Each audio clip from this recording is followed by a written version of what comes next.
but yeah, hopefully I know we're still trying to get the account back. I think the last update we had was a couple of weeks ago, and that update was that they're still looking into it. So I was like, oh, okay, great. Cool. Thanks, Elon. yeah. It's so yeah, we'll see. But yeah, Elon, yeah, I don't know, man. It's a conspiracy. It's a conspiracy. Yeah, it's I don't even think it's a conspiracy at this point. He's probably, I don't know, I don't know, maybe he's scared of the S&P with 6,400 more. He probably has a Mary Rose poster on his wall. Yeah, because I mean, I reckon he used that for inspiration for his like AI. Was it like an AI companion or something? Come on, that's so SPX coded. Like, she looks like Marie Rose. I'm pretty sure. Yeah, in my opinion. So he knows about us. Like, Mung's pretty firm in his belief that Elon's got an Aeon alt account. No way. Yeah, I mean, I wouldn't doubt it, right? That would actually be, yeah. I think it's inevitable that he will talk about SPX at some point. Not that we need him to, but I think. Yeah, I think too. Yeah, it'll be one of those things, I think, where there'll be some kind of tweet that he just happens across, and then he'll probably quote tweet it, or like it. Yeah, I can just see that happening. Yeah, I have the same feeling as you since like a couple of months. Like, he's like, I think, I don't know. I think he's a little bit SPX coded in his behavior and what he likes and how it is. I don't know. I have this feeling since a couple of months too. Yeah, he definitely knows about it. He's too smart not to understand what it is. Yeah, sure. He knows. So, but yeah, when Elon tweet about guys, we need Elon to tweet about SPX. We need to pump, guys. Well, let's pump. But, to that point, if he actually does, he is S&P 500 affiliated. So exactly, yeah, because of Tesla, right? Yeah, well, Tesla and all. I don't. Is PayPal? Or he's not. He's not part of it. Well, he was, but it's still affiliated, and Yeah. And he's got homies. He's got homies that are in it. Like but I don't he's know. An op. He's an op. He is. He's an op. And what's he gonna do? Yeah, because he's gonna get. If you saw, he's gonna get like $1 trillion pay package, which is just ridiculous. Yeah. But, Yeah, they're considering. Tesla's considering giving him $1 trillion pay package so long as he does certain stuff, like rolls out like a certain amount of cars, like a few million cars, and this or that. So yeah, they make him the first trillionaire, which is like unless he puts that money directly into SPX, then yeah. Yeah. He's got to put he's got to show us he's about. He's got a full port. DCA, that's his DCA contribution. Yeah. And then still would be like, well, have you made any memes? Like, have you, made a video, something like that? Like anything, really. Yeah. What have you done for us lately? Like, you full ported, but I mean, what's your Aeon, Elon? Like, come on. Like, I mean, like you're never in the Telegram, like I don't see you posting on Reddit. Yeah. You didn't say GMA on. Yeah.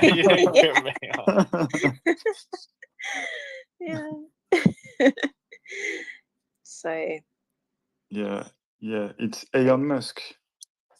Yeah. Elon Musk, manifest Elon Musk. Yeah. At some point he will know.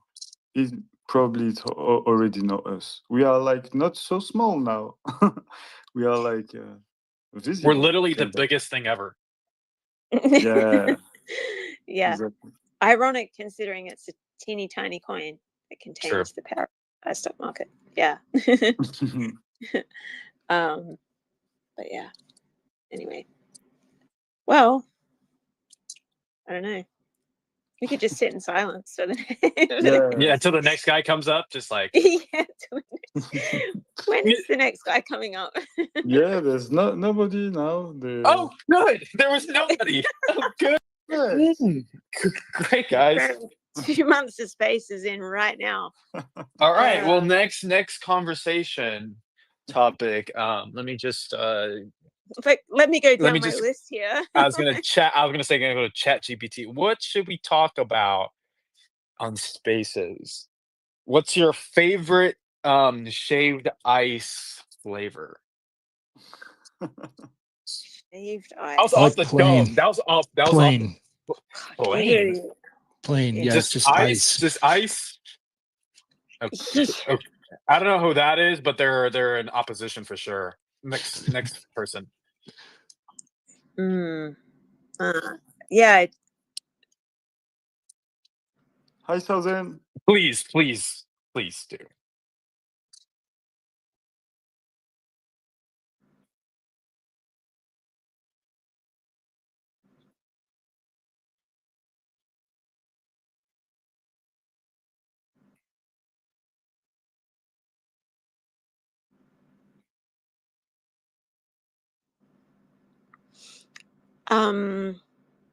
Yeah, I mean, I guess I'm the only OG speaker here. So, yeah, yeah, sure, yeah, if you want.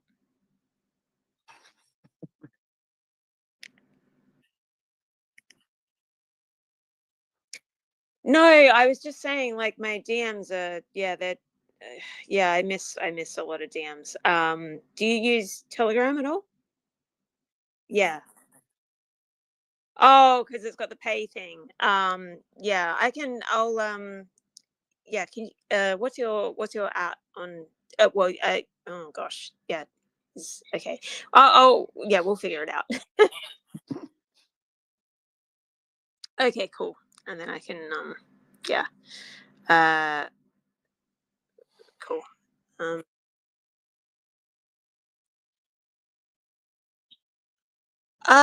Yeah, I mean, I haven't, I was just saying earlier, like I'm a little bit busy with IRL stuff, so I haven't had a chance to sort of catch up on. But I did see some snippets from your Murad podcast a couple of weeks ago, which was cool. Thanks. Sorry, I just messaged you. Yes, and yeah, it was great. So yeah, I would be happy to talk. I probably won't turn my camera on, but I'd be happy to talk. Yeah. I have to remain. I was going to say I have to remain anonymous, but everyone pretty much knows who I am anyway. That's the problem with using your real name. Yeah.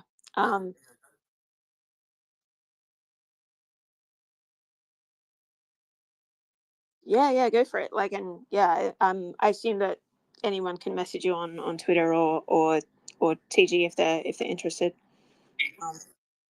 Yeah, sweet. But yeah, like, yeah, you're doing a great job, and yeah, asking all the right questions. So, but yeah, no, it's great. Cool. No, you're not. Trust me, you're not. You're not interrupting at all. It's most welcome. In fact, if you'd like to take over, you can take over. We're begging. Yeah, I'm sorry. Yeah, you remember that when Mike was Yeah. sleeping and it was just me and you here, pretending like we were just like, oh, I think Mike's sleeping on the mic. I'm really sorry, guys. I was too tired. I'm sorry, Southern. Really.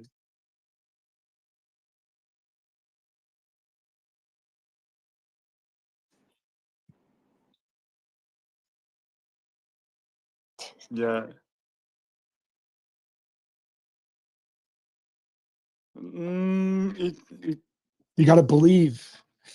No, in one file, I don't think it will be possible because it's every day. It's like cutting off since the beginning. But we recorded everything and we like put everything like in one file, and we'll see. And if not, it's not a problem, but because all the all the things is like all the community just like being together 24/7, and we discover a lot of people talking to a lot of people I never talked, and it's like unifying a lot the community, which is like way better than just a record. So the mission is done.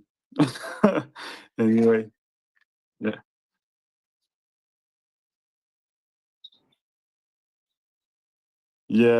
I think unfortunately I try various configuration, and it's coming from X just shutting out for no reason. And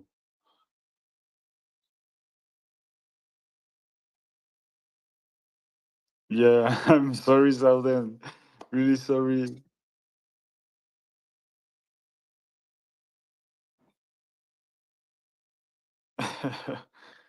Yeah, it was like 4 or 5 in the morning here, and I was like making 21 hours straight on live, and I was dead. So I'm I'm really sorry, Zalden.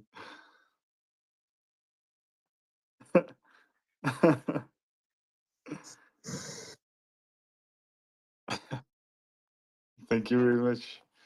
And come back when you want. I swear I will not sleep. Whenever you want. If you want to come back and talk again, just come send me a DM and we manage something, and with pleasure.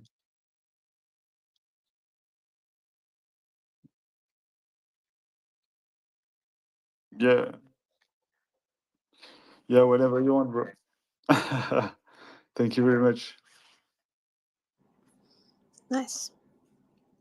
Yeah, that's what yeah. Yeah, whenever you want, bro. Thank you very much. Yep. Nice. Yeah, that's what I was saying to you, Nicole. I just slept during the That's actually very cute. That's kind of up there with when Mung had his I think he's self-titled it his sort of crash out spaces, and he had a shower. Yeah. He had a shower for like I 10, heard 15 this. minutes. Yeah, and you were saying nothing. You were on the space and you were just waiting. Yeah, oh gosh, yeah, that was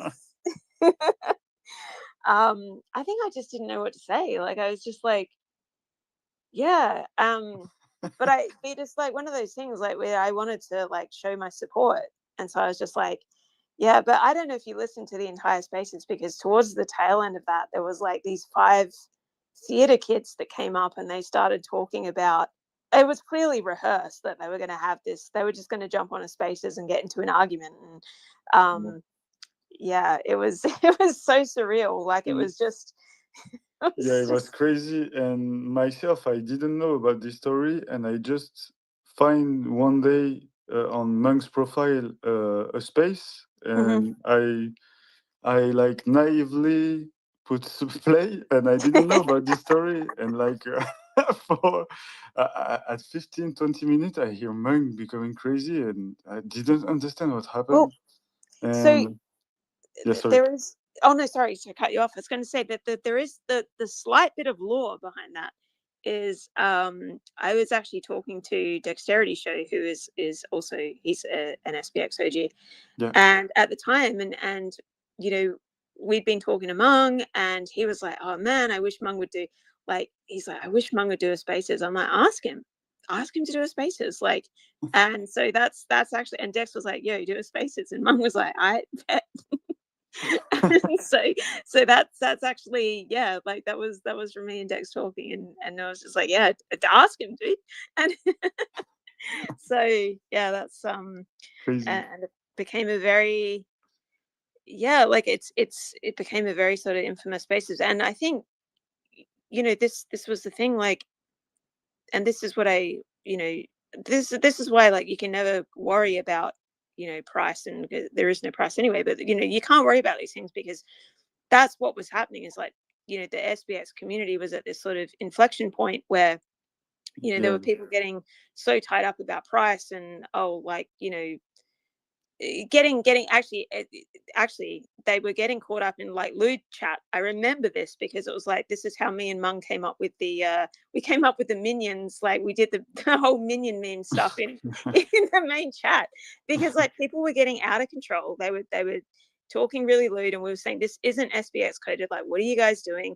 And then a whole bunch of people, like they'd sort of gone against me and Mung, and they were saying we were ruining SPX, and it was it turned into this whole thing. And so I think the idea in the end behind the spaces is that, you know, there are some people that just need to get sort of shaken out, because it's just like you don't get it, and that's okay, but yeah, like and so I really respect that, because sometimes you have to do the hard work to say the difficult things, and I really respect that, and sometimes it's needed to sustain long term.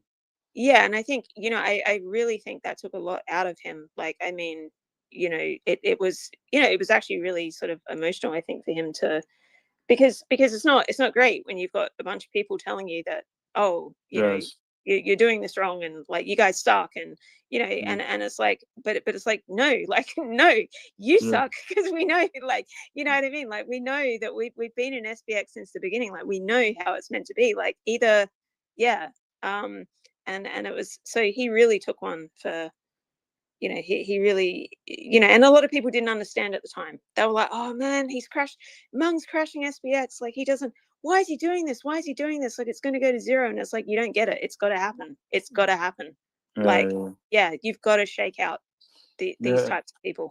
What I understand, it's like we don't have conventional utility, so the community is the most important.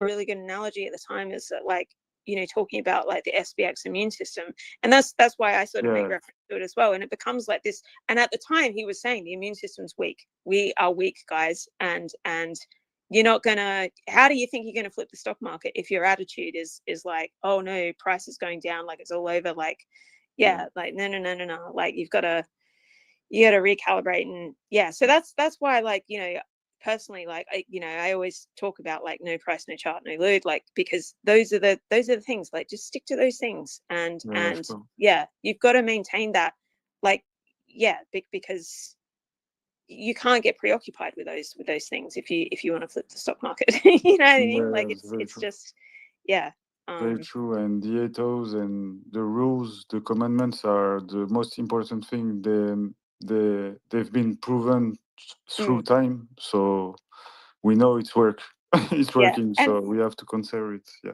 sure. But that's also the great thing too, is that, like, you consider too, you know, compared to say this time last year, there's so many more holders, right, and so many more people who've come into SPX, and it's really amazing to see the people who actually, you know, people who just sort of they get it, you know what I mean? And it's like, even if they miss the mark the first time or whatever, it's like, you know, as Base God said before, like they might be like, why isn't my tweet like getting any retweets? Why aren't I getting any likes? And it's like, oh, this is why. Oh, okay, cool. And then they sort of like course correct themselves, and it's it's really great to see that, actually. Like people just, I think the majority of people just get it. And because you know, SPX is much bigger now than you know, whatever you want to say, like the OGs or whatever, a small handful of OGs. Like it's much bigger than anything we could ever control.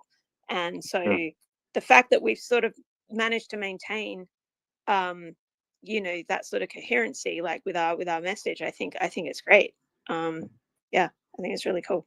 Yeah, it's crazy. I was talking to Ifti just before this space, and we were talking about like how there is generation of older, like the OGs, the generation of Murad conference, and this year, and it's like a family where you have to prepare the field for the next generation, and to transmit all the rules, and welcome well the new Aeon, and to teach them everything. And it's like a big part for me. It's like the most important part of SPX is like welcoming well the new Aeon and make them understand the ethos and teach them well the ethos and the rules in order for them to do the same thing after.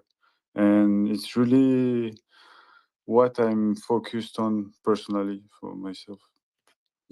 That's really great. And it's you're right, like, because it's you know, there's like there's always going to be, you know, people who need to take a break, and it's okay. Like, you don't need to show up every day. Like, it's that, you know, it's just do what you can. Like, I mean, I'm not that present anymore, because I've got things that are going on in the real in my real life, that mean that I don't have the time to dedicate as much as I would like to SPX. And but I'm okay with that, because I'm totally comfortable where SPX is now. Like, you guys don't need me, and you know, and I'm personally, I think that's great, because it's like, I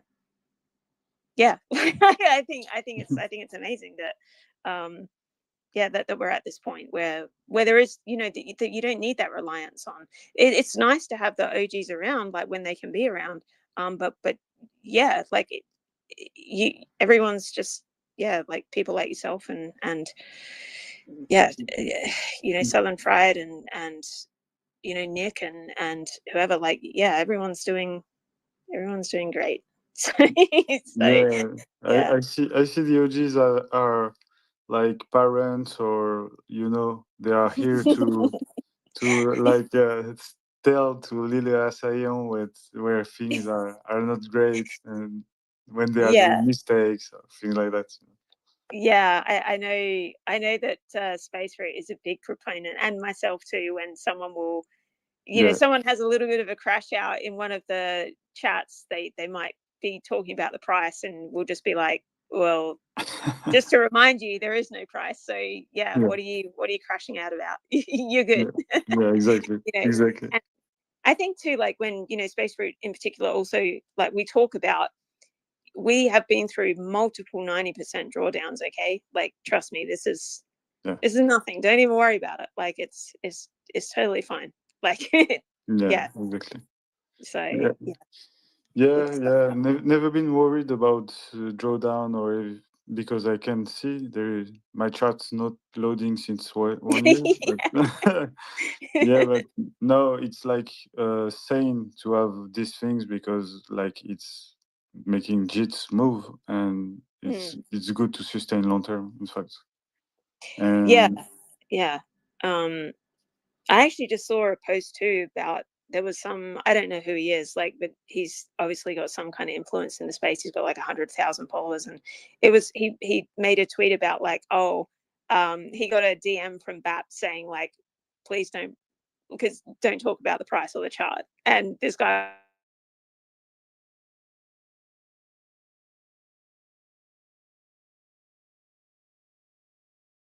DMs like this. It's just like, you know, he actually bought. He actually bought. He? Yeah, so he has his comment calls, and he has this tweet where he was where he said he was gonna buy like you know, like $50 or whatever for every, or $10 for every like. So he's now in. Nice. And isn't it crazy how it's that easy? Like, how many people do you know that are these influencers that they got rated because they did something like, oh, you posted a chart or something, and then it's just and it's like a day or two later, they go, all right, I concede, I'm gonna buy some. There is no chart. It's that easy, you know. And it's like that's what happens when you stand your ground when it comes to the culture, you know, like you don't waver, and the moment that you do, you lose. Exactly. And that's, you know, again, like, people might think I'm being a bit of a hard ass when I talk about, like, oh yeah, it's no loot, no price, no chart. But it's literally, listen, it's it's there for a reason. Like, you're not gonna wishy-washy your way to $69 trillion. Like, this is like, this is, if you know, when this happens, Yeah, This is no, like war.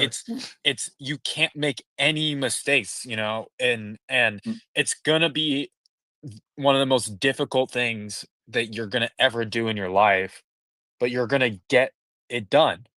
And if you want, you know, if you're gonna fight a system for $69 trillion, you know, you gotta make sacrifices, and some of that sacrifice is gonna be, and it's gonna be you going, you know, I'm not gonna worry about certain things, and I'm gonna stick to the culture that has been successful, and the requirements that are gonna make success happen, and just let that feedback loop just continue on. Mm-hmm. Exactly. Yeah. Yeah. Don't question the formula. So, I mean, I think it's okay, but, you know, mm. like, question it, Oh but, yeah, like, yeah, of actually, like, course. ask why. Why? Like, Yeah. don't just be like, Oh yeah, yeah, "Oh, yeah, whoa," and then you just, like, move on, you know, like, yeah. you should probe, and you should do that, Absolutely. because the reality is, you know, I think all of us here, you know, if for some crazy reason SPX6900 didn't exist, that as in, like, they took it down from where it is, we would continue, you know, the same sort of, you know, spirit of fighting against, you know, these institutions and these things that are not working. And we will find a different coin or whatever it is to rally together. And it'll be the same people talking on the same stage, talking about the same exact things. And it'll be something different. Yeah. Well, I will just say I was being facetious when I said like don't question the formula. I was being facetious. I think it's important. Yeah, I think it's important for people to ask questions, and yeah, again, like you know, and that's the thing too. Like you don't, you know, sometimes I think show a bit of grace as well to people who come into the. I don't like Telegram. I'm going to be honest. I don't like Telegram. Full stop. But I know that like you know there are people that come in from time to time, and they might ask a question. They might you know sincerely and innocently ask about you know a price and a chart. And I think it's kind of like you know just gently remind them that there and you can do it sort of playfully, but yeah. I know that yeah, like Yeah. just remember that not everyone You knows like yeah. you cannot say innocently. Yeah, exactly. But yeah, no, I do actually love it when there is like yeah, some trader like posting a like, oh, SPX looks bullish here, like you know, my entry is gonna be blah blah blah. And then it's just like all these people being like, what are you talking about? Like it's yeah, it's Yeah, like exactly. it's literally like John Cena, like you can't see me. Like there's no like Exactly. yeah. Um Yeah, I, I've seen people like winning at some point because we were going too hard on people posting charts. like you guys are just bots. It's all just bots. And then everyone just replies like, "Yeah, beep boop, I'm a bot." Like, yeah, it's great. Like it's because it's almost like impenetrable. Like right? It's like people just they think calling us bots is gonna work, but then people are like, no, you're right, we are. Yeah, we're just you're right. Yeah, yeah, It's it's insane. it just gets worse for them, and they're like, oh shit, like, and then they're like, fine, if you shut up, I'll buy. I get it. I'll buy. Yeah, it's I'll flip crazy. the stock market with you. It's like, was it Brian? I don't know that Bitcoin, the Bitcoin Oh, Fred maxi. Krueger. Fred Krueger. Yeah, yeah. Why I think his name is Brian. Yeah, Fred Krueger. Didn't he ended up buying, didn't he? Yeah, he's Yeah, gonna buy yeah, like absolutely. 10,000 or something like that, Yeah. or And 50,000. I've seen Raoul Pal who say, yeah, it will never persist forever and things like that. I Yeah. think he recommended in his last newsletter SPX. I Oh think too. really? Yeah. Yeah. Because I remember that. I remember that video. Like people memed the hell out of that when he was like, "Oh, like what the fuck is SPX? It could like you know How flip do the they think stock it's market. gonna? It's How do they think they're ridiculous." gonna persist forever if the S&P is trading at like whatever? I Yeah, I don't know. Like it writes itself. Like yeah. they don't understand. Like I don't know how you don't have the aptitude, to realize that what you're doing is you just like gave us ammo, and not just like any ammo. Like you loaded the clip for us, and then you stood right in front of the barrel, and then you pulled the trigger. It's just like it's just insane. But I'm not mad. I'm not mad. Like, please keep doing it. I need content. Like, I need my weekly dose of just like somebody just being so ridiculous, and I just gotta like nod my head and just have a giggle. Like every time I'm like I cackle. Like I legitimately cackle because it's just like it just doesn't stop. I mean, you kind of have to laugh at the sort of irony of that. Like, how are you going to persist forever when you just answered your own question, literally. Like, yeah, what do you think? Yeah, it's terrible because it's a trap for people. When they begin to trash talk SPX, it's like a trap for them. They are ridiculous instantly. So it's so funny. Yeah. Yeah. It's you look like an old grumpy yelling like for a nothing. boomer. Like old man yells at SPX6900. Old man yells at new S&P index. Yeah. Yeah. Exactly. That's exactly right. But hey, Cryptic Meng, Wagwan. Hey, what's up, bro? guys? How are you? Mike, how you doing, Yeah, man? very good, very good. And you, how are you?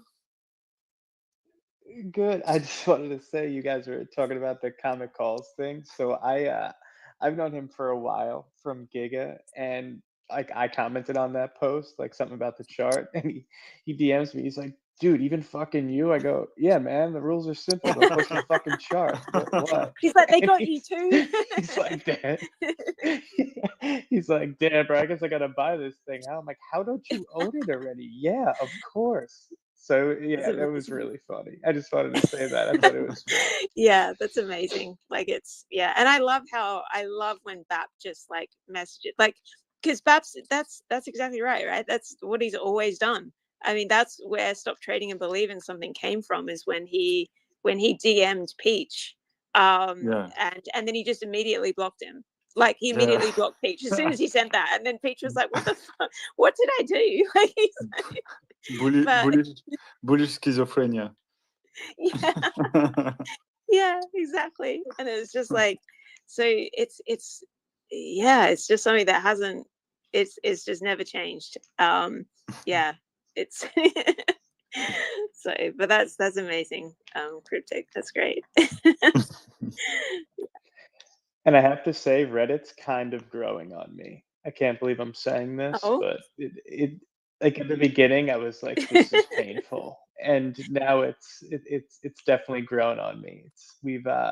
It's been so awesome to see just how fast we infiltrated, and there is only one coin that is as coordinated as we are. It's not even close, and like as shitty as like losing people like Burnt and just like watching where X is going, it's kind of like another one of these not like liquidity events like Trump was, but kind of just like pushes like the distinction, like the like kind of like the distinction of coins moving forward, because there's going to be so that's how X, and they just start banning all these reply guys, so many coins are just going to die because the people aren't going to go to other platforms. They're not going to do it, and it's just like, well, we already were to begin with, and it's bullish to me. It's like bullish in the end, it's just, it's going to work. Like they could ban us on Reddit too, it wouldn't matter. Like, I mean, we'll go to Pinterest if we have to. I mean, like, we should actually do that. It doesn't really matter. We should actually do that.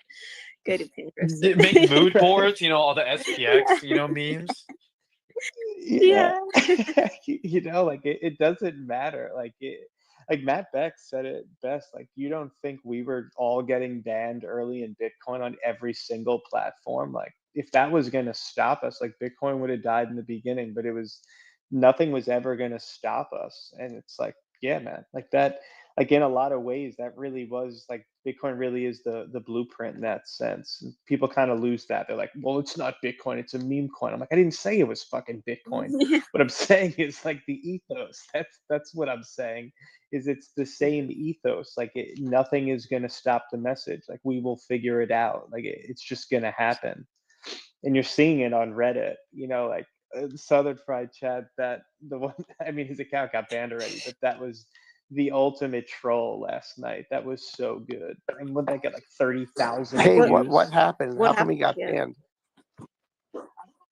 I don't know why it got banned, to be honest. I think because it was so good, they just had to ban it. Hey, by the way, I'd like to thank everybody. My proof of operating room is at 44,000 views right now. Whoa, nice. Oh, you're the surgeon guy. Yeah, that's me. Yeah. Oh, Nice. the surgeon's Nice. on the Nice. space. Yeah, we're at Oh, I copy pasted that hard, dude. That you know was what I so want to funny. do? Who wrote that? One of those like. You know what I freaking want to idiots. do? I'm gonna get a couple of stickers and like an operating cap, a SPX operating cap, so I can take a picture with the SPX operating cap on. What about some Auto band-aids too? Could you do like band-aids? There you go. Yeah, Yeah. we just got to make them. But like, I'm in shock. It's at 44,000 views in 8 hours. I mean, that's crazy. Yeah, the power of the cognisphere. Yeah, but Yeah, beat I me just want to to it, thank Mike. everybody for supporting it and following and liking and everything. It's really been a fun day today. Today's been a great day for SPX. It's unique. It's really unique. Yeah, I don't thank think you, I've man. seen, or I don't remember in crypto history seeing something like that. So I wrote that today. I said, I think this is the first meme coin in the operating room ever. probably so. Yeah. But you know, it's been cool. I've been in it for over a year. I'll never forget. I was on a cruise and I just came across Murad's super cycle lecture that he gave. I think it was about a year ago. Yeah. And once I saw that, I'm like, man, like that makes sense. You know, I've been in this game for 11 years. You know, I'm blessed that I've been able to hold Bitcoin and never get rid of it. So, you know, and when he said that, I'm like, you know, we're always chasing these stupid coins that you just think are going to do something. And then he came up with that super cycle thesis and SPX, and I think I was just hooked from the moment I saw that lecture. Yeah. So if you don't mind me asking, what made you do that today? Like, have you done that before and not taken a picture of it? You know, or was that like the first time you did? Like, you know what it is, honestly, if you don't mind me asking. I've been in SPX now for a long time, and really like I've been DCAing. I've been doing proof of DCA, you know, for a little while, and nobody really.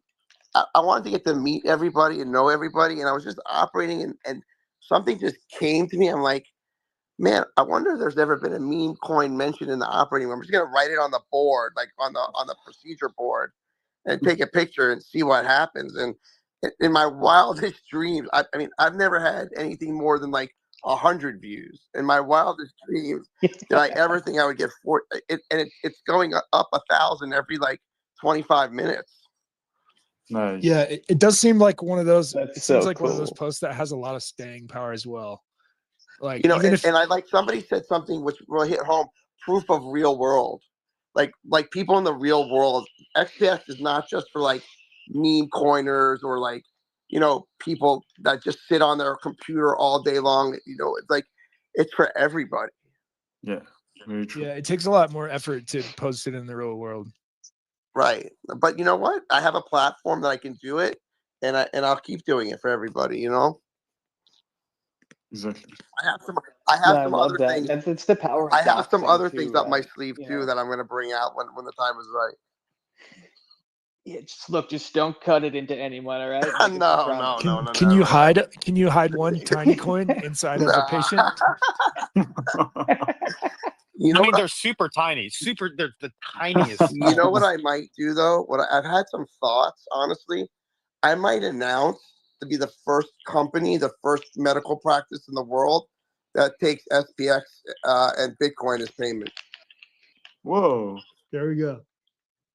Oh, that's Nice. I super might cool. do that. Nice. Just to help out the coinosphere, you know, get some publicity. SPX is a medical coin. Hashtag Peter. Promise. You know, I mean, well, I would take it. To be honest, better than the shitty dollar. Yeah, that's very cool. Very cool. You know, it's just a thought. What do you guys? And What do you guys think about that? Too. I love that. I think Yeah, that's that's great. very cool. I think it would be cool if there were other surgeons, and it was like we could say it's the official coin of surgeons or medicine. Well, I mean, I have 5 other doctors that work with me, so maybe if I own the practice, so if I take it, there'll be more doctors than just one taking it. And if they don't accept it, you can fire them. Well, I'm really trying to accept Bitcoin, you know, more and more. I don't trust the dollar anymore, obviously. Nice. But I've always been a Bitcoin maxi, so you know. What? That's a very cool idea. Yeah. I think that this is the closest coin to Bitcoin that I could think of. Like, when I see SPX and the community, I really, really, really feels like Bitcoin. Yeah. Yeah. Absolutely. Same for me. I never seen something like that. Yeah. It's beautiful. I mean, Mike. I mean, you got hacked. Like I've never, even in Bitcoin. Like I'm sure it's happened. I guess they did it with Ross Ulbricht, but like I've never seen a community just donate. You know, donate to somebody who gets hacked. Crazy. It's crazy. You know, donate to the windsurfer, donate to the billiards. Like, I think it's such a cool, like, that could be the new norm. Like, when you have a really good community, God forbid somebody got hurt and needed a doctor, we could just donate, you know? Yeah, it's funny you say this because Nicole, you talk about the immune system of SPX, and it's like another way to show our immune system to protect, you know, if one Aeon had a problem, the other come and as an immune system, you know. Yeah, like I guess in a literal sense, yeah, for sure. Right. Think about it. Like, in a world of AI, right? Like, what's gonna be the thing that we need as humans? It's gonna be a collective. So the community that has the biggest collective is gonna win, because with AI, you're gonna lose the human-to-human contact. So, like, this is a very interesting group of people. I study AI and I study, you know, macroeconomics and collective and people. This is a very, very unique group that can really do something special in 5 years when everybody is you know, amputated into AI. This can be the collective. This can be the group that takes, you know, that medical doctors take SPX. It could be the group where if a member, God forbid, has cancer, we can donate SPX and help them with their bills or something like that. Like, this is that type of group. And that's why I think it's a really cool thing, man. It's something special. This is not called angels for nothing. That's real. This is the angels.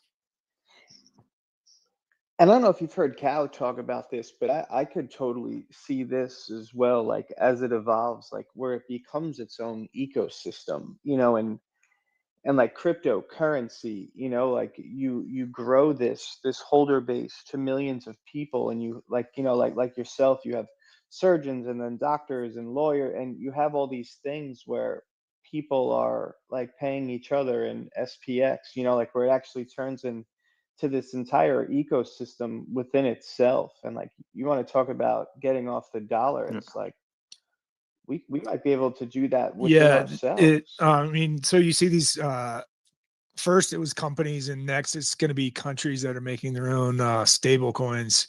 And what we have essentially with the meme coin is like our own stable coin for a digital nation. Yeah, I love that. Correct. But the stable coin is actually going up, so it's more like our own gold kind of on Bitcoin. But exactly, the term digital nation, I love this idea for SPX. Yeah, if you like it, Balaji wrote a book called The Network State, which is really good. It's a great book. That's a great book, by the way. Plushies amazing, by the way. You guys incredible. Yeah, what would you guys think about like oh sorry to cut you off, Mike. Go I ahead. was just thinking about, like, you know, I was just reading the I've pinned Jesse's post, and I was just reading the replies from, you know, Crypto Bitlord and stuff like that, talking about, oh, imagine thinking your surgeon thinks that a meme coin is going to flip the stock market. And I'm wondering, like, what if we actually rebranded to like a belief coin? I mean, we're kind of unofficially that anyway, right? I said that, I think I said that, I think, Mike, on the first attempt at the longest space. I'm like, I really, really, really love the true belief asset. You know, like, because that's really what, so I said the other day, I think we've evolved out of a meme coin. I don't even think that's the correct thing to call SPX anymore. I think it's a true belief asset. Yeah. And it's, people have spoken about like pure belief asset, true belief asset, like, and it's been bandied around for like the last 2 years. And I think it's kind of at that point now where I really think that's. I agree with you, Nicole. It's almost insulting to call it a meme coin at this point. Yeah, I think it's movement coin more. I think meme coins are so open-ended that they can become, it really provides like a blank canvas to do anything you want. And, you know, like your grandma calls your computer like PlayStation or whatever, or like Trump when he sat inside the Tesla, he's like, everything's computer. It's kind of like that. Like it'll always be a meme coin, but then people who really dig in, they realize that it's something more than that. And it can evolve into something more. I really love what you said, Nicole. You said true belief assets, and I love this. I never heard that before. Everyone, I heard a pure belief asset, but true belief asset is even better for me. Yeah, because we're building a truth machine for me. So true belief asset is really cool. It's kind of, you know, it even goes beyond like, it goes beyond oh like, my god, I'm getting playback. Playback. Can you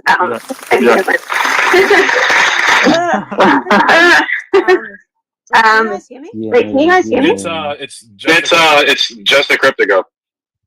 What the fuck? We're spiraling out of We're spiraling out of control. Elon, don't do it. I had to wait for my bank to reach 6%. Then I Who's got the loop back here? It's just a crypto guy. It's just a crypto guy. Yeah. How you guys doing? It's a pleasure to join the longest SPX spaces. I actually had to wait for my bank to reach 69%. Then I started speaking. And then we shall now talk. Yeah, sorry, bro. You have like a big loop back, just a crypto. Seems like a big reverb, huh? Yeah, I think it's fixed now, right? It's fixed now, right? No, it's not. He just has to be muted. No, okay. Sorry, bro. Come back just to crypto. Ask again to. Yeah, that was fucking trippy. Whew. Yeah. I was like, I think it was me, like on the computer and the phone. I was like, yeah. I love true belief asset, Nicole. By the way, I think it's great. Oh yeah, sorry. What I was saying. Sorry about that. Yeah, what I was going to say. I think slightly lost my train of thought, but I think I was saying that you know, and it goes beyond just your belief in the coin. It's like, well, really, if you're investing in SPX, you're believing in yourself. You're believing in your own belief that we can flip the stock market, right? Not just because, it's so it's kind of good for you too. Like believe in yourself. Believe that you can, you know, you can achieve. You can do anything. Like, right. Yeah. I saw something cool today. I saw somebody wrote. I don't know who it was. It was that we've now allowed Coinbase into the SPX6900. Yeah, I think that was Tristan. It was like welcome Coinbase to the S&P 6900. Yeah, yeah, exactly. Like they're getting listed on our index, not exactly. Around. Exactly. I thought that was really clever today. Somebody said that. Yeah, exactly. yeah, I think that's cool. Like when we we used to do that too when we'd have like LPs with when we used to LP with sort of different coins. We haven't done it recently because the market hasn't been great. But yeah, when we did that, we actually just got one though. Sorry, what was that? We just got one actually with Ticker Crypto. Yeah. Oh no, they LP'd. Sorry. But like we never announced it or anything. Yeah, but we didn't do it through the treasury. So, oh yeah. Yeah, I was talking about like when we did it through. So let me ask you questions, just because I'm interested. Do we have? Is there like a person or a group that like is together in this? So like, let's say we want to have a national meetup in 6 months or 9 months. Like, who's taking care of that kind of stuff? You are the source, Aeon. Nobody. Okay. Everyone is organizing his own stuff. And so have there been any meetups or anything? We're planning to probably make an European meetup with Seb at the beginning of December. Okay. But it's not. I don't know if so where you are. Maybe we can start, or I can even help to maybe plan. I think isn't the Bitcoin conference in Vegas again this year? Yeah. Are they having it back in Vegas again? I think it was in Vegas in April. Right. I think they're having it again next April, and I think they're doubling up. I think Vegas is going to be the place now where they have most of them. So maybe something like that, or something like maybe something in Dubai or something where we can all where a lot of people can try to get to. I know obviously everybody has other issues and finance and stuff like that, but if we can get to one of the major conferences and have a little showing, that would be cool. Yeah, sure. Etienne already organized the truck in Vegas this year. Yeah, who did that? Who did the truck? Etienne, one of the legendary Aeon. Shout out to him. Who? I'm sorry. Etienne is called on. That's his name on X. Etienne. Mike, if you'll DM me his name, I'll look him up. Maybe I can reach out to him and plan something. Sure. I'll pin his post with the truck. I've just pinned it to the chat. Okay. Nice. It might take a minute to show up, but perfect. Thank you so much. Yeah, no worries. Nice. Thanks, Nico. Yeah, no problem. I would love to help get everybody together at some point. Just a crypto guy. Are you here? Is your mic maybe better? Well, I'm gonna sign out, guys. I'm gonna put my kids. Thank you so much. Yeah, I think my mic is now okay. Thank you so much. Thank you so much for the 45,000 likes. No, it's not okay. There is a problem. I will. Thanks, Jesse. Yeah, thanks, Jesse. Man, that was awesome, dude. Thank you, Jesse. Thank you very much. You don't laugh, a young girl. It's not funny. Yeah, we had like. Should have done. Sorry. Go ahead. Oh no, I was trying to find the. Was it the?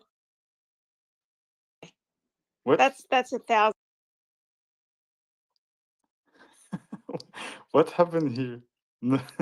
Everything is bugging. Nicole, what you say? Sorry.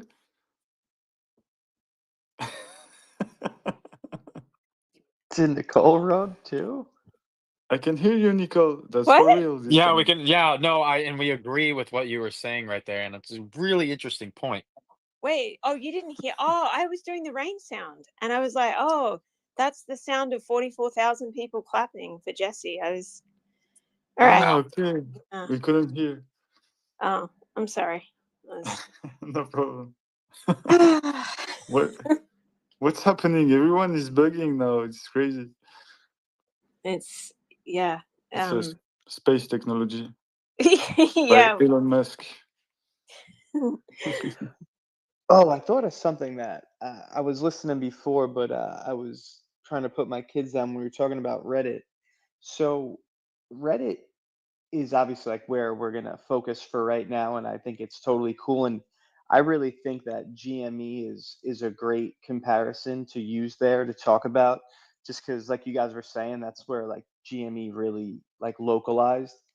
and it truly is the evolution. And this time around, like, people went there, really that blew up because of COVID, right? Like, everything got shut down, people were online, people got a stimulus check, but they were also angry at the system because, like, they just shut the world down, right? And there was a lot of like angry energy, and that kind of like funneled into GME. They're like, let's like fuck these guys, like let's beat the system. And then they couldn't, right? Because it was a rigged system. And that same energy, not only did that door never get closed, but it's back more now today than it was 4 years ago. Because I would argue it's worse, right? Like, things aren't closed down and people are still feeling that pain, right? Like, instead, they're still going to work all day and they still can't afford things. And they're slow that we can to those guys better than any other coin, because we approach things different. Like, we're more articulate, we're more welcoming. And I just really think that Reddit right now, given like the landscape of the world, is perfect for SPX. Like, it's all right there. Like, and like I heard Nicole say before, and I totally agree with this, like she was talking about Wall Street bets, like how many people lost like their lives on Wall Street bets. And like, to that point, like, most people lost money on GME. There is this notion that like all of retail made money on GME, and that's just it's not true. It's bullshit. Like, that's just not true. Most people lost money on GME. The ones that got there early made money, but just like retail does in retail fashion, they showed up at the end and they got clobbered. So I just really think that Reddit right now is like primed for SPX. Yeah, very true. Probably because of the documentary, people think a lot of people made money. I don't know. Maybe. I think the big difference too is the centralization factor. Like, GME would have continued or gone. We don't know how it would have changed, but it got shut down by centralized forces. Whereas, people are looking for that next GME, and when they realize it's on chain with SPX, it's going to go ballistic. Right, like, it's truly the evolution. Exactly. Like, it really is. This is the evolution of GME. Yeah, and I think to your point as well, like, and this is something that I've spoken about before, is that a lot of people outside of the United States just aren't aware of like what GME, like what it even is, and sort of the impact that it actually, the I guess the societal and sort of cultural impact that it had.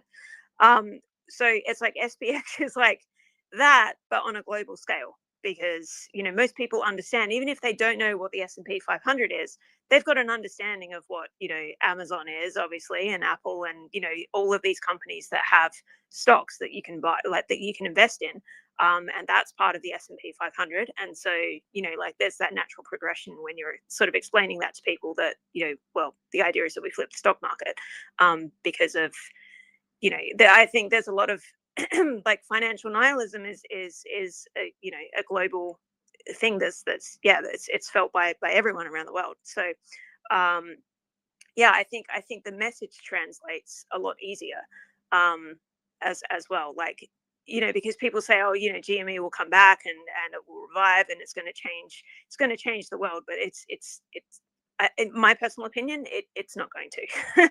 Like, it just doesn't have that reach. That's that's just sort of how I feel about it. But yeah. Yeah, and the other side of that too, right? Like, just from like the cap, the EG was just exploiting the movement, right? Like, what did they do? Anytime the stock ripped, they issued more shares and they sold them to bank money. Like, it was getting attacked from both sides. Like, it was truly never going to win. Like, it just was not set up to win. Where here ads, like, that's it. There's a billion coins. There's never going to be any more. Like, that can't happen. And then something that like we touched on with in Flip the Stock Market, the last episode, the history of money. Like, it is truly all currency is built on belief. And I would argue that this is the least amount of belief, not even just Americans have had in the dollar, but most of these first world countries have had in their currencies since, I don't know, 2008. Like, there is no belief in any of this money anymore. Like, you just heard Jesse, the surgeon, saying like, yeah, I'm trying to take Bitcoin for payment. Like, we are at like this shelling point here where no one trusts these currencies. And Like it really is all backed up by belief, and because we are so coordinated, this is such a coordinated movement, like we could capture so much of that energy. Yeah, I think that's a really good idea, and something we were talking about at sort of like the top of this space is that, you know, Britt made mention that he's got friends who've like they're moving into like their first sort of career jobs, and so they've got some money sort of left over, and they're like investing in stocks, right? They're buying Tesla or Apple or Amazon stocks, but they're really just buying it for the, I guess, the brand recognition, because it's like, what do you actually, they don't actually know what a market cap is. They don't know what, you know, that they've just got no idea really. It's just like, well, I'm just buying it because I know the name, right? And it'll go up, right? Like that's, you know, so I think there's actually a real I think there's actually a gap here to sort of educate people, like actually give them an education on sort of like you know, investment, and you know, we've always sort of branded SPX as a, again, like as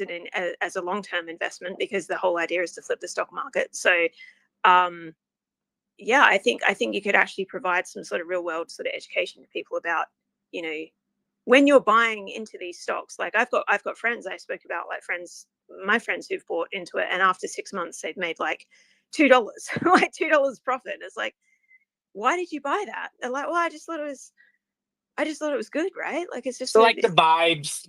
Yeah, it's just had a good vibe. Like, yeah, good vibes. It's giving 7% a year rate of return. Yeah. Yeah, and like that totally goes back to like they bought it because it was put in front of them. That is what retail does. Like they buy what is put in front of them. Like that's why. Yeah, and as you said, it gets back to belief, right? Because they have a belief. Because it's like that is. Yeah, it's like. But it's, yeah, you know what I'm saying though. It's like they're not coming. You go to them. You have to go to them. Like that is not how this works ever. And yeah, like that's the thing. Like we're doing it, and that's like another part of this X thing that's kind of good, is like even like it forces it like forced everyone to kind of scatter to these other platforms, but that's a good thing, because like retail was gonna come here last. Like go make an X account, just go make a random X account and experience X as just a regular person, not in CT. It is the most demonic like place on the internet. Like you just start an account and you open it up, and like there's just like some dude getting his head blown off. Like no one is just casually walking onto X because they want to, you know. But like if we go to Reddit, we go to Instagram, we go to TikTok, like that's where those people actually are. Like that's where a majority of the people are anyway. So like you go to them and you start to talk about it, and I just feel like that is the move. That's how we do this. Yeah, 100%. I just wanted to share with you some figures I found.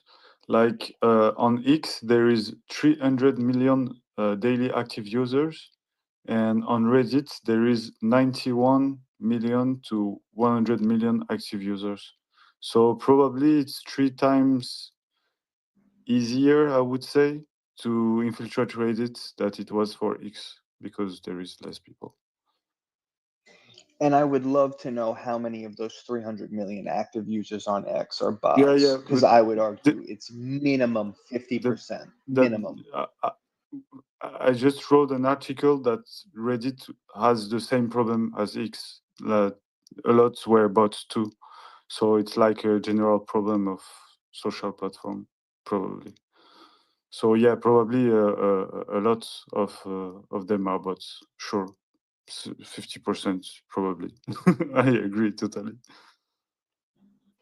Yeah, so that even makes your point even better, right? Like it's probably 45 million people. Yeah. You know, and yeah, and like that was another thing about GME. Like, don't get me wrong, there was some good due diligence on there. Like I talked about this on my interview with Southern Fried Chat.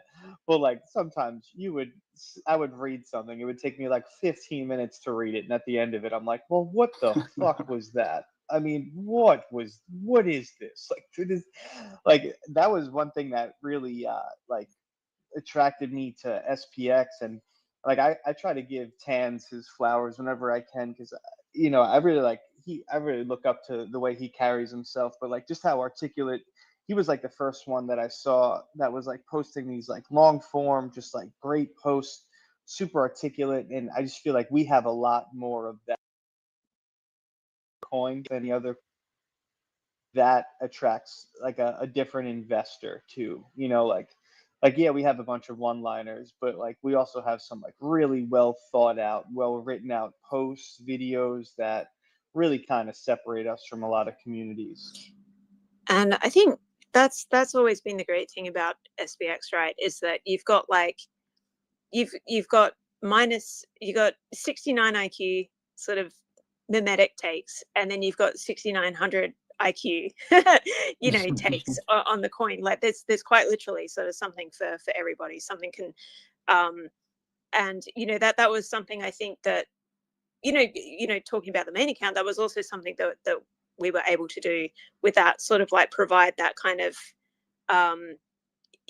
sort of provide something for everybody, and I think that also helps with making SPX sort of so widespread, is that you can see the memetics in it, but then you can also see like the I guess like the real world impact that it sort of has on people, like case in point, there's like Jesse's post about him doing surgery sort of live and making reference to SPX, or like as Mang was saying about Tans, and I know Mung's written some excellent long form posts as well, and Pluterms, I think his name, I'm sorry if I'm mispronouncing that, he's written some really great long form articles on SPX and as well. So it's really great to see that there's a really wide spread of people in SPX that can fulfill all of those quotas or those needs, so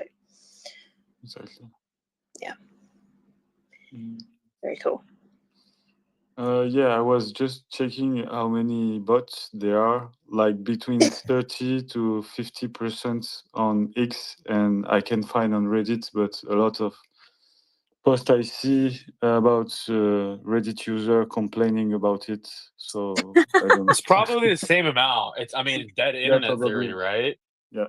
Like, I don't know, half of the internet, it's it's a bot, or like you go to look up an article on something, and you know what art, like the website I'm talking about. You go on it, like top 10 of whatever, and there's these ads and and everything. It's just dead. It's the dead internet theory. Yeah, and we are a live internet theory. Like we're exactly. We're showing that this is alive, and it's it's so funny. Yeah, right. But it's what's funny is that people talk about like SPX being a bunch of bots or anything. They believe that, and it's like these people that are on the internet all the time, and it's like if you just click on any of these people's profiles, it's like that's not true at all. So it's just really interesting just to see these people like freak out over bots, and it's like you've never been on the internet before, like oh no, they aren't. Listen, it isn't full of these internet celebrities, but they're not bots for sure, and it's just. But that's the beauty of it, is that it's not a bunch of internet celebrities, selling it. What are you talking about? I'm an internet celebrity. What do you mean? Who the fuck are you? Yeah, I know. Who the fuck is Nicole? Who the fuck is Nicole Yamamoto? Okay. Yeah. What the fuck has she ever done for Yeah, dude, I don't know. I'm glad you. I was hoping you were going to say who the fuck is Nicole. So thank you, dude. I got you. I'm always on top of things. Thanks. Yeah. I may not like give like real takes, say anything really intelligent, but at least I will say the dumb. Hey. So I fulfill the 69 IQ quota. So Nicole, I have a story to tell you. So the other day, right, I was at the bank, and you know who Owen Wilson and Vince Vaughn are? I have, yeah, I have a, now I've got some exposure to the film, The Internship. I've actually, I'm aware of these two actors now, amazingly. Wow. There's even an SPX meme, I think, that's been made about them, actually. Really? Is it perhaps a movie poster of them in Japanese? Yeah, it actually is. Oh, wow, really? Down when I Googled it. Really? Yeah. I'm just thinking that because when you typed it out, you put it in katakana, right? Sorry to derail the conversation for a sec. I'm in Japan and my phone I is guess in that's fair. Japanese, so it's just the first thing that came up, and so I get the whole movie synopsis in Japanese and everything, and I get to read Vince Vaughn as Invincible.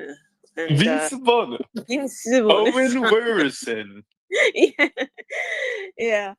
Oh God, it's such an obscure. Like, we can't reference this anymore because it's such an obscure Spaces deep cut. It's not even a Spaces thing. It's a conversation that me and you had. Was it? No, I think I did tell this, but then I did tell the story on Spaces about my mom going to the bank and because I mentioned the. Oh, okay, yeah, fair enough. And that was the joke.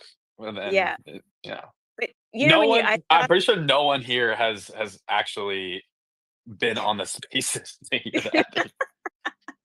Yeah, probably no one here was there when that happened. But the thing is too, when I started explaining it on the Spaces, when you start something and you just know I shouldn't have got into this, but then you kind of have to see it through, and but the whole time that this was a mistake. I shouldn't have done this. Like, I shouldn't have started down this road, but I can't turn back. And So anyway, sorry to derail the conversation. No, please, by all means. That was so. I can't believe that there's no one else to like.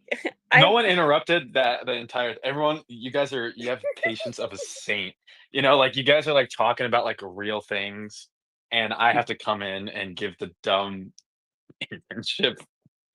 Well, as I just said, like, we need the 69 IQ takes alongside the 6900 IQ takes. So can I give a 6900 IQ take? Since because it actually is. So like, we're talking about SPX, like, we're reframing as true belief. And I remember I was talking to Mike actually the first day of these Spaces about SPX, and it's funny because Mung is here and he's kind of the person that's kind of led me to this. Is like, when you look at what belief is, right? Belief is a precursor to knowledge. You believe in something, and once you see it come to life, then it becomes knowledge, right? And you can't believe anything you don't know. But when we look at SPX and kind of how the community is forming and what's happening, is we're starting to see this trend away from belief in a good way. And it's like, at this point, a lot of people, it's like not even like, oh, we're going to flip the stock market. It's like a sense of knowing. And so it's like, we know we're going to flip the stock market. What are we going to do next? And how are we going to build this while we do that? And like, it's to a post that Mung made, and I'm not sure if this was the intention, but it's something that I took from it, is that it's like we're shifting away from stop trading and believe in something to persist forever. And it's this idea that it's like, like, we have this knowledge, it's this utter knowledge that we're going to do this thing. Like, there's no belief, like the confidence, which confide is belief, Yeah, I mean, that's actually very interesting, because knowing is a step above belief. Belief still, having belief in something is great, but there's still room for doubt, right? And doubt is, doubt, it leads to sort of fear, which is in itself like it's kind of a false god of like faith in a way, and because it is a type of faith, but it's it's not a good type.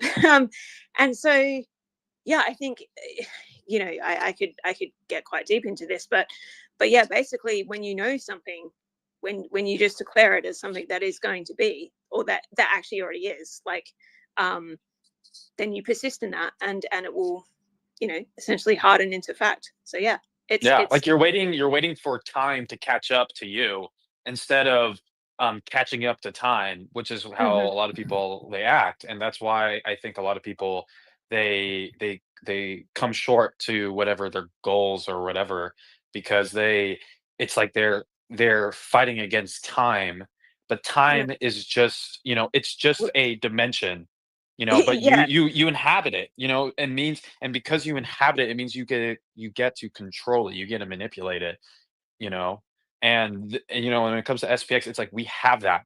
What we're Well, manipulating here is the price of an SPX token, you know, to $69,000, $69 trillion market cap. It's the same thing, and so that's why I think it's, if we shift to, just from belief, because like belief, there's this doubt, and it's sort of like um this kind of shadowy thing, belief, yeah. where there's room for interpretation, but it's like there's no interpretation here. It's hard coded And in this.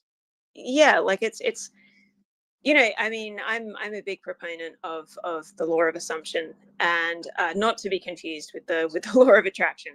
And yeah, I think that if you look at it through that lens, everything that's in existence right now was once imagination, right? It was once something that you imagined or somebody imagined, like whether that's the chair that you sit on or the device that you're using or whatever it is. It's something that was once imagination, but it hardened into fact through someone's persistence, or a collective sort of persistence of belief, of knowing. Sorry, of knowing. And so, yeah, it's like, and people, I think where people trip up is they get caught up in linear time, but there is actually no time. There is actually only now. Like, you know what I mean? Like, it's it's kind of a complicated thing to get into, but it's like, if you have that knowing, then yes, it will, it will happen. It will happen, but you actually have to have that unwavering trust. More than belief, you have to have the trust that it will happen. Trust yourself, and trust in whatever it is that you want to happen. Trust in that happening, and don't look for signs of it happening. Don't just say, oh, but the price went down today, or the price. That's why we say no price and no chart. Like, just know that it's going to happen.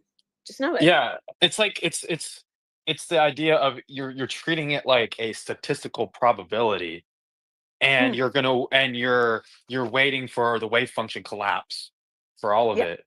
And it's like, well, what people don't understand is, like, you didn't take it a step further and say, it's like, once it collapses, and you observe this thing happening, you observe and you participate in it fully. And when Yeah. you do that, there's no probability, right? That thing doesn't exist, because you're not looking at like this population and all of these, just, if this is a thing, like all these multiple, dimensions of the universe, or should I say multiple universes, like deciding what's going to happen. It's like, no, you experience it now within your own space. Exactly. Yeah. And so, and if that's the case, then statistics is useless, because you are directly participating in it, and so there's no room for this kind of foam of actuating reality. And so when it comes to like SPX, it's just like because the tenants are the code, are the code to make sure that this thing happens. No matter what, you execute the same code, you run the same math equation, you're gonna get the same answer every single time, right? And in that sense, like tautologically, it just happens again and again and again. There's no universe where 2 + 2 is equal to 5. It's the same thing no matter what the universe is. And so if that's it, when you operate on that, then everything else will just fall into place, and you don't have to worry, and it becomes automated. Yeah. Like, and it's, again, like, once it's kind of freeing in a way, because like once you know that something's going to happen, like I know that the SPX will flip the stock markets. That's why I don't need to look at the price of the chart. And by the way, the people who do that, the more that you look for that happening, or when is that going to happen, when is that going to happen, well, the more you're saying that that hasn't happened, actually, and the more you're actually bringing about that reality that it hasn't happened, because you can only have what you already have. Okay, so the more that you're saying that you need us to flip the stock market, that you need this to happen, well, the more that it's not going to happen. You have to have that knowing that it's happened already. It's already done. It's done. Yeah. And it will, you know, and again, it comes down to trust. You got to trust in yourself. That's what I was talking about. It actually comes back to the own trust that you have in yourself. How much do you actually trust yourself in what you're saying? You know, that's you know that's how I see it.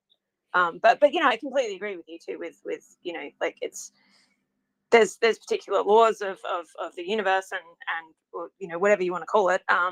And it's it is how it is. Like it is how the game is played. And you know, it's just interesting because people that say like I'm not confident in myself, you know, when they say something like that, it's like they don't understand the irony is it's like you're confident when you say that about yourself. Well, You know? it's funny that as humans, right, we're so quick to talk about the negatives, like to have confidence in the negativity of things, in the negative side of things. But it's like, but you don't want to dare actually have confidence. Like, yeah, like why is it okay to not have confidence in yourself, but like the opposite is kind of frowned upon, and it's like, oh, well, you're being arrogant. Yeah, you know what I'm saying? Like it's I had a music director who talked about this. He used to teach these kids that came from the penitentiary. And the thing about these kids is that they were forced to do this activity that they were in, and they showed up every single day. They had to do this thing because it was part of their their imprisonment thing. And what he talked about is like he's like these kids, they show up and they just they dicked around, they just didn't care and everything. And he had this phrase, it's fear of success.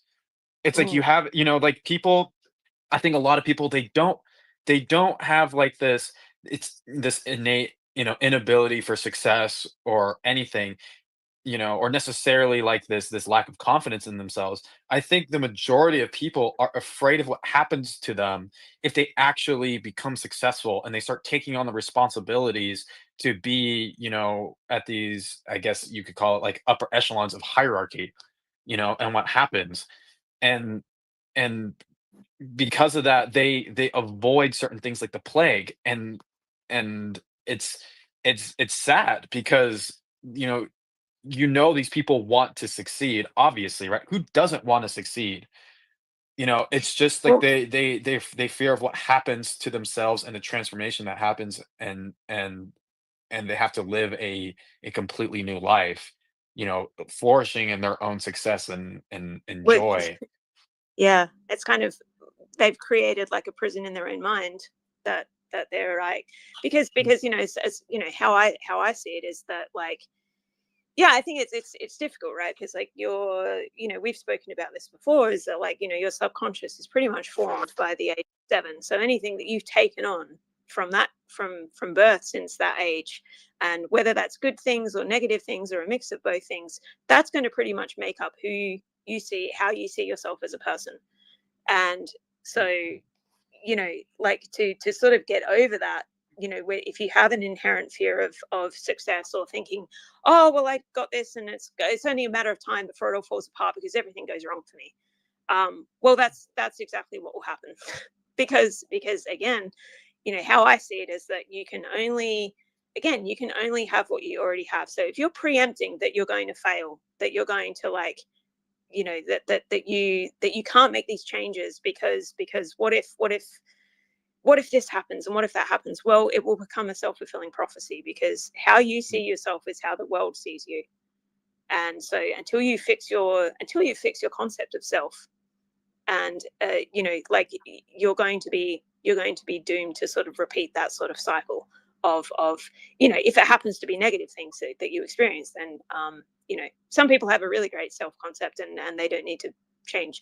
But and it's a very difficult thing to do, like to change. Like I've been actively doing this for the last 9-10 months, And, you know, I'm almost 20, I'm 29 in just over a week. And it's really difficult to undo a lot of these subconscious beliefs that I've held. But when I reverse engineer things, like when I look at things that have actually happened to me throughout my life that have been negative, it's like, oh yeah, I caused that.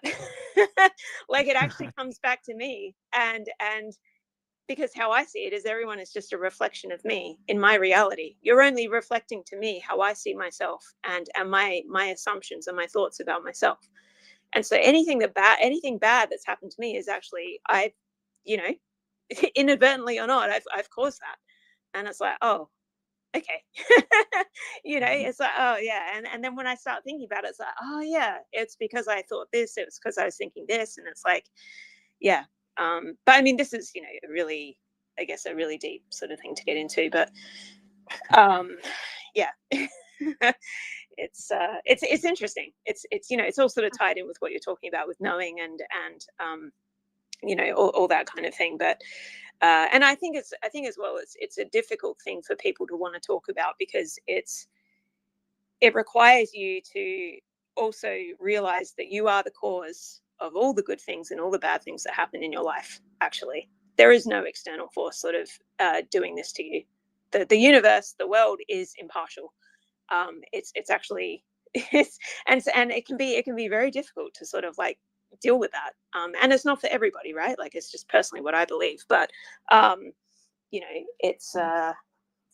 That was a bit of a tangent, but you know, it's yeah, your reality manifests your thoughts. So yeah, and think bad things, and bad things will manifest. yeah, well, I mean, it's you know, and it's kind of a popular currency these days for people. Like, being a victim is a popular currency. It'll get you attention, and Yeah. a lot of people, it's comfortable to live that way. But do you want to be a victim your whole life? Do you want to blame other people? Do you want to say, well, I didn't get this job because they're obviously racist, and they obviously thought this about me. Well, if you went in thinking that they were going to think that, then yes, you're not going to get you. What do you expect? What do you expect to happen? Like, it's, you know what I'm saying? But I also understand that as a society, like, you know, people have been conditioned to think a certain way, and that's what I'm saying. We're sort of like already preemptively towards negative thinking. When people start talking positively, people are actually quite skeptical of people who speak positively about things and say, well, yeah, of course you say that because you've got XYZ, and because you look like this, and because you know what I mean? They find every excuse to say, well, of course you would be positive. But it's like, yeah, well, but do you think? Don't you think that the positive thoughts that they had reinforced whatever good things that they had? Exactly. You know, like you you want like all the pretty and rich and smart people to just, you know, be negative and shitty all the time. It's like you think about that reality and try to live that, and you realize that that just makes no sense. Yeah. And I mean, don't get me wrong, it's impossible to have, like, you know, positive. I don't agree with the people who are like, oh, positive vibes only. I think that's nonsense. Like, you know, everything is a frequency, and you're going to have, like, you need that polarity of positive and negative, and you know, that it's just normal. That's just the human experience. Like, you're going to have bad days. That's totally fine. But the important thing is to not to dwell in that state, and to not let that consume you. Because you that's what you become, what you think. Like, I am that I am, right? Exactly. So yeah. Anyway, that's just my 2 cents. Yeah, well, it's like you have to think positive about, you know, the intrinsic parts of you. You know, that's your identity. That's what you keep positive. What you waver in positive or negative is discerning things and discerning outcomes. You know, not necessarily, you know, certain, you know, like the vision that you have, you keep that stubborn. But, you know, like when you, how should I say it? You know, like you got to keep it real. You know, like obviously, if there's a 9.0 earthquake, you know, like you should think like all the buildings are going to fall down. Yeah, you know, keep that logical side of you there.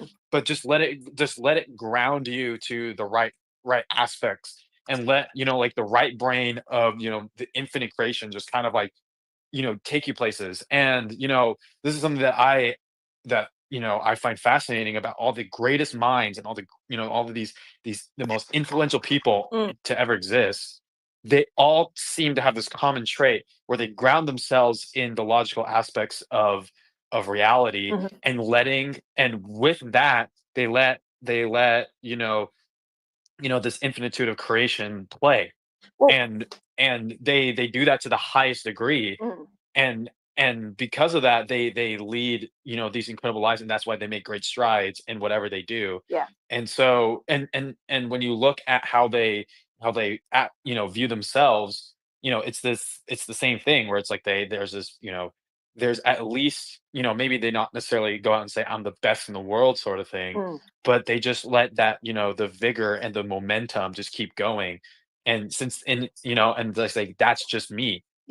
Well, And they don't dwell on who the identity of themselves. They just let everything else kind of show for that. And I think, of course, I mean, you need the left hemisphere of your brain is there for a reason. Like you do need that. But I think I said that to you the other day, right? That's the verse is that you never let the left hand know what the right hand's doing.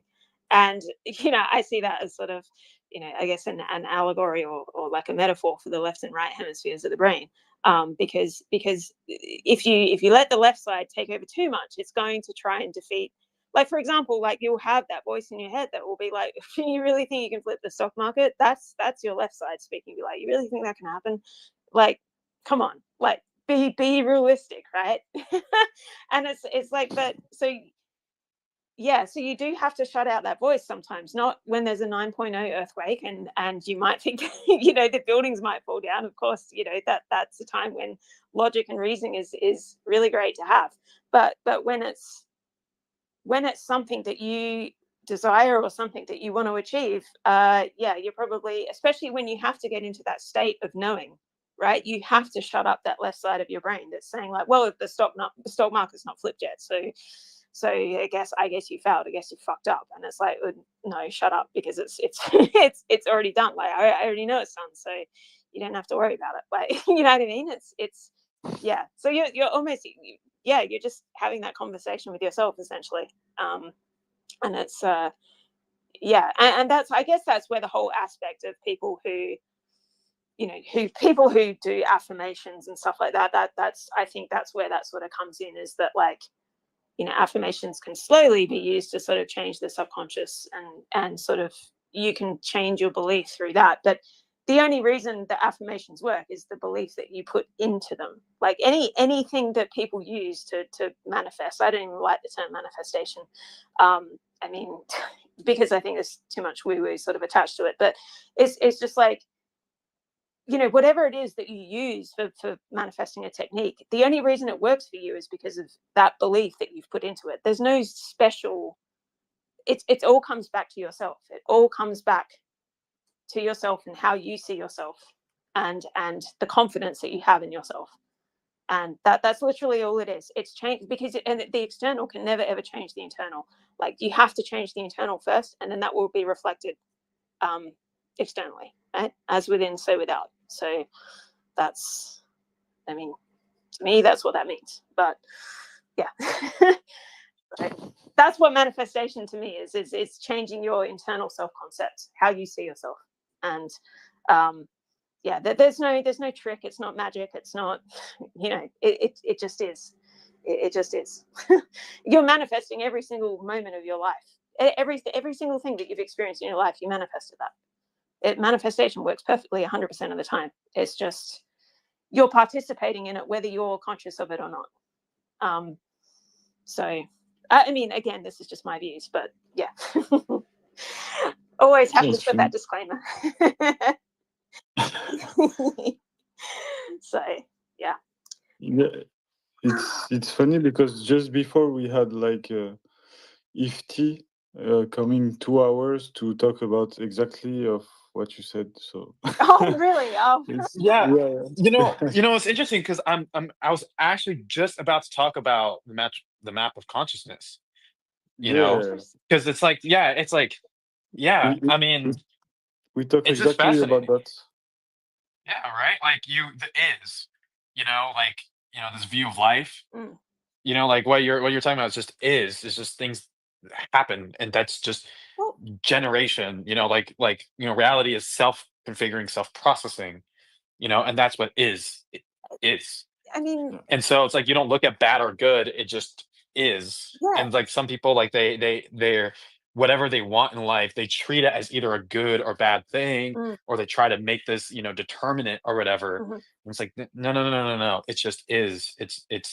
It's monic, it's you just attach yourself to it. And I think a lot of people they treat these things as good or bad, like they want to like do X, Y, or Z, and they treat it like that. And it's interesting because like someone like me who's like, I'm learning Japanese, and like, the thing about it is the way that you actually learn a language is that you just sit there for hours and you just watch it.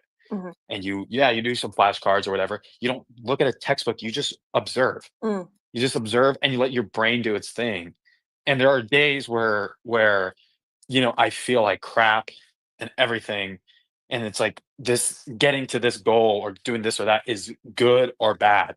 Do I know what this sentence means? Good or bad, it doesn't matter. It's just like, do you know it? And it's like, if you don't know, okay, move on. And you don't try to treat it like a percentage that you're trying to get or like a grade. And it's interesting because if you look at data on people on how they succeed, and they look at like when you practice, perfect practice makes perfect. Well, what does that mean? And they did this test where they had like this little game, and in the game they had two modes. What would happen whenever you failed at whatever the game was? It would say the percentage of what you failed was the first version, and the second version said you failed, try again. And if you look at the people, like which side did better, almost, like 5 times better were the people that it just said, "You failed, try again." Because they weren't concerned about numbers or scoreboard or whatever, they just said, "Alright, keep going." And that's kinda like this is part of life, it's like if you wanna do that, don't worry about the percentage, don't worry about good or bad, just be it, and eventually you'll become it. Well, yeah, I mean, I actually think there's a good Bible verse that, I mean, again, I see scripture a lot as an allegory for this kind of thing. And I think it's like, it's something like, seek ye first the kingdom of God and his righteousness, and all these things will be added unto you. And the way that I see that is, I see that when it's talking about the kingdom of God, it's actually talking about the power within you and the righteousness within you to achieve whatever it is that you want. So whatever you declare it is that you want, I am this, or I am that. Well, you can have that. Like, but you will have that, and that will be, that doesn't mean you sit around and you don't study and you don't do anything. That's not what that means. But it's like, you have that sort of intrinsic knowing, and it's, it just sort of will come to you. Like, I feel like we just sort of overcomplicate things as humans. I really like. I mean, if you think about it in terms of animals, right? Like, a cat doesn't wake up and wonder if it's a predator. It just is, right? Animals abide by this law. If you want to call it the law of assumption or whatever you want to call it, they abide by this perfectly. They don't question it. They just do. They just know. They just intrinsically know. And I think that humans, like with our brains, we've got a tendency to want to explain everything, to find an explanation for everything, but it can't be that easy. It can't be that easy. And like, how many times do people say that? If it seems too easy, or if it seems too good to be true, it probably is. And it's like, okay, but what if it actually is that easy? What if it is about just declaring that you are actually that, and you are that? What if? Like, I think, I think we want to know the reasons why for everything, but like, for me, there's no actual intrinsic logic to this. It's just how I think the universe works, and just how I think it is. I don't know the reason for it, but yeah, I don't think we'd ever know the reason for it. It's just been like that since the beginning of time, and I don't know. I don't know. I put you the map of consciousness in the jumbotron. Oh yeah, thanks. Yeah, I actually shared that in the chat a couple of weeks ago. Yeah, it's really interesting. I mean, sometimes I look at these things. See, I even look at those things and I get confused because I'm like, oh, like how many points am I earning for consciousness? You know what I mean? Like I don't even want to think about that because I don't want to get bogged down in like, well, am I like losing points if I'm feeling envious or if I, you know, and obviously that's not a good thing to be envious, but yeah, I'm just saying as an example. But yeah, I mean, it's interesting. Yeah, it's really interesting. I think it's useful, but yeah, it's probably too complicated for me.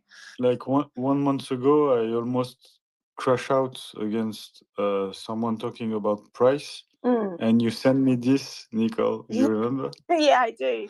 Yeah, and now I'm saying it's too complicated for me. I'm like, yeah, because I've really, you know, it's funny. Like I've had a lot of time to, you know, I've been very busy, but at the same time, I've had a lot of time to myself and to think about things, and it's actually been really good for me because it's like, oh yeah, like I'm sort of coming to these realizations, and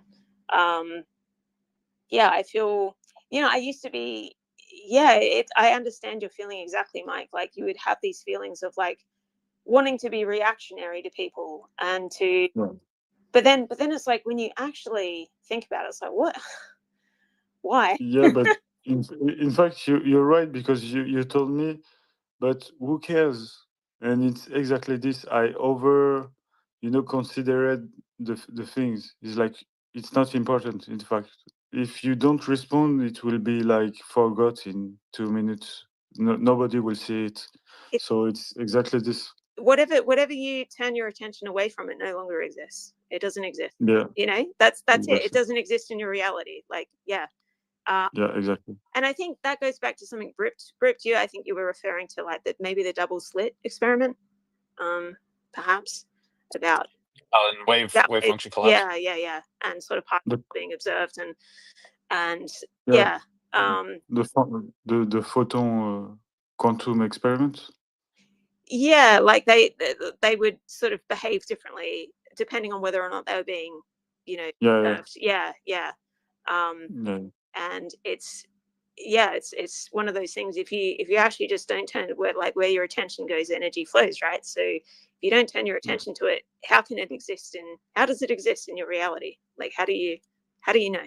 Like, I mean, yeah. How are mirrors real if our eyes aren't real? Eyes aren't real.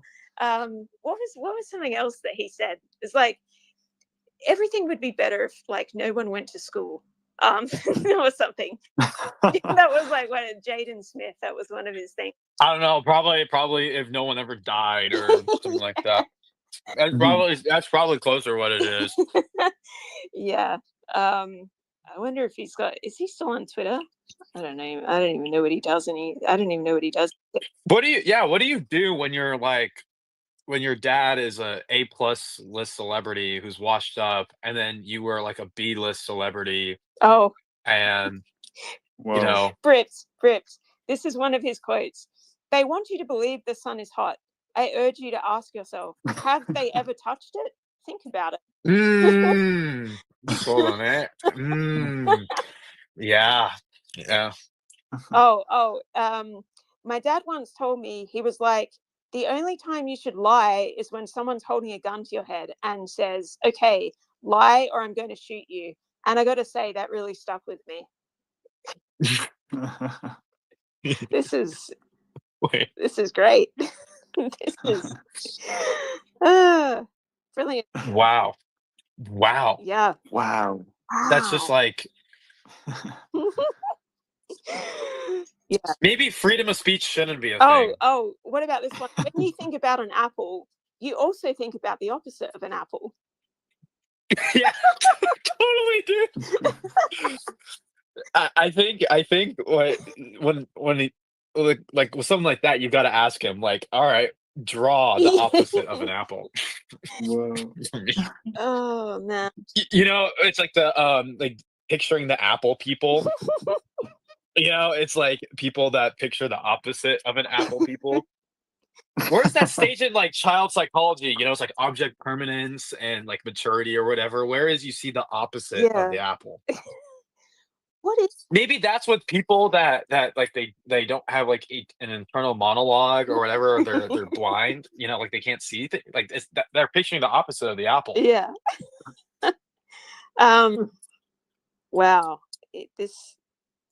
That's brilliant. Yeah. That's gotta be the most insane rage bait ever. Yeah. It's. Yeah. This is actually yeah, I'll watch movies I like to see, Steve Jobs interviews, that kind of thing, something that's going to make me smart, and then I go to sleep.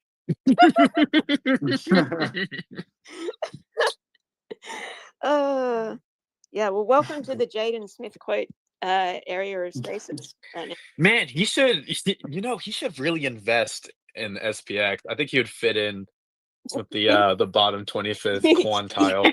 Yeah.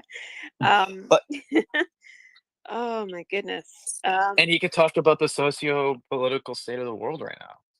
Yeah. Oh, well, he actually said I should just stop tweeting. The human consciousness must raise before I speak my juvenile philosophy. Well, yeah, that might actually... What the fuck does that mean? It's because he's contradicting himself, right? That's not a word. Contradicting himself. Well, you know? Yeah, I think I don't know if he was actually trying to sound snarky or if he was like, you know, like he was making fun of himself, like.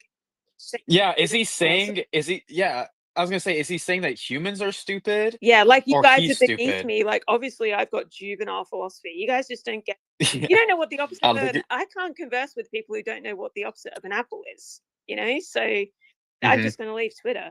Yeah. Yeah, they're juvenile. Yeah. He sounds like the kind of person like he like reads, you know, the dictionary word of the day Yeah. and he tries to use that word like 3 times, you know. Oh man. Oh yeah, I just these are great.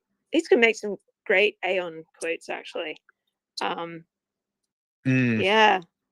I think just do like a whole month of the Project Aeon quotes, and it's only Jaden Smith. I wonder how far you could go. Well, you know, obviously some people will know what the tweets are, but like, you know, people think, man, you've been on a roll, Nicole. Yeah. Realize it's just my thoughts. I was inspired because I was sitting around one day and just wondering, you know what? Yeah, I really think, you know, I was thinking about an apple, but then I started thinking about the opposite of an apple. You know, as one does. Yeah, as one of my juvenile philosophy. You know, one who espouses my type of juvenile philosophy would you know would know about. So yeah, I was just inspired by my own brain, and that's because I didn't go to school. You see, I'm much more intelligent. Instead, I was filming Karate Kid. Yeah. Surprise, guys! I'm actually Jaden Smith. Yeah. Yeah. I manifest. I think that would be mega bullish. Yeah. I transmogrified myself into Jaden Smith. Ooh, that's a big girl word. Transmogrify. Oh yeah, I'm using. Yeah, can you mansplain that to me? Is it metaphysics? If it's metaphysics, then I got you. No, I was just being silly. I kind of want to sleep. I'm not gonna lie. I feel like it's 1 p.m. Remember when Spaces was supposed to be 1 hour? Yeah, that was today. Yeah, so that was today. Yeah. It was in fact today. And it's been 3 hours and 18. 3 hours and 8. Well, no, not 3 hours and 18. 3 hours and 11 because, you know, we started at what, 6:07 Okay, yeah. I mean, I joined at 10 a.m. my time, but yeah, sure. If you want to. But we didn't start because you know. Yeah. Space is supposed to be 53. Oh, it's supposed to be 53 minutes actually. I'm sorry. That's totally fine. Yeah, I can't believe that I booked a Spaces like when there was no one else that booked out a slot after me. Like, it's Tuesday, isn't it? Even though it's like not Tuesday, it's not Tuesday anymore for most people. Yeah, that's very true. But in my head, I'm still living in Tuesday, because I haven't really slept. So, you know. True. Yeah, I can't like yeah. I had real trouble sleeping because it's so hot and it's still like so humid here. Yeah, it's raining. You got all those typhoons. Yeah, and that's the thing. Like when it rains, it's like the humidity goes up. Even like I've got my dehumidifier on nonstop, but it just doesn't. Like I can't sleep. It's everyone should feel sorry for me, and no, I don't care. You do the aw sound. Yeah, no, I won't because like Clanker Hunter 6900. Yeah. Can you do the aw sound? The aw sound. Oh wait, I can do it. Which one is it? Okay. Sorry guys, I may use the wrong one. Yeah, I don't know which one is it. Yeah, you used the wrong one.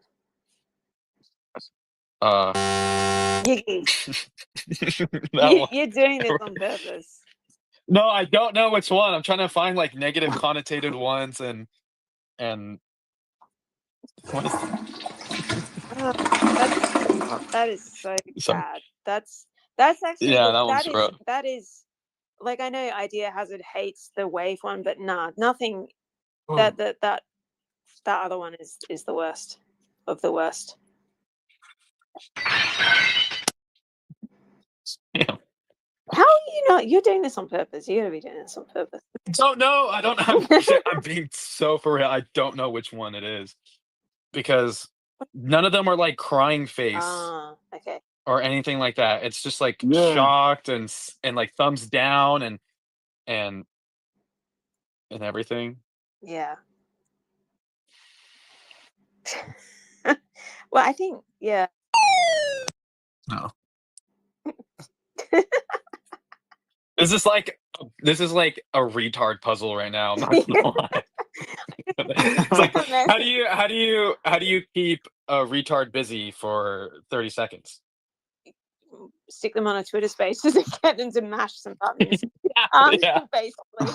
I was just thinking about that meme of like, you know, the retard guy like trying to put like a triangle into like the round, like into the round peg, and just like that's you right now with trying to find this soundbite. Wait, how come? So I thought I have to be co-host to do soundboards, but I guess not. No, I think anyone can do them. Yeah. Yeah, I think just if you're a speaker, I think you can do it. Yeah, I think so. Oh, you tired? You tired, Nico? I am actually. I know I shouldn't actually be saying I'm tired, should I? Because I know that you figure. Yeah, but I'm not. Like 5 a.m. 5 or 6. Trying to one up people. Yeah. Oh yeah, you're tired. Yeah, and I need my nap. Like baby needs a nap. What's the time? Have you ever? Yeah. No. I was gonna ask a very dumb question. No, please ask away. Have you ever met a full-grown adult male ever say "I'm eepy"? Because I have. Oh, what you actually have in the real world? Yeah. I have a friend who will say I'm eepy. No. And I have to remind him that he's a full-grown male. No, like that's. Yeah. Oh god, that's as bad as like. Have you seen like when someone like, I don't know why Reddit's coming to mind, but someone posts a picture of a dog or something, and they'll be like, "Oh, does the snoot go boop?" And it's like, like all that, like it fills me with rage. Like, yeah, it's that kind of, it's not quite baby talk, but it's kind of like, it's just retard talk. I don't know what it is. Like, I actually don't know what it is. It's quirky Chungus girl. Oh, yeah. But like non-gender specific. Yeah. It's you're actually right. It's yeah, I posted something in the main chat the other day of like, it was like the millennial cringe, like TikTok millennial cringe. And there was like, it filled me with so much anger when this girl was like, I'm jealous of Taylor Swift because she gets to be small girl. And Travis Kelce he's 5'10". Yeah, and he is big boy and she is small girl. And it's like, like it's it makes me wanna, I don't know. Yeah, I don't know. Cry. But I saw someone wear Jenna Marbles t-shirt the other day, and I thought that was that's like, whoa, that is yeah. that is Yeah. that is I barely have any recollection of that person. Are they still on social media? Probably. Wow, that was Probably. wasn't she on like YouTube or something when it first Yeah. started? She was one of the first like huge, like actually huge YouTubers. Yeah. You know, like one of the first to have a few million subscribers. She was there even before, you know, even PewDiePie was big. Oh. And that's really saying something because I think she's like, I don't know why Nihilism also comes to mind, but he's actually still around. Last time I checked, although it was a while ago, he was like streaming on Twitch. Not to the same avail, obviously, but yeah, you know, like the very first round of YouTubers like that and like Smosh or whatever. She was there, and I saw someone wearing a Jenna Marbles t-shirt, and they looked, you know, like that. Actually, you know, it's funny. I actually saw the funniest t-shirt a couple months ago. I was traveling to San Antonio, Texas, and a layover in Dallas, and we got on the flight at 3 a.m. and we get to the airport at, I don't know, like 9 a.m. And I'm walking through Dallas at 9 a.m., right? And I see a group of, you know, they're from the Midwest. That's all I'm gonna say. They're from the Midwest, and they wear this T-shirt that said like, I don't know, Samantha's divorce party, and they're all wearing the same T-shirt.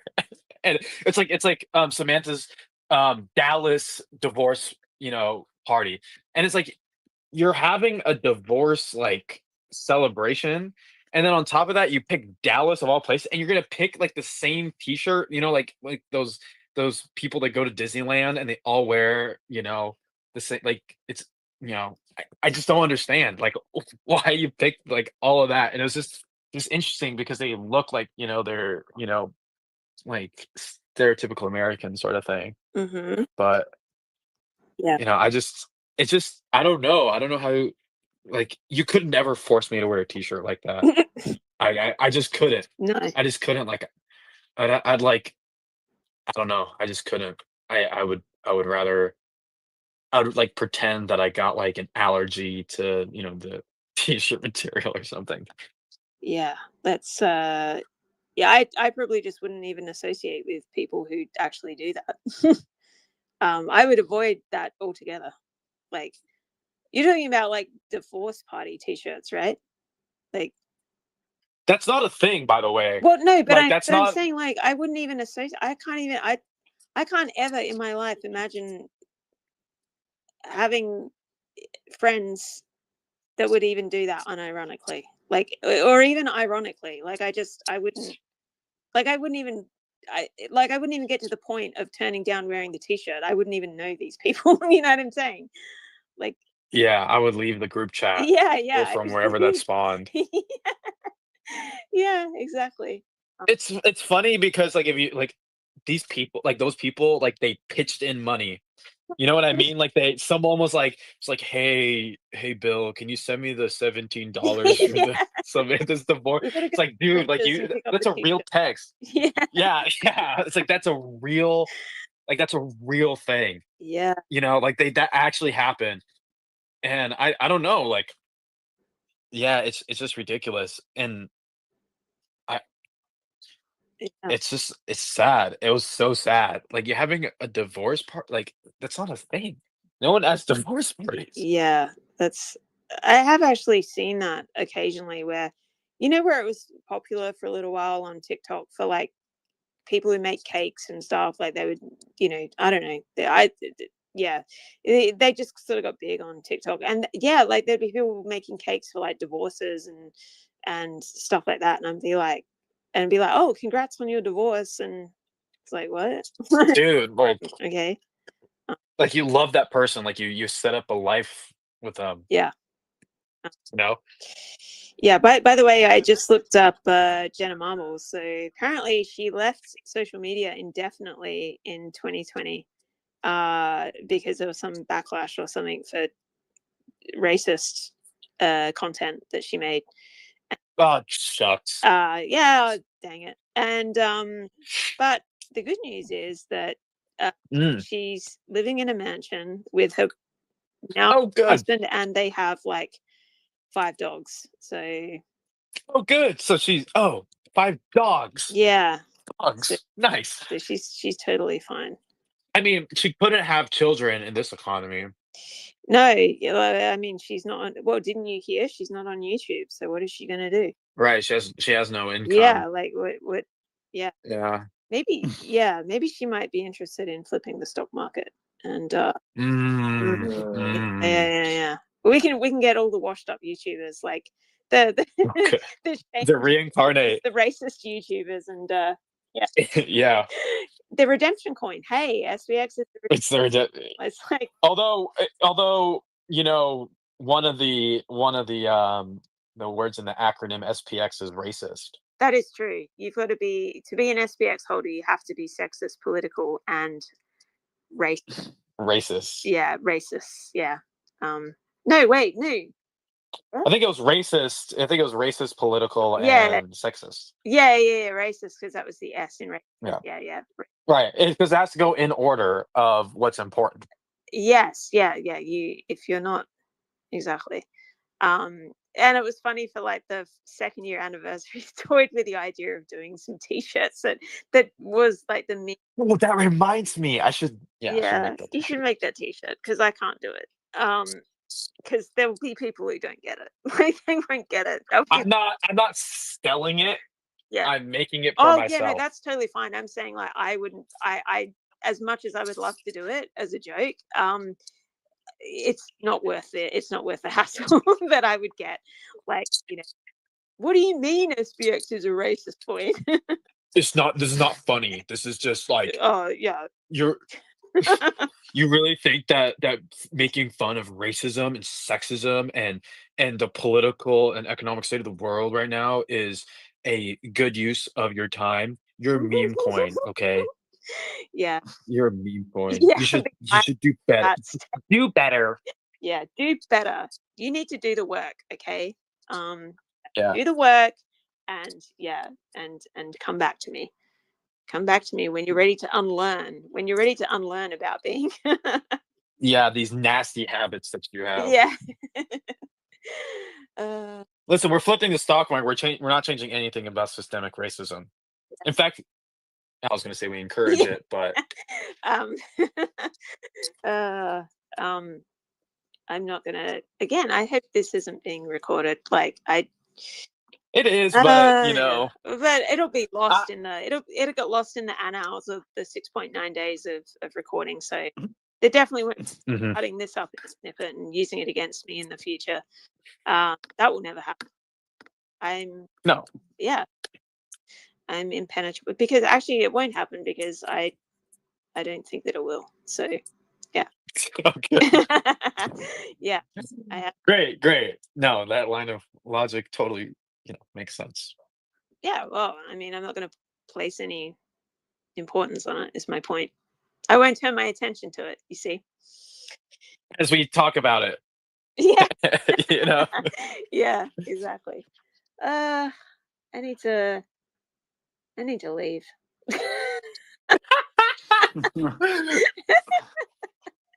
Again, if you take a look at the only metric that matters right now, Yeah. the listener count has dropped tremendously. Wait, seriously? I don't know. Oh, okay. Listen. It ain't going up. That's all I'm gonna say. Yeah. Well, if we get more people dropping off, we can finally do Sigma Wolf. Yeah, or Omicronic capybara chap. I was being slightly silly when I said omnicronic. I was doing a portmanteau of. You're acting so omnicronic You're right now. acting so omnicronic right now. Yeah, it's giving omnicronic capybara. Why omnicrom males are higher than gamma male. But they're still below Sigma. Everything's below Sigma. I'm a Sigma male. What do we? Yeah, I actually don't even know what's the difference between an alpha and a Sigma. So an alpha supposedly is they are on top of the hierarchy, but they still interact with everyone below the hierarchy. So the beta males or whatever. The sigmas hold the same superior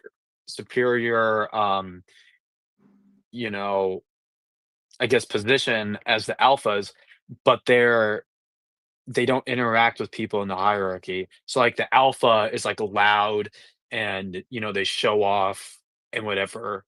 And it's funny because the whole thing is just about getting women. So it's like they they can rizz up women. The sigma doesn't do any of that. They're like mysterious or whatever, and they still pick up women. Right. Yeah. I mean, I do find it fascinating that a lot of these guys who place themselves in this category of saying I'm an alpha male or a sigma male, they tend to like I don't know, it's like they worship people like Patrick Bateman and stuff like that. It's like yeah. It's like, yeah, that's or the dude from Scarface and stuff like that. It's like, yeah, Tony Montana. And it's like, yeah, they're not intended as positive role models. You do get that, right? Like, yeah, you didn't. Well, I guess not the same for Patrick. Actually, well, yeah, like you didn't watch the end of the movies. Oh, yeah, no, you didn't watch the end. You didn't see. Although, I mean, like Patrick Bateman, like nothing consequential necessarily happened to him, but that's kind of the point, is that he now lives in his own, void of whatever, and he's all alone. And it's like, that's like an equally worse existence than being arrested and being caught for what you do. Yeah. Because now you have to live with this and then now interact with society. And yeah, I don't get it. Wasn't there an argument in American Psycho that like the murders and that he, perpetrated, like that it was just a figment of his imagination? Bro, listen, so let me rant for a sec about that. So it's like it's you can just apply that concept to just anything. It's just like in any movie or any story, it's like, oh, it's just all in his head. It's like, dude, if it was all in his head, like who cares? Like, it's just this it feels like it's a moot point that doesn't drive any of the themes, because it's like, okay, imagine so he imagined all this stuff in his head. It's like, well, then the same consequence still happens. It's just like the layer of what he observed is just stratified higher from something that's actuated in reality to just like in his imagination. But the same themes and messages and the flow of story is still the exact same. And so it's like, oh, if it's all in his head, then it's just like, well, then, you're multiplying a number by 0. So, at least, in terms of a story. And so it's like, if you apply that, then what's the point? And like only it's like maybe like a handful really of movies that you can really say like, oh, it's just all in his head. That you're like, oh, that's an interesting plot twist. But everything else is just like, well, dude, name a movie and I can just be like, oh, and all that story that just happened for 2 hours was all in his head. You know, And you go, you know how, okay, like, you know how this could have been solved? huh. Got M. Night Shyamalan to direct American Psycho. Yeah. Because if you say it's from M. Night Shyamalan, dong, a ding dong, then yeah. Now he would have made sure that either Patrick Bateman was dead the whole time, or yeah, or it was all in his head. Oh, and then he woke up and he was like, yeah, well, he woke up. yeah, and yeah. Yeah, I haven't actually seen too many films, but I know that that's his calling card, right? Yeah, that's basically it. Yeah, it's that. So when are we going to get the American Psycho redirect with M. Night at the helm? Like maybe that he just that can go on the white paper on the road. Yeah. All he has to do is just take the original script of American Psycho, and then at the very last, word, he just presses enter on the keyboard and writes ... Then he woke up, period. And then it's all good, fam. And then he can call it his own script and everything. Exactly. So. Yeah, for sure. Cool. Well, if M. Night's listening, As he should, as he usually does. He's probably got an Aeon account. Let's be real. True. Like, he's probably true. Yeah. What if this is all just an M. Night, Salmon dream? We're all living in his own thing, and he's about to wake up. Yeah, dude. Yeah. And when we wake up, when he wakes up, we cease to exist. Maybe death is. You're actually just being erased from the M. Night Shyamalan. I can't really. I know I'm mispronouncing his last name. Yeah, but yeah, I don't know. It's an interesting theory. Viewership is dropping. Yes. Is it actually really? I don't know. I can't. I'm based off vibes. Yeah. Well, I mean, to be fair, it's like 1 a.m. or no, it's like 12 a.m. or something in America, on the East Coast, right? So, Americans are sleeping, bullish sleeping. That's what I'd like to be doing. And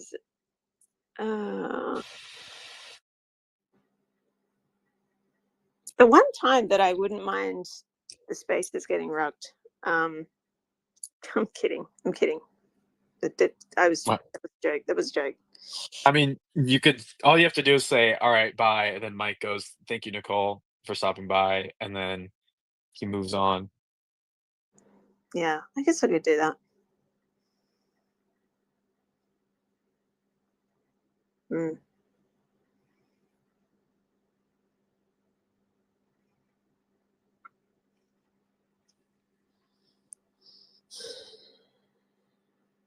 Nice. Where's Mike? He's asleep. Is he actually? I think he is. Dang. Oh no. So we're kind of stuck here, aren't we? Well, no, because I can still just say bye. Technically, I can.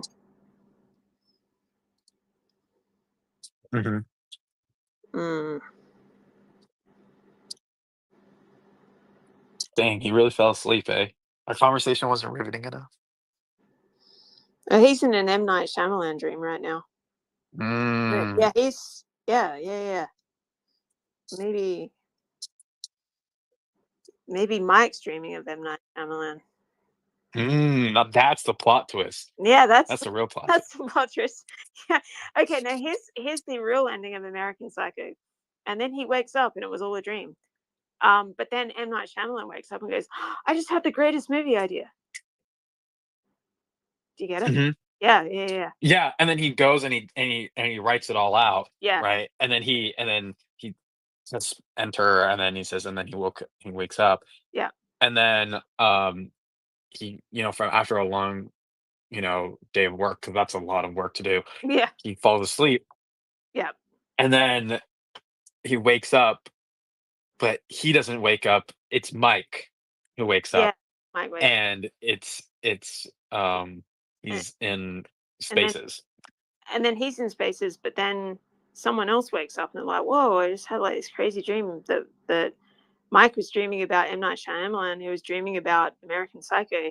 And then it becomes a never-ending film, actually, because it's always someone else that's waking up, being like, and then it just gets further and further along.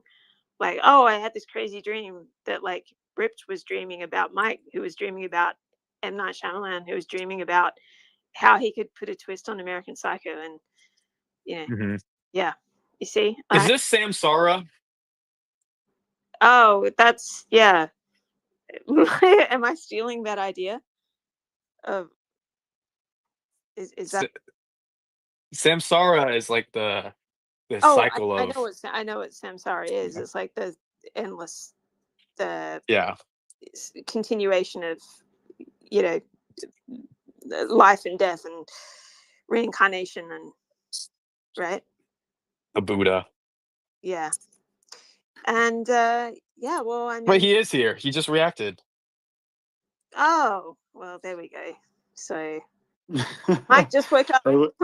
Mike, did you just have a dream about M. Night Shyamalan? Right? No, I was reading on Reddit. You're doom scrolling. So you're doom scrolling.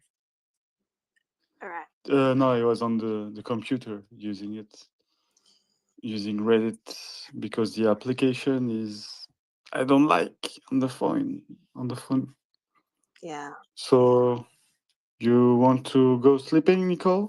I do want to sleep, but I feel bad saying this in front of you because it's like. No, it's okay.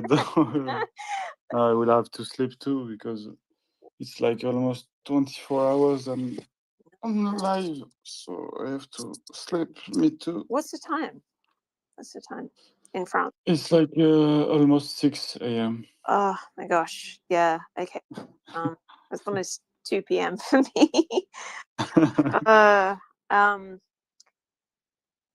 It was really cool. Yeah, this was great. Like, it was, thank you for, allowing me to, I think we made up for lost time with SPX Spaces.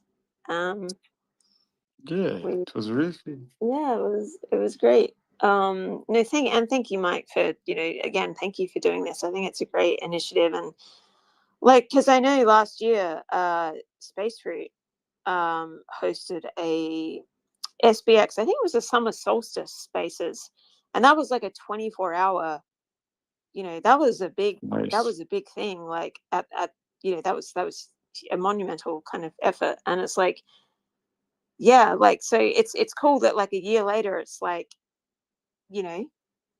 they are like, oh, I'm going to do the longest spaces of all time. And yeah, I think that. Yeah, I think it's a good representation of our ethos and everything. So yeah, it's really cool. I think it's and don't be discouraged, like if spaces, rugs and stuff like that, you know what I mean? Like, I know it's happened a few times now, but like, I think, I just think what you're doing is great. And it's also really cool that people can just jump in. I'm assuming that there are people that just jump in and they don't even probably know what SPX is about, and they just want to chat.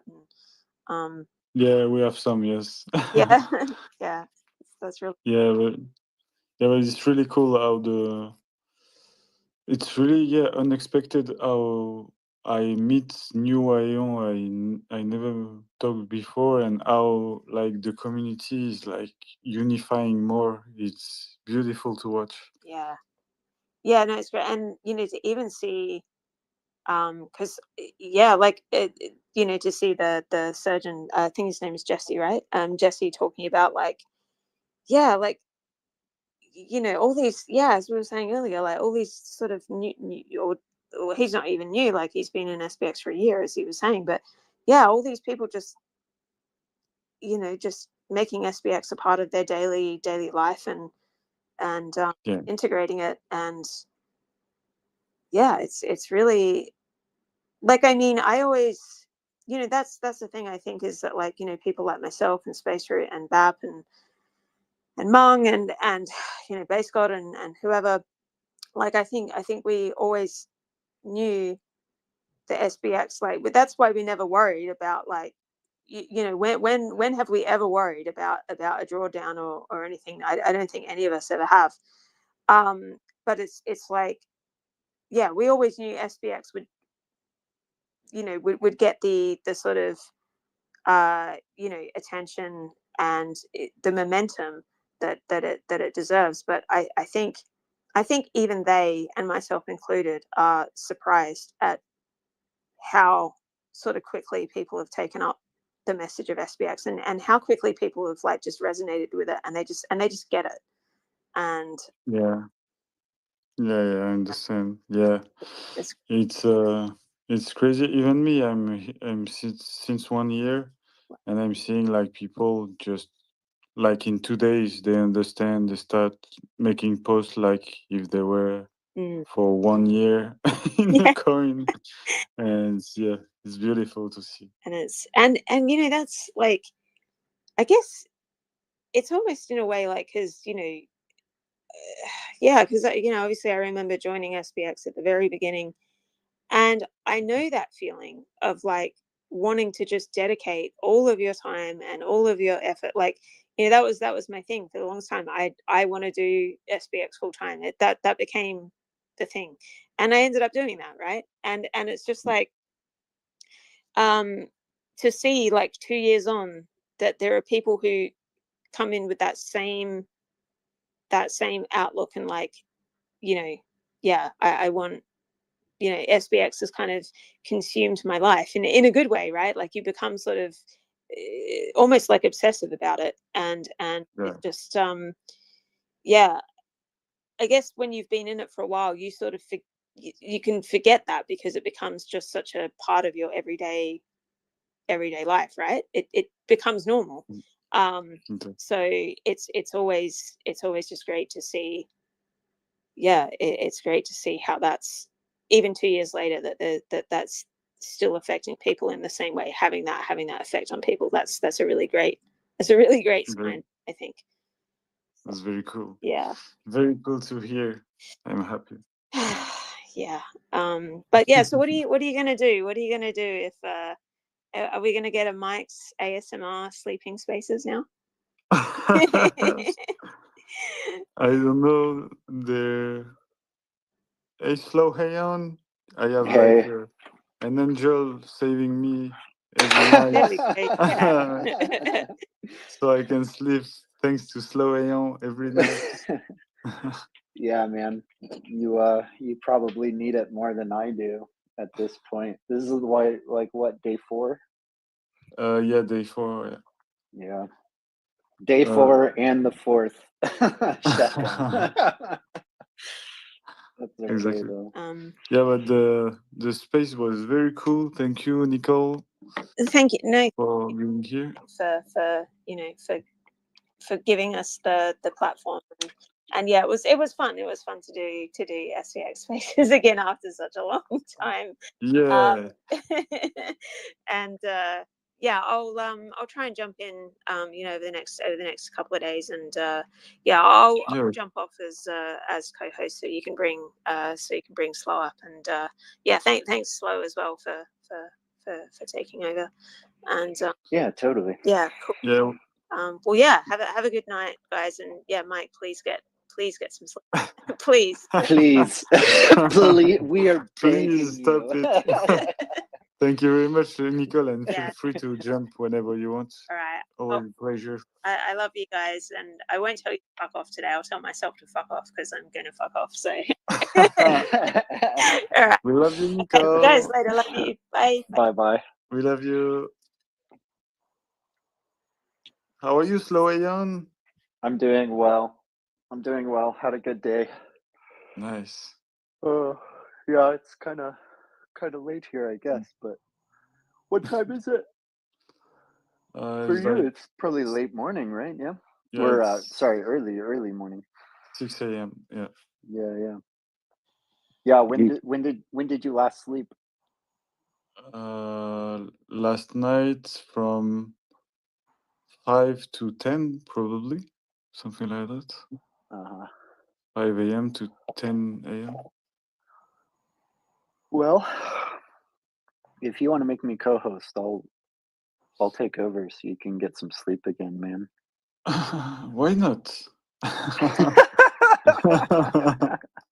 Yeah, Mike, get some rest, bro. We're here. Yeah, I will go to sleep, but it was very cool. Oh, yeah, I didn't say goodbye to Bript. You just move.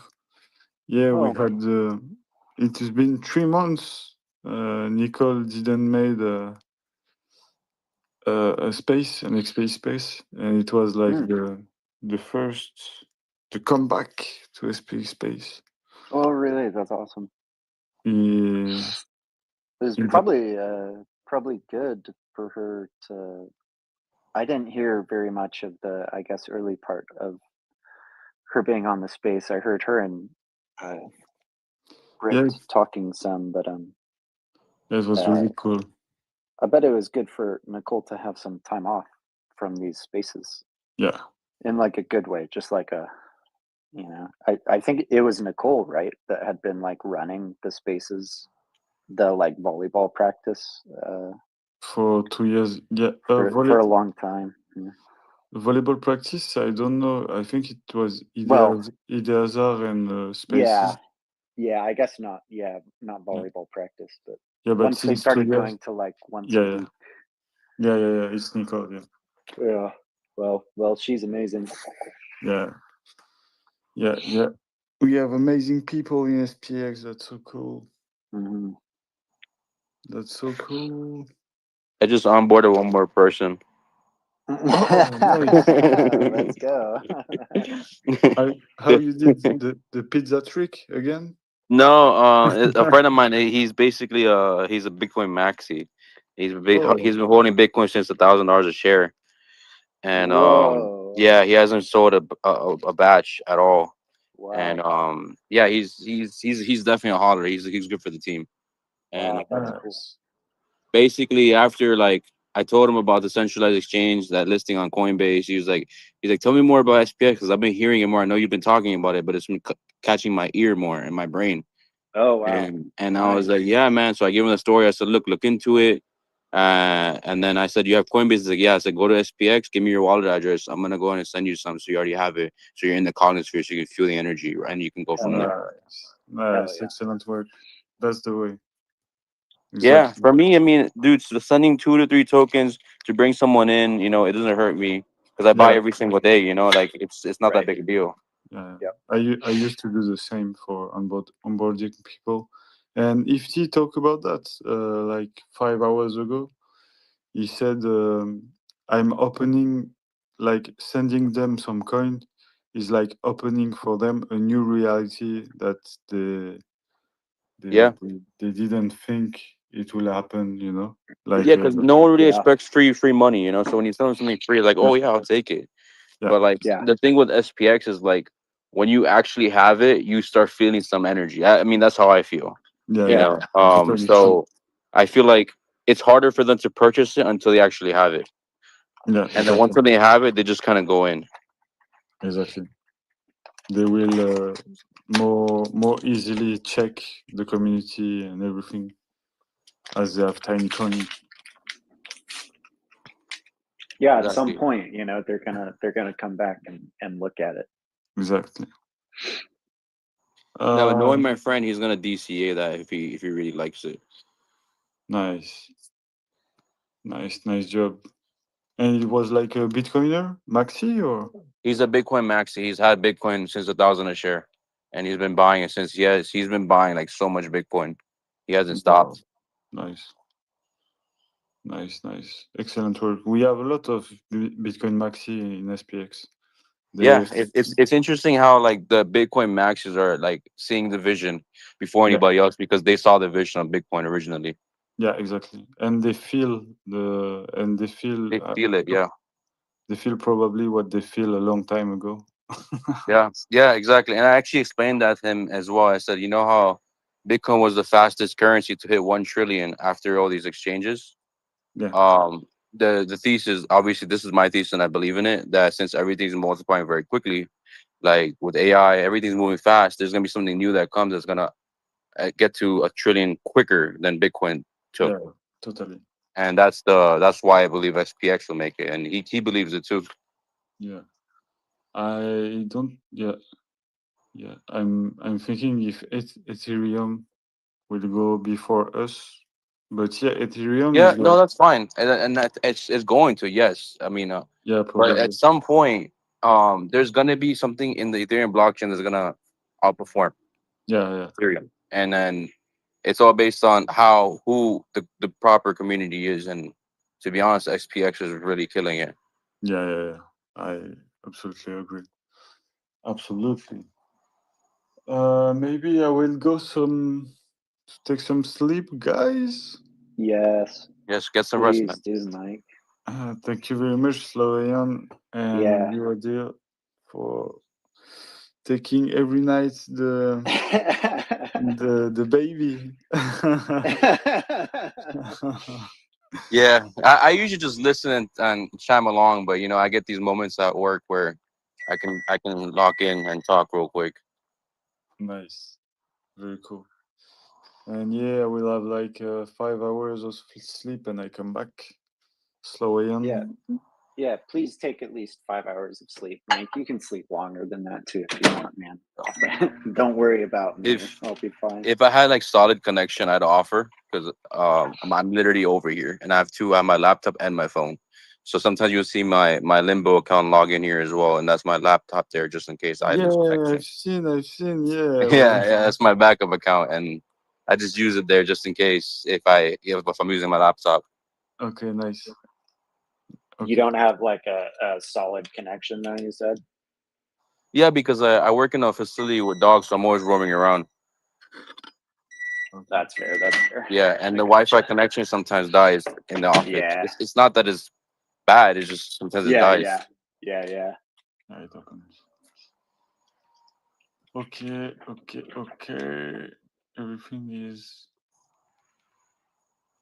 I think everything is okay. I'm just checking. Everything is good, no problem. Yeah. Okay. If the worst happens and it does cut off connection again and you're asleep, do you want me to start another space on my own? Do you want me to like DM you and wait? I think just since it's a real possibility, I figure have some idea what you think you would want me to do. Yeah, if it's crash, probably start a new one until I wake up and start a new one. I'll DM you if it happens, and I'll start a new one, and we'll figure it out from there. Yeah, perfect. Thank you. But I think it will be okay. Yeah, the last time it crashed out, it was quite some time, in fact, for now. It was like... Yeah, how long has this one been going on, actually? When did it crash out last? Yes, I will check the post, probably. This one is 6 hours. Yeah, it's okay. Probably it will be okay. The last one was 18 hours. And the one before was 42. 42. Yeah. Yeah. But hope it will be okay, and just in case, yeah, open a new one. Okay. I will. Sounds good. Well, hey man, go get some sleep. Yeah. Thank you very much. Hey, have a good night, man. Sweet dreams. Thank you, Adil. See you soon. So slow on. Yeah, By any chance, do you know where I can get stickers for SPX? I had a friend literally message me, one of my homegirls, and she wants to go all over Brickell, Wynwood, and Miami Beach and start stamping stickers. You have Nice.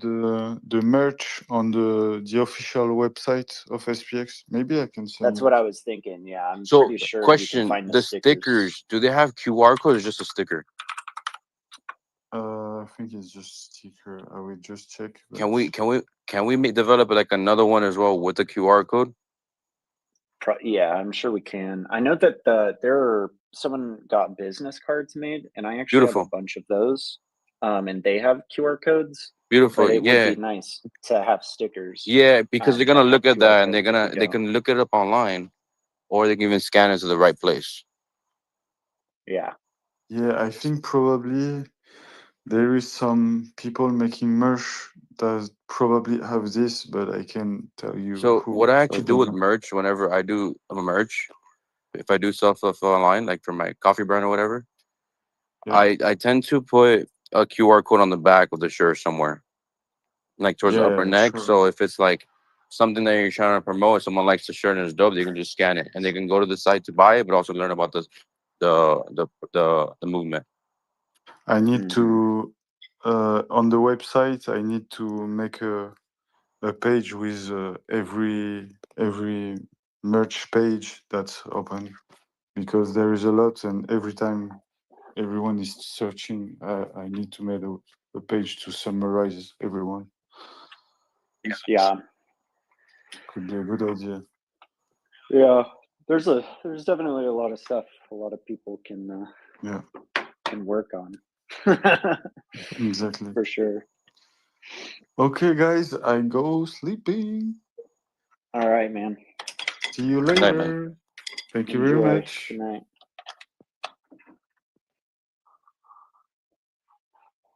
Yeah, let me try and pull up the boy, this is gonna be a long night. Yeah. Was everyone else asleep? Yeah, I mean, I guess so. At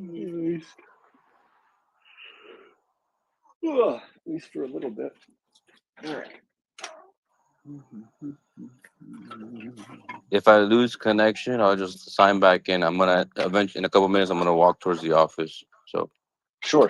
Yeah, no problem.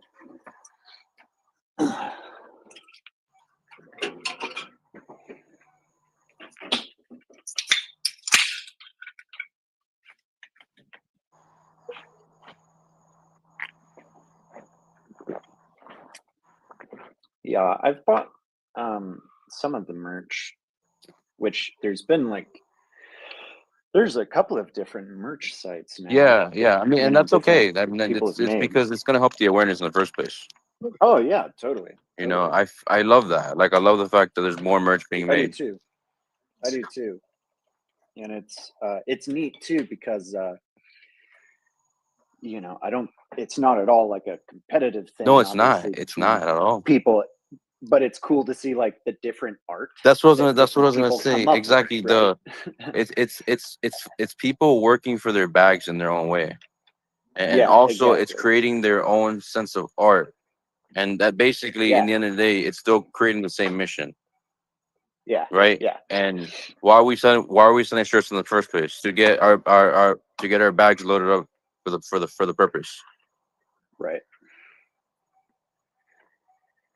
All right.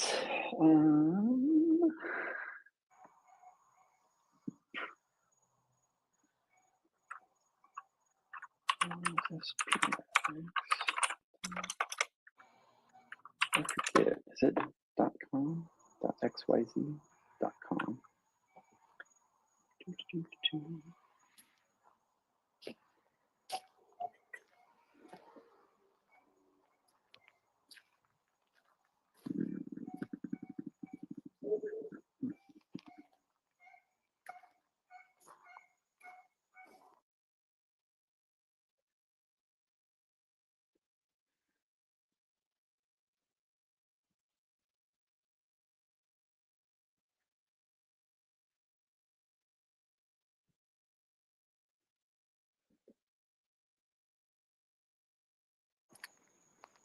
What part of the state do you live? You live in the East Coast, no? What's that? Sorry. You live in the East Coast as well? I'm in like the Chicago area. Chicago. I'm in Miami. Okay. Yeah. So I'm it's like 1 o'clock here. Yeah, it's midnight where I'm at. Yeah, you said you do the night shift, right? A lot of the time. Yeah, so the night shift, and then it's a very unique job, bro. They literally created this position recently, and they wanted me to do it. Oh, really? Yeah, it Okay. just it was like just in the last couple of months or something. bro. This is my second week. Oh shit! Like brand new. Wow. Yeah, no, I worked here as a driver. I used to do the Okay. deliveries for 2 days a week. And Okay. then I've also been very observant because I have an animal experience, right? And these are dogs, so it's nothing crazy for me, but it's also important that I know things, right? So I've been catching like things, and not to try them. It's just like in a concerned way where they noticed it. Like I found a dog that was sick, or actually one time, like they needed someone to give him injections. They're not a 24-hour vet, and like I've done that all day with lions. So like a dog's nothing. Sure. So. So for me, it's just like it's the precaution and skill is there already. So they are no one stays here on property at night, even though it's a 24-hour unit.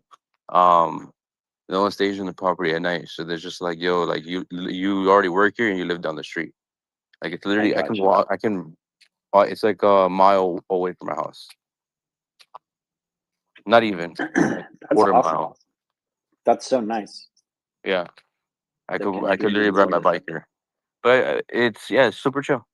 So I do that. I do this basically. I do four nights a week here on something, and 3 nights the other week because on Wednesdays I rotate. Okay. On my over 24-hour shift with the driving. With the driving service, because the driving service actually pays me better because not by the hours, by the gig. So that's why it kind of helps me out. Nice. Man, I am actually having a hard time finding these these stickers. Where the heck was that? Oh no, I have to do that in my car first. I was talking to myself. Sorry. No, you're good. I'm like talking to myself too. Accessories, stickers. Page not. Bro, you know what's funny? You want to know an interesting story? Mm-hmm. It's related to it's an SPX story basically. Now, so basically, my father's seen my entire journey with SPX so far. He was like, "Yo, like since the bottom it was at, he's like, yo, like it's just a meme coin. Like you shouldn't invest so much in it and whatever." And he's seen the ups and downs because I share my address account like so you can track it with him. Him and I share it. So basically, he's seen the whole transition. So now that it got listed on basically almost all central exchanges, he's like thinking about creating his own wallet. Hell yeah. That's awesome. Yeah, that's all it takes, a lot of the time. The thing is with the mass, bro, you need to have, even though we don't care about Coinbase, I really don't, but the reason why it's such a positive thing is because you're gonna see people believing it now. Yeah, like well, switch. It legitimizes it to a lot of people. A lot of people have that, like, they have the Coinbase, what do you call it? Like, yeah, if it's not on Coinbase, it's like they're just going to be extra cautious and not invest. It's super simple on Coinbase, that's the point. Yeah. So these guys can literally go in there and just grab it versus like the average person. Even though my father kind of knows how to trade on Phantom, he's not really into it. His brain's not really involved on that. Yeah, so, well, like, here's maybe stickers. Maybe. You can find stickers on Etsy right now, but they don't have the QR code on them. Yeah, no, that's gonna be something unique you have to create. I recently found a sticker that you had for the book, which is kind of similar concept. Oh, But for the like QR code, Audacious's book? yeah, Okay. exactly, it's a Yep, yep. book. You've seen it, right? Yeah, yeah, yeah. I So got a something copy. similar, like a QR code with our a visual. Yeah, totally. I don't know how to do that. Do you have any kind of know-how in that? I know someone does. I think I someone literally someone have will have never to know. tried. Yeah.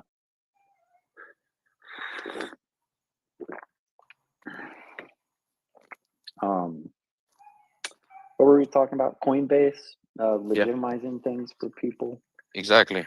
Yeah. Oh, well, yeah. It's also like Coinbase has been around long enough, and it being like the largest American, exchange. Right. It's got that sense of trust, just like brand trust.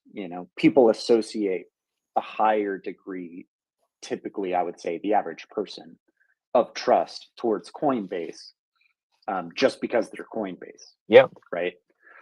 And so by proxy, anything associated with Coinbase is like, okay, well, I trust Coinbase, so I guess I'll trust this too. And just trust that Coinbase has kind of like done their due diligence, on our behalf, which is probably not a good thing to assume, but people do assume that. Well, they see the money opportunity. They see it's like, yeah, it's volatile, but they Totally, can see the consistency in their pocket. And that's okay. I mean, whatever. But in general speaking, it's just very positive in general speaking, because now not only is it legitimate in Coinbase, you have a bunch of people that know that you like your friends and family that obviously knew you were invested in it, and now they're seeing it on Coinbase, and they're now even more believers. They're much more passionate. Just like the thesis of like when you hear other people getting rich off your name, like people you know.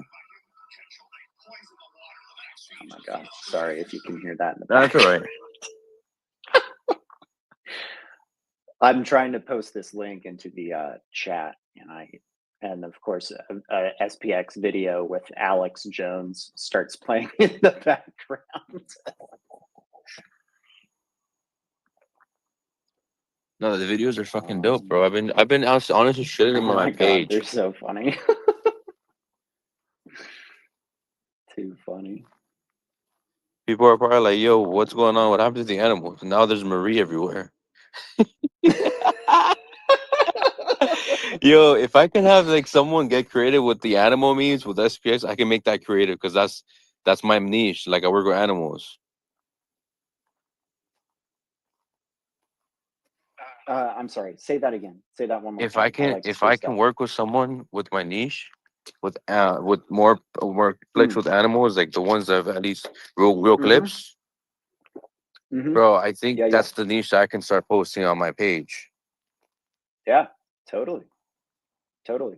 I think that's one of the it's kind of like a main thing going through my head right now with like the whole Reddit thing, and like you have to attack the niche. Yeah, bro.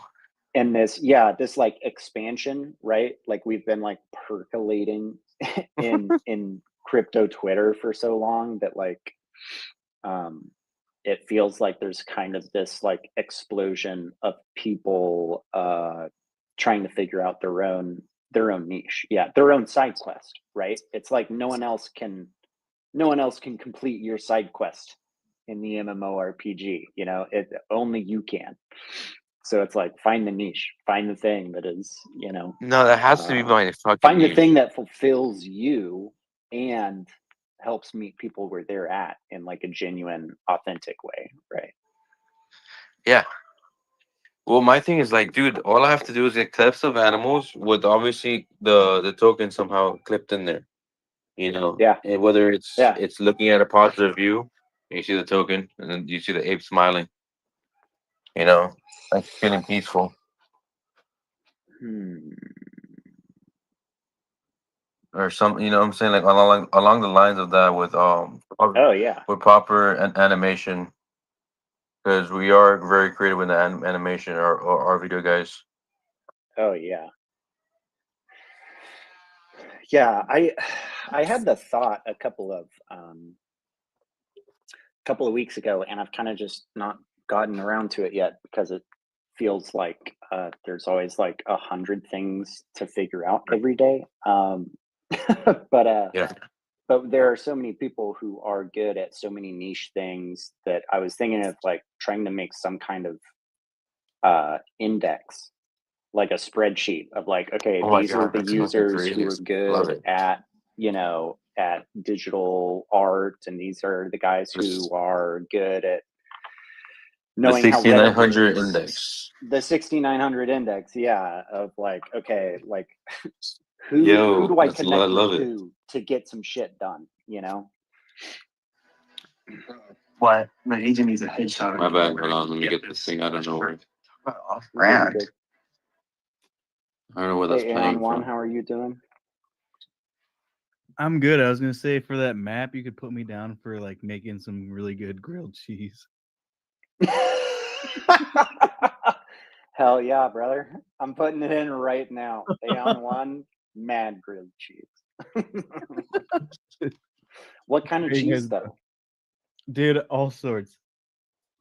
Okay. Honestly, it depends what you're doing. Yeah, do you have like a specialty grilled cheese, like the signature Aeon 1 grilled cheese? Okay, if I'm keeping it simple, it's just like American slices with mayo on the outside instead of butter, and then mayo on the outside.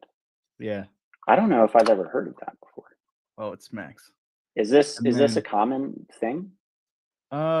Maybe. Okay, so the origins of that one, I don't know if you know the band Fish, but they have like they're pretty big on grilled cheese in the parking lots of their shows. What? Like, there's okay. There's people that like tour the band, and like they always have grilled cheese lots like there, and they always do it with mayo on the outside and garlic salt on the inside.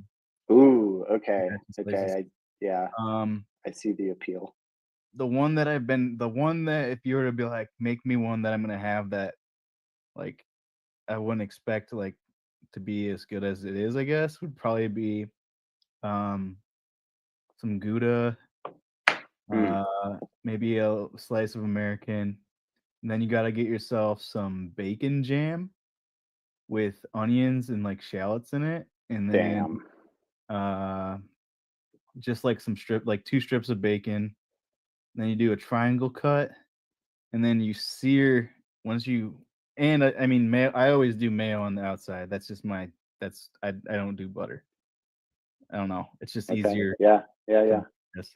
But you get them to a nice golden brown color, and then you triangle cut it, and then you take the gooey the gooey middle part, and you stick it on the grill again, and you sear the cheese. Okay. Yeah, you get that like crusty, crispy cheese crust. Yeah. Okay. Yep. Yeah. I see the vision, man. That sounds incredible. Yeah. Once we flip the stock market, I should have a grilled cheese. Hell yeah. Hell yeah. We should open up. Actually, we should open up like the Aeon grilled cheese. And have this like signature Aeon 1 grilled cheese as like the main item. That would be awesome. Yeah. I don't know. I love grilled cheese. Fuck yeah. So that is a good idea. We're gonna put this up my GoPay. Yeah, I mean, we can open some restaurants along the way, and we create some jobs in the process, and just flipping the stock market while we flip some grilled cheese. The SPX6900 is like 6,900 like Aeon owned companies. Dude, over 6,900 Aeons in the index with special skills. There you go. That was kind of the because a few Aeons have already made a LinkedIn page and made a LinkedIn profile on there, just as like planting the seeds for the future in case something ever happens where we get traction on LinkedIn where like people can actually start like saying like, yeah, I'm an Aeon and here are my like skills. If you want to hire me for like a gig job or something, you know, like I need a website built. If there's an Aeon, let me look on LinkedIn and find an Aeon. I've been on LinkedIn already too. Hell yeah. Yeah, same. I'm on Reddit, but I already have a LinkedIn, so I feel like LinkedIn is very important, like for if your work in general. So if you're Aeon in there, I don't have a LinkedIn, but maybe I should make one. Yeah, definitely. Just do that for work related, but like add some Aeon on spice into it. Yeah. Aeon some bacon jam.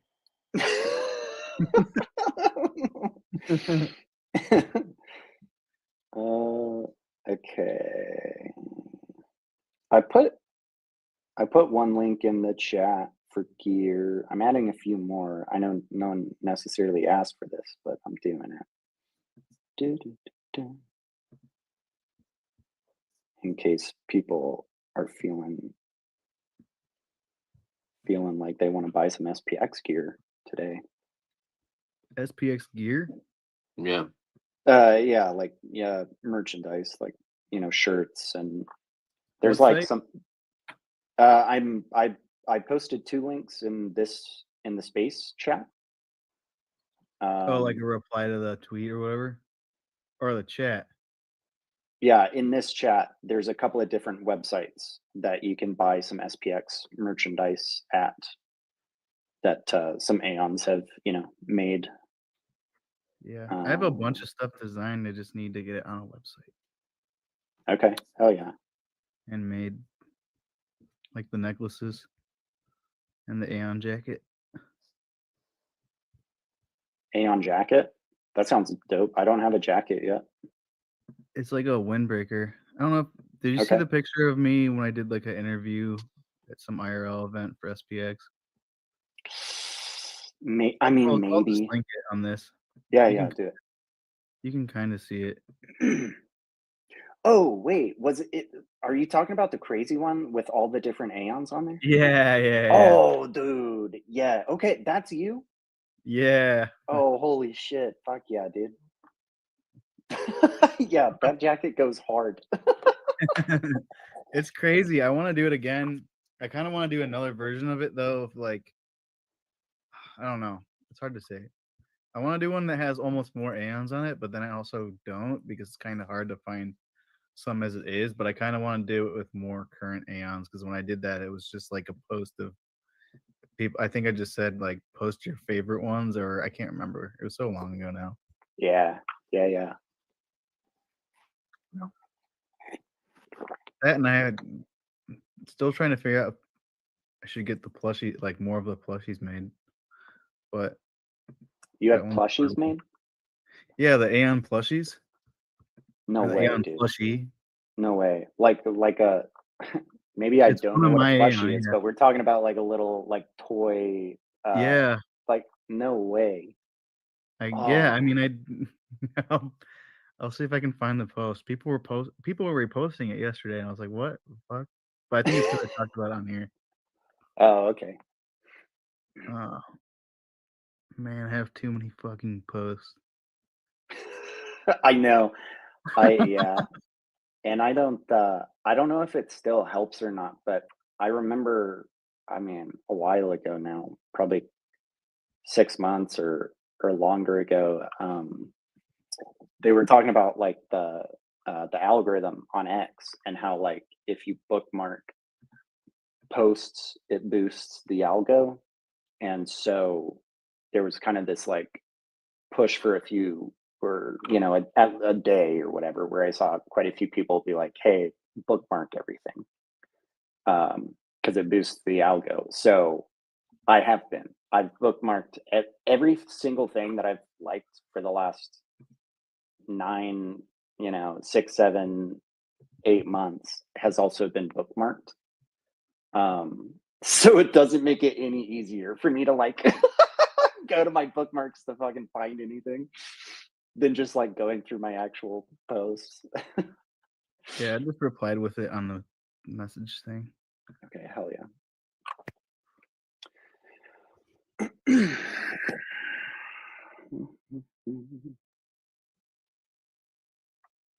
Oh my God.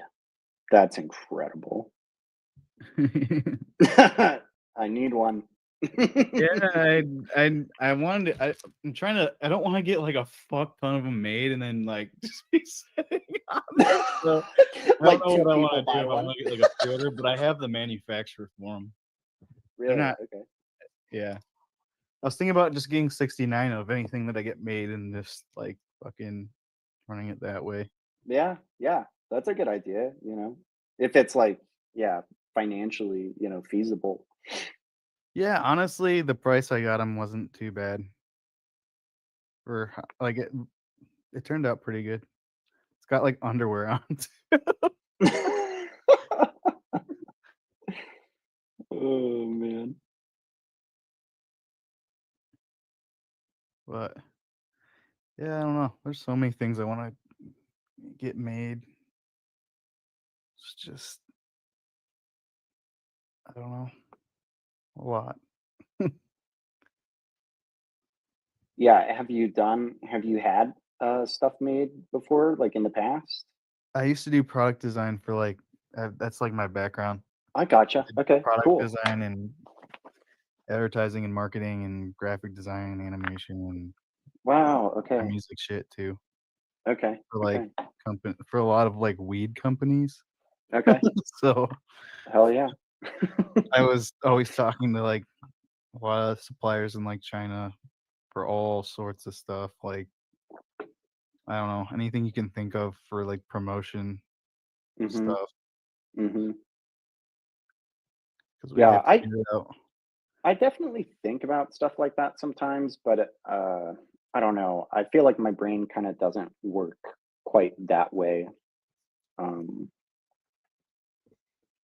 I don't usually think of things like I don't actually make a lot of memes because I don't know. That's just my brain doesn't create memes a lot, I guess. Yeah, I did on my personal page. I had posted like a brand new meme for like they're all video memes. I posted one every single day for like a year and a half.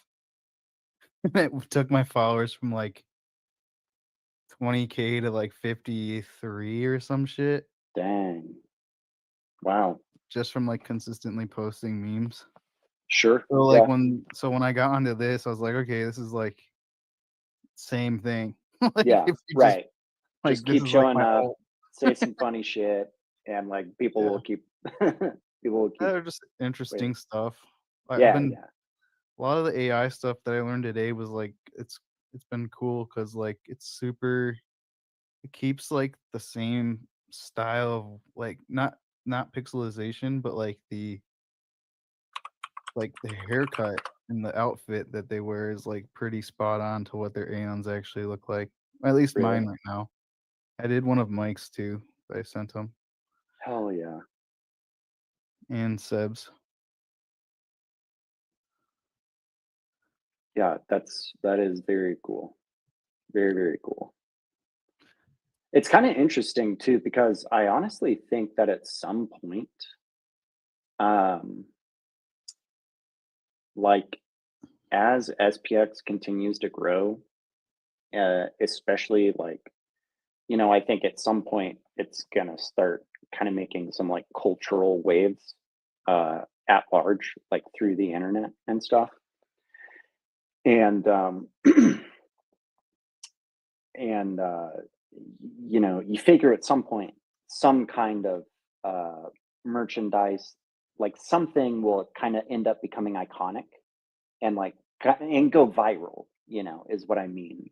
And it'll be interesting to see like what it does. Is it going to be an image? Is it going to be the SPX logo? Is it going to be Marie Rose? Is it going to be fuck the 500? You know, and like what shape is that going to take and like morph into? I've thought about doing, I mean, I don't know if this would go super viral, but I've thought about doing like blind boxes like Labubu's, but with different Aeons. And I feel like that would be a pretty big thing if that caught on just from like the characters, because a lot of them are pretty iconic. But I think it'd probably start off within the realm of like us. But I think the more people that would see them and be like, "Oh, that's not a Labubu, that's something else," because like I feel like that's a really big trend that'll probably carry on for a few years, to be honest. I actually agree with you because I actually know someone who has like a Labubu. I have a fuck ton of.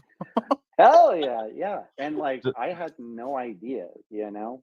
I'm just one of those people that doesn't know anything about current like trends and stuff happening. But yeah, I do know what that is. So I mean, if I know about it, then I know it's, you know, some kind of, it's pretty significant, you know, in its own right. Yeah, I mean, South Park just did like an episode on them. No way. Like last week, which is funny. I think they've like that kind of thing, right? It's like, where is Yeah. SPX going to show up in like pop culture and stuff, because it starts becoming so big and significant at like just a cultural level that people resonate with it. You know, so like, yeah, we'll see what happens. It's exciting. Someone's going to have a really good idea and it's going to pop off.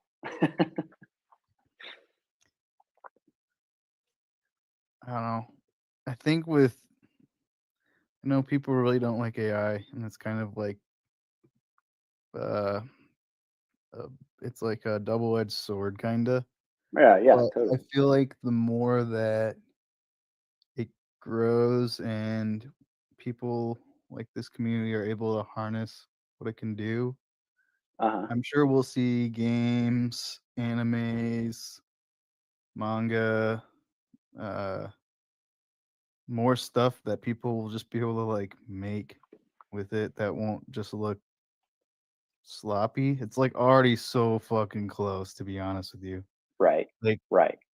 It's like if I can get it to model and texture better, and then just throw it into use like base 44 or like some programming type shit. Like I feel like I don't know. Yeah. There's just so many assets with this coin. Yeah. Aeon Boo-Boos. Blind box Aeon Boo-Boo Boo-Boos. Yeah. That's what I'm saying. Even if we just did bootleg one type with like the fucking, instead of like their face, it's just like an Aeon face. Who's been making them in Telegram with just Aeon faces? Yeah.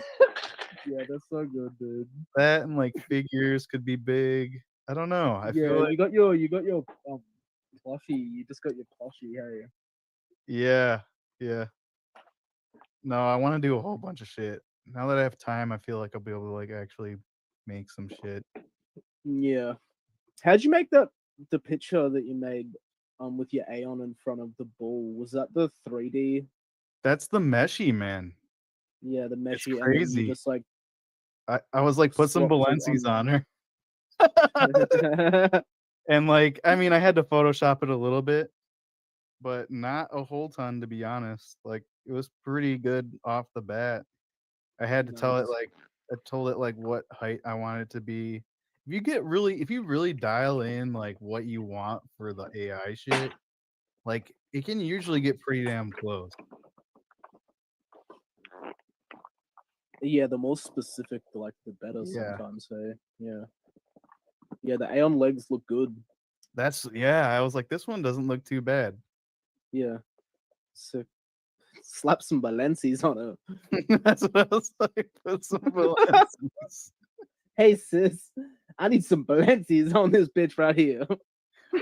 Man, the AI's like, I got you.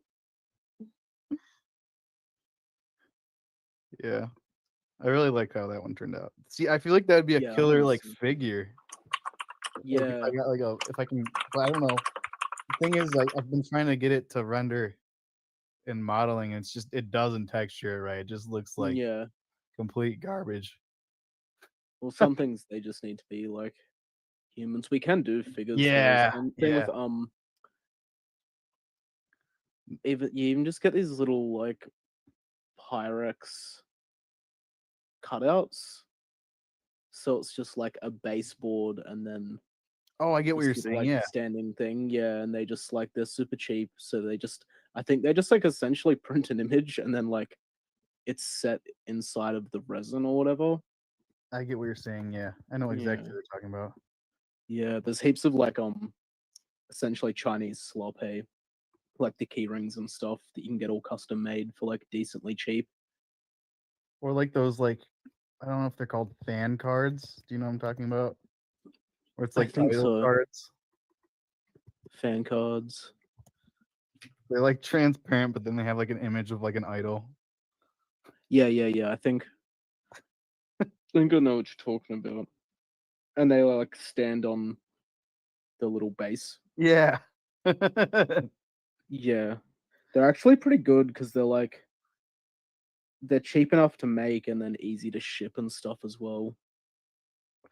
Honestly, it's like if you look at like any type of Hatsune Miku merch, it'd be like applicable to like Yeah, to us. like Yeah. you really just do every single thing. I mean, they have so much though. Like that's like endless. Well, I was looking at this like standard sort of VTuber merch because they do all the same shit, just like the key rings, the like band boards and stuff. Because they a lot of them have like commercial suppliers, I guess. Like there's like they use third parties to like create and like handle their merch. Oh yeah. So all the VTubers will generally get the exact same merch lines. Because it is like a pretty cool option. Because we can do like figurines. We can do what was the other one that I was looking at? Like the Nendroids, right? Yeah. We can make the Nendroids into like figurines. Like the specific thing they were called though. I put it in studios, I think in the merch tab. Yeah, they're literally called Nendroids. Yeah, I was gonna say. Yeah. We literally just need a 3D modeler to buy a bag. That's what I'm saying. Like the hardest thing, like literally that's like I've literally been looking for like a good 3D modeler for like as long as I can think of because like I've wanted it just for like music shit too for visuals. Yeah. But it's like so hard to find somebody that's like good and not just using AI shit to like and then charging you like out the ass for it as well. Yeah, because I had when I first bought my first 3D printer, I wanted like an image of like just myself or whatever, and like there's like this like it's almost like a Sonic Adventure 2 illustration of me or some shit, and it looked cool, and I was like, this would be cool if it was a figure. And then like I got it, and like the way the model was set up was like totally not like fucking good. It was like they literally just like I don't know what they had to use some AI shit for it. And I was like, what the fuck is this? Yeah, like off Fiverr and shit. Fiverr's so like hit and miss. Yeah. Because sometimes you get like the good third welder, and then other times you don't. And then sometimes you get like a first welder who's like, yeah. Sometimes you pay $50 and get a bargain. Other times you like pay $200 and you get trash. That's straight up what it was. I think the dude was, I don't know what country. Not. Hello, sir. Please remember to leave me a 5-star review. Straight up. Like fuck you, like gets to the point where you're like you're not even gonna like say anything or leave a review, or you're just like okay, thank you for this fucking 3D model that if I print it, it's probably not even gonna print right because of the way you fucking modeled it. Like there's no physics, like the geometry's just fucked. Yeah, you're like, thanks for the fucking piece of shit, wasting my money, but like, you're not gonna get a refund or anything. So yeah, like okay, great, great. Thank you. Yeah, man, it's like fucking. It's funny as hey, we're just like, we like need something and like want something done, and we're like, it's all right. We'll just wait until inevitably someone buys a bag who can do this for me and is happy to do slave labor. Like I've been waiting for like someone who can actually draw for like the longest time. Yeah. And then I can like get them to like do work. Illustration's tough. I can do graphic design, but actually drawing shit is like hard. Different skill set altogether. I'm like, okay, just like I'm manifesting, I'm imagining someone joining SPX in the community who can draw. And with like a specific art style too. What when you say draw? Sorry, I was totally not paying attention for the last 5 minutes. When you just mean like being able to create art drawing? Like illustrate, yeah, pretty much. Yeah, illustration and stuff. Yeah. Like digitally. Digitally? I know some people, I think. Yeah, but I don't want to pay people. Okay. I mean, I like yeah. Let me stop you right there. Let me. I want it, someone but who I buys a fat bag of for SPX. free. Yeah. Even though I have the ability to pay them, I just don't want to pay them. Okay, well, what if someone could pay them? Let's just take out the money side, anyways. You just need some illustrations done. Do you have like concept ideas or? Yeah, sort of want because I need stuff for the stream and shit and like the VTubing stuff. Okay. You need like a background. Because like I can just find like professional, like it's no problem. I'm just like putting it off. You know what I mean? Yeah. hoping that someone will come along and be like, yeah, I'd love to contribute my labor to the cognosphere. Yeah, here you go. What free work do you need done, hype? Yeah. But it always takes ages. I just end up like paying people. Yeah, I mean, I've definitely done that a fair like. Do you know Butch Hartman, the dude that did Fairly Odd Parents? Yeah. I had him do some shit, and it really wasn't that bad. Sick. And it turned out pretty cool. Wait, how'd you get into contact with him? Wouldn't he be like? I don't even fucking remember. He's actually from around my hometown. I can't remember if I knew somebody or if I just hit him up directly. But he responded. I was like, whoa, what the fuck?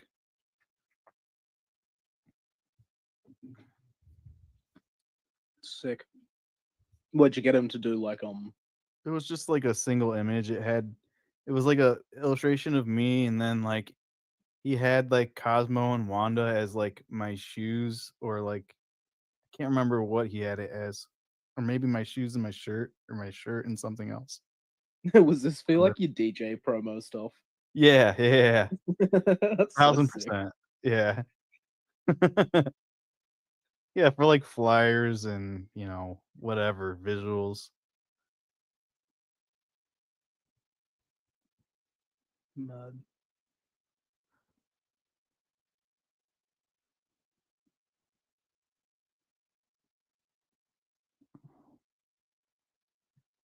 Yeah, we might just need to pay a 3D modeler. I always called it a bear market thing though, when we start like making little like nendroids and shit like that, like leveling up the like merch. Because I was always like, I cannot be asked doing all of this work until like I'm so bored. Yeah. Or something until after the bull market. Yeah, I want to do like energy drinks, or at least something with auto heal. I think that'd be funny. Yeah, that's not $18 for like a can. Yeah, that would be a lot of fun. Budget Coke Zero. Like I can find suppliers, but I'm trying to find one that's not gonna cook me. Like, yeah, auto heal would work like so well on like nootropic shots. That's what I'm saying. It'd be good for like gamers. Like you could sell it to streamers. Like it's a good neutral. Just take gamer subs, except change it to like auto heal. Yeah, like G Fuel or whatever. It could just be the powder. Dude, sorry to interrupt, but the fucking subreddits that people are like coming up with infiltrating is fucking hilarious. Explore water. What? Explore water, the Aeon, he posted in the subreddit Learn Math. And the title of his post is Confused on the Numbers. Mathmons directed me here. And he put, growing up, I was told that the more digits a number had meant it was bigger, right? So I thought that 6,900 was bigger than 500 was correct. But there are some people disagreeing with me. They're arguing about the zeros being invalid within the equation or something like that. Can I get some opinions from some of you? Yeah. Fuck yeah. Full Fuck yeah. retardation mode. I feel like Reddit will probably be a good spot for something stupid to really take off. It will be. It's the perfect place because I think X is just so, it caters so well to what your algorithm is that it's so hard to see shit that it's like not. Yeah. It's weird. My algorithm changes between like Firefox and Chrome.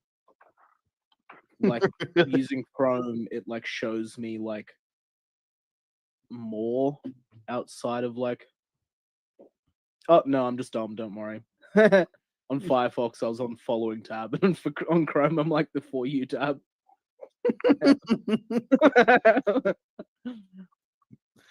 This is so different. I wonder why. It's like not totally different, but it's just like a little bit different. Yeah, I mean, mine's, I'd say 90% SPX stuff, and then maybe 10% people saying, "What's the next meme coin?" Or here's a list of 12 different meme coins. And like SPX is on there. Oh yeah, at least when they do tier lists now, we're actually in S tier. Remember when it was like pre-Murad, we'd like if we got put on a tier list, we'd be like F tier. The concept of pre-Murad like, is so crazy. Yeah, fuck you, we're not F tier. It's like a. I don't even know if I had this account pre-Murad. I think I was literally just chilling on my main, but I didn't want to drive all my like. Not that I have a huge Twitter following for my music shit, but I wasn't trying to like drive everybody completely bonkers on it.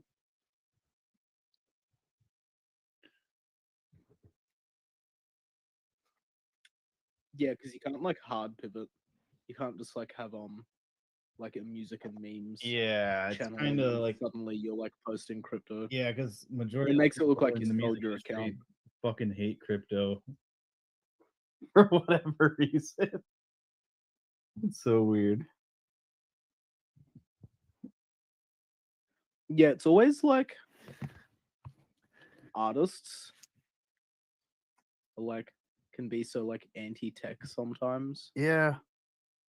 And it's like, no, if there's like literally like crypto's the best for artists in a lot of ways. Like if you're some niche artist fucking with Patreon, whatever, just you could literally make a shitcoin for your community as like an in-community currency. Yeah, or just do like NFTs. So people are so against like, I don't know, man.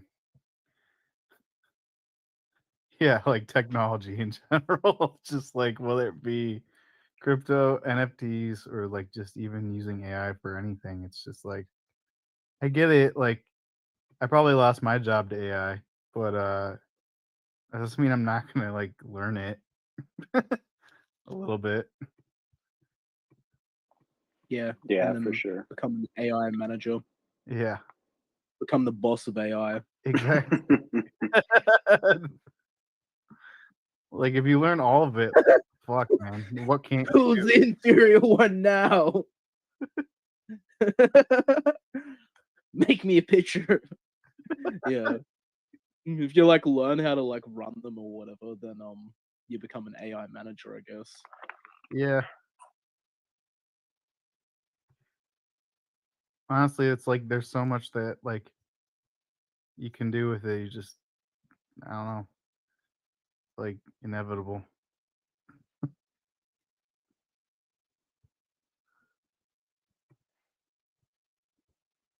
But obviously, I feel like there's more detail when you actually sit down and make shit.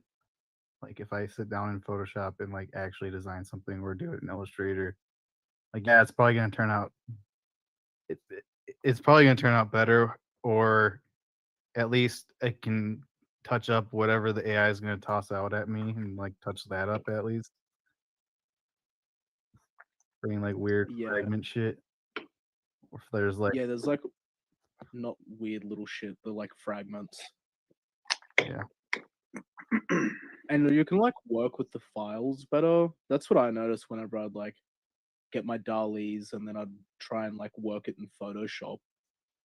There was actually no layers and no definition, and like Photoshop couldn't figure out where like the person was. Yeah. And shit like that. Like it's weird. But if it was a photo, it could like so precisely cut out the person instantly, but like if it was an AI photo, it couldn't figure it out because the images were like too smooth. Yeah. And like with like some of them I wanted to like try color grade them in Lightroom, but the like spectrogram was so like perfect that you couldn't change anything.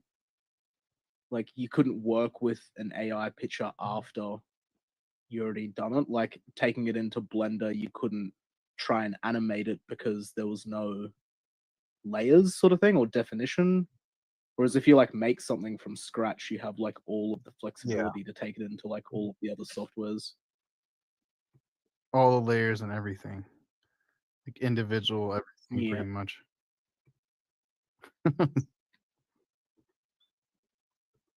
It really fucks up on man. like bad.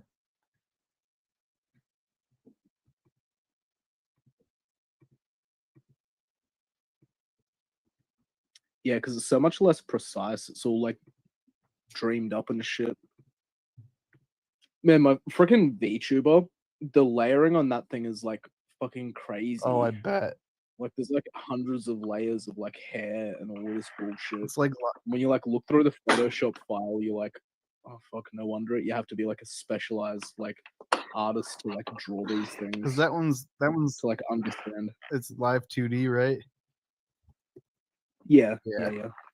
That shit's crazy because there's like physics involved. For like the hair. And yeah, and like everything and everything, really. The clothes and accessories and shit. I'm like, now that I've like finally got it, I've just noticed that the like shoulders look like shit. I'm like, fuck.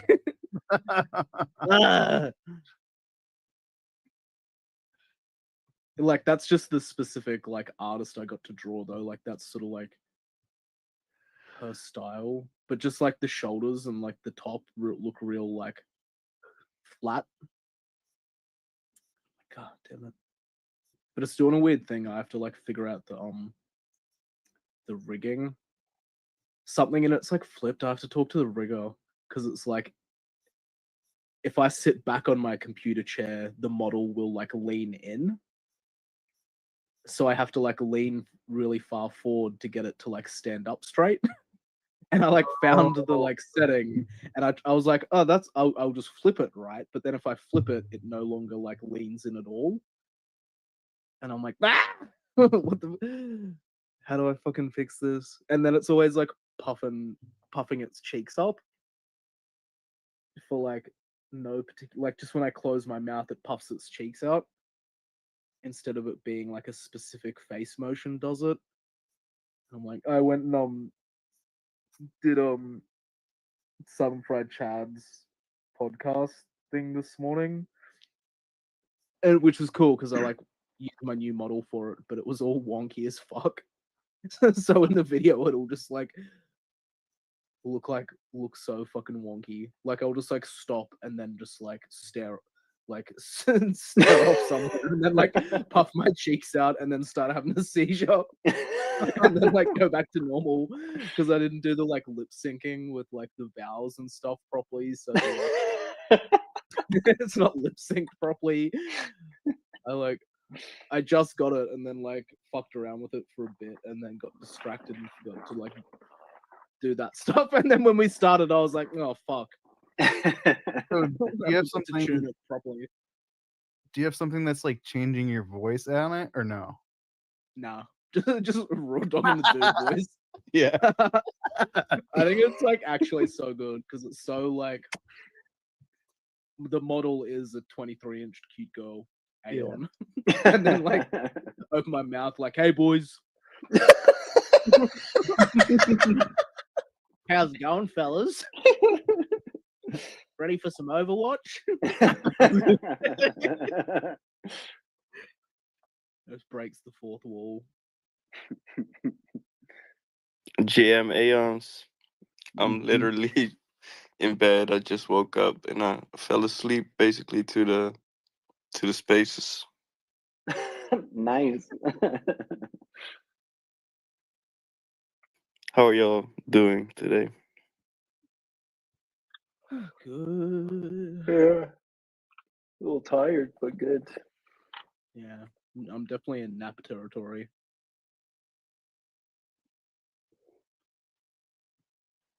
Yeah, I still have the flu and it's like it goes through stages, No. right?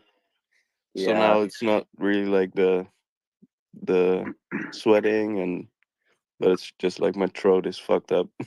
Yeah. Trucked up, I mean. Trucked up. Yeah. Gotta get some water in me and stuff. But yeah.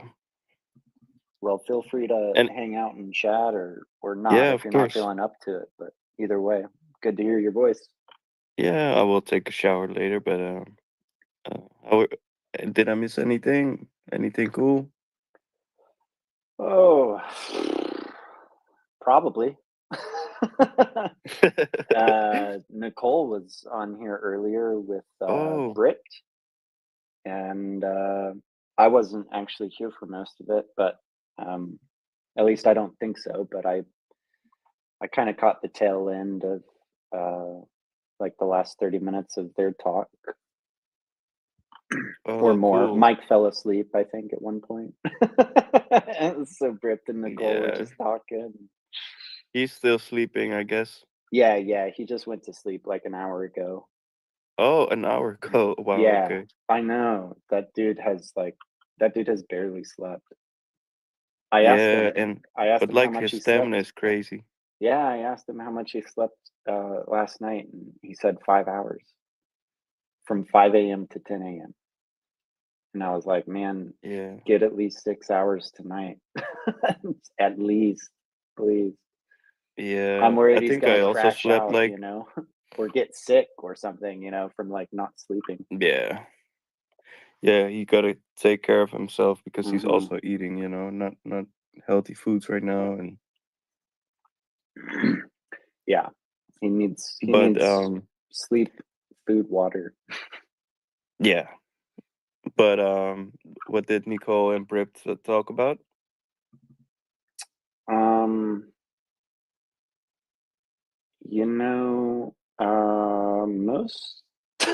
Most of the time that I caught, which was, again, it was kind of like the end of them talking.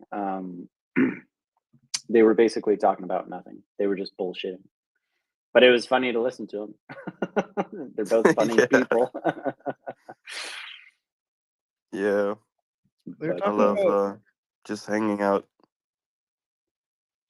They're talking about something with Tandem wallet or what? Oh, were they? Oh, They're shit! I saying missed that it. we might do a collab with them or something like that.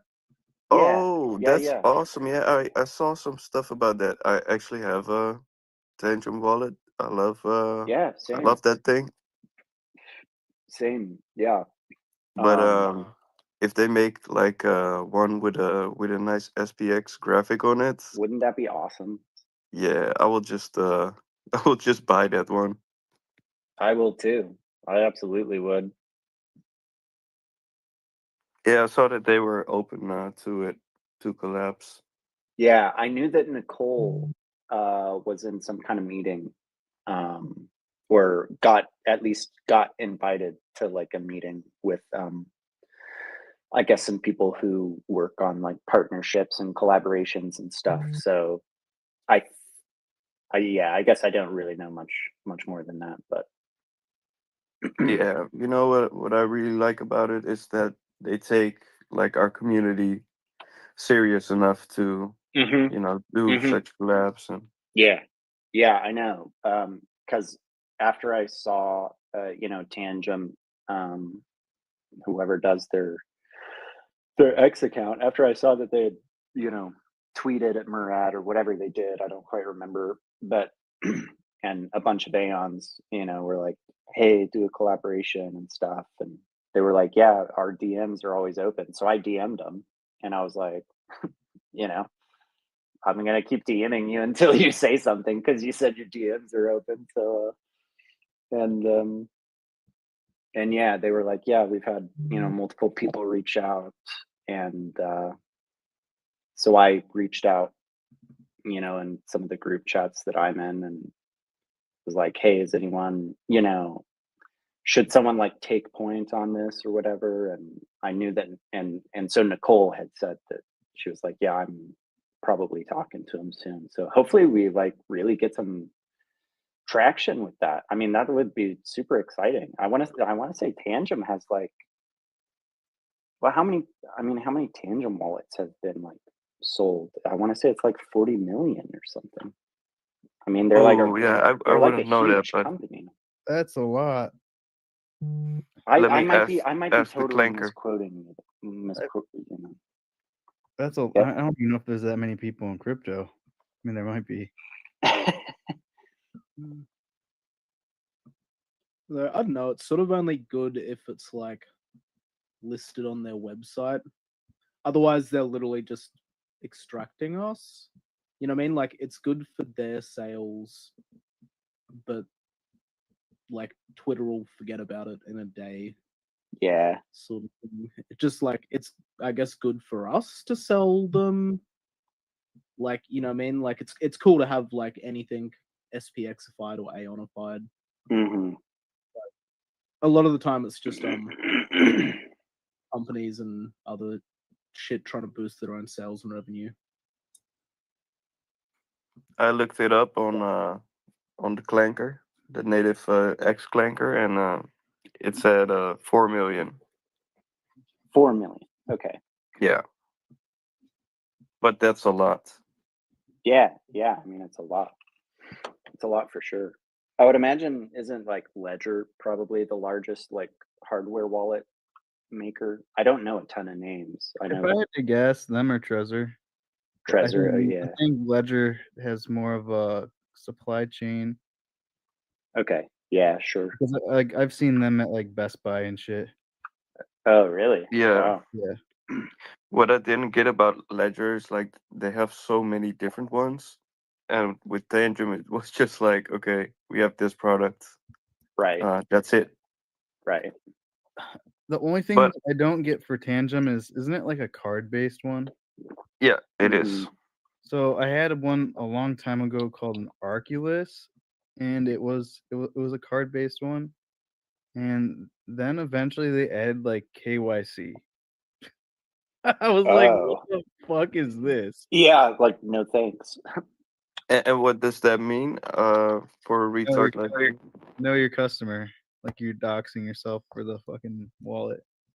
Oh, so you're not anonymous anymore? It's You like couldn't logged. use the wallet unless you fucking doxed yourself, and I was just like, what? Wow. This is the opposite point of cold storage. Like, yeah, I was like, what the fuck is this? And it was like you could only use it on your phone. I don't know. I don't have that wallet.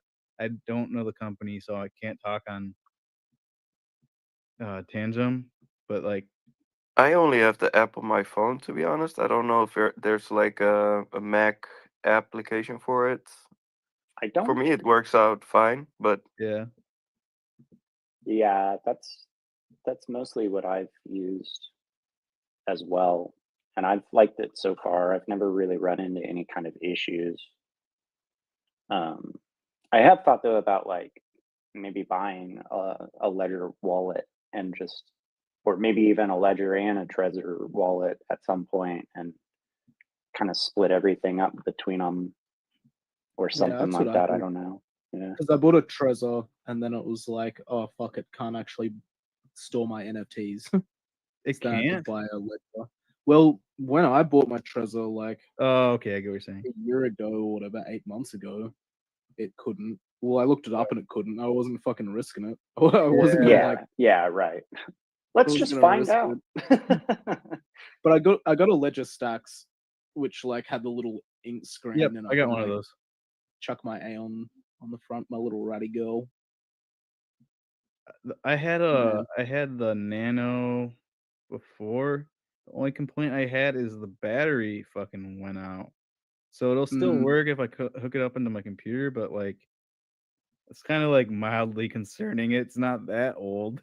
Like I used it like thing you every want day. is for it to like explode, or like battery to like leak, and then you're like, yeah. That's even. Well, then you just have to like buy another one, and then just import the keys onto like a new one. Because I was looking at there's a bunch of different ones. There's one that has I forget what it's called though, but it's like a brick, and then it has like a battery pack, and then you slap A4s into the battery pack, which is like cool, because then you can like properly do like long-term storage on it. Because you're supposed to replace them once a year just for like fail safe. But if you have your keys written down, it doesn't particularly matter. Like when it fails, it fails. I guess that's a You good just point. input keys into your next one. Yeah. You should have your keys regardless. So it's like, yeah. I forgot that you can just import it. I just didn't do that when I bought the new one. I just started off with another wallet. I was like, I'm not gonna even touch. It's like I've used this thing for so many transactions. Like, God forbid I did something stupid on it, and like the one that I have now, it's just like completely just. I've only sent assets to it. I've never interacted with anything.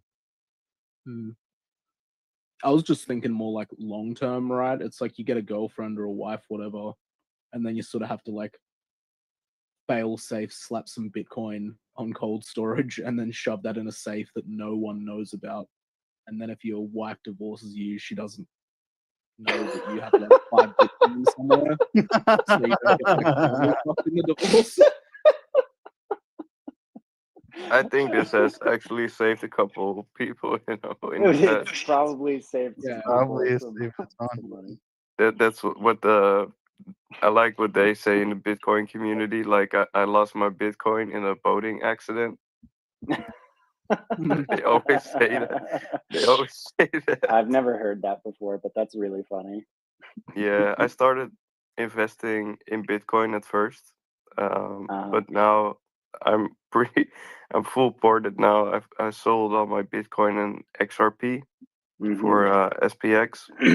Yeah, but when I started investing, I was a little bit into the subreddit of Bitcoin, and they keep making the same jokes all the time, but the boating accident is one that sticks with me. Yeah, it's a classic, I guess. That's funny. But what I do like about Tandem as well is that you get backups, so you have multiple cards, so you can leave some at other places, and even if your house burns down or whatever, your crypto's still safe. Yeah, I do like that about Tandem wallets too, having the backups. Because what is it? It's just like an NFC card, and you like tap on your phone or whatever. Yeah. So there's no like seed phrase. Well, the seed phrase is stored just on the card, so you have to use the card in order to use the seed phrase. Essentially, that's why they give you multiple cards. Correct. Yeah. So you get like either. Say again. Do they tell you what the seed phrase is? No, like no one knows. You know, it's like it's on the card. So the card is the only way anyone's accessing the wallet. Yeah, you can set one if you want. You can set a seed phrase, but they don't recommend it. And I think the only reason why they say they don't recommend it, it's not because like it's not like safe or something to do that, but just because it is like, I guess, technically easier on you, the user, to like not have to remember it. Because I think if you use a seed phrase, you then have to, then you have to use it every time you want to like make a transaction through the wallet. which is like more secure, good, but more of a hassle. So it just depends on like what you want, I guess. It's a hassle, but at the same time, if you do it and you have to use it all the time, then it will really get burned into your memory. Sure. I guess that's true, huh? I personally chose not to do it. Yeah, I didn't do it either. Maybe I will at some point. Maybe I'll look more into it. It's just so beginner friendly. Right. I mean, I don't really transact much with my hardware wallets or transact that much in general unless I'm just buying more SPX or if there's like a Well, right. Yeah. Yeah, because I just don't touch my hardware wallets. Like, that's the point, hey. Right. Sometimes I freak out because, like, I feel like I forget where I put them. Yeah, I mean, like, I know where they are. The most anxiety I get about like crypto is just me forgetting like where I put something. Yeah, you know that meme where like the girl's laying in bed and then her brain tells her something, and then she's like wide awake. Yeah, that's me. But it's just like, where are your hardware wallets? And I'm like, where did you put them?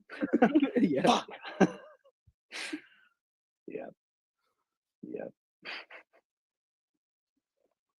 Just don't be like that Bitcoin guy who lost like so much Bitcoin and oh my God, he was searching for it for years on a like what was it or whatever. Yeah. Landfill. And he didn't find it. Yeah, and then I think he was trying to like somehow raise funds. I think he was trying to get someone to like purchase the entire like landfill area. Yeah, and he was like, I'll split the Bitcoin if we find it.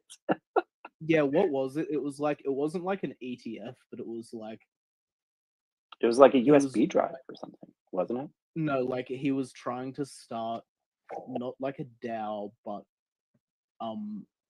trying to like raise funds for the based on the amount of Bitcoin there was. Yeah, I think you're right. Yeah. But it was like trying to purchase a fucking landfill in the middle of London. It was like, really? They're not going to sell it to you because they can't get another landfill. Like, the council probably wouldn't let you buy it. Like, that's wild. Just like, rest in peace, dude. Like, yeah. Thank you for like your you fucked up in a boating accident. That sucks. Still though, you would be crying yourself to sleep. Oh yeah, for sure. Yeah, he had a large amount of Bitcoin too. Like I mean, he'd thousands, be like I guess. Billionaire or something, I think. Yeah, that's painful. That's yeah. So Hype, make sure you find your wallets. I know where they are. Don't lose your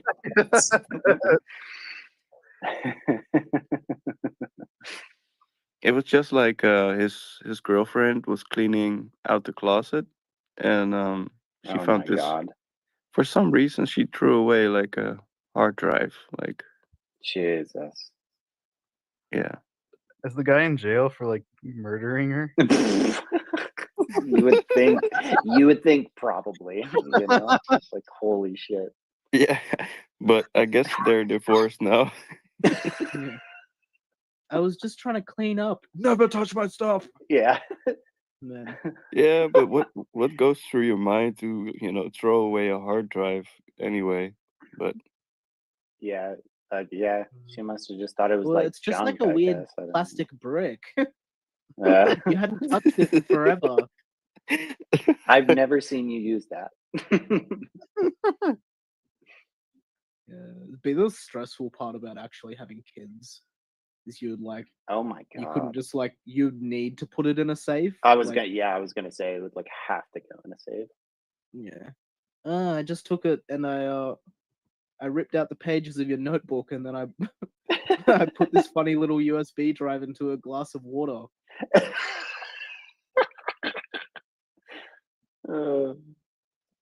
what actually happens if you put it in a glass of water, for example? Oh, it would die, but you'd still have like the seed phrase. Yeah. So you could just re-import them into something else. But if you lost the seed phrases and destroy their cold storage, you'd be toasted. Yeah. Yeah. It's still pretty cool to like essentially have your own bank account like in your own control. Honestly, it is. Self-custody. Yeah. it guess- really is. My bank is kind of looking at me like, "What's up with you, man? Like, ever since you started investing in crypto, you don't keep so much money on the bank anymore." You don't see us anymore.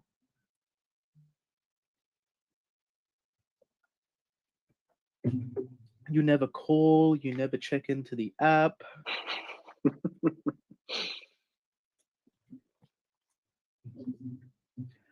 Yeah, if anybody's listening and you don't have like cold storage yet, please get that fixed, please. That's like a top priority. That should be a top priority for you. If you have any amount of crypto that would be painful to lose. Even if you have like 20 SPX, I think it's worth it, Yeah. Yeah, well that's what I mean. Yeah. I mean like you do have to take into account the valuation of whatever you own, what it could be in a few years. Exactly. Just like that guy with all that Bitcoin, like, yeah. Holy fucking shit. Yeah, just don't be my ex-girlfriend. Like, bro, I'm like convinced her to get fucking cold storage to not get hacked and drained, and then proceeds to get hacked and drained in the process of it. How did that happen? Even it's so fucking funny, dude.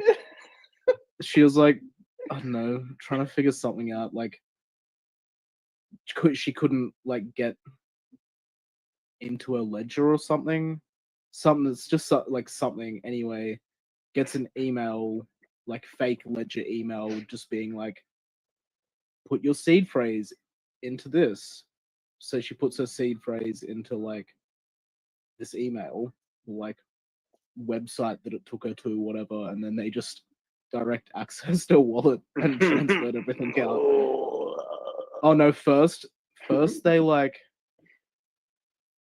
I think they had to send gas in. Oh my god. And then so they like sent gas in and then took everything out, sold everything in the wallet, and then transferred the ETH out. But it was really weird because like I looked at the wallet that like it went out to or something, or the wallet that like sent ETH in, and it had only ever interacted with SPX. So like it was like the person who drained her, the one and only interaction on the wallet like months prior was with SPX. That's wild. And for like less amount. And I was like, this is weird. This is like, did she just get stung by an Aeon? Right. Yeah. Like, wow. Yeah. I was like, this would be fucking weird if I'm like, or someone the posing person to who be an drained my Aeon or ex something. was like, I was talking to them like every day and hanging out. Yeah. That's weird to think about. Yeah, that would be trippy. Yeah, because in my head it's always like these hackers or scammers, they never get like what they actually deserve in terms of valuation. They will just sell right away. That's the way I think about it. Right. But maybe some of them are Yeah, a totally. little bit Well, I more mean, witty. I think it is being witty, like selling into ETH and then transferring it out, because they could just rebuy it if they had that conviction. But I have Yeah. seen some fucking massive SPX trades, Yeah. and then they like insta sell, and then them selling like marks the bottom, and then like, and they sell like a lot. They fucking get like 20-30K of SPX or like 100K, but then like a month later it was like $1 million. Right. And you're like, dumb hacker. Like, Yeah, should have just dumbass. held what like stole. And Yeah, I kind of like that. That's good karma. Yeah. yeah. You sell at the price you deserve. Yeah.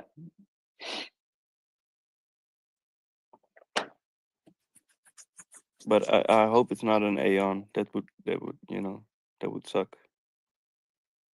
It would suck. Yeah. There's always some been some like, sleaze bag.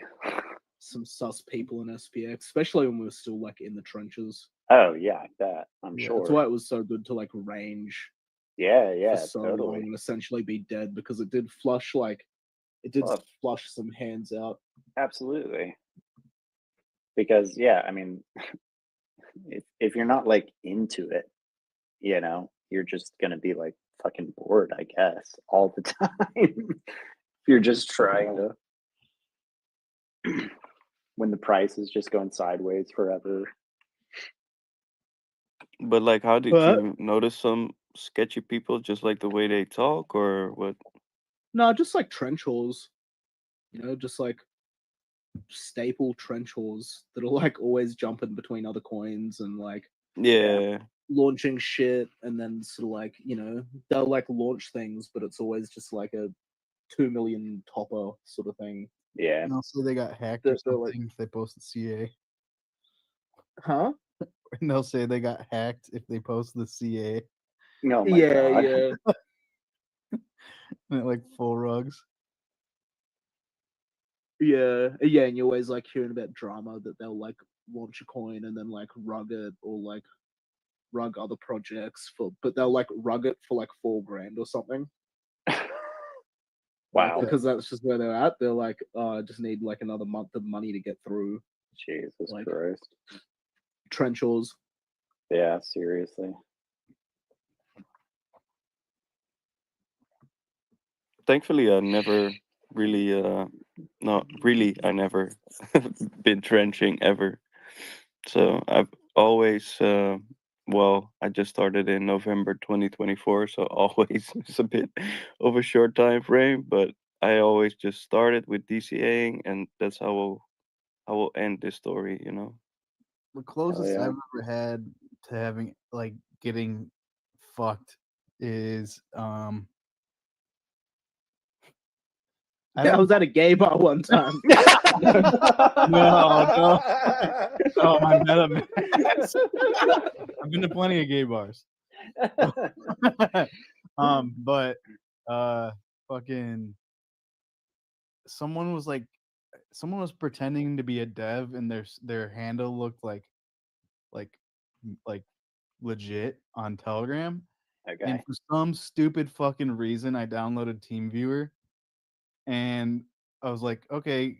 They're like, oh, they're like, we'll help you like set this up or whatever. So I did it, and then they like tried to go onto my MetaMask, so I just like hit my fucking computer's power button and just like force shut it down, because it's like no, because they were like trying to like move my mouse and shit, and I was like, whoa, what the fuck?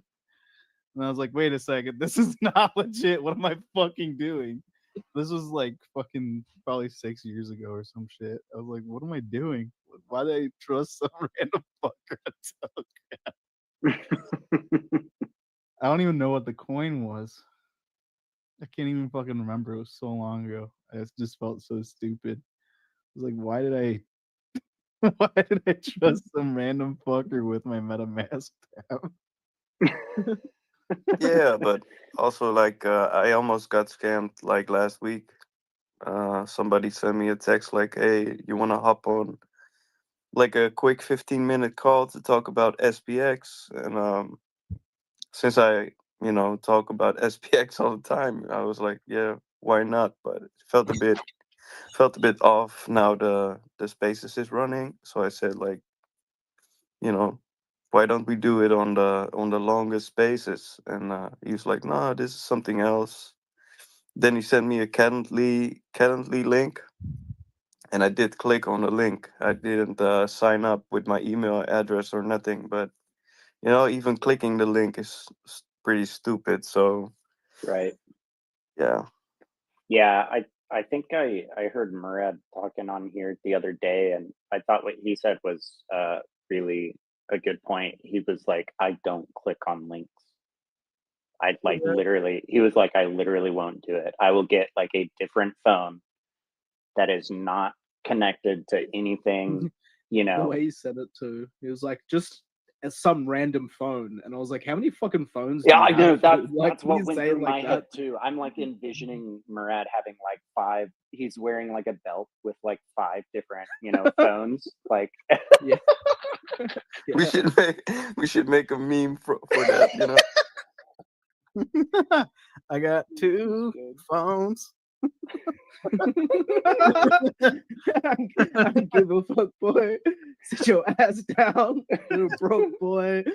I got 6 iPhones. You got the old one. SPX. Do it.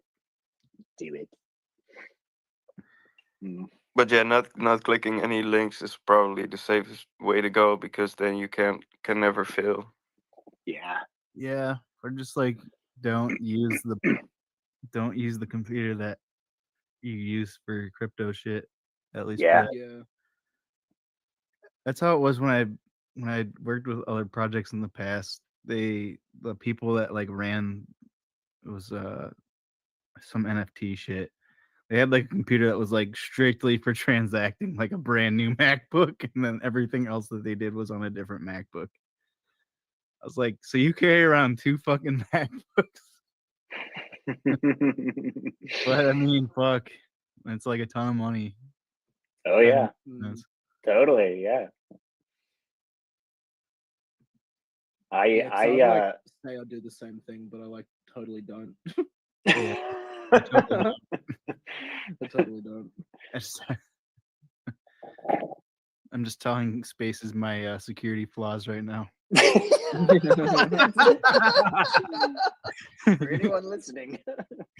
Yeah. No, I'll just For anyone listening, I will try out your video game. I want to be your play tester. I'm gonna watch your video hype. Oh, thanks. For It's real dumb. ETH. Which video? When you Coinbase one. Coinbase one. I could have like spent like another hour or so just polishing it up, but I was like, I don't I think just I've also seen it. can't be asked. I like just finished making it. Okay. I didn't get the spacey stamp of approval, but Can I mute you guys, or do I really have to leave the Spaces in order to shut you guys up? no, you just click the tab, like, and then you right click it, and it should have like mute this mute site tab. Yeah, mute site, and then you can open another tab with the video in it. So sorry, where do I click? On the tab. You using Chrome or like Firefox? No, man, I'm on my iPhone. Oh. Are you using Safari? No, like the native X app. Oh, I get what you're saying. Hang on, we'll just be quiet for like a minute and a half. No, I'll just leave. I'll come back in a minute.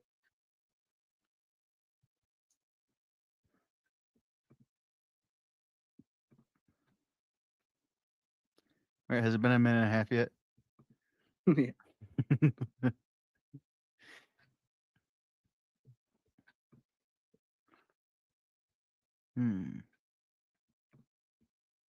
Man, black aeons look so funny for some reason. Whenever I whenever I like aeonify, like, because you know how they make like tan Yeah, it anime makes girls? everything sort of like East Asian looking. Yeah. Like, yeah, because I've tried to do like Waka Flocka, and I'm like, this does not look like Waka Flocka. Yeah. Because they have like brown skin, but like Asian features. Yeah. But just they're doesn't not like come out they're right. not like Vietnamese brown or whatever. Like they're not like Malaysian brown. Yeah. Just looks off.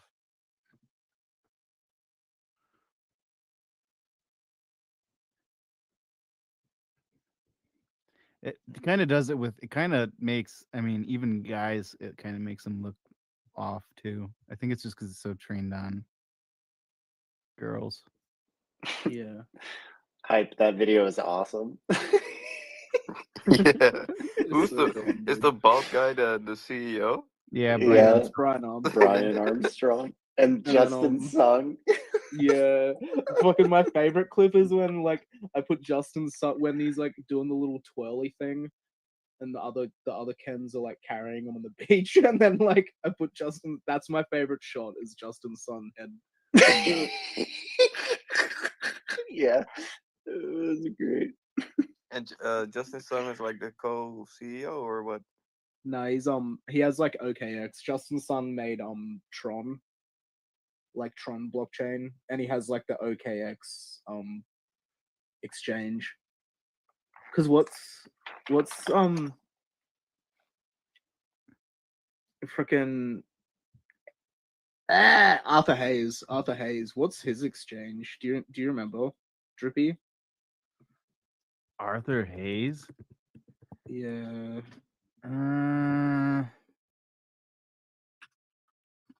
BitMEX? Oh, is it BitMEX? Yeah, BitMEX. Oh fuck! Now I have to change the video because in the video I put like text saying like also sidelined, but he's like not sidelined because we're on BitMEX. Oh, well, at least the project's still open. Yeah, you can do the edit on the Twitter posts too.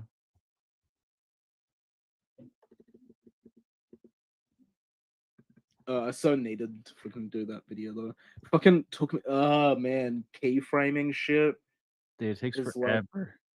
And it's such like a weight on because I'm so lazy. When I know there'll just be like the painful like 4-hour work in an edit, it like man. And then I'll do like 10 minutes of keyframing, and I'll be like, I need a nap. Like I need to do anything else. Is it just like super monotonous? It's like literally face tracking like a lot. Oh, like manually. Yeah. And I know there's some sort of automated like thing in like Versions of it. Adobe, but yeah, where you can just. But I haven't. It's not the fucking learned best that though. yet. And Bill's doing one that we did this like this video where we're like putting business cards on like cars and shit and like handing them to people out in the streets.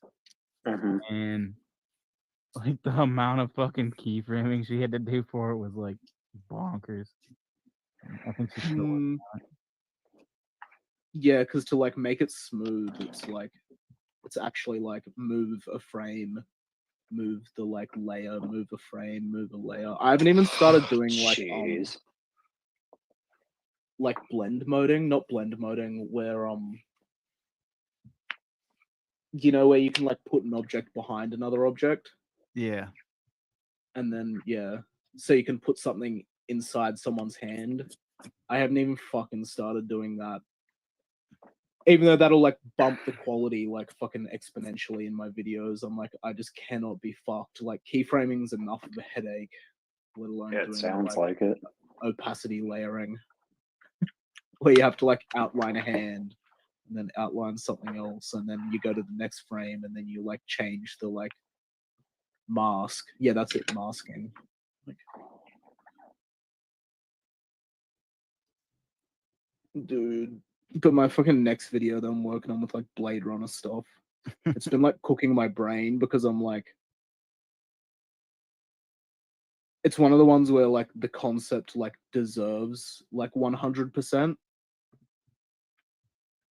So like do a bit of work and then I have to like actually use my brain to like think about the concept.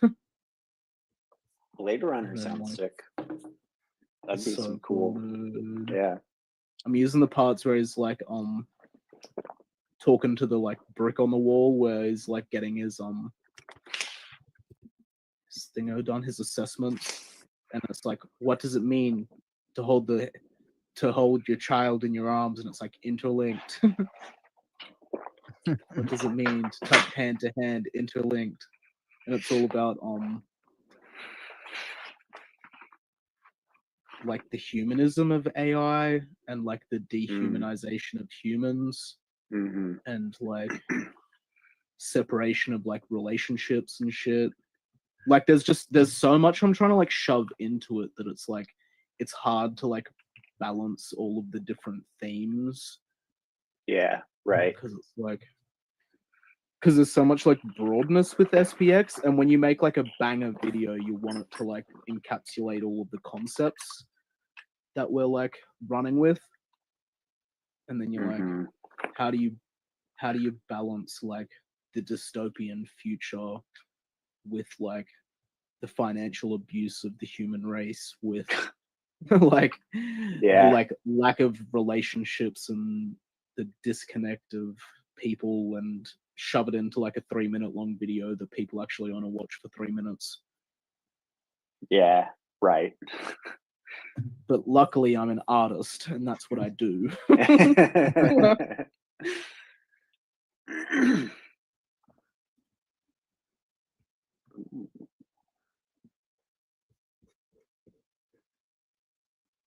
And then fucking getting the music and matching it with the music, it's just like,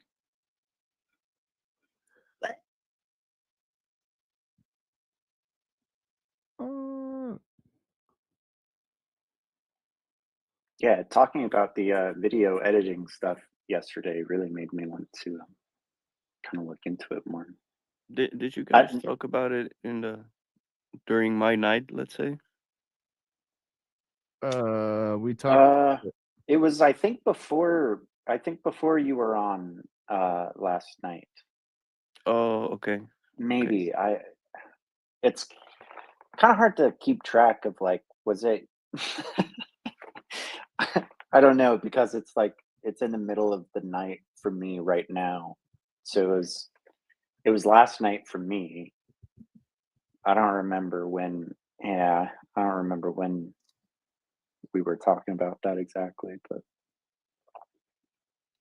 yeah. I want to say it was before you had hopped on last night. Okay, cool. Yeah. Yeah, I also asked Miss Bonsai, and she basically just said the same thing as you, Hype, like just get started. pretty much. Yeah. Yeah. Pretty much. Because as you go, you'll like figure out your like capacities. Sure. And then like how I sort of got better was trying to like push what I was capable of like every video sort of thing. Like yeah. Like figure out like you're like, oh, I want to do more text or more like titles sort of stuff. And then you just each video you just try and improve one thing so you don't overwhelm yourself. Like if you're like, oh, I want to do effects a little bit better, then you make an effect heavy video, and then the next one you remember how to do the effects, but then you work on your text, and then you're like, okay, now I have those two things down.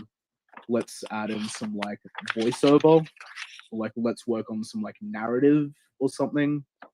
And you just take it in like little bite-sized pieces, and you just like try and make one every fortnight or something. Yeah, I got some time on my hands now anyway, so I'm definitely gonna make some, real crap that I might not want to show, but yeah. I'm looking at my notes from last night, and I guess the 4 things I wrote down were CapCut, Canva, Adobe, and InShot. And I think you were saying, Hype, that you use Adobe for most things, right? Yeah, it's not worth paying for though. Okay. Because you can you can use free Canva and free CapCut. Okay. And then when you want to pay for it, it's just like $12 a month. Like it's way cheaper. Like Adobe's like, don't even touch it until you like maxing out the other softwares, which could take like years. Yeah. Okay. I gotcha. Yeah, because then you'll get into Adobe and you'll be like, holy fuck! Like, and it's a lot more. I feel like it's a lot more to pick up too, like just in general. Like I still have my old works Adobe so I just use shit from that, and like sometimes they'll log me out, and I'll just like log whoever. I'll just like I change the thing so it just says my name on my computer's MacBook. So now I just like log out whoever else is still on from like the longest amount of time, because I like know that they don't actually know how to use. A lot of the time they don't actually know how to use Adobe shit, because I was like the one that told them to get it. Like, I'm just like, fuck it. I'll just log out this fucker because I know they're probably not using it.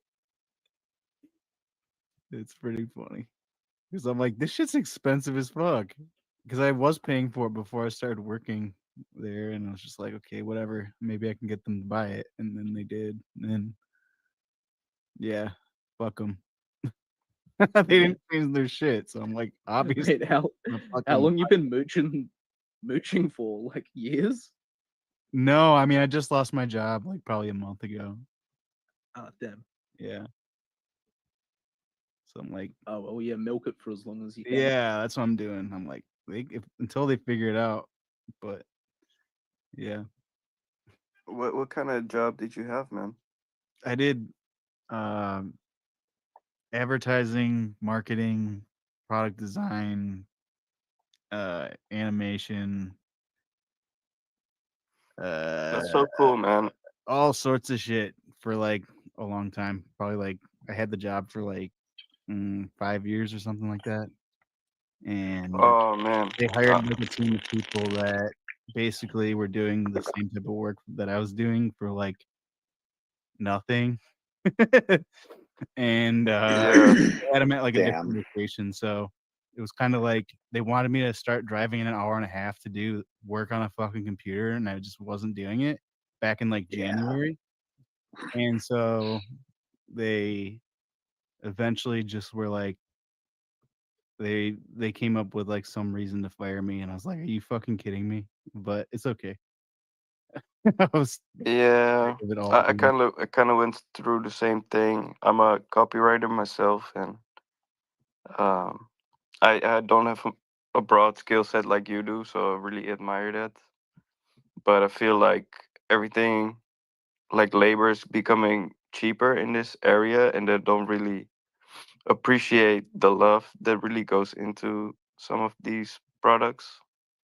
And if you don't do it like fast and cheap, then they will just replace you. They're basically underpaying the people that they hired. Like they advertised it for like one hourly wage, and then like they shorted them like $5 off of that. So like all of them are all trying to quit, and like it's a fucked situation. Yeah, it's a race to the bottom. They're just like the people that fired me weren't people that actually worked with me. It was like higher ups in the company that got pissed off that I didn't like. I had to like learn email, like an SMS marketing software, and I was supposed to be trained on it, and they said they were gonna have somebody like teach me, right? And nobody did. And it was like a couple of weeks went by, and I learned how to do it. I had all the graphics ready. I was literally about to hit send on the fucking software to send out this shit to like advertise or whatever. And they like called me in the office and were like, yeah, we have to let you go because you didn't do this. And I was like, are you guys like fucking with me? Because like you were supposed to have somebody train me on it. And I literally learned it all by myself. I was literally about to hit like send. You guys are telling me this right now. But I think literally they really just they wanted me at a different location. I think that was the biggest thing because like, yeah, and I was just like, I'm not driving an hour and a half if you guys aren't like paying for that because that's Yeah, but I feel like that those are just reasons to shake you out, you know. yeah, For that's me, mostly what it was. Is they were trying to shake me out because yeah, I did a lot of SEO copywriting before, and like the articles for Google and stuff yeah, for a lot of companies, and these companies were really happy to work with me, but I didn't really like the work, and I was also kind of busy. Like there was too much work actually for just me. So then I said like, I really like the direct marketing kind of stuff, you know, a little bit more what you do. I imagine. And then they said, okay, well, we can set you in the CRO team, like the conversion rate optimization team. yeah, And then all of a sudden they didn't have enough work, and they made me, you know, they hired another copywriter to do the work that I did, and then they didn't have enough work to do what I actually liked, and they made me do like the Google Analytics stuff, like do analysis and stuff on that. But that's, you know, I'm more of a creative person than an analytical person, and that made me, you know, lose this job basically. yeah, yeah. My job, they had no concept of how long it took anything to do because I was like the main dude for such a long time. And so like the amount of work that they would give me in the time frames was like, dude, do you think I'm on like Adderall or some shit? Like like the workload was just unreal, but I would still do it. It was just like, holy fuck. They literally had to hire 5 or 6 other people to do what I was doing for the whole company to replace me. Wow. And still they And got then off cheaper. maybe a little bit more, but not not a ton. like, Yeah. like Yeah, that's sick, man. the You're people that like were a working there were like, you would be better off working at McDonald's type shit, like for how much they're getting paid. yeah, Yeah. yeah. It's not good for anybody, to be honest. No, because like they're getting like they're all yeah, they're all getting underpaid and like I didn't go to school or anything, so I was doing pretty good. But it was just yeah. They Yeah, as soon as AI rolled out, it was like the amount of time that they thought everything took to like do was like a quarter of the time in their heads because they're like, oh, I can just tell this to do, you know, just generate an image and that's all you got to do, right? And it's like, okay, what about when I have to like make a vaporizer and it has like multiple edges and I have to like make like dye lines and shit? Like, I don't know. Just the amount of, like conceptually they had no idea what it took to do anything because I was doing yeah. I also feel like the same at my company, like my previous company. I've been laid off anyway, but um I think it's a broad, you know, market thing that people they don't accept you to just take some time to do good work. They yeah. just want to, yeah, get the maximum out of you. Yeah. I mean, luckily I still have music, so I'm fine. Yeah, man, I'm happy for you. That's like that's always been my saving grace is just being able to do all of that still and fuck. If I You have didn't so have many talents, dude. I thank you. I've been just doing a lot of shit for a very long time. Like just on my own accord and for companies. A lot of weed shit before it was even legal. I was doing stuff like Oh, that's what you mentioned, the vaporizer. It's for yeah, the yeah. I was doing like vapes and I don't know, everything that you could think of that would be that you could smoke or like use to smoke or like rolling trays or grinders or fucking I don't know, even like promotional items. I did like a lot of like dumb shit like footballs and uh boxing gloves, plushies. I don't know. So much shit. Yeah, man. Well, I think. Do you want to get back into it? Fuck no. You're done. You're done with. No, I mean you're done with the whole marketing stuff. I'll do it for SPX and myself. I don't need to do it for a company. Like, yeah. Like it's just, yeah. I mean, I would if it was the right company. Like, I don't know if it was like a company I actually like cared about, but like the whole weed thing was, I don't know. It was so cringy because they would want so much stupid shit, and I'd be like, "This is so bad. Like, why do you guys want me to make this type thing?" Like the requests I would get, I'd be like, "You guys are so dumb." It's like, why would you want me to make this? You guys are so high. It would tell me literally like I would do like their weed maps ads, and they would tell me to put like, do you remember when like the submarine thing was a thing? Like the submarine What? where the people like the guy like got trapped underwater. It was like, I don't know if it was like a submarine. Yeah. The They told me submarine to like that make blew an up. ad with like that, and they'd be like, the prices are so low or some shit, and I'd be like, you guys are dumb. Like What the? Like the amount Yeah. of dumb shit that they would tell me to put on ads was just, I don't know. That and just Yeah. I cringe. worked for one weed company at the previous company I worked for, like a nutrients company, and Yeah. it was a nice company. But one day I had like a field day, and I had to interview this guy, but he was just smoking. He was just smoking joints all day, and I was like, I was getting a contact high from him, and he didn't really provide me with any good inputs. No, that's how they are. They just expect you to come up with it. It's like, okay. And then at the end of the day, like when I left, he also left, and he just stepped into his car after smoking like 10, 15 joints or something, you know. Yeah, no, it's bonkers.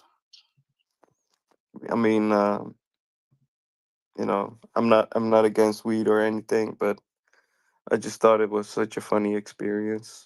Like I mean, it was definitely a funny experience working there. I saw like an insane amount of weed every single day, and I don't know, just the people that like I would see, because like the way the building worked out was like I had an office that was like on like the second floor of this like building, but then the bottom floor was like it was like they had like their storefront, and then in the back was like all the processing, so where they would make all the products and like get like shipments in and stuff. It was like huge, like the size of like a fucking like Kmart or some shit.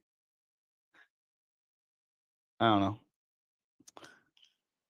Yeah, well, at least you had, you know, the experience. And Yeah, no, my portfolio's cracked as fuck now. I literally have everything you could think of, from like box truck ads to like billboards to like coupon mailers to fucking literally everything I could think of.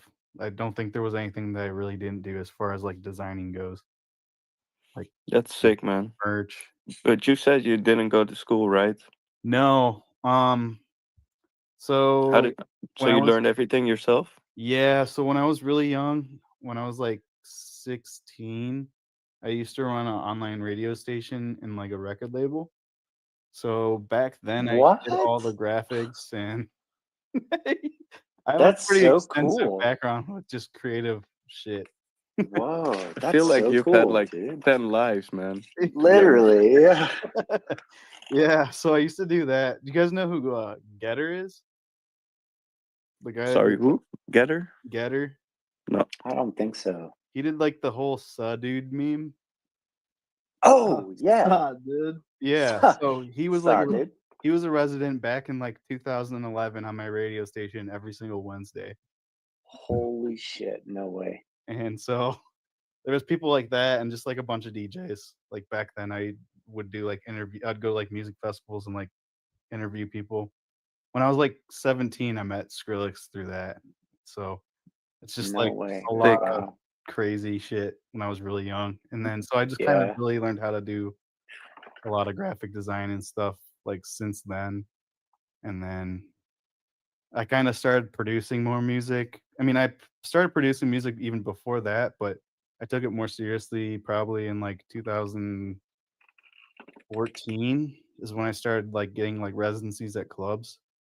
And then I'd play like every weekend in Detroit, and I'd make like flyers and stuff for that. I would do visuals for like the screens for that, and yeah, all sorts of stuff.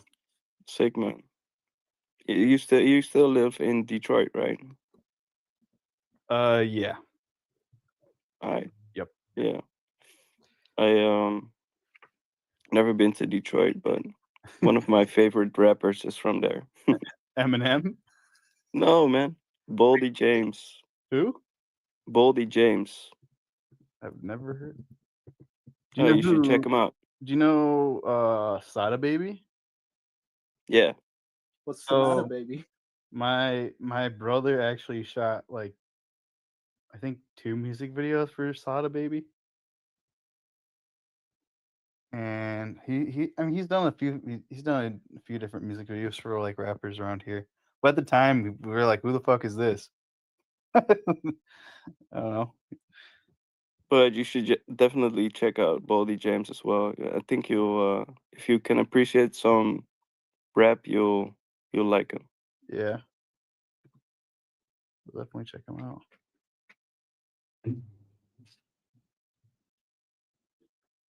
There's so many rappers from here. Big Sean's from here. Oh yeah, Big Sean. Yeah, man, I grew up to Big Sean. Like I don't really listen to him anymore. But back then when he wasn't really famous, like the song Memories, stuff like that. Do you know that song? Yeah. Yeah.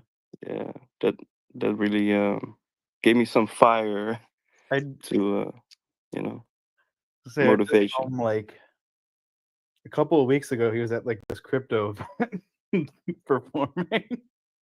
I think that's why a majority of the people were at the event because it was like a free event. But Is that the event that you were interviewed at? Yeah, yeah. Sick. Yeah. It's funny.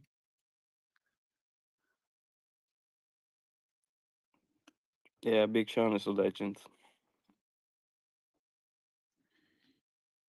Yeah.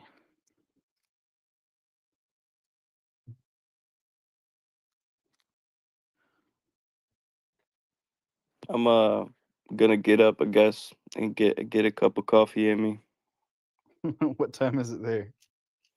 It's like 9 a.m. Okay. But I fell asleep at like 1 a.m. or something, listening to the spaces. Yeah. It's 3 a.m. here. I've been staying up super late. Everybody. Oh my gosh. I feel like you. Yeah, it's 2 a.m. here. I was up till like 5 or 6 yesterday and the day before. Like, yeah, my sleeping schedule since the stream started has been completely. I know. I was just thinking about that. I was like, man, am I gonna be like doing this for the entire week? You know, I don't know. We'll see. I basically told Mike, I was like, look, I'll cover for you when you need to sleep. And maybe I shouldn't have told him that because now we're on our 4th run. And I'm like, oh no. How many times am I gonna have to just trying stay up all night just to cover for him?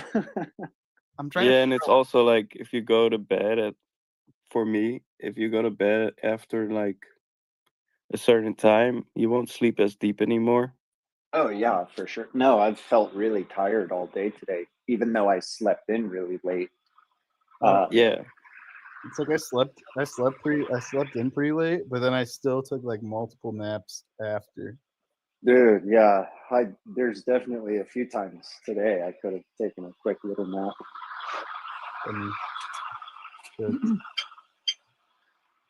You guys are so cute the way you're just starting to ruin your sleeping schedule. I remember. It's been pretty fucked before, but this is like really fucked because I don't have anything that I have to like.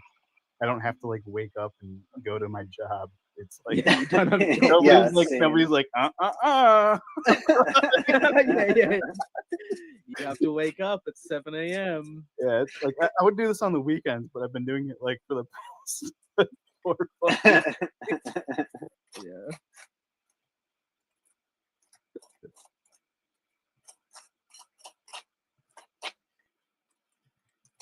I'm just trying to figure out what we're gonna like. How are we just gonna like just keep attempting this until it actually hits 6.9 I mean, that's kind of becoming more and more of a question and like discussion, I should say, because a lot of people have pointed out like, what if it just doesn't? I mean, exactly how many times are we gonna do this for months and months on end? Like, almost at some point, Yeah. Reality hit you hard, bro. Yeah, well, it's just who knows, like. Yeah. I don't see a problem with there just always being an SPX spaces on X going on. Yeah, like that's yeah. I feel like if we can have at least like a few people that like know to at least just run it and have being able to host, like that could be a thing that's not that big of an issue. And then eventually we could just hit that target, like if it actually lets us do it. I'm thinking I have another computer that I could hook up to, like I have fiber, so I'm wondering if like that would be a better connection because like most of the time I'm in my basement and like the internet's complete ass, but I do have fiber upstairs that if I just had like another computer that I could just like have it running. Yeah, I was talking about it with Mike the other day. If we just like if we made it like a new account and we just shared it between like a bunch of people. Yeah, right. And that was just the host, and then like if you like log on and you notice it's like the space is like crashed, whatever, just like swapped the account and then booted up. Yeah. Because I could do the same, like have a space open on like my MacBook, whatever. Yeah. And then yeah, because the problem is it's like you have a always open space, but if only like one person has the login to it, then Yeah. Or have like a group chat saying like, hey, the space is down, who can like, reset it up or whatever. Yeah. And because you can set the space so you don't have to like approve speakers, which is also dangerous. But like it'll be so much better, right? Like just being able, you can just come up to stage. You don't have to like have a co-host on. Like no one has to be set as co-host. That sounds and then it's so dangerous. God. Like, but it's like pros and cons, right? But also you'll just get fucking chaos. There will just be someone come up and start like saying how we need to like, I don't know, siege the capital or some bullshit, and then you'll have like an Indian come up and be like with like the shittiest mic ever. So I mean, some ways like the added chaos is good because it's like entertaining, but also hello. I am under the water. Please help me. Please help. Please help. But yeah. It also kind of makes me think about, last night with Sep and Aeon Grill that they were talking about the AI stuff and that we're going to become slaves to the social media. And, Elon Musk found out about our challenge and he's like, I'm just going to keep it crashing so they keep going, for forever. All right. I'm gonna everyone has to hear this the title of this study, of this paper. Accelerated memory gland development in intellectually disabled females as an evolutionary survival mechanism. Can you repeat that?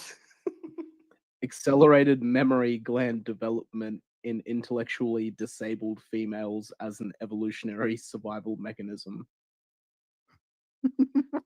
All right. And so, what's the conclusion? Mildly intellectually disabled women grow bigger boobs.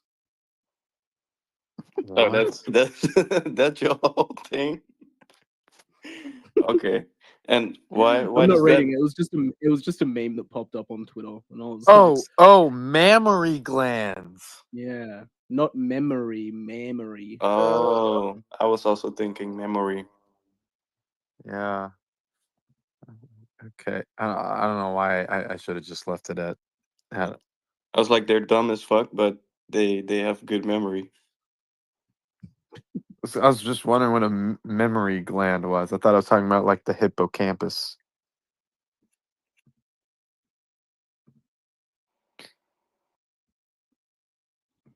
Anyway, what were we talking about? Oh yeah, the 24/7 spaces, like having AR. Because we could just get another account, share the account, and then make it so anyone can come up to stage, so no one has to be co-hosting at any point. But I think if you do that and someone logs in, then it shuts off the spaces. Because it would. The point is someone only logs in when the spaces is already shut down to like start the space again. Yeah, because I go back and forth on my phone and my, well, I don't know how it works. Mine will just let me join into this space whether I'm on my phone or my PC, just like automatically as a speaker. But I think it's because if you accept it previously, it'll let you do that. No, it's never lets me do it. That's weird. It always lets me do it. I'm like, no, I'm not trying to be a speaker right now. I'm just trying to fucking listen. I just want to chill, dude. I don't want the response. I don't want to be like called out on right now to talk about some shit. Sometimes it's just like. What's your favorite compressor? What's your go-to compressor? Like OTT? Sounds a little bit over the top. OTT? Yeah. That's kind of basic bitch, but yeah. I don't really compress my shit a whole ton, to be honest with you. Like, I don't. I'd have to look at my fucking thing. I have a rack of stuff usually. Either like, I really don't compress my stuff that much though. I mostly use Reason Rack plugin for Maelstrom, and then I'll use Serum for sub basses, and then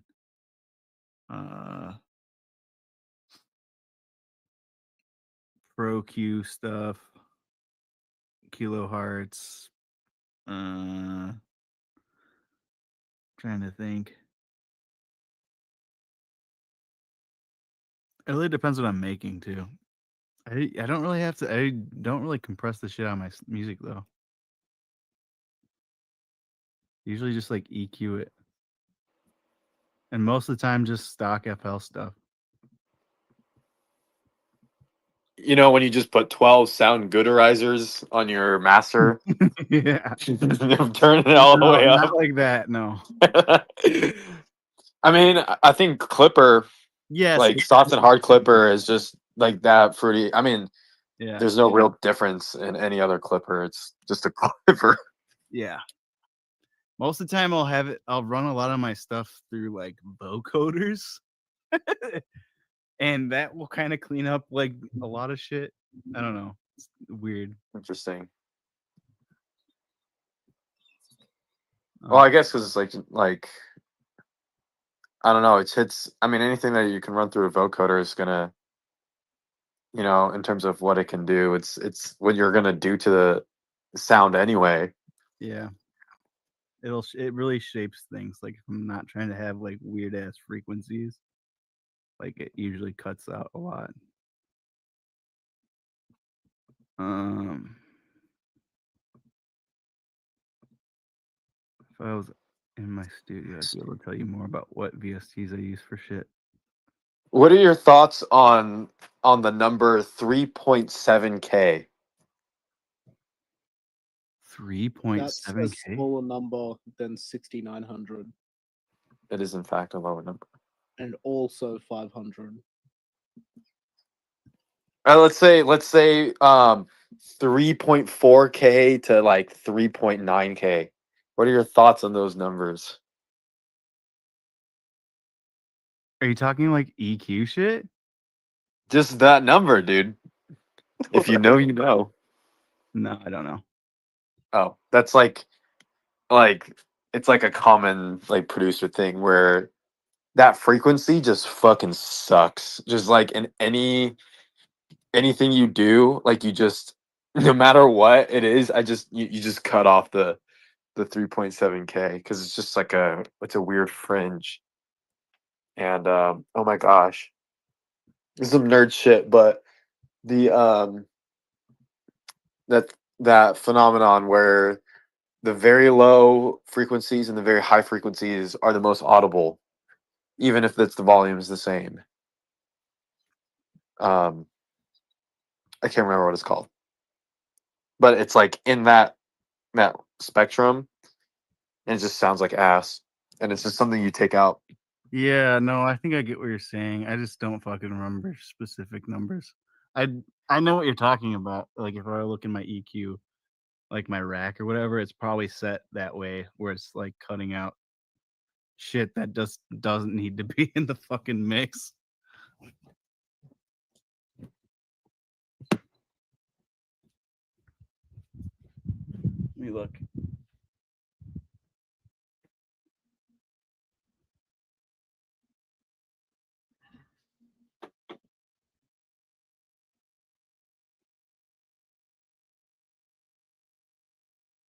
Yeah, I mean mostly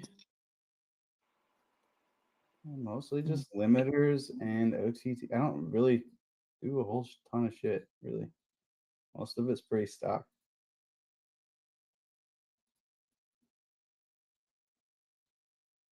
What's your go-to reverb?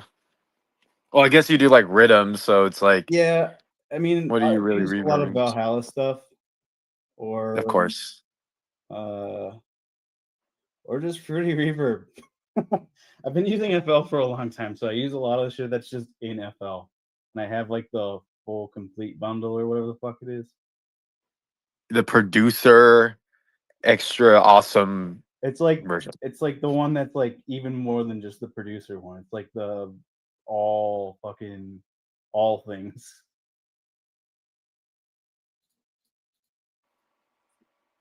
Let me look at something recent though.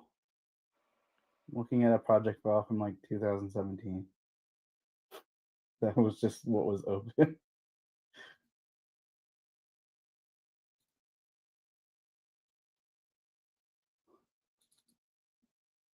You know, I think it'd be pretty cool to do. Eliminate.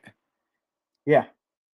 Yeah. Oh, I guess you could just say any one of those streamers, but to do like a live, like we just take a like a sound bit or something and just turn it like it'd be SPX coded or whatever. Yeah, there's a song I have called there's a song I have called Auto Heal that I want to put out, but I don't know what I'm going to put for the fucking vocals.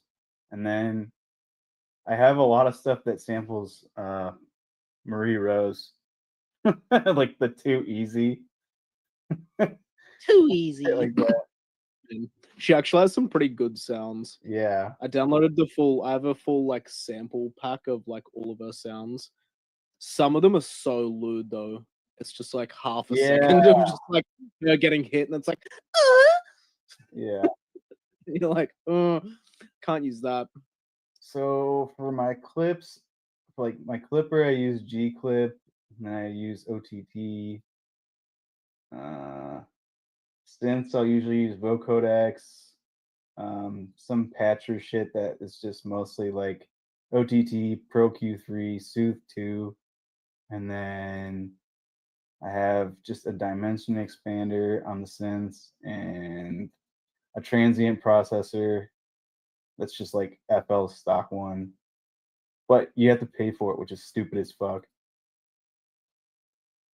And nothing too crazy on the drums or effects, just other compressors and Valhalla stuff.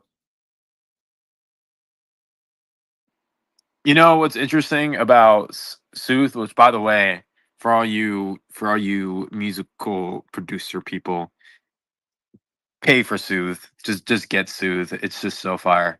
But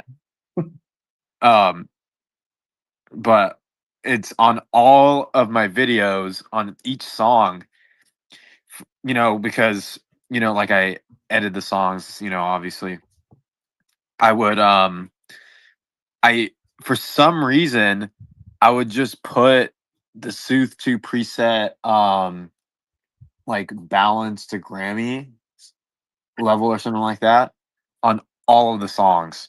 Every song it's the same shit.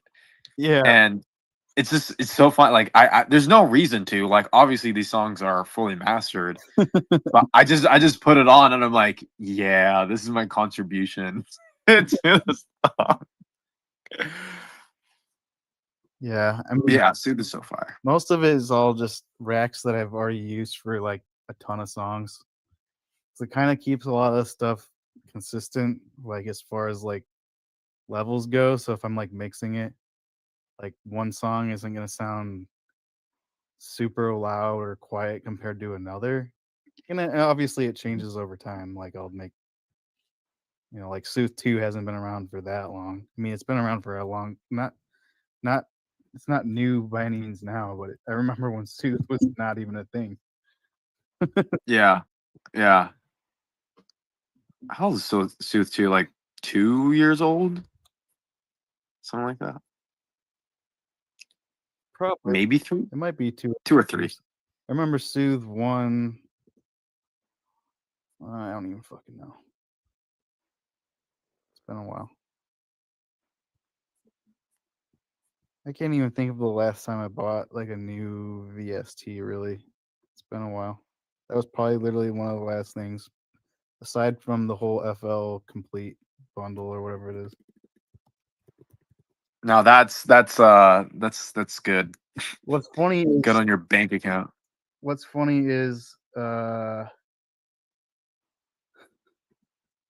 way I initially got FL Studio for like a legit copy, not like a cracked one or anything. This is so funny to say. So back in the day, Razer would give away a free copy of FL Studio if you bought a Razer product, right? Really? Or bought a Razer Blade laptop. That's what it was. I was gonna say, like, Yeah, obviously not like a mouse so or something. my ass went on eBay and somebody took a picture of the back of their fucking computer and it had their serial and everything, and I messaged FL Studio that serial key and said, for some reason I can't activate my FL Studio, so they just gave me a new key. Ooh, you hear that, dude? That's the police, bro. They're after you now. They're like, send us pictures of the laptop. So I like sent them Wow. pictures. Wow. Broke music producer activities. That it really just goes to show that music producers will do anything besides just put the credit card info in. I mean, I bought all of Reason 5 and 6, which is stupid. Damn. Like that's wild. Like I don't know. I just don't like Reason. Like working with Reason. I had to do it in college for like a semester, and I was like, this is just horrible. And it was not even for anything cool. It was you know what it was? It was for sound design. So I'm sitting there doing sound. I'm like, dude, like, why can't I just do this in FL Studio? And no, that's exactly what I do. So I just use the Reason Rack plugin. I use all the shit that's in Reason, but not Reason's DAW, because I fucking hate it. But I like using their synths and their effects. That's what I mainly use for my synths, this Reason shit. in FL. Because it's just like the like you just said, like the sound design aspect of it is sick, that you can like the stuff that you can do, and like the rack systems that you can build in that is like really sick. But like I hate the fucking layout of Reason itself. Like actually writing shit in Reason sucks. Yeah, and if I remember, like using like piano roll was just impossible. Yes, dude. That's the whole reason why I'm on FL Studios, because of piano roll. Dude, It's piano so roll, stupid. I don't understand why Ableton cannot just do exactly what FL does. Yeah. I have Ableton for like I do like techno stuff with my my friends or whatever on the side, like just for fun. And we have like a bunch of like hardware synths and like rack mount synths and shit. But we mostly use Ableton just for that, because it's just so much better at like recording individual channels. And I don't know, FL's just not good for that. Yeah, dude, it's like I don't know. There's got to be like they just need to take the best of both elements and put it into one DAW, because I love the rack feature in Ableton, but I just can't use piano roll. And I cook way better on FL, but then there's like no preset racks or anything really, not in the same workflow. Yeah, no, I've just been I've used the first DAW I used was I used LSDJ on the Game Boy originally. I was making like chiptune. I was like really, really fucking young. Like really bad chiptune, like not good. Because it was like Tracker. And then I started using Sony Acid Pro to like record it. And then I started using that to kind of just track shit out. And then eventually I got like a cracked version of FL. And from then I just always used FL mainly, because it's just so easy workflow wise for my brain. Yeah, I mean, it's just the system for it, like that, and like patterns and all that stuff. It's just all of it just feels so nice, and it just feels smooth. Like on Ableton, it still feels like clunky and whatever. Grid is just like weird. I don't know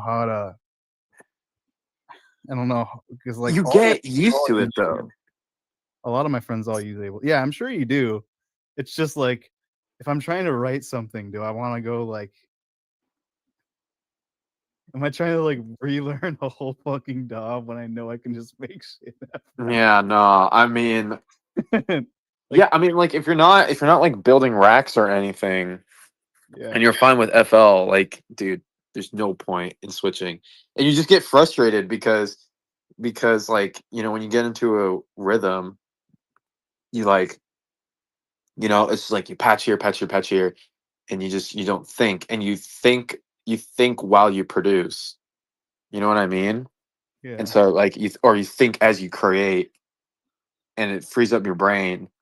But like, for me, like when I there was a moment, there was like a month or maybe like 2 months where I was like, all right, I'm just gonna learn Ableton and I'm gonna make the switch. And it was so bad. Like I gave up, because I was like, I just can't do this. Like it's just my brain already has a hard time putting what's in my head out onto the DAW. Now I gotta put it into a new DAW, and it was just not good. Just that, and all the shortcuts are different. Like everything is just like, oh fuck. It's like, I don't know.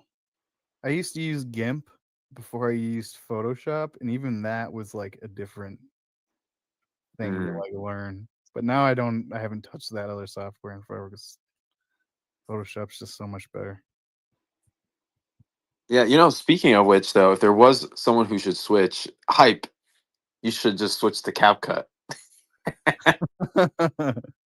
I still Come on, dude. Come to the dark side. We have presets that you can just drag and drop. Think about that. Yeah.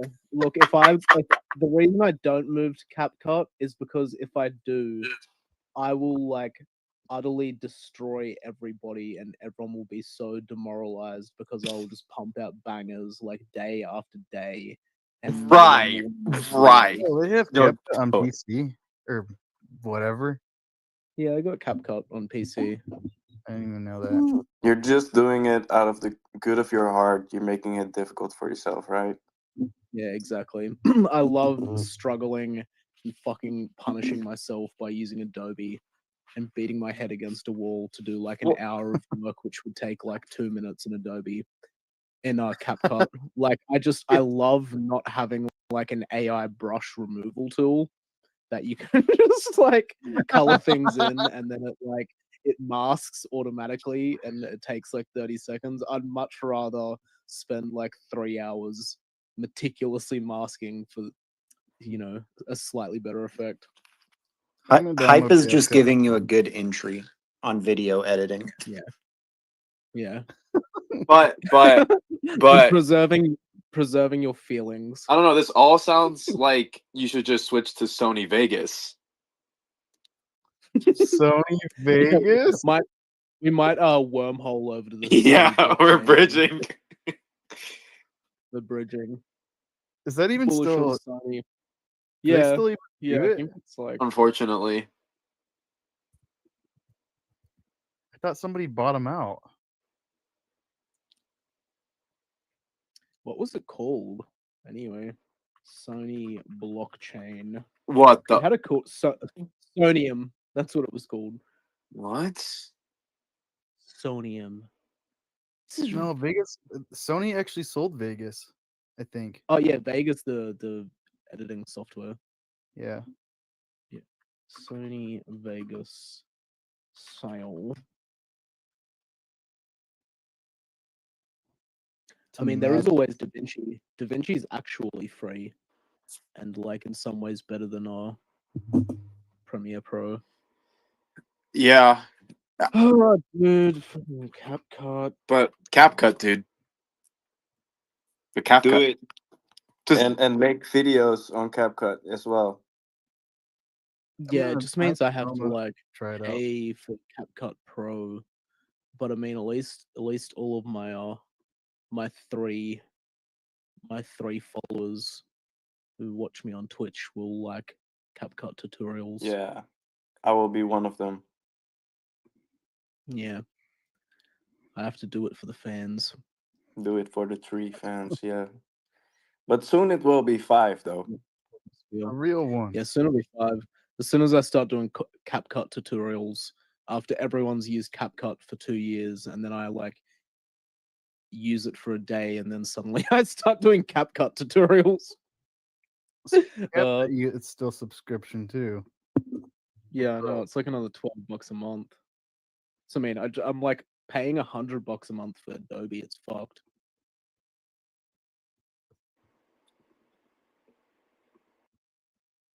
But I mean, what is $12 for a baller like you? It's like 10 SPX. Yeah. Well, there is no price. I am also like broke now. I just bought a Gloway and have like no money. And somehow have to figure out how the fuck I'm gonna like pay my bills after the next fortnight. I'll pay for your CapCut. Nah, I'm not a sugar baby. I'm not for nothing. Please, nothing. Stay away. But no, nothing in return besides you got to actually making CapCut. You can't refuse this. You can't refuse. That's what you want. I'm literally giving you free CapCut. No, dude, think about it, dude. Dude, it auto saves. You never have to think about saving. It has built-in auto heal. Exactly. Think about how many times. Built-in drag drop effects. Dude, you can literally drag and drop, dude. And then it's like editing for babies. Exactly, dude. I did just download it. I was just checking I was on the right website. You know, Hype. It's a great thing to have because it means that when you watch other people's videos, you can go, "Hey, that's Flash too." You know, like you can now tell which effects are which. And think about it. What's better?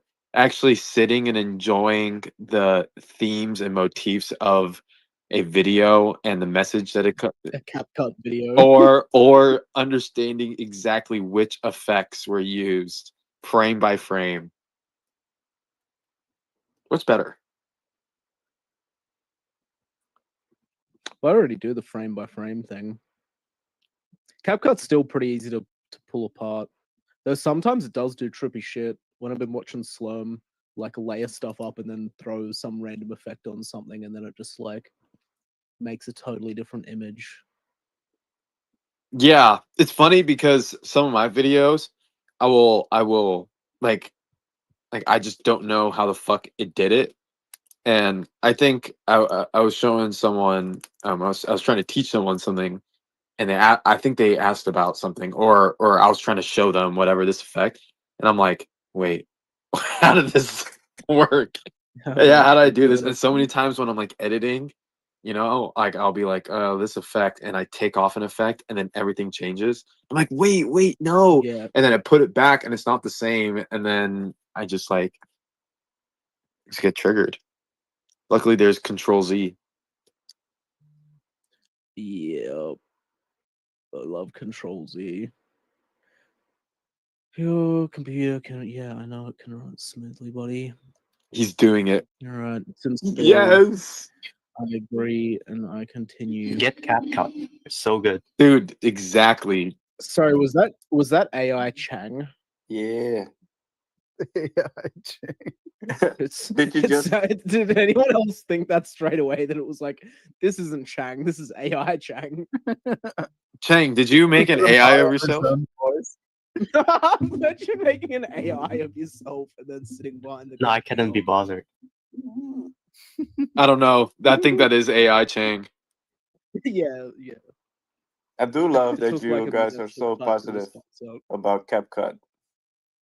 Listen, dude, if you're like you know, a retard like me, then something like CapCut is perfect for you. It makes me actually think that I can make something with it. That's you know? dude, yeah. You can. Yeah. You know, the first video I made for SPX was on Adobe, and that had nothing. It was literally, I mean, all of it was just hyper edit stuff, and I didn't do a single thing. And then the next video I made was the remix. It was like a remix version of it, and I switched over to CapCut. And let me tell you, I had a field day just drag and dropping all those effects in. Like if you watch the video, you can tell there's like moments where it's just like I just put an effect and I was just like, yeah, that's good. I moved on. It's the Flip It remix. That one, if anyone really cares. VIP mode. It's that one. Can you link it in Yeah. the comments? Yeah. Okay, perfect. Wait, can I? You can also share a tweet. Yeah, I just did it. Yeah, I just put it in. Yeah. This one, like you can so tell. There's just so many moments where it's just like there's like even moments where there's no need to put the effects, and like I rewatched the video and I'm like, holy shit, why did I do that? Like the Apple, the guy, the talking face from the Apple commercial. There's like this random swirly effect on it, and I'm like, dude, why the fuck did I put this swirly effect on it? But yeah. Yeah, I kind of want to watch it with sound on later, I but fucking love that video. Sorry, you know the video where the dude's like at a protest and fucking clocks people in the face with a frying pan? What the fuck, dude? You don't know that? No. I'm gonna put it in the TG. No, I I just found it like straight away in my like misc stuff for hypes edits folder. It's so good, dude. And the frying pan makes the best sound. whoa, dude.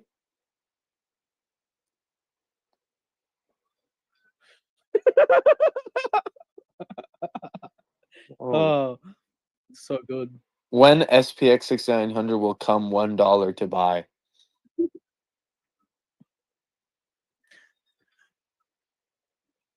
that sentence hurt me for multiple reasons. There's someone in the background as well, like right after he fucking clocks him in the head with a frying pan. Some dude's like, "Oh, I love that. Fuck yeah." So good.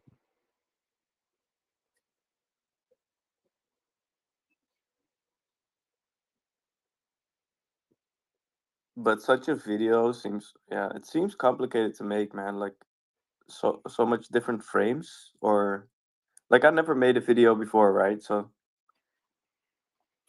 Are you talking about mine? yeah. I don't know. I always say this, like for my videos, I usually just pump them out, and like it max take like 8 hours to do, and I usually just do it all in one sitting. And it's just a lot of it is just like I don't know what I'm doing. And I always use the quote from Stanley Kubrick. It's like I don't know what I want, but I know what I don't want. And I just kind of ride it out.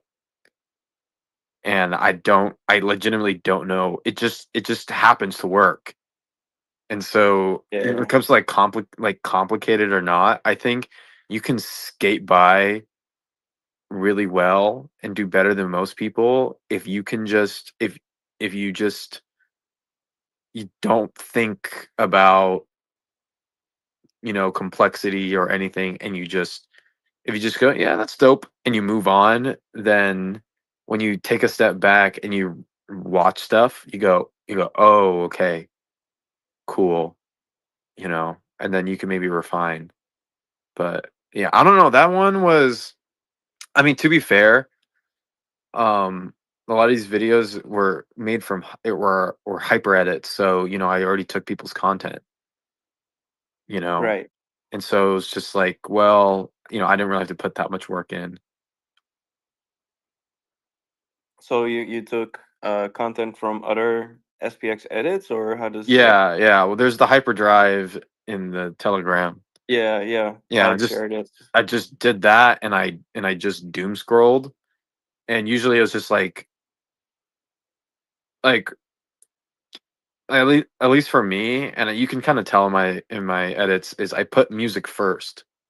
So because I come from music, so like I naturally think musically, and so it's just like I think of when I listen to music what I want there in the song, and then I doom scroll until I find something that will fit in it. And sometimes when you just doom scroll for a bit and you have a song in mind, you find a little piece and you go, oh, this would be cool here. And usually it's just like it's 1 second, but you put that in and that's 1 second done, and then you can move on. And you just do that, and slowly over time you kind of fit the puzzle together. And you just have the Yeah. song, you have the, like, for me, at least for mine, is you have the song be the anchor, and you have certain pieces of the song be anchors of the anchor, and you just kind of cross your fingers and hope that it works. But I think it's a good idea for me to start with like the hyperdrive content, right? Dude, yeah, I think like if I had to give a recommendation to anybody who wants to do videos for SPX, the first thing you should do is go through the hyperdrive and make a video out of something there. And All right. and because it's one, it's approved. Two, like no one's gonna be pissed that you took their video or whatever. Hey, what's the hyperdrive? Sorry, I'm just kind of like, it's this massive Google Drive of all of these, I guess you could say, approved SPX content. Like memes, like in videos and whatever. That kind of compiled. Yeah. Yeah, and yeah, you just if you haven't looked at it, just go into the Telegram and just spend. You could just spend even just like an hour just looking through all the videos, and I promise you, like, you'll think of an idea. You'll go, Okay. ooh, I can do something with this, Yeah. and just go from there, and literally just have fun. Okay. Yeah, I'm not even in the Telegram, so I'll have to get in there. And there's also all the brand kit and everything in there. Yeah. As well, and all Aeons. And then I just have my like filthy dump folder in video assets, and there's a folder called misc stuff for hypes edits, and pretty much just like all of my doom scrolling and whatever I want, I just like dump it into there. Yeah. And that's smart. And then occasionally I accidentally download like 300 music videos off YouTube. So you'll just see all these like fucking random, like I'll go to download one video and then I won't realize it's a part of a playlist, and then I'll check back like half an hour later and it's downloaded like 300 music videos. Nice. I did it again the other day and I was like, fuck, dude. But there's just also a bunch of like random ass memes and sure stuff in. I mean, it sounds like a ton of fun, you know, if you have like the time and energy to do it. It is. I mean, it didn't even take, like, listen, it didn't take me that long to make a video. Like, the first video I made, and this is like, I literally just learned how to like cut frames together. Although I did have like some, video editing experience in the past, but still, like, like just figuring it all out was, it took me just like a few hours. Right. And you yeah. used CapCut, you're saying? The first video I made was Adobe Premiere, and then after that was CapCut. And dude, trust me, you're gonna look at CapCut, and if you can get the basics down, it's so easy. It's Okay. it's literally like it's like training wheels, on it's like training wheels, on a Harley. That's the best way to put it. Sure. Yeah. Okay, cool.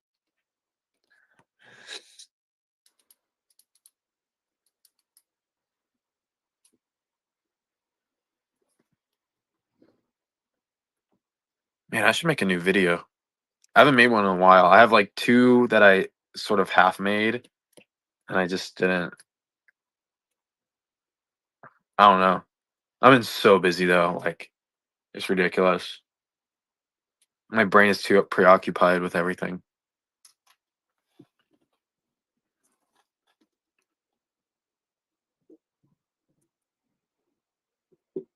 Yeah, I'm definitely gonna try to make something. Me too. I feel like motivated to do it. Dude. I mean, I'm not gonna try. I'm gonna make something. I just Hell don't know yeah. if I'm ready to share it with you guys. No, let me tell you about that. So this is a story that I always say, and I've said it a million times, and I'll say it again. The first time I ever made a video, that first video I made, I sent it to Hype, and I said that I wasn't gonna release it. But I was like, if someone else wants to release it, then yeah. But he was just like, dude, fuck that. Like, release it. And whatever. And I just did. And I just did. And it did pretty well. And I got good feedback from it and everything. And don't be worried about being ready to release it. That's not a thing. Sure. No one is ever ready. You to got to release start anything. somewhere. Yeah. I mean, totally. I mean, I'm sure Mr. Drippy here could also attest to this. You're never ready to release a song. You just you kind of give up perfecting it, and you just say, okay, this is good enough. Right. It's gonna sit on your computer. Exactly, and it becomes final draft number 3000 whatever, and you say you're going to go back to it in the next few days, and you never do. You just got to release it with its mistakes and everything. Right. And you're going to get good on the 10th video. Yeah, totally. That's the fun in it. Yeah, no, definitely. Like any skill or craft, you got to go through that process for sure. Yeah. Yeah, for me, it's just like if I'm gonna be, in this if I'm gonna be in this mission, I want to learn new skills. You know, Yeah. I never felt that inspired to try a new skill, to be honest. And yeah, you guys are so supportive. Honestly, I'm becoming emotional again. But it's just because I'm an emotional wreck right now. But it's meaning a lot. It's good. To me. That's good. Just hearing y'all talk about it and how supportive everybody is. If there's one thing that will take your mind off of basically anything else that's going on in your life, it's definitely creating fucking memes. Oh, for sure. Yeah. Yeah. Yeah. Yeah. And also just spending time on here, man. I spent like maybe 12, 15 hours here yesterday, and wow. Yeah, it felt like auto heal to me. That's awesome.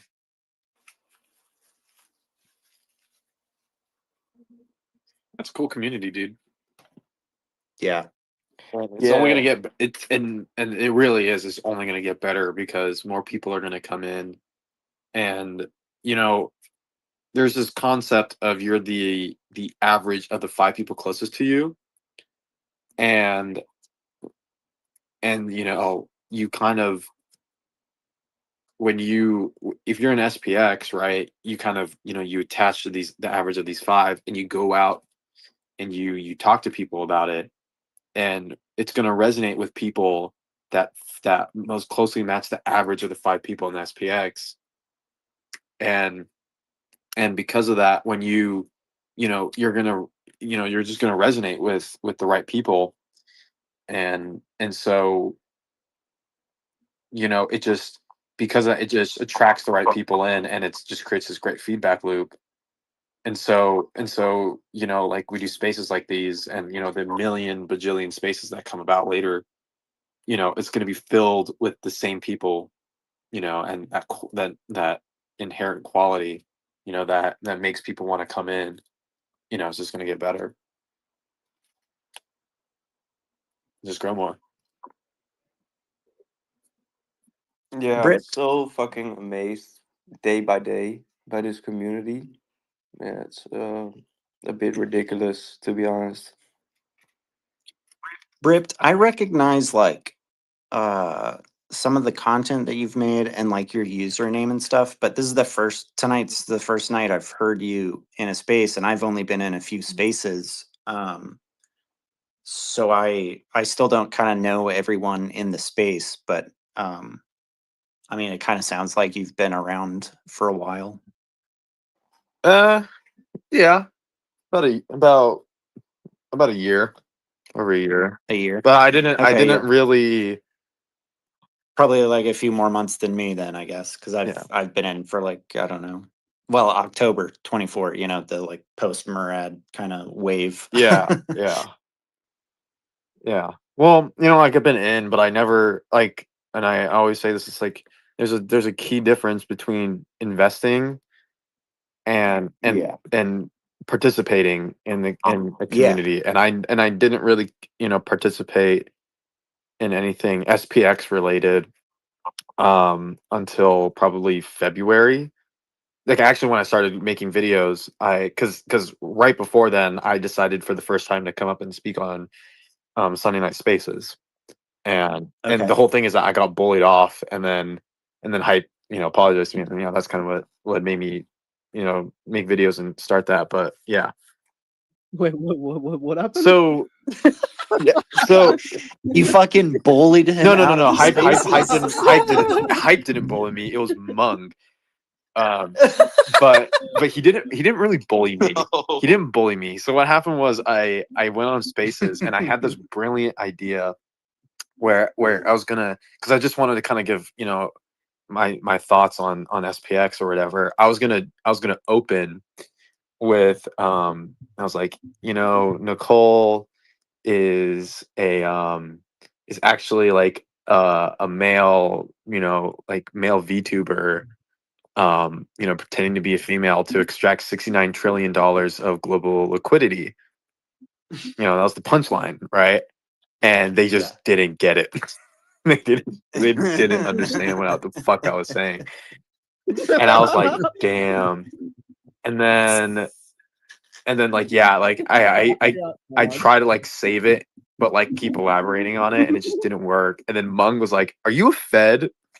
And I was like, damn. Well, that there goes that. But yeah, but you kind of dig your own hole there. Okay, but there's a joke, like, yeah, but like I thought it was pretty funny, and yeah, man. Like in hindsight, I totally get where you came from, but it's just like when you do like a stand up and you have like a really good joke. Yeah, and it doesn't come true. Yeah, and well, I talked to Nicole. I talked to Nicole later about it, and she was like, "Yeah, I was just having a bad day or whatever, and all that, and so it just didn't hit."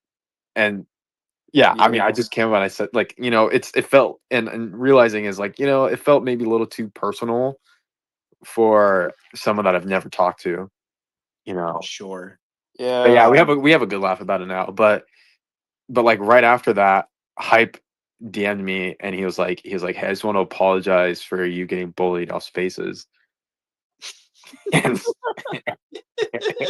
I was like, "Dude, Man, why are you Hype, apologizing?" you're a good one for that, man. That's some real shit. Not the first time. Some people do just get eaten by the wolves.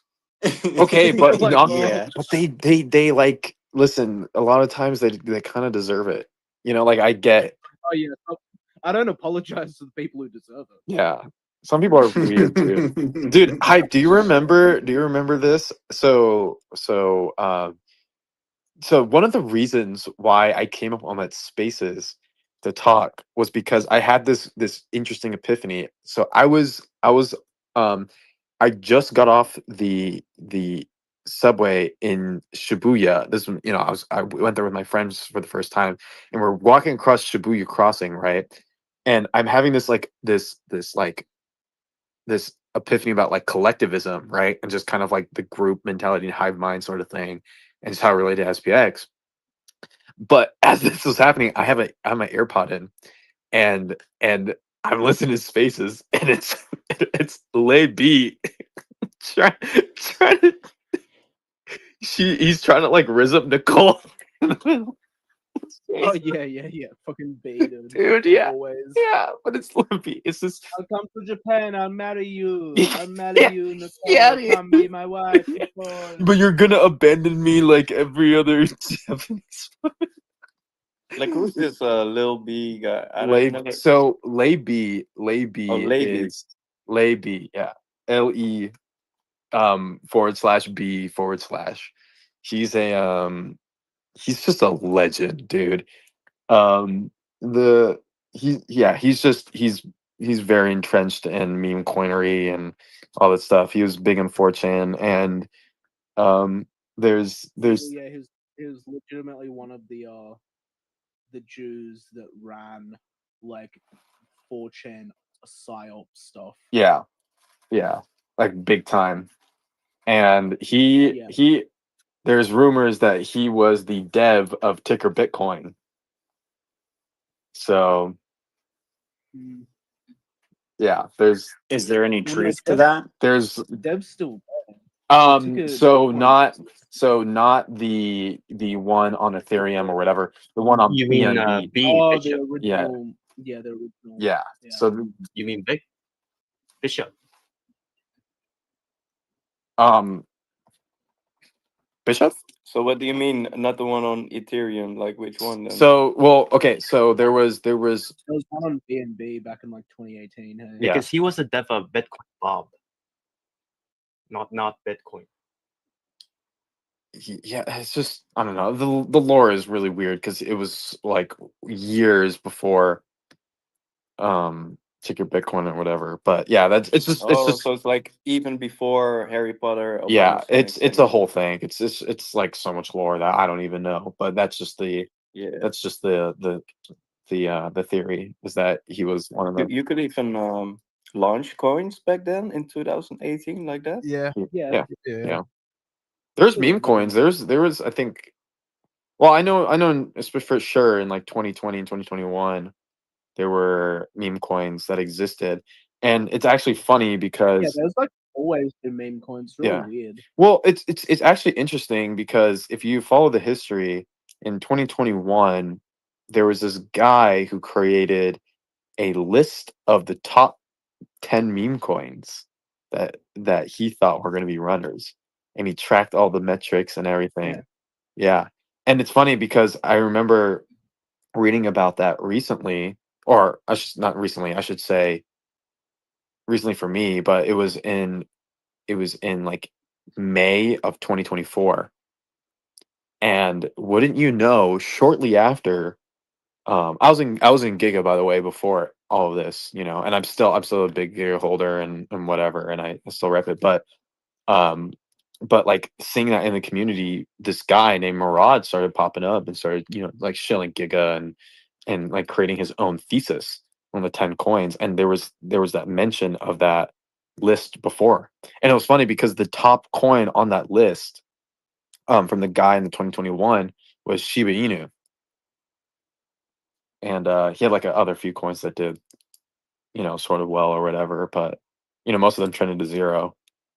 But it was just interesting kind of seeing the parallel between that and then like seeing it on my timeline, like right as it happened. It was really interesting. Yeah, this kind of the Murad pre-Murad. Yeah, he was like the precursor to all of it in a few years before. Although that guy obviously, like, he didn't have this sort of like thesis, you know, like Murad has like a comprehensible like strategy that he made. And then from there, you know, he picked his coins. This guy didn't really have that, you know, like in terms of like what culture is in the coin and this or that. He just kind of was like tracking certain metrics, you know, like holder count or whatever, you know.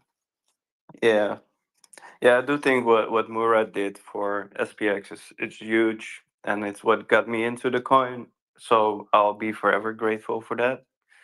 But at the same time, the community is so much bigger than Murad. It's like he's such a small part of the community when it really comes down to it. You know, like all of you guys are play such a part in my life already that that I can just talk to you like this is amazing, and it's what keeps me here. It's what keeps me here day to day, and it's almost like the first time I think of when I wake up, and the last time I think of when I go to sleep. Almost, you know, it's crazy.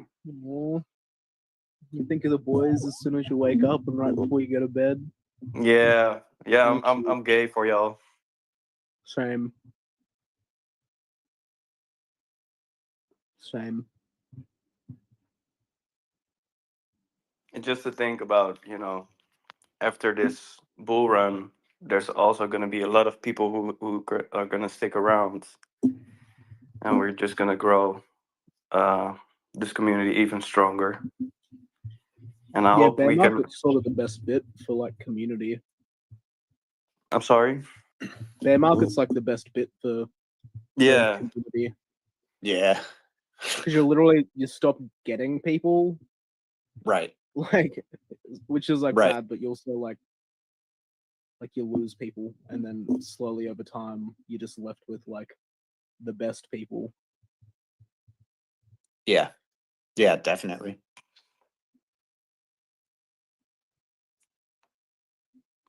Yeah, I can't wait to see where this goes, and it would be so awesome if we could all, you know, at some point meet up, and because we already know each other pretty well, it won't be like awkward at all.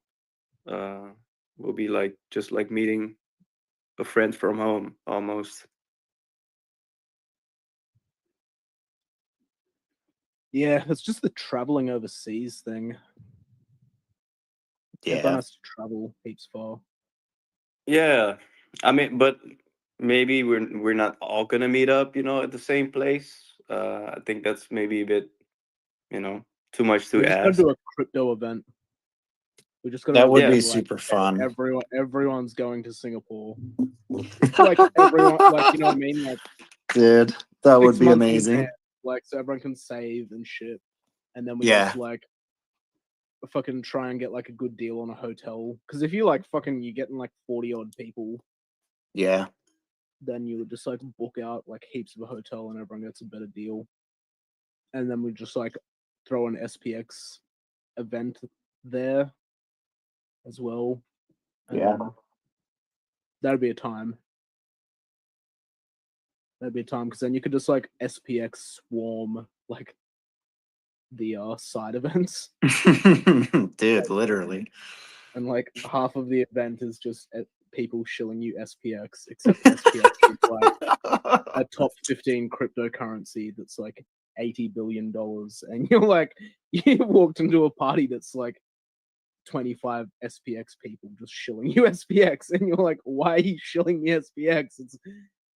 It's like the 15th biggest coin in the world. Like, I fucking know what SPX is, dude.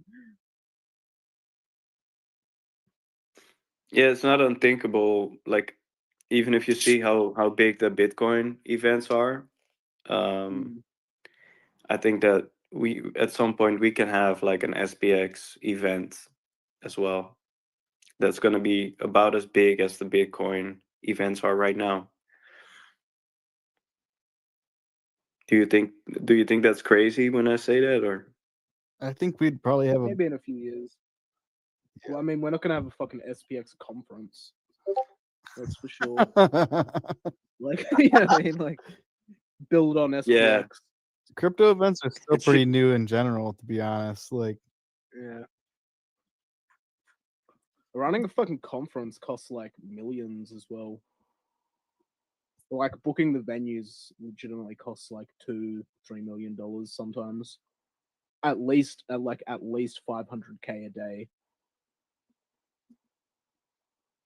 Yeah, and I don't want it to be some lame ass thing where you just sit and watch speakers all day. You know, I mean, we already talk plenty with each other, so it should be more of like a meetup kind of thing. And I see it like there's multiple fun things that we can do together on such an event. Maybe there's like a game room, or there's like a video editing room, and we can all make cool stuff together. And that's more like how I see it. Or we can get really drunk and rack up a bunch of lines, and then Drippy can do a set for us. That'd be cool if we had like a festival. I don't want. Yeah. The thing is, I've done crypto events before where I was like the only DJ, and it was like cool, but I also want to party. So it would be cool if we had just like a huge lineup of like different SPX artists. Yeah, that's what I want to do. That'd be like really in freaking in Consensus, right? Hong Kong, Retardio had an event, and they had a DJ, which was like, yeah, okay, whatever. But I want to do like an actual part, like an actual event, like a festival. Not like a festival, just like a whole night, whole night, and book out like a big venue and have like, you know, a headline act and shit like that, and like multiple good artists, not just like whatever, but like try and actually like book people. Yeah. And then put on like a fucking sick show, and it's like all Aeonified and like all SPX, like at an actual crypto event, and then a bunch of the industry people will like go and then be like, "Holy fuck!" I'm on the same. The Aeons did it better than other people do as well. Wow. I'm on the same booking agency as some ridiculous rappers. Let me see who. I don't know. Like, I don't know. It'd be so funny. Just get like, just imagine like Chief Keef. Yeah. Okay, 42 Doug. Let me see. Can you get Snow Strippers? No. Big Daddy Kane. Big dude. No way. Bone You can Thugs get and Harmony. Dude. Okay, we're not doing Big Daddy Kane. Like that's. I'm just saying these are just the people that are on my agency. Big Daddy Kane is so insane. I'm trying to see who else. There's Cypress Hill's on the same fucking agency. Let me see. Where's the other rappers?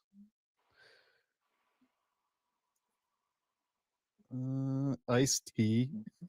Dude.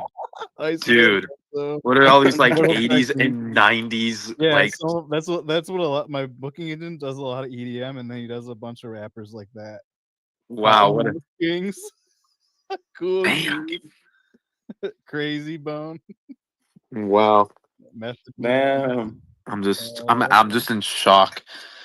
I'm hearing these. He's got like so many of these rappers. Dude, they're just like they're sort of from that area, like the hibbity hop dum stop. Slick Rick. Slick Rick, dude. Slick Rick. Too Short. The Dog Pound. Oh, Too Short is hard though. Warren G. Exhibit. Young Buck. Young Thug. Young Buck.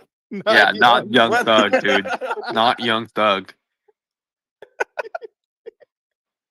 Young Bug. I gotta check this out. It's mostly 90s shit. I swear to you, he's got like a bunch of these 90s guys. Hey, real quick in Telegram, what's the I got you. I already know what you about to say. Beach Boom. Get wrecked, scrub. I was yapping for a sec. Also, I didn't have Telegram open. So fine, you win, but like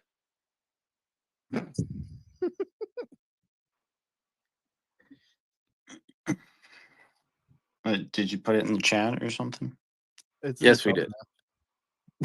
Damn, dude, you got 3 hyperdrives. I know. I put the last one just to fuck with you. Wait, you deleted it? Wait, you deleted Yes, it, bro? I thought I'd save you the embarrassment. Save me the embarrassment, dude. Listen, it's this space is recorded. Let the record show that this man hype deleted. I'm a tyrant of a mod. I'm a tyrant. I don't deserve my privilege and power. No, wait, I don't see it in the chat though. Am I dumb? It's there. Yeah, you might be dumb. There's like Oh, 3. yeah. I'm dumb. I'm dumb. You have to click the hyperlink to get to the hyperdrive made by Hype. Bulb Drive is pretty fire. You can get some good content on Bulb Drive.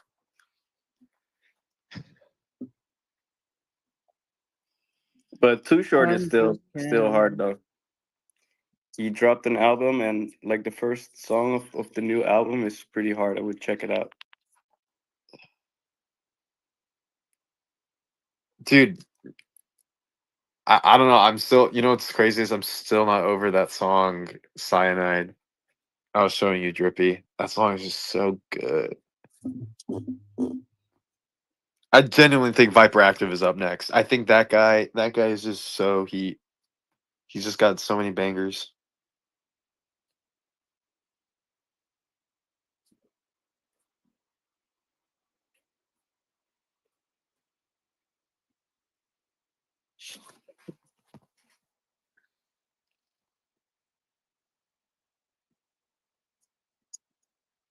I think he didn't hear your compliment, man. The compliment? Yeah. Well, I mean, it wasn't about him, but Oh, I thought you were talking about Drippy. well, I was just mentioning Drippy. But Viper okay. Active, you should check him out. He's like a dub trap guy. I'd say he's more, I guess, Okay, really cool. trap. But Let me check it out. yeah, his song Cyanide, Snakebite, and Anxious. Those songs, you gotta check them out. Those are my top 3 songs from him.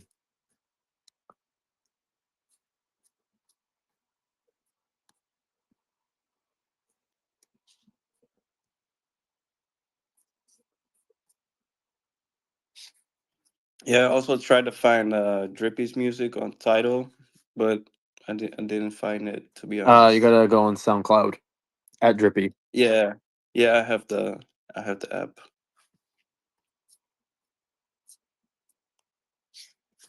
Yeah, bah.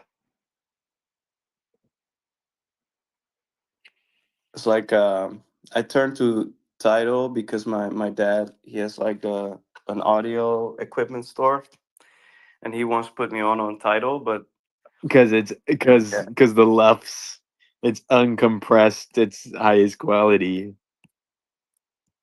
That's all right. Yeah, basically that. But now I just use like $100 earbuds, so it doesn't even matter. Yeah, that's the thing.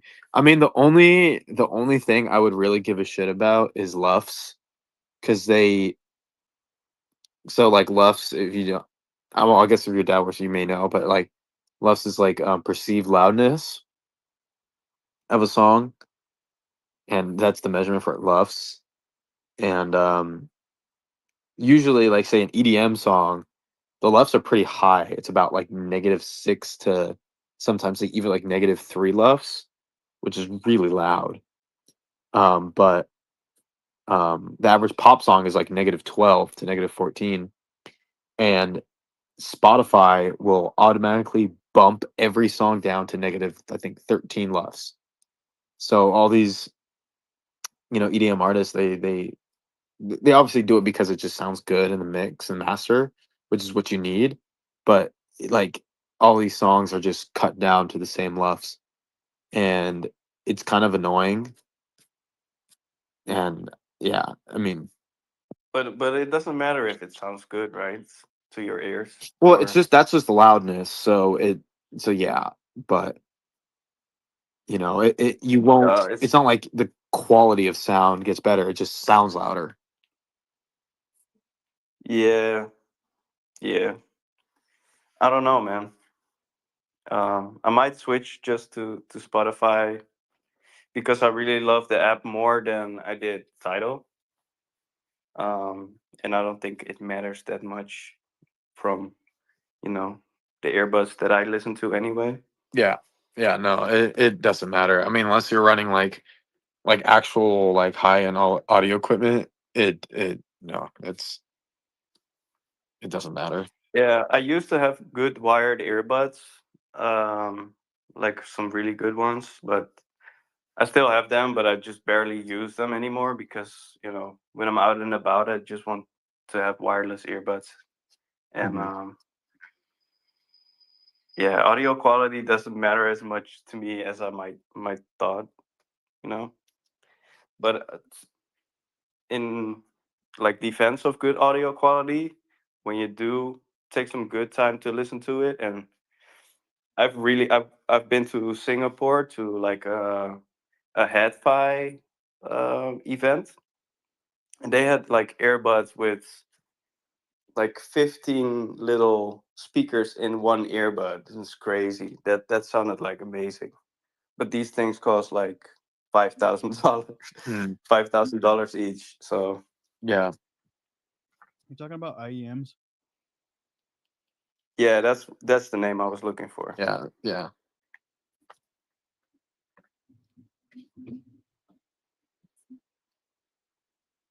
And then you have like DAPs, like dedicated audio players. That's it's a whole thing. And in Singapore, it's really popular. I have a crazy sponsorship with. Have you guys heard of the company Odyssey? Ooh, that's a nice company, man. Yeah, if you search hard enough, you can find an interview with me with them. I'm sorry? If you search on their site, I'm probably doxing myself right now, but I mean, it's not that hard to find me anyways, but I did it. There's like an interview on their site with me. Do you want me to look it up, or do you want me? I can just not. I can just not look. Space, so it's out there. Yeah, but I hope I didn't accidentally dox you then. No, I don't really give a fuck. To be honest. I think I'm wearing. Yeah, I'll I'll check it out then. But I mean, if you search deep enough, if anybody really searched for Drippy on, if you know what to search for, it wouldn't be that hard to find me. It's okay.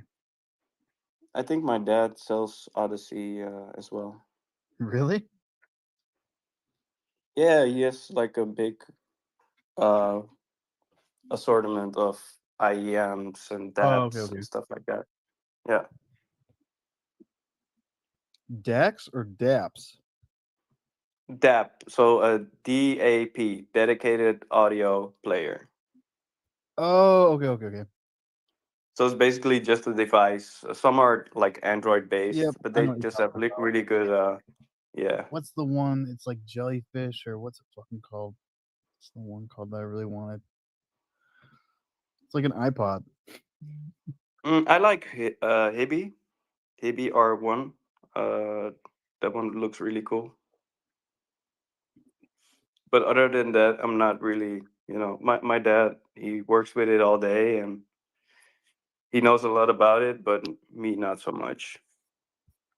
I just made the stupidest sandwich ever. Peanut butter and cheese. That's disgusting. Like, dude, like that's not even like.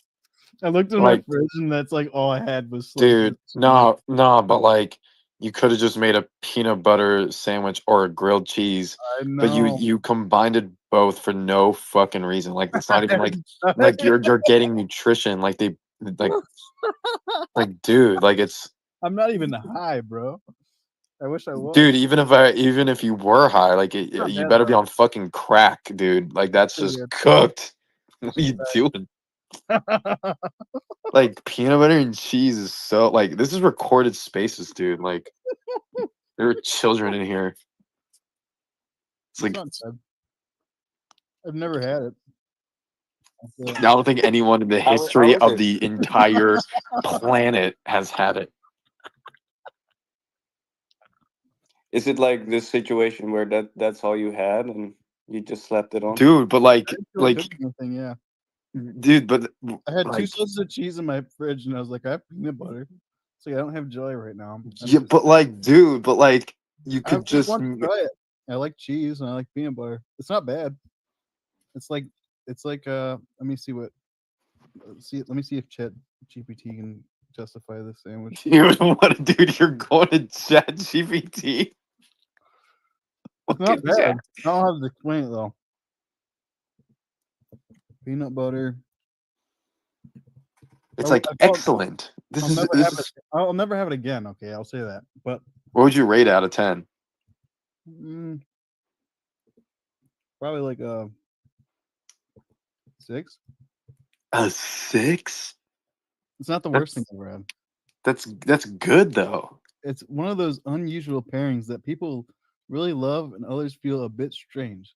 The peanut butter gives it a nutty, creamy, slightly sweet taste, while the cheese, American or cheddar, which I use, has a saltiness and rich savory. Together they create a sweet and savory combo that's similar to the spirit of peanut butter and honey jam, or even I'm an idiot. I should have just done that. I had fun. I could have just done that. It's not bad though. It's kind of like have you ever ate like nuts and cheese with like a charcuterie board? It's kind of like that. Okay. And then I had toast. Last nuts. Yeah, it doesn't sound appealing to Oh, me. I'm not trying to sell you it, bro. I'm really not. No. I'm just telling you that I saw 2 slices of cheese in my fridge and a thing of peanut butter. I was like, fuck it.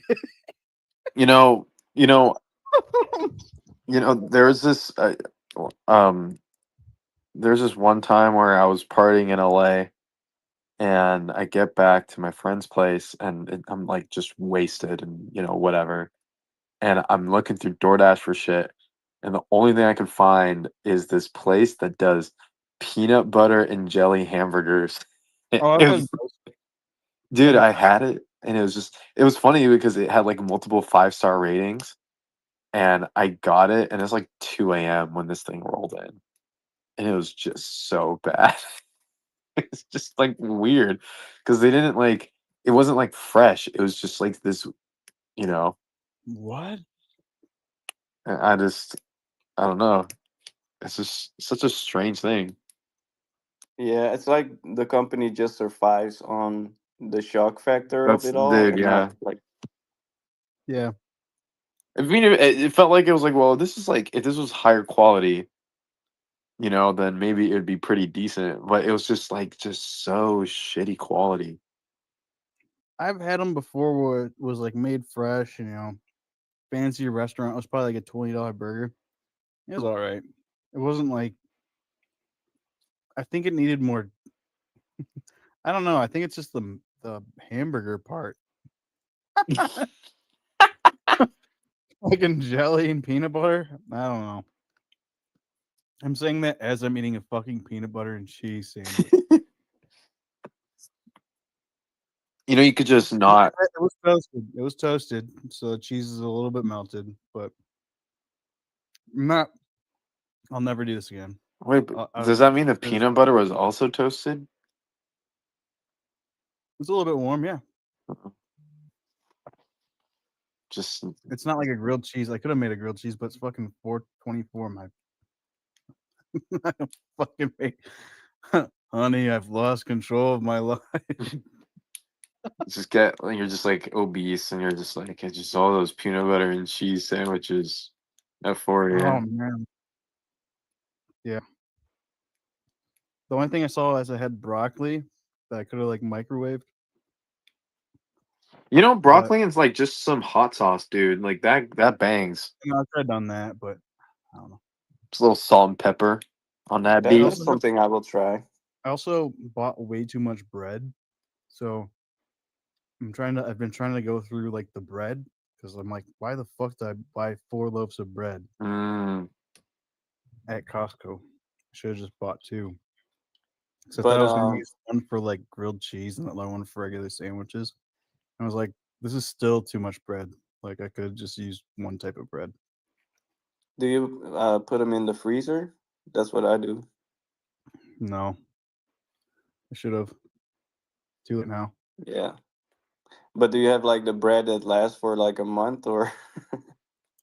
Well, that's the thing is one of them doesn't really say, and the other one says it was done like yesterday. Yeah, because in the Netherlands, if you buy bread, it's all in like 2 days. But I've had bread in Florida, and I could just keep it for like 2 weeks, and it's just still good. I don't know what's going on, but yeah, that's definitely the case with the bread that I had. It's definitely been way more than 2 days. It's probably been like 2 or 3 weeks, to be honest with you. Yeah, it's got to be one of those. They taste good though. Yeah, I mean the one I had was I can't remember what the fuck the name is. I don't know.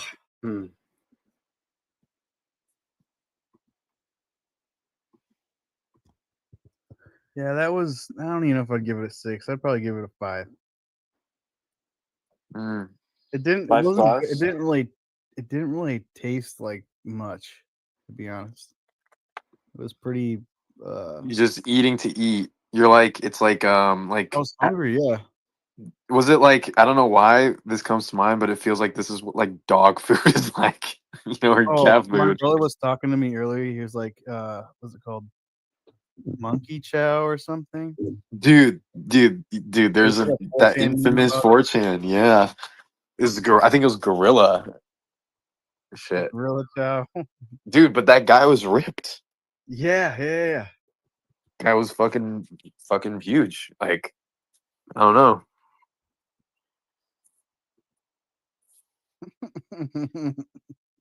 Like, it's pretty, you know.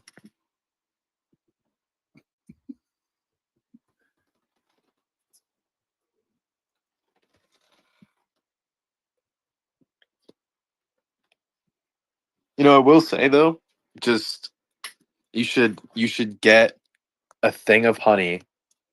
I have it. I'm stupid as fuck, bro. But just like, dude, just take a whole glob and just put it in your mouth. Just rip that a few times a day. It's actually so good. Like not like like it's just it's really like there's like I would say there's probably like 3 real like actual superfoods, and it's like that's one of them is honey. Like honey and eggs Yeah. and probably just like a steak, you know? Just I steak, dude. I could have made some eggs. But I'm probably But is it really a superfood, honey? Oh, Because I do it. yeah, dude. Yeah. Oh, yeah. Let me so dude, It's like it tastes too good to be healthy, in my opinion. But dude, let me put you on fucking honey right now. yeah, So do it. so I'll have like a spoonful right now dude, while you let me tell me put you about on it. honey. Let me put you on honey. So honey, you got to think about where honey comes from, right? Honey is made by bees, and it's the life force of bees. Mind you, they don't eat anything else besides honey. And if you look at chemical like the chemical structure of it, it is perfect. Not only in terms of how the crystals are formed, but also it's perfectly balanced to glucose and fructose levels for not just bees or whatever, but for humans too. It's so good that people that replace their intake of sugars with honey that are pre-diabetic, they see a major reduction in pre-diabetic symptoms. And Wow. it's like scary how good it is. Um, not only that, but it's anti-inflammatory and it's antibacterial. Honey is perhaps the only food that is actually good for you, that does not mold, does not rot, does not um, does not form bacteria, anything. It is perfectly antibacterial. And there is honey that is found in ancient Egypt 5,000 years ago that is still edible to this day. No way. Yes, that's how crazy honey is. And you can get something called manuka honey, which is a special kind of honey that has something called UMF, which, just long story short, is like an anti-inflammatory marker, like a factor for it. And you can have that, and let me tell you, it feels awesome. Personally, anecdotally, I've like I I would rip honey, and I usually have a problem with with aerobic exercise. I'm really good at anaerobic because I did fighting for years or whatever, and I would lift weights all the time. But my aerobic stuff, cardio and whatever, just always felt like shit. And I started um, doing a bunch of honey and fruit in the morning, and let me tell you, dude, all those problems went away. All like it was insane. I just cut out sugar and I ate only that, and it was just Wow. fantastic. And like, dude, like you could look up just stories of of people like anecdotally. Obviously I'm not saying like you're gonna take honey and become Eliud Kipchoge, but like you're gonna feel it, you know. And Yeah, I'm yeah, gonna incorporate it more in my diet because I really like honey, but I tend to avoid it because I thought I would put it in my tea. Like I really like mhm, the taste of it when I have some mint tea with honey, yeah, for example. yeah, But yeah, just now I took a spoonful, man. dude, But you it's talked great. about manuka honey or something? Manuka, yeah, man, UKA. All right. And how is it different to like the Um, flower honey that I have, for example, right now? yeah, well, like, so it's not gonna be it's gonna be pretty bitter, I would say. I mix it in yogurt usually. Like I have a Chobani and I'll mix it in usually, but um, it's more of an anti-inflammatory helper than I guess you could just call like a carb source. So I would like, maybe just do like a little thing of it a day if you really have some like anti-inflammatory, or if you want some anti-inflammatory stuff. But it's really not necessary. Just regular honey will do its trick. Chances are you're probably not, you know, you're either not inflamed, quote unquote inflamed, or you're at a level of precision with your regime and nutrients or whatever, that this is going to be, the next thing. This is going to be the thing that like really, pushes you. Yeah, cool. Yeah, I'm still battling with the flu, so I hope maybe it Dude, yeah. helps a little bit. Yeah, it'll help. I mean, with flu, I mean, dude, like honey's not going to help. You're going to need actual shit. But I listen, it got to ain't get that some good. groceries because I've just been eating shit that I have in the house because I didn't want to get out.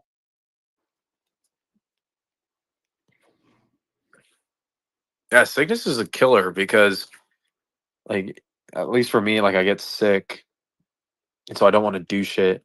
But it's like, if you ever feel sick and you actually go outside and you walk and you like just, when you get sick, you don't want to eat food, and if you do want to eat food, you want to eat real shitty. It's like if you just ate good food and you walked outside, like half your symptoms go away, but you don't want to do it. Like your body just is like, no, I don't want to. Yeah, like Monday was a rough day for me, but I also felt it was also the peak of my flu. So I got home from work, from the work conversation, and I got laid off, and then I went right to bed. I couldn't even do anything. But now today I can go outside and go for a walk and get some good groceries. So I will do that. That was nice to hear about that. Yeah, man, it's gonna be fine. It seems like this was meant to happen anyway. So yeah, don't worry about it, man. This was a good thing to happen, honestly. Yeah. And it looks like I'll be going back to my old employer because like last Friday I went there and they threw an event, and then right after I got laid off, that evening, my previous employer sent me a message like, "Hey, was really good to see you again, and I really hope you want to go for a coffee and talk about if you maybe want to come back." So it was like the fine timing. So we'll see how that goes.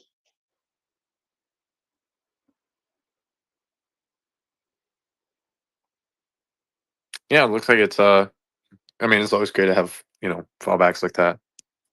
Yeah, Something while you figure it out. yeah, but maybe I'll really enjoy working there for the next year or so because I kind of left for financial incentives, because I could earn like a lot more at this job. But it was never the same as as the job that I worked at before, and also like the people who work there, and they all still work there mostly. The designer that works there, I really love that guy, and we had so many good collabs on marketing stuff that I kind of was like, damn, what did I do? I chose like the greed over peaceful life, basically, and now I'm gonna choose like peaceful life over greed for a while. And like you say, it's not gonna be for forever, but it doesn't. It also doesn't seem like a big step down or something like that.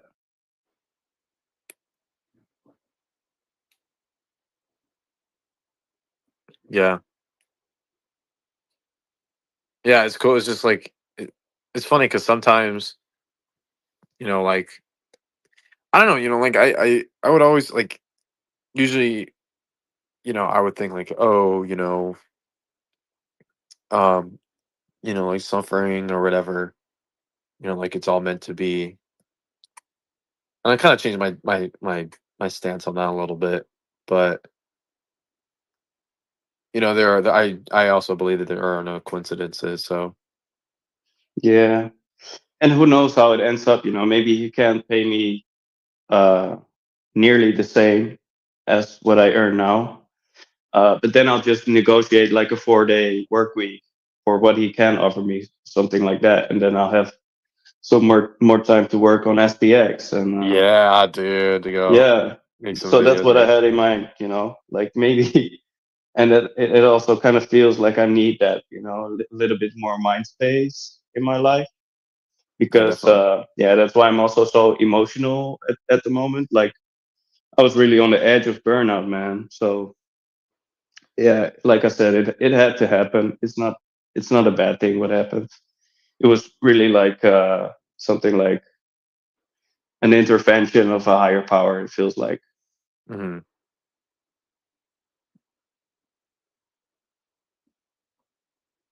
And yeah, like I talked about it here yesterday, and yeah, Aeon one lost his job like a month ago. He just told me, and Serge, the one who posts the rug every day, he also lost his job like 2 weeks ago. So you're never alone, Everybody goes through things like these. As Pitbull said, everybody going through tough times. Yeah, believe me, Yeah, been there, done that. tough time never lasts. Tough people do. Yeah, what a Yeah, but G. we're all gonna be fine, I think, and we have such a great community to fall back on. So even if it doesn't work out with my employer, I'm sure that like I'll find something else, and you will motivate me to send out like 1,000 applications, stuff like that. So Yeah. it'll be fine. And if that doesn't work out, I mean, you're gonna be a trillionaire anyway. Do you have at least one whole SPX token? At least just one. Yeah, I have like I have a couple, man. Okay, jeez. Yeah, I was talking yeah. about a No, whale. no, You I, gotta I sold change it up. I sold my Bitcoin and XRP that I stacked for SPX. So yeah, I didn't have like a full Bitcoin or something like that. I didn't even have like a point one, but I had a couple thousand bucks in Bitcoin and I just swapped it. I mean, I don't know the price. Admittedly, I just looked at the chart. I got to be honest with you. You can, It's okay. and Bitcoin has a chart. no, of SPX. Like I looked at Oh, the chart. okay. Guys. I looked at the chart. I was looking, but Look at the chart, watcher. Yeah, there is no chart, dude. yeah, thank you, Jeez, dude. The vibe I was just like, oh, okay, like, dude, y'all should kick me off spaces and Yeah, well, you're too Yeah, kind, man. sorry, You're gotta too kick kind you now, today. bro. Yeah. Go fuck yourself.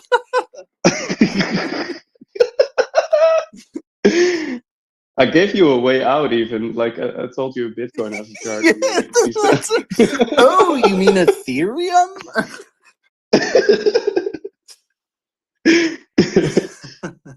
But that's crazy, too. When I was in Bitcoin and XRP, I was always checking, like, the charts and, Oh yeah, for I sure. was Because really that's what checking, like, everybody's for... doing too, I mean Yeah, man. But I was checking like 2 hours a day or something. Like, why the fuck do you do such a waste of time? yeah, just to like gain like $10. Like, well, Yeah. But it's also like maybe I will understand the patterns behind this or something like that. yeah, And and then you now, never do. Yeah. No, yeah, And then literally you just just turn makes you more schizotypal. emotional. Dude, it makes you. You know what it does is it really makes you schizotypal. Like it makes you yeah, like you do certain things and you're like, oh shit, did I cause? Like, but yeah. So now it's just like, okay, I DCA daily. I don't look at the chart. I check in with the community. Like today, I didn't even check right when I woke up, it just I was still, I just joined this conversation, and that's how I started my day. Yeah, no, it's cool when like, because yeah, definitely. Like I would say for over the last like 5-6 years or whatever, it like became very habitual to like check the price of Bitcoin in the morning, like when I got up and like before I got into bed and like you're saying, like throughout the day and stuff, and it just became very, very habitual. But it's like cool. It's cool to be able to like wake up and go to bed and like what I'm thinking about immediately is not like the price of an asset. It's about like you guys and what's going on with the community, like what cool thing, what funny meme am I going to see next? Like that's literally what I'm thinking about. Yeah, it's really like that. And when I heard Murad talk about this, I was not taking it seriously. Like he had this in his thesis. He had like, there's a lot of value in community. Like people are willing to pay a lot just to be part of something, Yeah. And I didn't really get it at the time, but yeah, now I totally get it. It's yeah, well, it's almost worth more to me than the asset itself. Yeah, exactly. Yeah, it's like there really is no price. But yeah, I mean, it's you only really see the value in it until you start to experience it, and the only way to experience it is to get involved with it. Yeah, it's like you wouldn't get the value of being in a space like this unless you're in a fucking space like this and you're doing it and you're like feeling it out, like seeing what's up. Yeah, and also when you go through some stuff like what I did, and like yesterday, I was talking about my experience, and even Mung came up and talked about his experience losing his job. Oh, really? In 2023. Yeah, it was crazy, and like he was lost a little bit at that point, and that gave him a lot more time to shitcoin, as he said it, and he found SPX through that whole thing. So that was really special, like having him come on and tell about his experience, and like, dude, he's at some point he was just like me, dude laid off and trying to find his way. Yeah. Did you say when did you say Mung like found SPX, or how? Yeah, so he lost his job in 2023, and then he had a lot more time to like be in the trenches and stuff like that. Okay, gotcha. Yeah, that's how he found SPX. That's cool. Yeah, I love a good redemption story, Right. Yeah, and it's also so cool to see that the people who have been there since the beginning, they felt like this was something special right from the beginning, So he lost his job, but he kept the suit. I'm sorry. I mean, well, I mean, he is like a Ronald McDonald character. I mean, he lost his job at McDonald's and he kept the suit. Yeah. I don't know. Maybe I don't know if he got the job at McDonald's after. Maybe he he just recently got the job like one and a half years ago or something. I don't know. Yeah, he's amazing. He's still working there, right?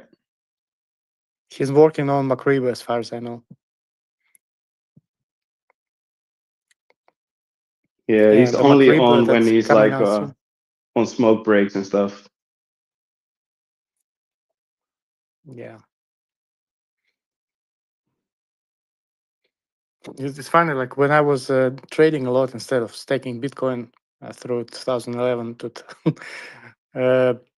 at some point I actually managed to be able to predict like the next move of 1 minute chart, but it was never enough to cover the spread. So useless skill actually. It's funny.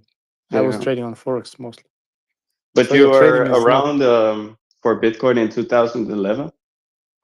Yeah, I do have even an article about it on Reuters from 2012, I think, when and I still didn't buy because I actually was cringed out by all the evangelists, and it's funny because like we are doing the same thing now in SPX essentially, but this time I'm not going to miss it. But really, I was actually distracted from Bitcoin because I was looking at those evangelists and saying it's like those are too cringe. I cannot be part of that.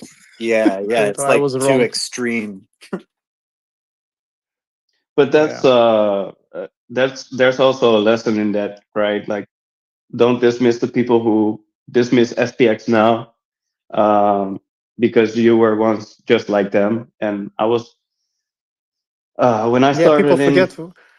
Sorry? People forget for how long Bitcoin was just a meme, really. Yeah. And they really had to believe in something back then because there wasn't, institutional adoption or anything that gives Bitcoin like some, social proof that this is actually a real thing. So yeah, actually, I see the it was a parallel. kind of it was not institutional, but at the same time, at that article, it was about actually the city traders playing with this new toy. I actually can drop this article in the comments if you want. Do it. Do it. 1 second, I'll look it up. But when I started in November 2024, which in hindsight, I think it's way too late. But, actually at my previous job where I might start working again, we had this guy started working at our company during COVID. He had a gym, but due to COVID, he had to, close his doors. And just to keep the bills paid, he started working for us. And he gave me the Bitcoin book. I don't know the name of it right now from the top of my head, but that was like 4 years ago, and I didn't buy Bitcoin even after being gifted that book. So I feel so stupid about that. But yeah, we all find crypto at our own pace, I guess, and you get it at the price you deserve. I moved on from Bitcoin right now, and I'm sure he wouldn't be happy to know that I sold all my Bitcoin for SPX. But at the same time, I think he won't be mad at me if he sees where this is going, in the future.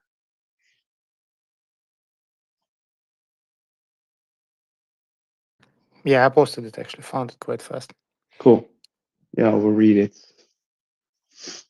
But you didn't buy back in 2012. When did you buy? No, because it was complicated. First, I was from a traditional finance background, so I was skeptical because of my education. I was just out of the university, and I was basically, and also I'm coming from Russia. We don't really have investment or DCA culture, because it was just, the markets were too young. And I was too young, so I missed it. Just I couldn't really, even if I bought, I wouldn't be able to hold it. So unfortunately, I was just not the right person at the point. So yeah. Of course. Do you live in Russia now? No, I left. I'm just wandering around Asia, but looking for a next home. But do you know if crypto is legal still in Russia? It's in the gray area. First of all, because of the sanctions, crypto is of course very popular, right? Because you can really move past them, especially if the international counterparties accept it. Yeah. Second, it is very large gray market, and they have a lot of offices in the center of Moscow where you can cash out USDT for USD cash or ruble cash. So it's in the gray area, but it's very popular among people. Right. Yeah. And also mining operations in the Siberia, of course, going on because they have almost free electricity. So yeah, it's not yeah. bad. They have so much gas that they burn that stuff, right? Not only gas, it's like the rivers, the Siberian rivers that generate electricity. They have those power stations. They like in the middle of nowhere, built by USSR, and they're using them to mine Bitcoin. Oh, okay. Interesting. I didn't even know that. I think my first experience with crypto was in 2017, and I was still like trying to figure out like trading algorithms for a company. And I remember that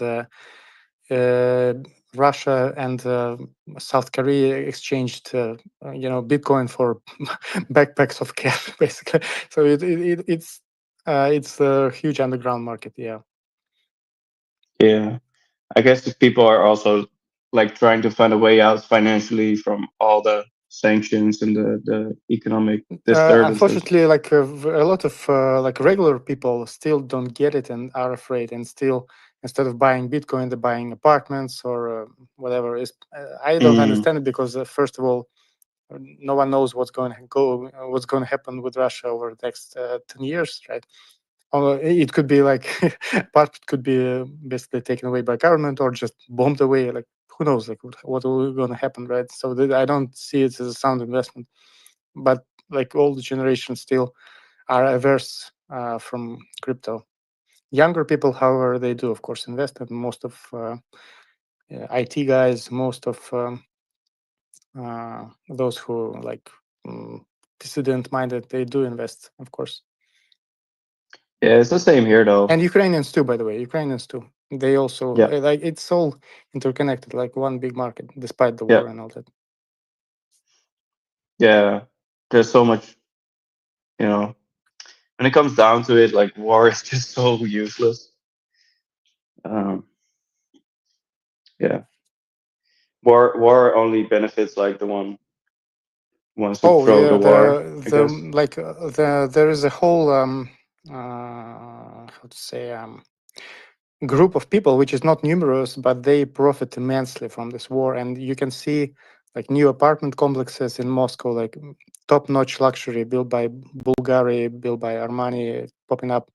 It's just for them, and the apartments go like in hundreds of millions of dollars there. So you can see the stratification going on. So those who make money off this war, they're not interested in ending it, not because it's just such a cash machine for them. Yes. Yeah. So that's why I'm actually skeptical that it will actually end within a foreseeable future. There's just no interest in the powers to end it. And it's also like geopolitics related, of course, because it's also there is the power shift going on in the world, I think, and I feel like Europe is getting so weak. Even on the military front, we're like super weak, and if we're being attacked, then we really rely on the US probably. So from that standpoint, I do get it. Like, okay, you need to have a military to protect yourself against threats, but yeah, war is difficult, but would be nice if we could have one day have a world where we didn't have tanks, nuclear weapons, stuff like that. But wonder if that's ever gonna happen. Yeah, unfortunately, the reality is, I don't know. I do have some conspiracy theories, but I don't want to like talk about them and just to darken the space. So never mind. Let's hope everything actually. Let's hope nothing ever happens. In that regard. Yeah.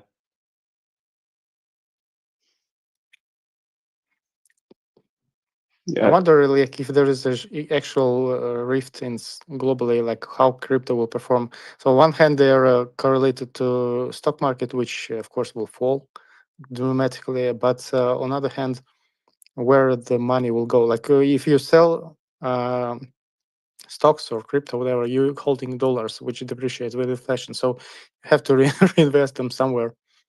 And I think maybe actually there will be like a decorrelation of crypto and traditional markets at some point. But I don't know. Yeah, it's how to prepare. Like better, of course, to have some gold too, if you can afford to wait out several years of volatility, which cannot be really predicted. Yeah, I don't own any goals, to be honest. I only have spiritual goals. But yeah, me too. I'm 100% in SPX right now, so I'm kind of all stakes are made, and but I'm just talking about like protective of 5+ years. Yeah. We'll have to hedge, especially if SPX works out. Well, it will work out, but at some point it will be wise to hedge with assets to be able to hold SPX for longer. Yeah, at some point, but for now, I feel very comfortable with my spiritual goals, to be honest. Yeah, I think I'm agree. Like within 1 to 3 years perspective, we're good. Yeah, should be okay. Yeah, we have good times coming. So many more aeons joining us, probably, and good memories to be made as well. Yeah. But if enough people join, we'll be able to decolorate. We actually there is no chart, but you can see that ETH is stable, but we're recovering. So maybe it's actually a sign that we will actually decorrelate from the rest of the crypto and stock market. That would be actually amazing. Yeah, that would draw some attention to us, I guess. I wonder when the like the regular media, mainstream media will report on us. Like at some point they will do it, just like they do on Bitcoin. If we have a couple of good parabolas, they will same as they did with GME. Yeah, of course they did. Yeah. I just hope they won't make it seem like this is a totally crap investment, but it's doing well though. But it's only momentarily. Traditional media is too connected to TradFi that of course they will spin it negatively, but yeah, people will get the message still. I hope. Yeah, the good ones will find us anyway, and they will see how real it is. And just like with Bitcoin, the right people will find it at the right time, and this is going to be something totally different. This is really a more spiritual kind of coin. So I really hope we can keep that like that, in the future, that as we grow, it will be like a spiritual beacon of love that people can unite with.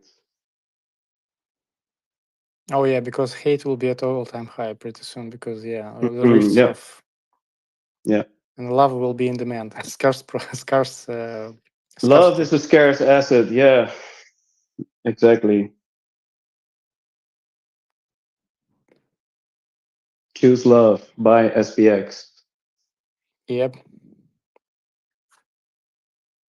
Big, you wanna join us?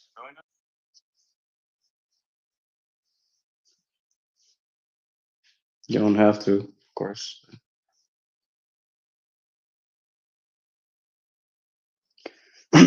I'll send him an invite just in case he wants to hop in. He's one of our Reddit army. Yeah, he legends. is, man. Big and Jeffrey. Yeah. I'm sure there are others who have been in the Reddit version of the trenches for a while now, but I know that Big and Jeffrey have been they have been the Reddit gurus for me at least. For real. So yeah, and Jeffrey told me yesterday that he even deleted his X account of his mobile phone. He deleted it? Yeah. Yeah. Jeffrey is such a goat, dude. Yeah, it's like, wow, yeah, he's just choosing to go all in Yeah. on Reddit. Yeah. So he's like consciously making that decision. Like, okay, I'm kind of, he still has it on desktop. Of course, he can still log in. Sure. Right. But yeah. that's a big sign that he's just like, okay, Yeah. this is where it's at, and I want to push this mission. Yeah. And he's going super hard on it. That's fucking awesome. Yeah. It's the kind of thing that, like, you know, I'm sure in some ways it like doesn't get noticed, but like Jeffrey has probably, in terms of like helping get the SPX Reddit just going over the last couple of weeks. Yeah. Like he has helped. I've watched him help Aeon's transition to the Reddit space. Like I've dozens and dozens and dozens of times at this point, and he's just on there all the time, like helping people understand what we need to do there, how the platform works. Not to just be like crazy shill bots, but to actually try and like provide Do it some the right value. way. Do it the right way. Yeah, exactly. Yeah. Respect the space and gain trust over time. If it's not a slow cook, it's a scam, and that's cool. For real. But like people are seeing the overwhelming kind of strength of numbers here, like it's pretty obvious that there's this wave, Yeah. expanding. So I just want to say, like, go ahead to the people here on X, like, praise Jeffrey for it, because especially now that he deleted his X account on his phone, maybe he won't get like the recognition that he deserves, but we can see it every day what he does. Yeah. So please, give him the recognition, make some appreciation posts about him. Now that he will be less active on here, make sure that he knows that we appreciate him, and also tell him on Reddit, send him a DM or something like that. People really appreciate it when you send them a DM. I don't know. I sent someone a DM recently, and like a voice message, and they said like, "Wow, this really made my day." And I was like, "Man, I just want to speak to you, man, because I love you, like honestly." And small gestures like that can mean the world to someone. And I remember the first voice message I got from Seth, and I was like, "Wow, this fucking legend wants to talk to me," And I thought it was I thought it was just like a one-off thing, but we really have this thing going where we go back and forth, and sometimes there's a couple of days in between of us exchanging messages. But we always get back to each other and keep the conversation going. And now I'm like to the point that at some point I want to go to London and meet that guy. Yeah, for sure. He's awesome. Yeah, he's such a pure guy, and nothing about it is everything about him is real. Yeah. And that goes for most of the people in here. Like yeah, honestly, it's the quality of person is, I think, the maybe the most shocking and like weird thing about SPX to me. It's the most like abnormal thing. Yeah. Because for me, at least, as far as like,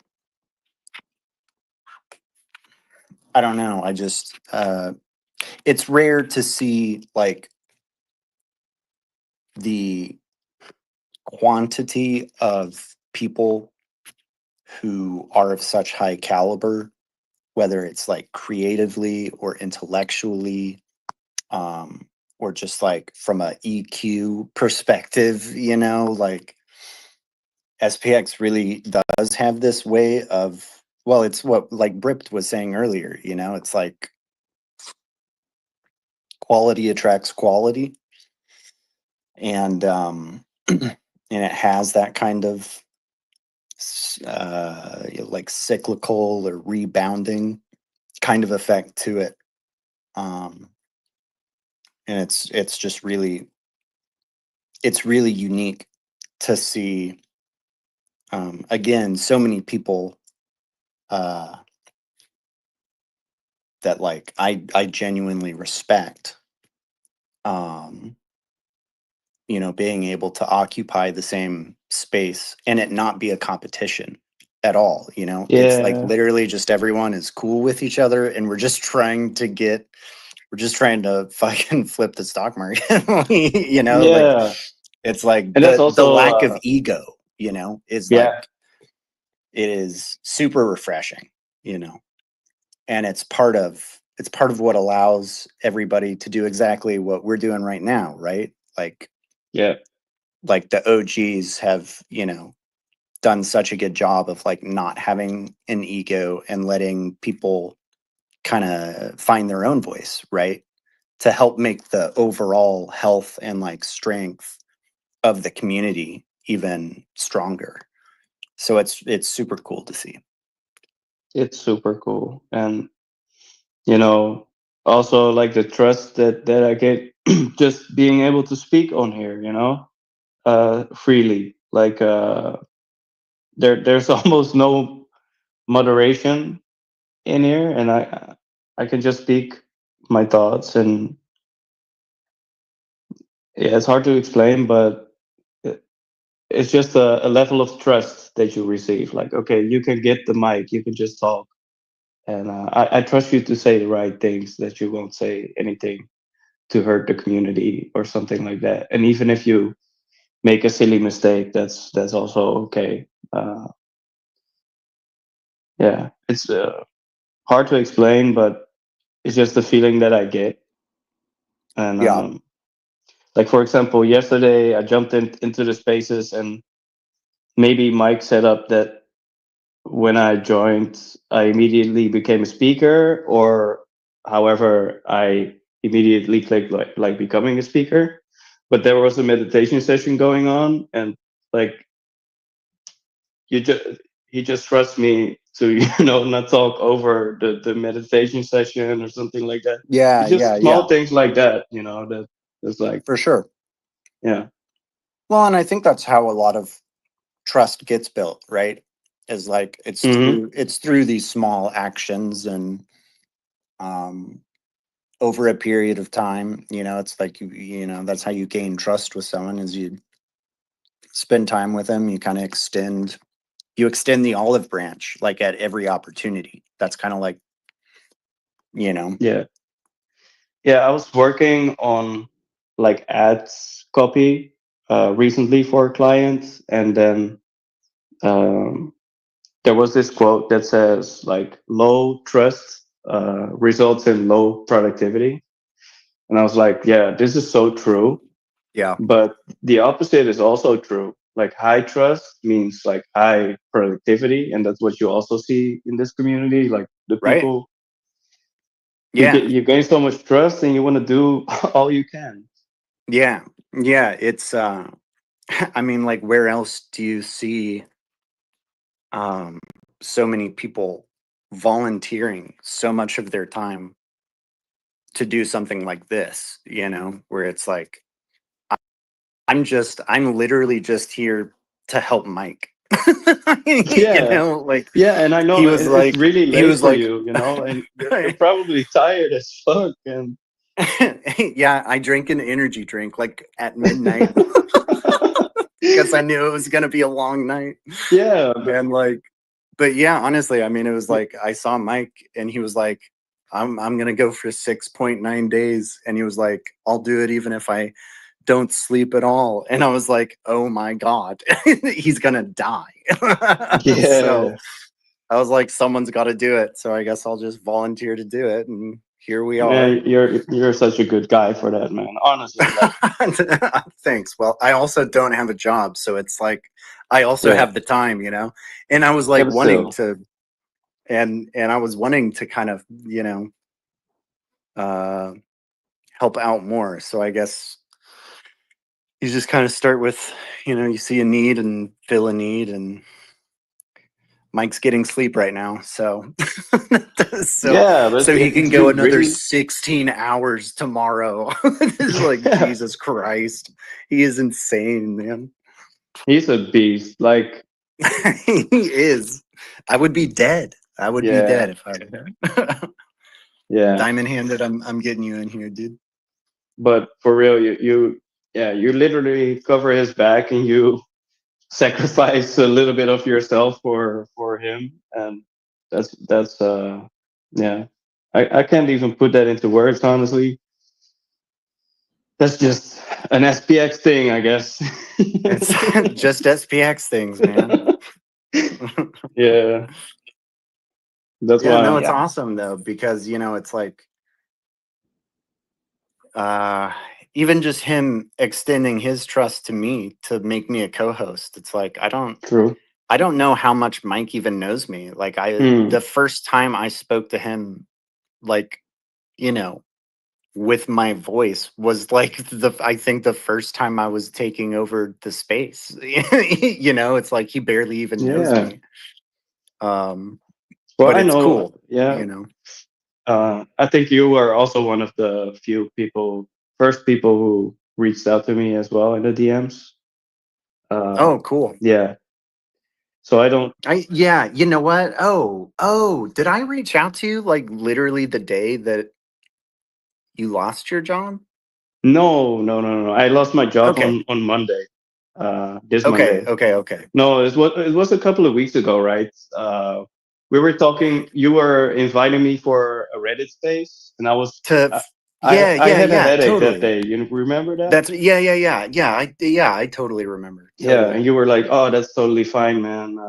And then I never been on a space before, I think.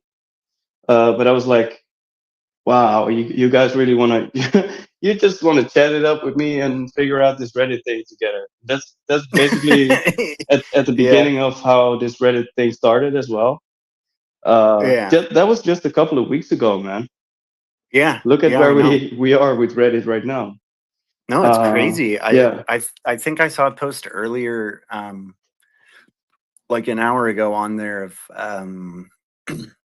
I think someone put a post on there that said like we'd grown the subreddit by like 1,000 members in the last like week, which is wow. Obviously like a lot of just aeons migrating, from X but to Reddit, and it's good. Oh, hey, Diamond handed, my bad, dude.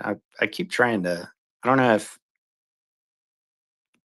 I see the request, and I think I'm trying to get you in here. I think I'm having some connection issue here. No, we can hear you. Yeah, I can hear you. That there. Yeah. Okay. Thank you. Yeah, I just want to say hi, and I really missed you all. I don't know. You were talking about trust and everything. Nobody knows who he is, or I haven't seen your face. You haven't seen also my face, but that's, I think, the innate nature of human beings, and this is also the behavior that you find in SPX, which is especially these days rare to find. It's hard to trust people these days, not to mention through online platforms. In real life, it's very hard even to trust someone till even if you spend with them like maybe 1 year. It depends what was your connection, how frequent you meet them. So this is one thing that struck me, and one thing also which I am very jealous of you too, because unfortunately we're saying that recently you lost your jobs, and I can feel also like when you lose your job all of a sudden, or when like things don't work out the way you have planned them to do, but you still keep that positive mentality, trying to help others, even though you need also help. This is also the quality of the people that you find in SPX. I hope one day we can all meet, maybe with 2 or 3, then hundreds of us. And I really, really admire you, Slow, and also my friend 6900 SPX 6. And Thank you so I much, hope man. You can call me Jasper, by the way, but yeah, Jasper. those were really kind words, and I feel every word of what you said. Um, yeah, Yeah, man. I have a family, my wife and a daughter, and if not only having a family, even your parents, if they depend on you, or if someone depends on you, to lose your job is very difficult. Even this is, we are talking about a source of income. Even if you're in school, if you score some grades which you haven't expected, it really Yeah. feels, it hurts, because Yeah. you'll forget it the next day. But this is, we're talking like your family depends on the income that you bring home. And with the current world that we are seeing, everything is based on credit, your house, there is so much things that comes to your mind, and which even takes away all your time, and you can't even sleep.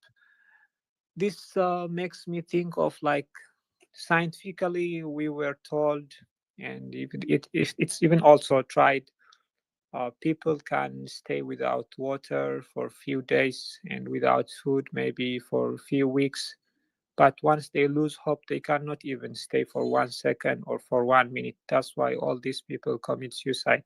So it really, it, I don't know how to put it, but it really tells like how much strong you are, and being in this community, being in the SPX community, how that kind of positive mentality, believing in something, and when you feel you need help also, like you can tap into lots of things, because through time SPX have curated like lots of support around everyone. You can call someone, you can text someone, once you make sure it's not a scam account. So I am really proud of you, and thank you so much. What sweet words from you, man. Yeah, really. That's Yeah, incredibly kind. that's incredible. Like, that was speaking from the heart, and yeah, really appreciate that. I'm so thankful that this happened in this week where we have this ongoing spaces, and I could just it's not just to help with the spaces, it's also a big thing. It's just helping me going through this situation. And it's the first time that I lost a job, and I'm 33 years old now, and I started working at 19 years old. So it's the first time in 14 years that this happened to me. And it's also a bit Yeah. like it feels a bit like failure, but Wow, I'm also 33. nice. Yeah. Yeah. Yeah. Yeah, I can tell. So anytime, like I don't have that much to offer, but anytime that you want to talk to someone, I'll be here, man. That's really all I need, man. I just need some support mentally from the community, and yeah, Yeah, that's sometimes really all I need. I also, like, everyone had their fair share of struggles. Sometimes I don't like this positive toxicity. That's what they call.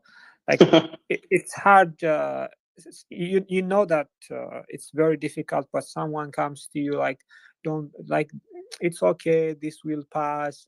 Things happen. I even have had this kind of issue, but all that all the person that like he's going through that difficult times looking for is someone to listen to, someone who can sympathize with him, to understand his situation. That's all. He's not looking for to comfort him, because maybe your parent, your partner, or maybe even your dog could have like maybe died recently, and it's Absolutely. our nature to grieve, it's our nature to go through that sorrow, but you cannot avoid it. All you need is someone to be with you.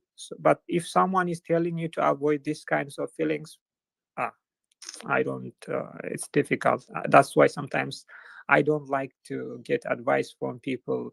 Instead of like listening to me, like having some time with them or with me. So I can tell it's really difficult, especially with all the situation. And we're fed with lots of negative news. And that also really makes things much more worse. But this is what SPX is. You can come, you see all Aeons as your brothers, your sisters. You haven't met them, but you still trust them. I kind of like this. There is a saying, there are three things that you have to be careful, because once they are lost, they cannot come back. Life, word that comes out of your mouth, and also trust. Once they come out, it's very hard to get them back. You can get the trust back, but it will not be like the previous authentic kind of trust. Yeah, man. Oh, you have a way with words, to be honest. Like, the right. Yeah, no kidding, right? I'm like, I don't even know what to say to follow that up. Right? Yeah. Other than, I mean, thank you for those sharing your thoughts and stuff. You said something like, I'm gonna totally butcher it, but you said something like the suffering is unavoidable, but it's the important thing is that there's someone there for you, And, exactly. Yeah. And I know like there's probably someone in this chat who might be going through something similar or even worse than us, So yeah, I hope. I hope. remember. Yeah. Go ahead. I hope that they can also tap into these words and feel the same thing. Like it's big. It's bigger than just losing your job or whatever. You can have lost a family member or something like that. That's much heavier on the heart. Oh yeah. But I also encourage you, if you're going through something like this, feel free to come up and speak. And even if it's just a minor thing that's bothering you, or you have a job and you're frustrated with the job, just feel free to always come up and speak with us. Know that it's like a safe space, and we will not judge you, even if you made a mistake or you fucked up. I was saying last night how these spaces have kind of reminded me a little bit of like an AA meeting, for people, like in the sense of like you're just kind of like you're just being yourself and like and being like like there's some amount of like healing that kind of comes through just being around other people who are it's like also we have a lot shared. Yeah, like Krishna was talking about having a DUI or something like that, and like he just shared that openly. And I look up to him, and I still look up to him, of course. But it just felt so nice that he showed his humanity by sharing that. Like, he's also not perfect, and I'm not perfect, and sometimes we make mistakes in life, and we grow through our mistakes, actually. And to be an SPX is to be human. It's hard. It's important to know that you can make mistakes if you learn from it and try to be a better human along the way. And I really think that being in this community, it will make you at least somewhat of a better person. It's like so ironic that you're saying that, and at the same time, like, we have such a thing about like pretending to be bots, Yeah. It's like, oh yeah, SPX is about like the human spirit, and all of us are like, beep boop, I'm a bot. Yeah, but I kind of love that duality of it, and it's also for sure. like For sure. in the way we chill, it's probably like people think we are a bot because we're so trucking passionate. Like, this meme, this SPX meme, where this guy stands in the back of the room, like this really and he's like, I'm well-known auto meme. healing the room. No. It's this, good. this partying. You have it in all types of kind of variations. Yeah. But then they say like they don't know, blah blah blah. And in this version from SPX, it's like everybody knows about SPX because I told them about it 150 times or something like that. Because SPX people just won't shut up about it, Yeah. And that's why they think we're bots, but it's really just intense passion. And if you've been in the community, I think Nick can can vouch for that. You just want to spread the word.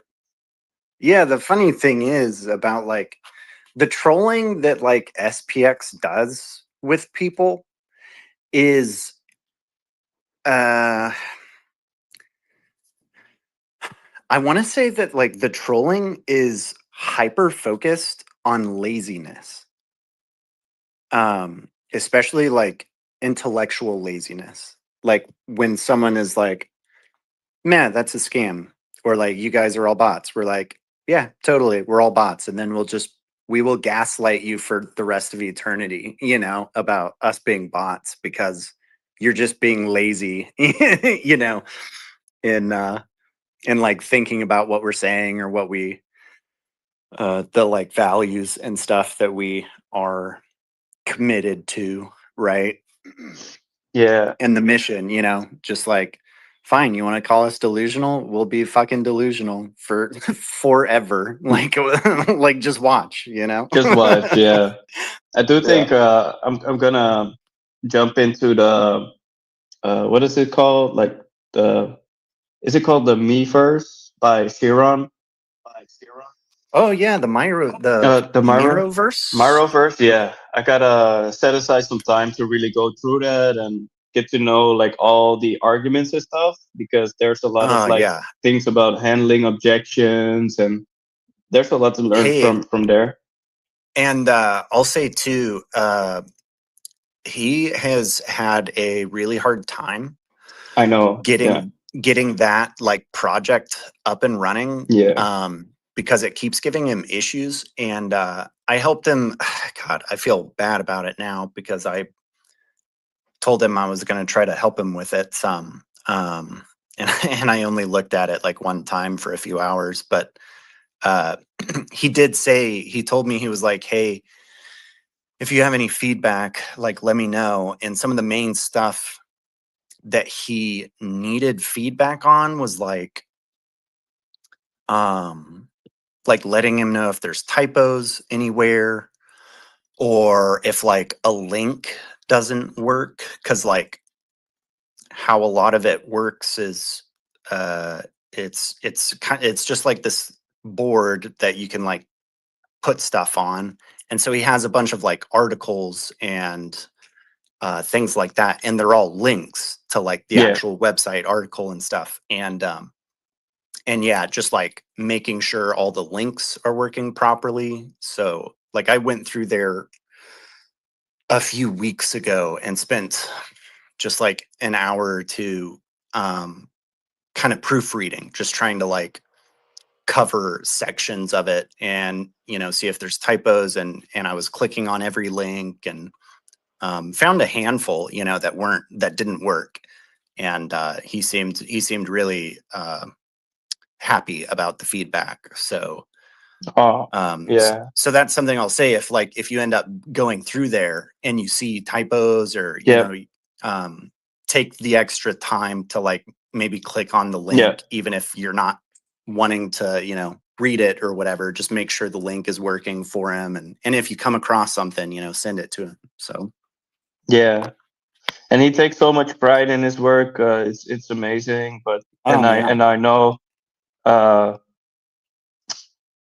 it's hard for me to talk sometimes because I get so emotional, but that's okay, man. Take your time. Yeah. No, he's also going through a hard time, mentally, and he's all in on SPX, and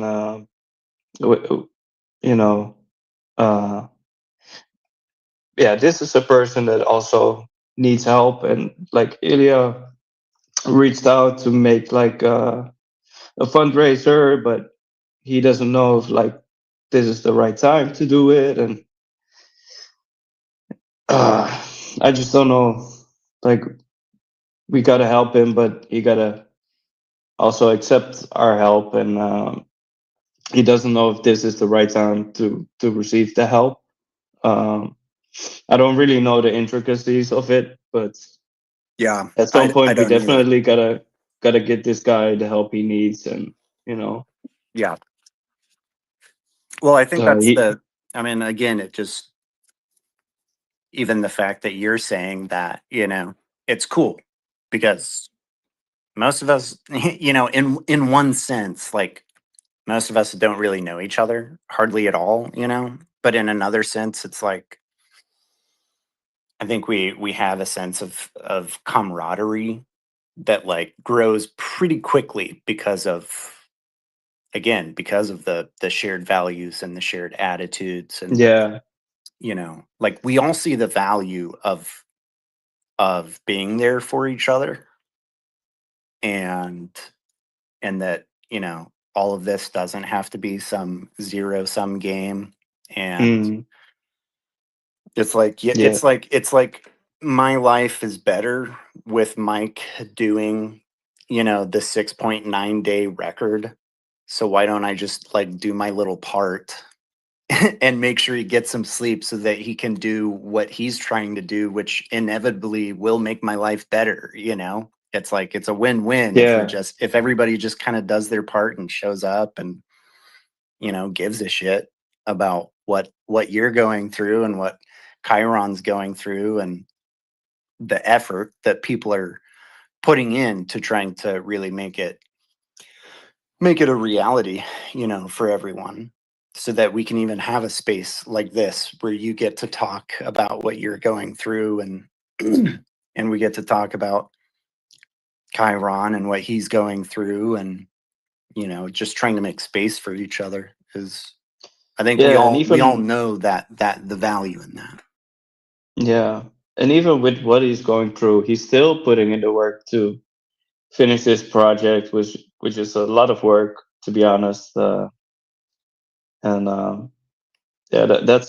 high level code labor. Yeah, it's insane. When you get in there, your mind's going to be blown. Yeah. I spent several hours going through a whole section of it, and it was a quarter of what he has in there. I was like, holy shit. You could legitimately spend, probably, if you want it to really, if you clicked on all the links and you read all the articles and stuff, there's got to be 50 hours worth of content to go through. It's crazy. Wow. If not more. It's pretty mind-blowing. It's unbelievable, to be honest. Go check it out, guys. Go check out the Myroverse. Give I don't know, Chiron or Chiron. I don't know. Okay. I think it's Chiron. I think maybe it's Chiron. but it was Chiron in my head for so long that I'm just gonna say it that way. I think either way, it should be fine for him. But check it out, give it some time, at least somewhere when you have some time to go through it, and make sure to also let him know that you really appreciate that all the work that went into it, because that'll mean a lot to him, I'm sure. That'll mean a lot to him. I know that for a fact, because every time I had a small interaction with him, he's been so thankful, even about like acknowledging his mental health issues. Like, he's also a very open person about his what he's going through. So make sure to appreciate the work that went into that. He's one of those people that, like, the only way I've ever seen him be is very, very like gracious and thankful and positive to like anyone he is talking to. And it's just like, wow, what a like well-intentioned person, just like in every interaction. It's crazy. Yeah, I feel the same way. Yeah. Hey, SPX Marine, what's up? Hey, man. Hey guys, how are you? How you doing? Doing good. Good. You? Not bad. Just I like woke up 4 hours ago, sitting working. It seems that tonight, at least for me, that was nighttime. It seems that today, like the space was cut off again. Yeah. Wow. Yeah, I think it got cut off. Well, I think this space now has been running for like, I don't know, 10 or 11 hours or something now. But yeah, I heard there was like some issue, and then Mike mentioned like, oh, usually after this happens, in 5 minutes the spaces will crash, and then 2 minutes later it went off. He said when this happens, what exactly happening? Yeah, that's what I kind of missed, because I was just listening in my bed with one earbud, almost falling asleep to like the spaces. So I don't know exactly what happened, but we could ask Mike when he wakes up. Hey, what's up, Bones? Nick, can we call you Nick? Yeah, call me Nick Fuentes. All right. Nah, dude, I love SPX. I'll never forget the early days when SPX first started, and Bob Lax and Dom Lopez used to join my spaces and shill me on it. This is like late 2023, I think, or was it 2024? You guys would know better. I miss those days, dude. I actually joined SPX in April 2025, so you might know better than me. Nah, this is really old lore. So when all this shit was created, they used to join my spaces and chill it, and like, yeah, dude, it's crazy. Good for you guys. Much love. That's wild. But are you love. Are you a holder? I think I still do have it somewhere on one of my ETH wallets, right? It's one of those things. Okay, I hope you do. I hope you do. Probably still hold Mog. I probably still hold that. I probably still hold Pool Party from Bob Lax in like 2022. I still probably hold all that. Yeah. But yeah, that's awesome, man. That you shared some old school lore with us. What were your spaces about? What are you talking about on them? I'm just an early retard. No, like actually, I'm just an early retard. Me and Bob have old beef and old love and all that stuff. Oh yeah. I love all you guys though. I really do. I really, really do. Thank you so much, man. Did you just hop on, or have you been listening? Yeah, I was listening for a little bit. I was on my alt account, and then I joined my main to hop on because I thought I wasn't going to get let up on my alt. Oh, okay. Probably we would have, but yeah. No, my alt's super. It's like covered in hentai. You wouldn't have let it up. Oh, okay. No loot. No loot. Covered. It's literally covered in hentai. Yeah. Oh, okay, yeah, okay. that would probably be a red flag. Like, Yeah, no, what's this exactly guy right. gonna I wasn't even fucking gonna risk say? it. I wasn't even gonna risk it. Thanks, Yeah. Yeah, thanks. and I'd be that's sweating from the anxiety. Like, oh my god, what's gonna happen? Oh, dude. but yeah, man, I love that you shared that. And I really hope that you still hold some SPX and Dude, all the I'm not even bullshitting you. So you guys know Dom Lopez, right? We all do. yeah. Dude, so all the original Anybody that doesn't know it, then can you throw your hand up? So maybe we need to give like a short introduction about that. Oh, I don't know if we should we? Like a quick summary, maybe. Or you just don't tell them because they don't know, you know? Yeah, that's probably for the better. You don't have to know him, to be honest. Dude, yeah. Dude, it's so funny. There's so much lore about all that shit, dude. I'll never forget. It was fall of 2023. I had a space with like Soros bruv, like a bunch of the SPX people, and I was shilling them on Solana. And they were all shilling me on Lockheed Martin Inu. And they were like, Solana's for poors. It was in that era still. They still believed Solana was for poors. And it was like so funny. And yeah, it was when Dom Lopez made his first 80K and then he like blew it up. It was like really funny. Yeah. Yeah. The lore. Yeah, the lore. Well, yeah, we're gonna make some amazing new lore in the future, I'm sure. I was talking to Otto about this and some other people and some like early Milady people about this. We need to start recreating lore. Like good lore though. Like not like faggoty coal lore, like actual lore. And I think some people are gonna start doing it again. So this is gonna get really exciting. What works really well for SPX and has worked well in the past is just creating lore from FUD, you know. I mean, that was always like the play in the bear market, but like I think we're on to new things and like SPX can still stay relevant 100%. But like probably the marketing tactic needs a change. Fuck FUD. You know what I'm saying? Yeah. I mean, I don't know if that's ever gonna leave the FUD part, but I think we're gonna expand our lore. Dude, is BAP still involved? BAP role? Yeah. BAP is still here. Yeah, for sure. Is he? Yeah, just believe in something. Just believe in something. Yes. Just believe in something, brother. He coined that, right? I mean, he did. He essentially did him and Glug. If you know who Glug is, that's deep lore. No, I'm sorry, man. So Glug created Joe, and he has a bunch of aliases. He might even be in this space, but he doesn't want you to pin down his alias. He's a really good man, but yeah, him and BAP really did coin believe in something. It was really funny because I faded them, and they were 100% right. They were right, and one thing I'm gonna say is that it's gonna age so well in the future. Like especially stop trading and believe in something. I believe that. I mean, yeah, we're about to hit that point again. To your point, you are correct. We're about to hit a PVE point. That's a very PVE concept, right? Yeah.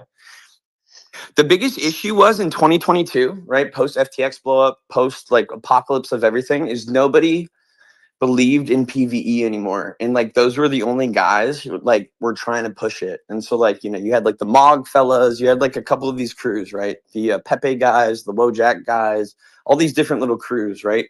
Creating PVE situations. It was very beautiful. And I hope we get to see that again one day. That was a very beautiful time, early 2023. Yeah, I wish I was around in that time, to be honest, because it seemed like a beautiful time. But at the same time, you know, I got in at the time that I It got was a in. beautiful time, but you wouldn't believe it. Does that make Yeah. sense? You probably would have faded it because it was so unbelievable in the moment, and that's why it was the best trade because nobody believed and everybody was late adopters to the early adopters. Yeah, it was genius. It was perfect. Yeah, probably little geniuses. Probably I would have faded it too. Oh, I did. I faded it so hard, and that's why a lot of these guys hate me. But it is all love. Like it was just nothing more than a business decision, right? It's all love. You know, and it tells a lot about you that you come on this base and honestly tell about that. I just want to tell you, like, it's never too late to get in SPX. I think it's still very early. So, dude, it is. It is for me. It is for me personally, for my risk parameters. But yes. Yeah. Because I really believe this is going to trillions in the future. I hope it does, bro. I hope I'm wrong. And historically, that's a good bet. Me being wrong. So what are you into? I mean, I work on SUI stuff these days. I had the biggest SUI protocol of 2024. We did $3 billion of spot volume. We had 1.1 million unique users. And then I closed the platform down because I didn't want to deal with drama. And I was just like, dude, I'm too old for this. All right. Well, I would love to have you, back as an Eon, and or even become an Eon. Dude, all the Aeon like OGs, like all these people know me. They either love or hate me though. It's one of those things. They either love me or hate me. There's no in between. Like all the OG 6900 guys and Aeon guys, yeah, either love or hate me. Yeah, well, you kind of made me a lover, so. Dude, I love everybody, bro. I think a lot of people. I was very just pessimistic on what they were doing, right? Just because I saw so many things fail for so many years, I was just pessimistic. It was nothing but business. It was never anything personal. That's what a lot of these people don't get about certain things, right? Everybody takes things in this industry way too personally. Like a lot of times, people are just doing things for their own personal back, right? It's not personal, man. It's never personal. It's just business. So yeah, and that's cow milk, just business. Yeah, but I think that's where we see it a little bit different, is that we see it like, no, it's not just business. This is like a spiritual thing Hey, for us. you know what's funny? The person who created the art for Aeons created a token on ETH called "It's Just Business" because of literally like things like I swear to God, yeah. I'm not even kidding you. Yeah, but really funny guy. But yeah, we ran with the spiritual component of it as well, and I think it works out incredibly for us. I mean, it's always worked well. Why do you think people have always made Satoshi out to be like this godlike figure? I was talking to somebody about this earlier. I'm like super Catholic, right? Yeah. And like I don't buy the theology of these things, but I see why people do it, right? They're selling a psyops. It's very good psyops. Theology is a great psyops to sell people who are lost and disenfranchised. It's very good. Yeah, but in SPX it feels so genuine, and it is genuine, by the way. Like there's no smoke and mirrors. Like we really support Dude, I each know other. some of your OG holders that probably have still like 5-10%. And just the fact that like I know who they are and they have 5-10%, they scare me. Because like even if dude, I swear, if they knew I bought it, like if I had like posted a tweet, yeah, I just bought like 30 ETH of SPX, they would nuke it just to like laugh in their GC. No, I wonder if that's true, man. No, like I swear to God, like I'm not bullshitting you. Like these people hate me more than they like me. Oh yeah. I wonder what you did to cause that, man. They just saw me as just like this faggot, in their words, right? Yeah. Like a G boy. Just somebody who's just not up to their par, right? You know, I'm not Bob Lax. I'm just some California kid. Kind of shit, if you know what I mean. Well, I mean, yeah. In my opinion, you're always welcome as an Aeon, and if you're ready to believe in something, then the coin will never leave, and the community. I mean, I'm telling you, I probably have 5 to 10K of it on a wallet somewhere, right? I have like hundreds of ETH wallets, and I know I did buy it. And it's still there. I never sold it, so. And that's a nice stack, man. Keep it safe. Dude, you know what's funny? I will cry laughing if it's like over 100K because I bought it when Dom Lopez was shilling me. So if it's like 100K plus, I might randomly nuke it. No, that would. Bro, I need money for bills, bro. Literally, bro. You don't get it. You don't get it. You don't get it. No, I do get it. I love you guys. I just need money for. I also understand the debt collector. I understand what he's about. Yeah, but you can sell something else besides SPX. I mean, a lot of my SUI bags. Yeah, I can. Yeah. I mean, there's a reason I've never looked at it, bro. There's a reason I never looked at it. I've never even looked at my Mog bag. I'll just join their spaces That's why I the same way say, I do like, this sometimes. if you have I don't care. SPX, please cherish it. Maybe don't even tell us about it, but keep it safe. Keep it, cherish it. I mean, dude, if I ever do look at that wallet and it has like 100K plus, I'm gonna screenshot it. I'm gonna post it on Twitter. Then I'm gonna literally say, "Hey, I'm about to nuke this." And it's not even me being a dick. It's me being honest and transparent. Like, hey, I just need the money. Like, just straight up. Yeah, but it's gonna be Not even one being of a the dick. biggest mistakes of your life, in my opinion. And I hope for all of your sake that you are correct. You know what I'm saying? I I feel hope that that's I'm right. correct. Like, No, and I hope you dude, are. I hope you're way more insightful than me. Like, as far as like seeing the like years down the line. You know what I mean? I hope you are. I really do. I hope I pray for your success. You see what and I'm saying? I'm a total retard, just like you, man. Exactly. The thing is that with SPX, like right now, it's much more decentralized because, like, I'm not saying the OGs are bad or good. Like, right now, even like new Eons do have more voice in the community. Even Murad has less voice in the community. I mean, because I'll say this right now. I'm joining this space. I remember joining these same spaces before Murad joined. Right? It was before the blow up. It was like worth less than 10 million, whatever. Right? Yeah. It was none of you guys were there, and that's a good thing in the sense that now it's far more decentralized. Right? Exactly. The fact that like that's right. Yeah, that's 100% true. Yeah. Right now, like, there are lots of things that are going. Like, there is an Aeon who made like Aeon map. Another one made like how many percentage of Google, I'm sorry, like 500 we flipped, and so on and etc. Like spaces. Dude, just keep believing, keep building, and fade somebody like me. I'm way too pessimistic. If you fade me, you're probably gonna win. Just keep fading me, you will win. You know, that's what I like, your full transparency. You're like you're super honest, but you don't get SPX yet, in my opinion. Like, from No, I get it. I was just what you late, told me. bro. Dude, I was in the same small chats with Bat, June, Glug, all these guys when they were creating Wojak, all these things, bro. I was in all these chats and I faded all these people. I had way more liquidity back then than all these guys, right?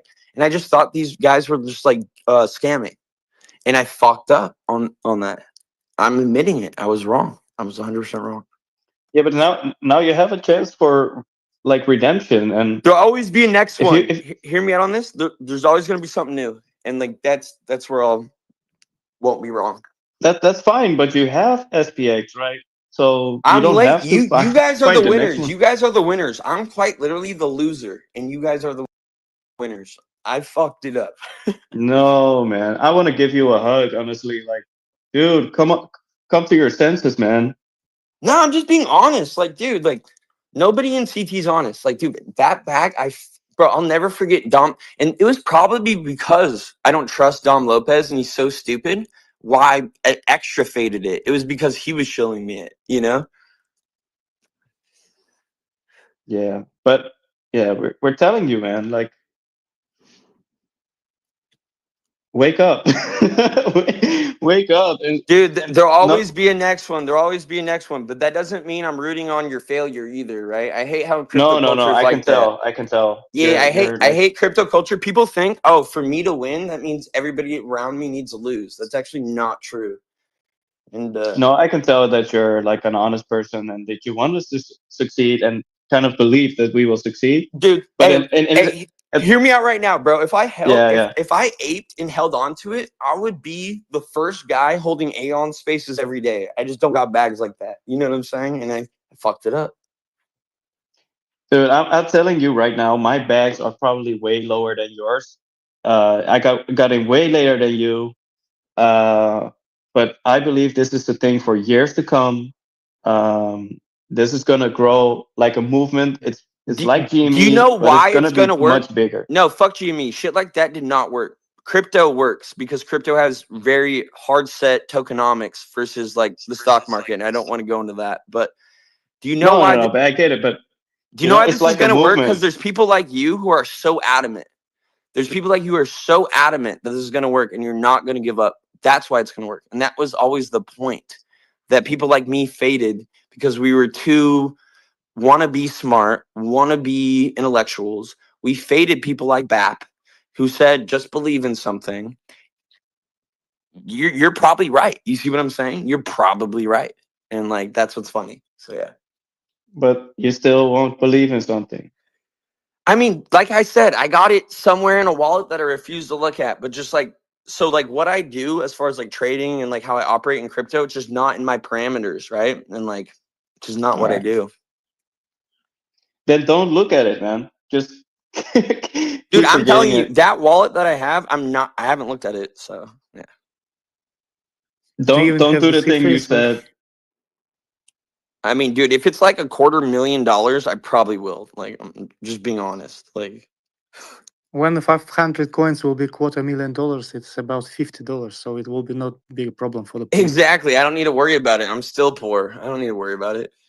It's not a problem for SPX. No, it's like you can sell.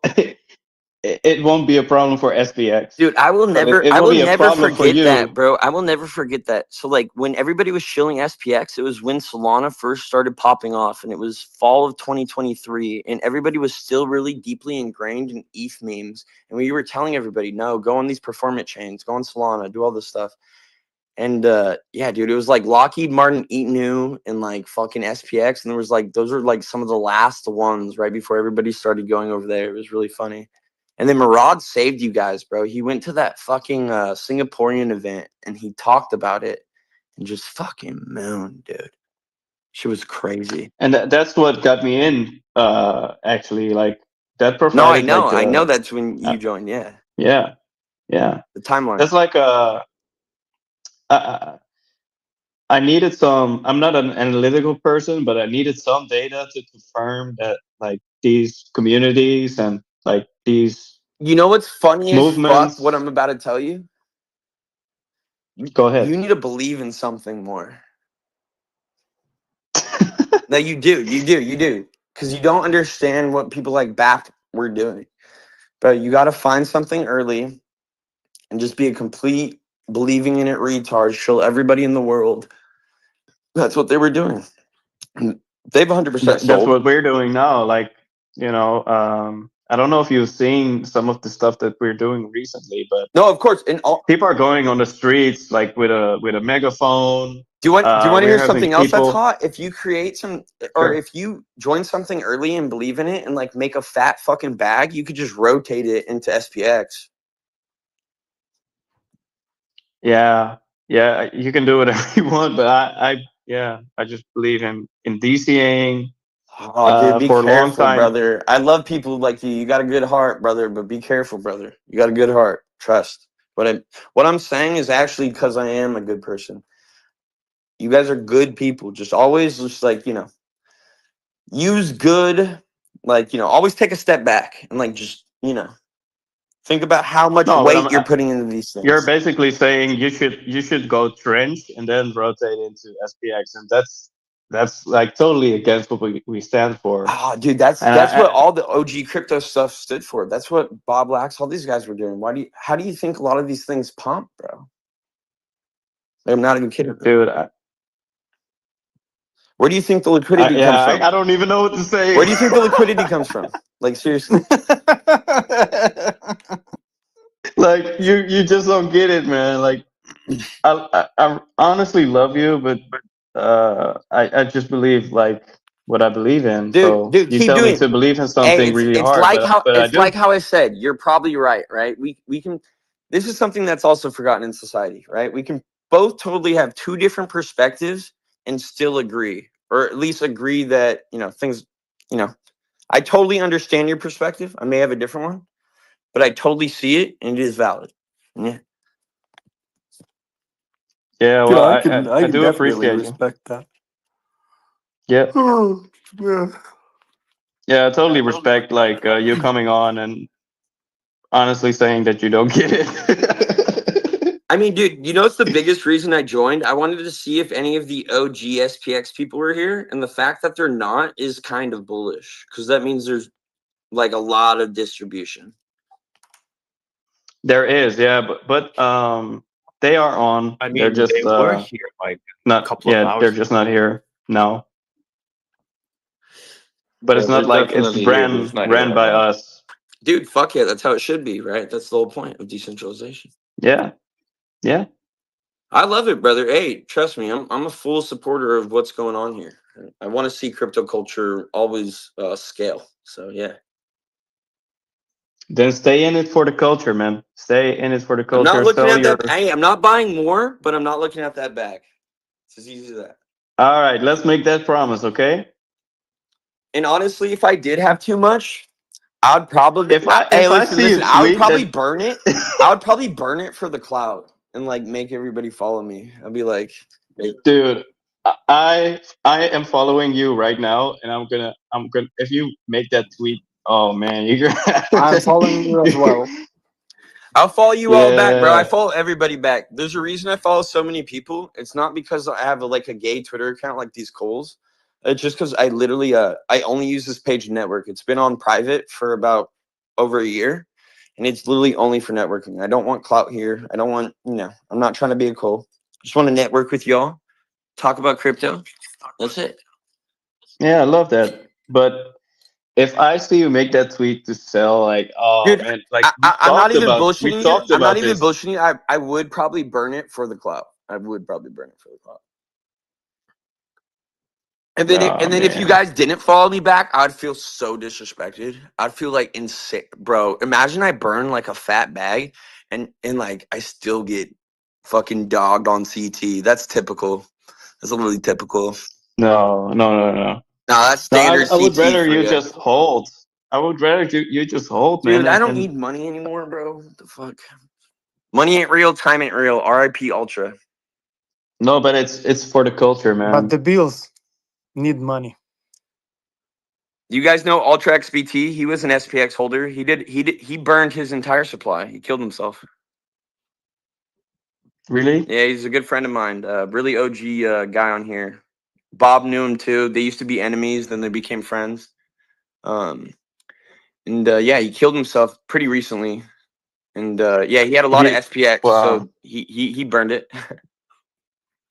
No, but he committed suicide, you mean? Or Yeah. And his saying though was money isn't real, time isn't real. And I remember literally the OG SPX spaces. It'd be like me, Soros, bruv, Dom Lopez, like 3 or 4 SPX people, then like Bob, and then like Ultra would join, and he would say that stuff, and like, yeah, dude. I hope SPX, and this is actually crazy too. I'm a marketing guy, so like, dude, you guys should be a movement that's all about like the OG lore and like, or at least not even it's not even OG. 2021, 2022, 2023 lore is not even OG, but it is still far enough in recent memory that people don't remember any of this stuff. And there is people like Ultra. There is things like, the Dom Lopez lore and all these things that people will forget. Unless like, groups like you guys keep it alive. So unless like people like you bring it up. So thank you for that, man. I mean, I'll never stop bringing it up, dude. I bring up things from 2013 hacking crews. That's why me and GB Milady are friends. You're good. You're a good guy, honestly, man. I'm just a talker, buddy. That's all I am. Nah, I can tell. By the way, like, is the CT actually relevant now? I don't really think so. Like, what is CT? CT is completely irrelevant. Whoever said that is correct. Yeah. There is no CT anymore. CT did exist for a long time. It does not exist anymore. True. And that's a hard pill to swallow, especially for a lot of us who work on protocols. And that's why we need to stop. I don't know if you guys have noticed, most chains and most protocols, they only have a Twitter, a Discord, and a Telegram. Bro, they are limiting themselves massively. All the kids are using TikTok. Everybody's using Instagram. Hell, you can even market crypto on Facebook these days. Do you know why we didn't create Instagrams and Facebooks and stuff, even as recent as last cycle? It was because it was dead ass illegal. Like, it was against Meta's policy. If you created a crypto page, you were banned. But now it's no longer bannable, right? And we can all agree CT is more or less dead. Twitter is full of dead internet theory. It's like 70% bots. If you are not working on crypto in marketing to these other platforms, you are seriously missing the ball, right? Yeah. Yeah. That's why we're pivoting to Reddit and TikTok and all these other channels. Yeah, not even Reddit. Reddit's still like, just to forgive my words, what I'm about to say, but it is culturally relevant. Old fag, right? Reddit's too old fag. Like, they gotta go on TikTok. They gotta go on Instagram Reels, right? Stuff like that. Like, that's how you stay culturally relevant, right? We all know this. I don't know, but there's some good data to support that. I don't know if you know Kyle, but Kyle posted some data on Reddit. Who's Kyle? Kyle, I can post this account. What's their handle? Just tell me their handle. Yeah, I don't know the handle. Does anybody know? Nobody? I think I know who you're talking about. Let me look at Crypto Cow. What's up, Adil? I'm trying to get you in Yeah, here. real Crypto Cow. What's up, bro? It's the account. Let me go look. How's it going, man? He posted some data on Reddit that supports that it's a growing platform. There's people with, It's very biased in the sense that, like, a lot of these people want Reddit to be the next frontier. It's just not true, bro. Talk to any person who's in college. Go on Reels, Instagram Reels. That's probably the best. We're doing all of it. We already to be have all honest, that. So we're trying to get a we're different audience base. Yeah, we're even infiltrating LinkedIn. Oh, dude, that's so funny. I'm on LinkedIn too. Me too. But for my day job stuff, not crypto stuff. But to be honest, man, dude, you came on this page, you talked to us, we showed you some love. I literally sound just like Bob Lax, how he would join the spaces in 2023. I literally sound just like him, and it like makes me sick to my stomach. Yeah, and it doesn't make me sick to my stomach because I'm like, damn, I really like this guy, but at the same time, I'm like, it feels like you're gonna fumble the bag anyway. Oh, dude, it just fade me. Trust me, bro. All I can do is build. I can't and trade like large cap assets. I can't do what you guys do, which is believe in things. I just can't. Why can't you? I mean, My what's holding you my back? heart has been broken too many times. I'm like a hurt girlfriend. That's why. Dude, we have auto heal technology. Dude, yeah. Exactly. Dude, I remember that when those first fucking videos. I'm pretty sure I knew who made those videos. This industry's too small and like just makes me sick. We're a safe space, man. And even, if you feel like people Dude, nothing in honestly crypto is hate a you, safe space. Nothing is a safe space. No, trust nobody me. actually hates me. Some people may not like me because I don't know, their own opinions. But I'm a very normal person, very nice to everybody. They probably never talk to me. You know how that goes. It's just how crypto goes, right? Well, let me just say my DMs are always open for you. Even if you just want to chat in like a year from now or whatever, we talk now. Hey, And the same as to all you guys, right? If any of you guys participate on Sui at all, let me know. That's where I'm building all my stuff these days. So I'm not on Sui. I'm like full ported, man. So I'm a delusional you're believer. good. You're good. I respect it. I respect the hell out of it. Yeah. I'm a delusional believer. But I just, I really appreciate it that you I mean, if you're came into to talk. Sui, you can go get some SPX tags on Sui. I know the guys who created SPI over there. Nice. Yeah.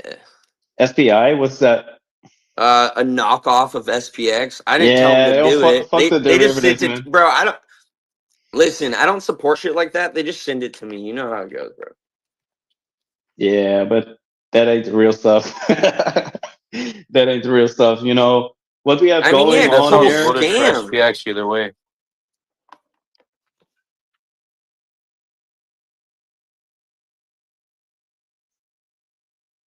Damn, you muted us. Slow, you muted us. Oh shit! I muted myself too. Sorry. Oh, Carry okay. on. It was getting too Dude, hot. sometimes it's a good idea to mute me. I just be a chatterbox, dog. And like I got a good heart, but I just be a chatterbox. You know what I'm saying? So sometimes that's a good idea. Yeah. Okay, let's mute him. But still, we need that drive in us, man.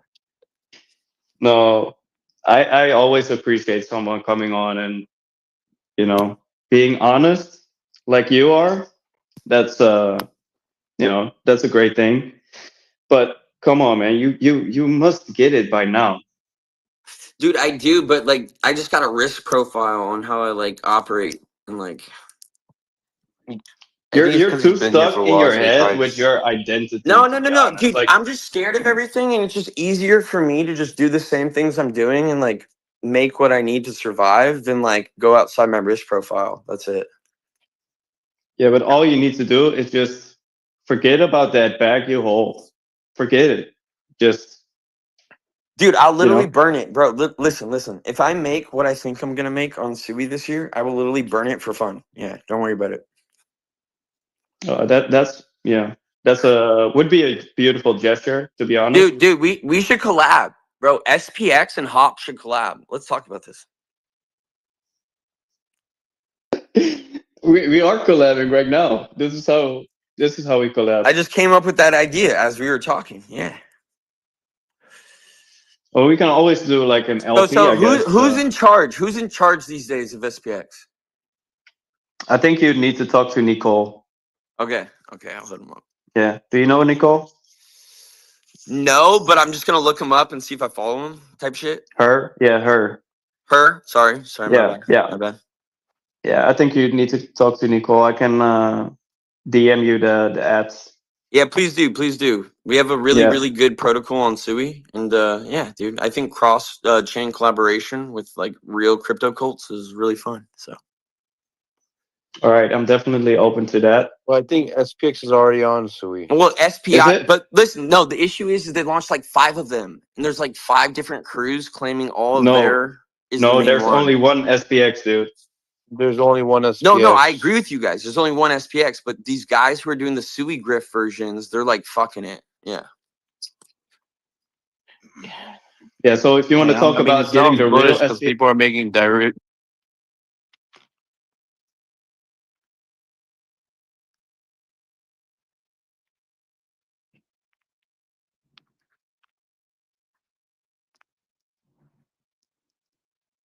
Hello. Sorry, I was just getting tired of listening to that. Thanks for coming on, though, man. I appreciate it. Yeah, the derivatives is not gonna, you know, there's only one SPX to be honest, but that's all right. It's cool for everyone to have their own viewpoint. Yeah, I appreciate. I wouldn't have muted him to be honest because I really like, you know, even if there's a lot of friction, I appreciate, you know, every word and but you know, you're the co-host, so I'm going with you. I'm standing with you. You have no choice. Yeah, but he's actually hopping off. Yo, but, yeah, but it's the one thing clear I was he just didn't get this it. You entire know. talk, I think he's not here to persist. Yeah. the one thing I was very curious about this entire talk is that he had the Nick Fuentes profile picture and an Israeli flag on his name. Those two things contradicts. I don't know how he did that, but yeah. Yeah. I mean, he sounds like a contradictive person. Yeah, he sounds like it's extremely contradictive. He's just testing our blood, to be honest. Yeah, well, I don't think it worked for 1 second, you know. Yeah, he was trying to fund SPX, to be honest. Like, he was telling how none of the OGs are here on this call, but we all knew that Hype was here, and Hype is one of the OGs, and yeah, he was trying to fund it. Whatever, like he can't fud us for 1 second, to be honest, and like talking about SPI, like what the fuck is that? No, he just didn't want to acknowledge the fact that we're actually in Sui. He just kept saying SPI. I'm like, bro, no, we're there. Yeah. Like, yo, I don't know what your name is, SPX6900 Bull, but Jasper. you did a really good job. Yeah, hey, you did do such a good job, dude. I was literally, and hey, I have to apologize because, sorry if I let that go too long and put you in like an uncomfortable spot. I was man. I was just like, man, he's literally just, he like won't stop being so like persistent and positive. And I was like, you killed him with love.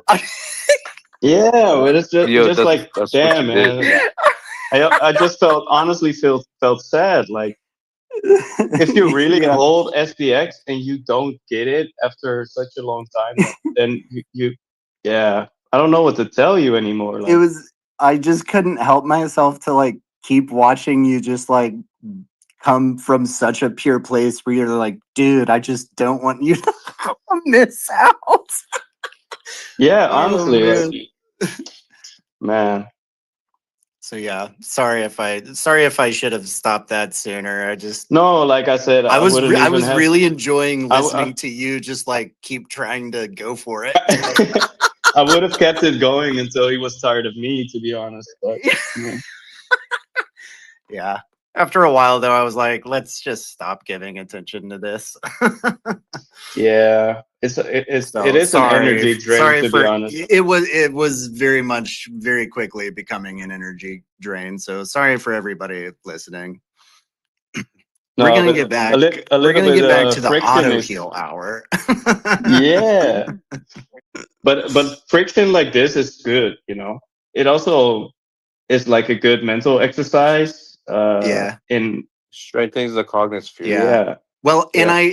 I wanted to see too, just kind of how other people would respond to it, because it's always interesting to see and like when people, because like I started feeling kind of like weird almost right away. He just gave off a vibe that I don't like, and Yeah, it's like, dude, I love your project, but yeah, if I find it, yeah, I'm probably gonna sell it anyway. So, like, what the fuck?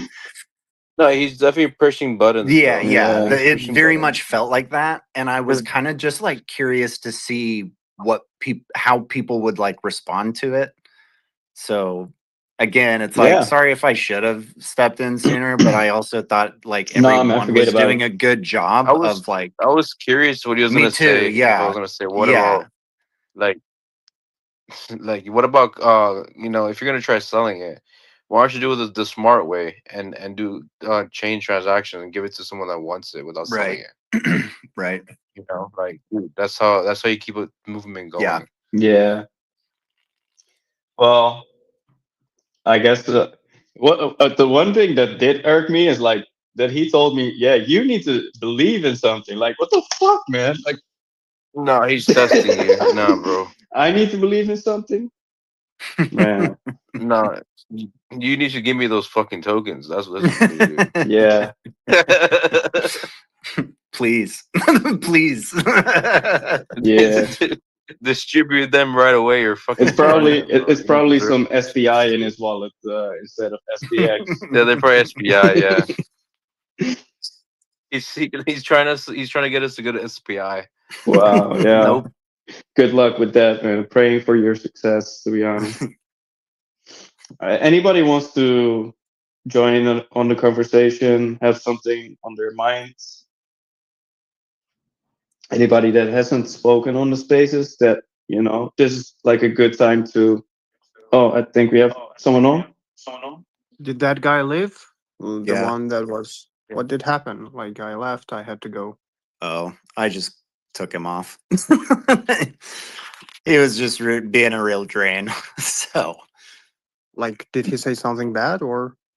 Nah. No, he was pushing buttons Go and ahead. being kind of just negative, and I don't know. Fud? I'm really tired, and he just had a bad Fud, vibe yeah. after a while. He reminded me of Beanie a Basically little fun. bit. Of who? Beanie. Beanie? You know Beanie? Beanie Max. I'm sorry, I'm eating nuts right now, but it would be interesting to verify with some of the OGs if they actually know this guy. I've sent in the chat and Telegram group, like, who's this guy? Don't know if they will respond. Yeah. Yeah. Honestly, it wouldn't surprise me if he's I full don't of shit. even. I don't even care, to be honest. I just don't really give a shit one way or another. But yeah, true. I mean, perhaps before his words were valid, but right now, since SPX goes so much and it got decentralized, like, I mean, it doesn't matter like how many coins OGs hold because like lots of people are coming and it's really decentralized. yeah, I mean, I always thought it was really cool. One of the like, data metrics that I really like is bubble maps. And I think it was back in like, I think it was maybe after Murad, bought and like, publicly came out saying he had bought a SPX and stuff. I think so. Yeah. I think it was in like October of 24. Bubble Maps did like they made like a thread on SPX about its decentralization and stuff, which I share a lot with people. One guys, one person responded. I don't know if he's an OG or no. Like it says there, F1 Mayo. It says there that was a scammer, paid followers and likes. Yeah. Yeah. No surprise. Yeah, not surprised at Yeah. all.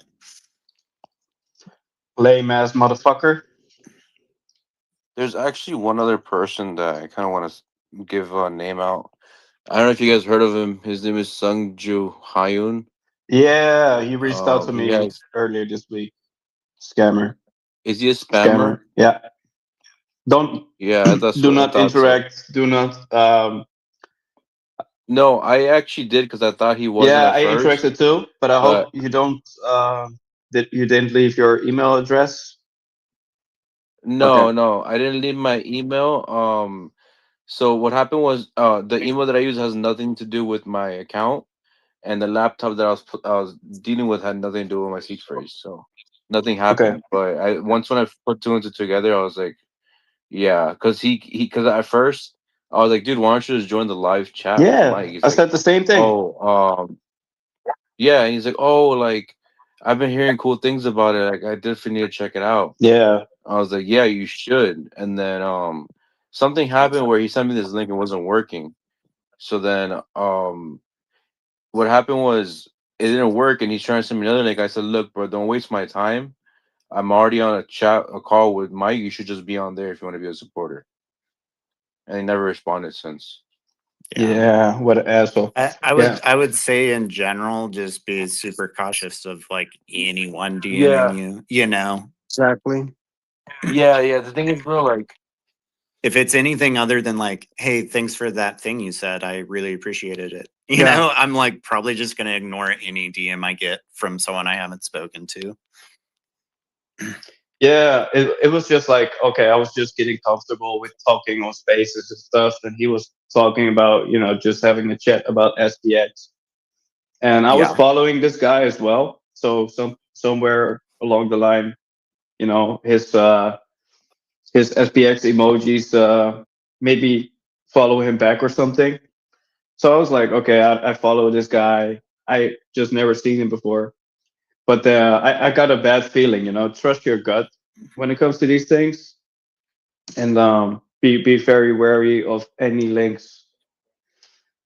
Clicking any links. I would like not click on any link at all unless I know 100% sure I'm in like the fucking group chat that I've been in for, I'll double check people's profiles too half the time just to like make sure I am not doing something dumb.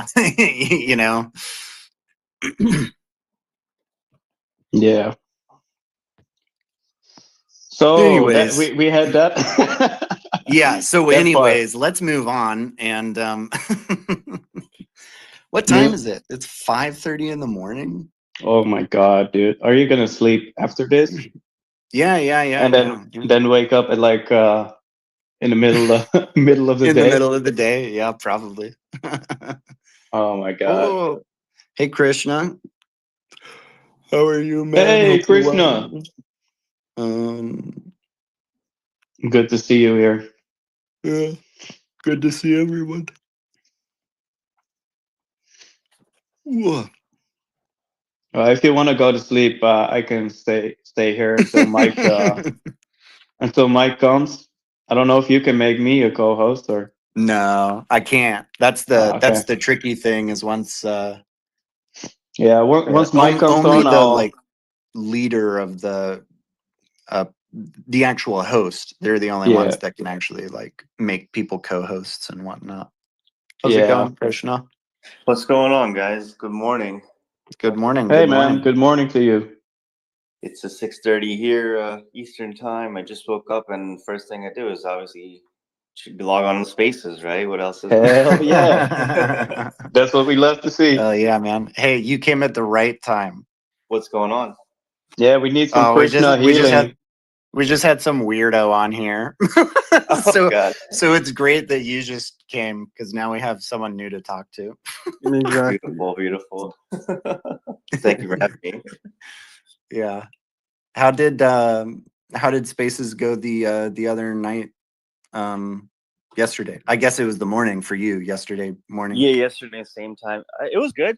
Not too many people were on, but I was just having some good conversations with I think Smile was on. So yeah, talking to him, and some other people came on briefly, but yeah, just chilling and taking it easy pretty much. But yeah, it was nice. It was a good morning. Nice. Yeah.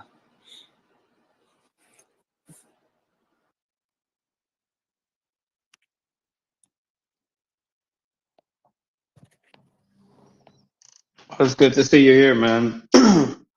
We sorry, I'm still recovering from what just happened, to be honest. But just for real, just I wish I didn't go away. Like for real, what he said exactly, like I don't know. What was the last resort or something? Like no. I mean, what was the last resort? Like you understand? Like okay, this is done. Like I think I mean, I was pretty much done with him right off the bat, but I was just kind of curious to see how it would play out. But I mean, it was just SPX and him just kind of kept going back and forth, and he just kind of kept saying the same thing, and I was like, all right, I'm just kind of tired of listening to him talk. His voice is annoying me. So I just muted everyone and I kicked him. Was he like an anti-SPX guy, or? Yes and no. He was just a talker, and it was like I get the feeling he just likes being the center of attention and wants people to think he's important. That kind of, yeah, those people. It's like, all right. After like 10 minutes of that, I was like, all right, I'm just kind of done. Yeah, he's not gonna shut up or stop talking this way. So let's not spend our time thinking about it. He's honestly like the typical wrong side of crypto guy. Yeah. Yeah. The kind that like not to be mean, I don't know, but like the first like sentence or two that comes out of their mouth and you're like, blech, you just give me a icky vibe. Like I don't, it's just like, I don't even want to talk to you. So I didn't, I didn't talk to him at all. You were talking to him and I was like, yeah, whatever. I'll let it play out, Yeah. Seemed like you were keeping your calm and stuff. So I was like, all right, cool, whatever. It was but all then good, after a while, it's like, okay, there's people listening to this and just it's not what we're here for. We're not here to talk to this guy. We're here to talk about SPX. Yeah. Krishna, what's going on in your life, man? Oh, me, yeah. Honestly, dude, not too much. Just been focusing on, friends, family, SPX, just trying to get my videos on all the different platforms. I don't know, just kind of feeling locked in, doing as much cult labor as I can right now. But kind of feels like that's the general vibe in a lot of ways for like a lot of people. I feel like right now is, I think a lot of people just feel like locked in, you know, like cool, you know. I think everyone feels pretty focused, and like to me it really feels like you know, price could like totally nuke tomorrow and no one would give two shits, you know. That's like the feeling I have right now, which is really good. True. Yeah, I feel like that, and it's just like the more I'm in this, the more my conviction grows, and I'm like, okay, if this is happening to me, this must be happening to other people. And the overall vibes of, like, I just love talking to people in SPX. They're just so cool to talk to. They're very chill, relaxed, peaceful life.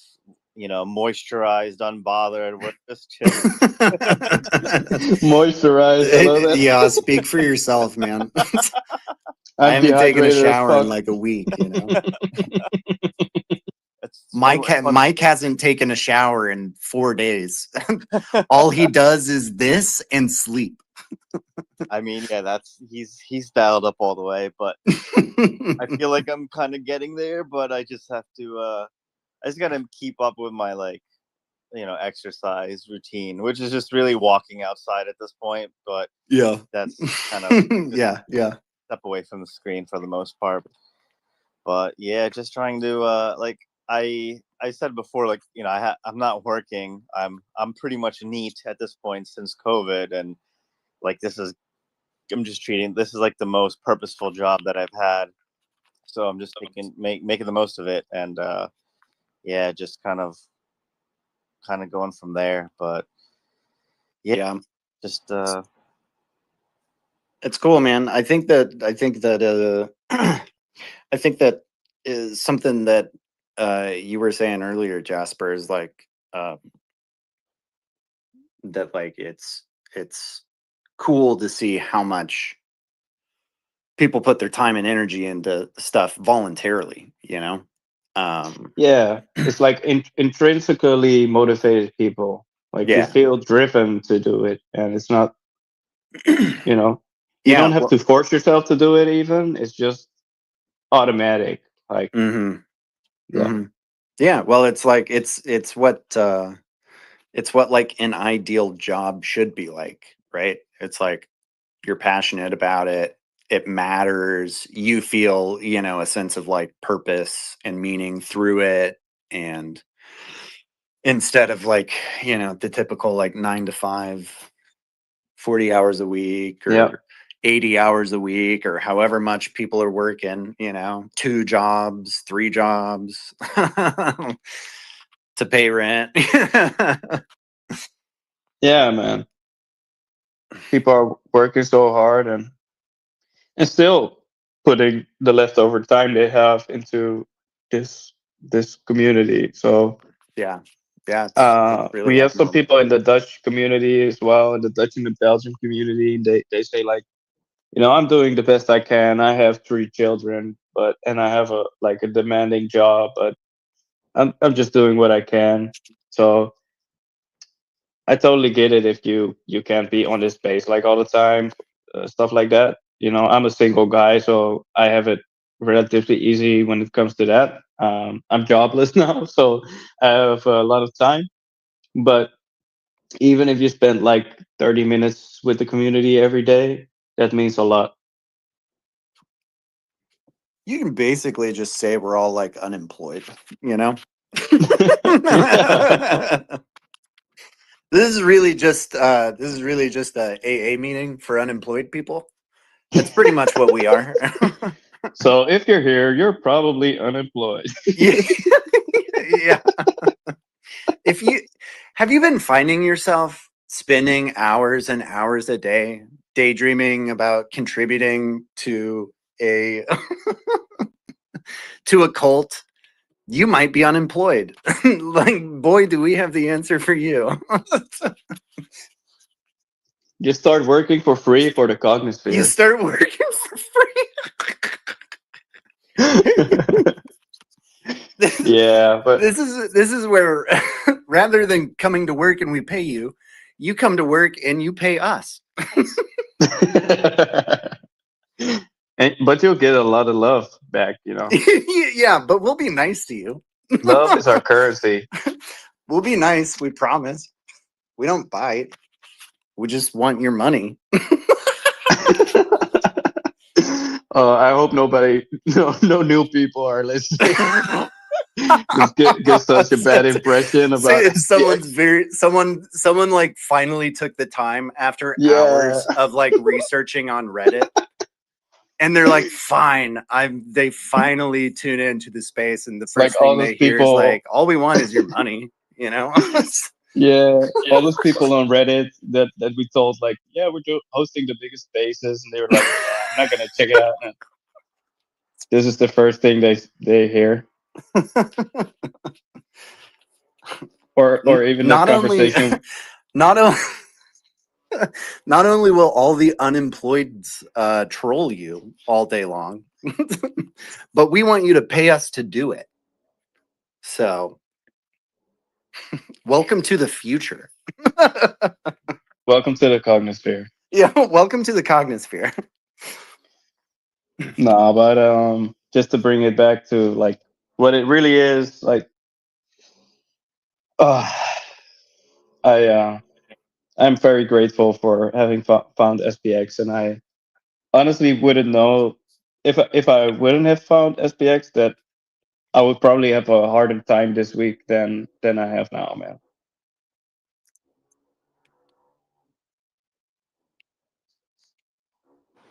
Yeah, I'm grateful for it too. Like I would be working a job, that's even worse.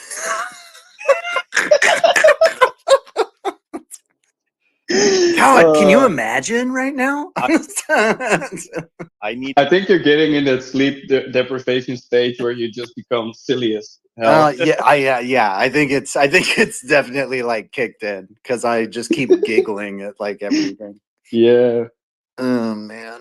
I hope you'll be able to get some good sleep once Mike. Oh Mike is yeah. here. Oh yeah. I'll be fine. Okay. Cool. I'm unemployed, so it doesn't matter. Yeah, that's true. That's true. But I still, even though I'm unemployed now, I still like to keep like at least somewhat of a regular Yeah, no, for schedule sure. to feel. That's like actually human. that's one of the like hard things has been I like lose track of time so easily, and even the day too. I wake up. How and long I'm have like, you been unemployed now? Oh, a little over a month. It was okay. like by choice, and it's that situation's totally fine. I wanted to try to take the time to get more involved here, because I feel like what's going on is pretty cool and pretty important, and I think is a big opportunity for a lot of people. So yeah. I mean, I was I got into SPX in October of last year, and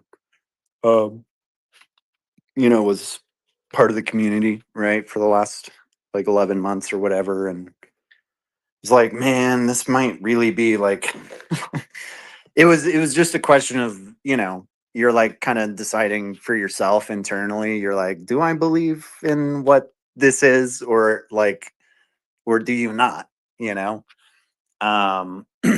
it's like, could this actually be the thing, that these people are saying it is, or is it just going to be the next meme coin that goes up to like $40 billion, and then, that's it. And we all move on to the next thing, and we move on with our lives. Or, are like, or do I actually believe, and it's kind of like, you just kind of end up doing some, for me, it was like you do some soul searching, and you're like, you're like, how peaceful of a life do I want to live? And it's like you've you know, for like me personally, I've spent a lot of time thinking about money and finances and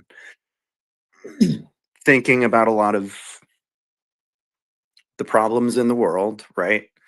And SPX is kind of this like really cool opportunity for a lot of people to have a chance at righting a lot of wrongs in society, right? I think that's kind of just what it is. And so like we all get to decide if we want to participate in that or not.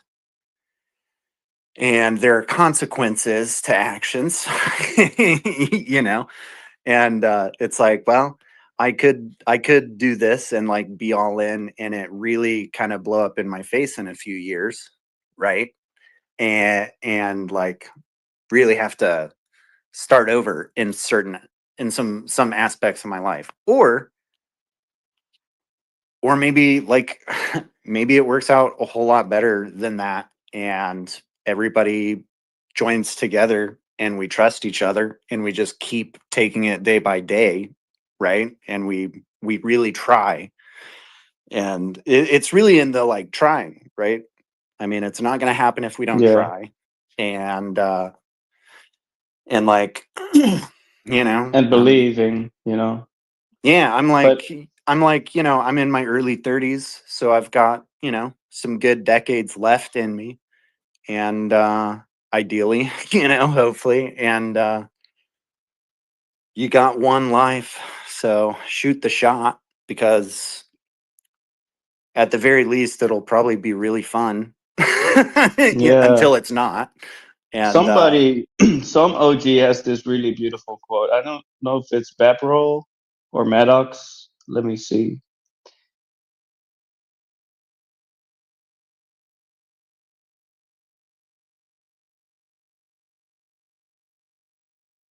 Yeah, it's Babrol. He says, "We will lose our short life eventually.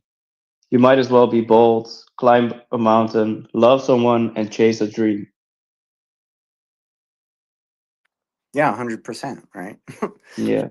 And it's like you know, the message of SPX I think is authentic. It's like, do you want to be a part of something bigger or not, you know? And I've always felt like there's, you know, something there are things worth fighting for, right? As cheesy as that might sound or whatever.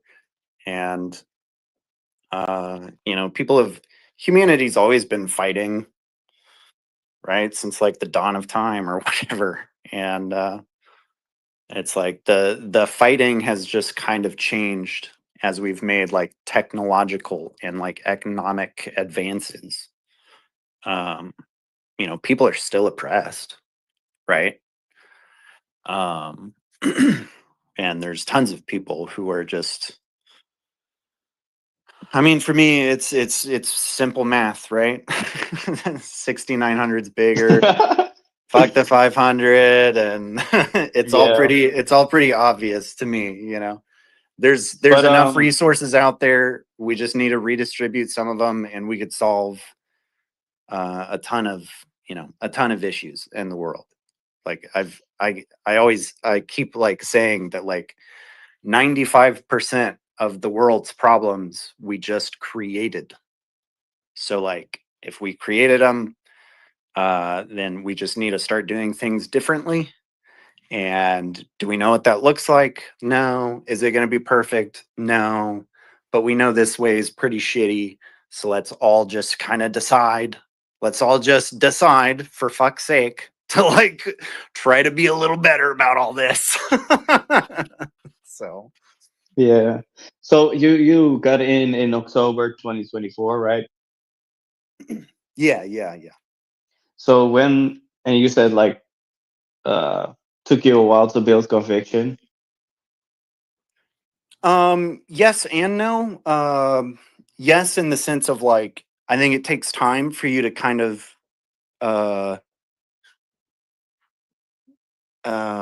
you know, at least, well, you know, I guess for someone like me, it probably took 4 months, I would say, for me to like kind of get to the point where I was like, yep, I get it. I'm in. you know, and at this point it doesn't matter, right? And I mean, I came across it in October. In about a month, I would say I was pretty much full ported. Wow, that's really quick. Yeah. A lot of it just clicked for me. I would say pretty quick from like an intuitive sense. And I think that's what clicks for most people, right? Is that like it feels different.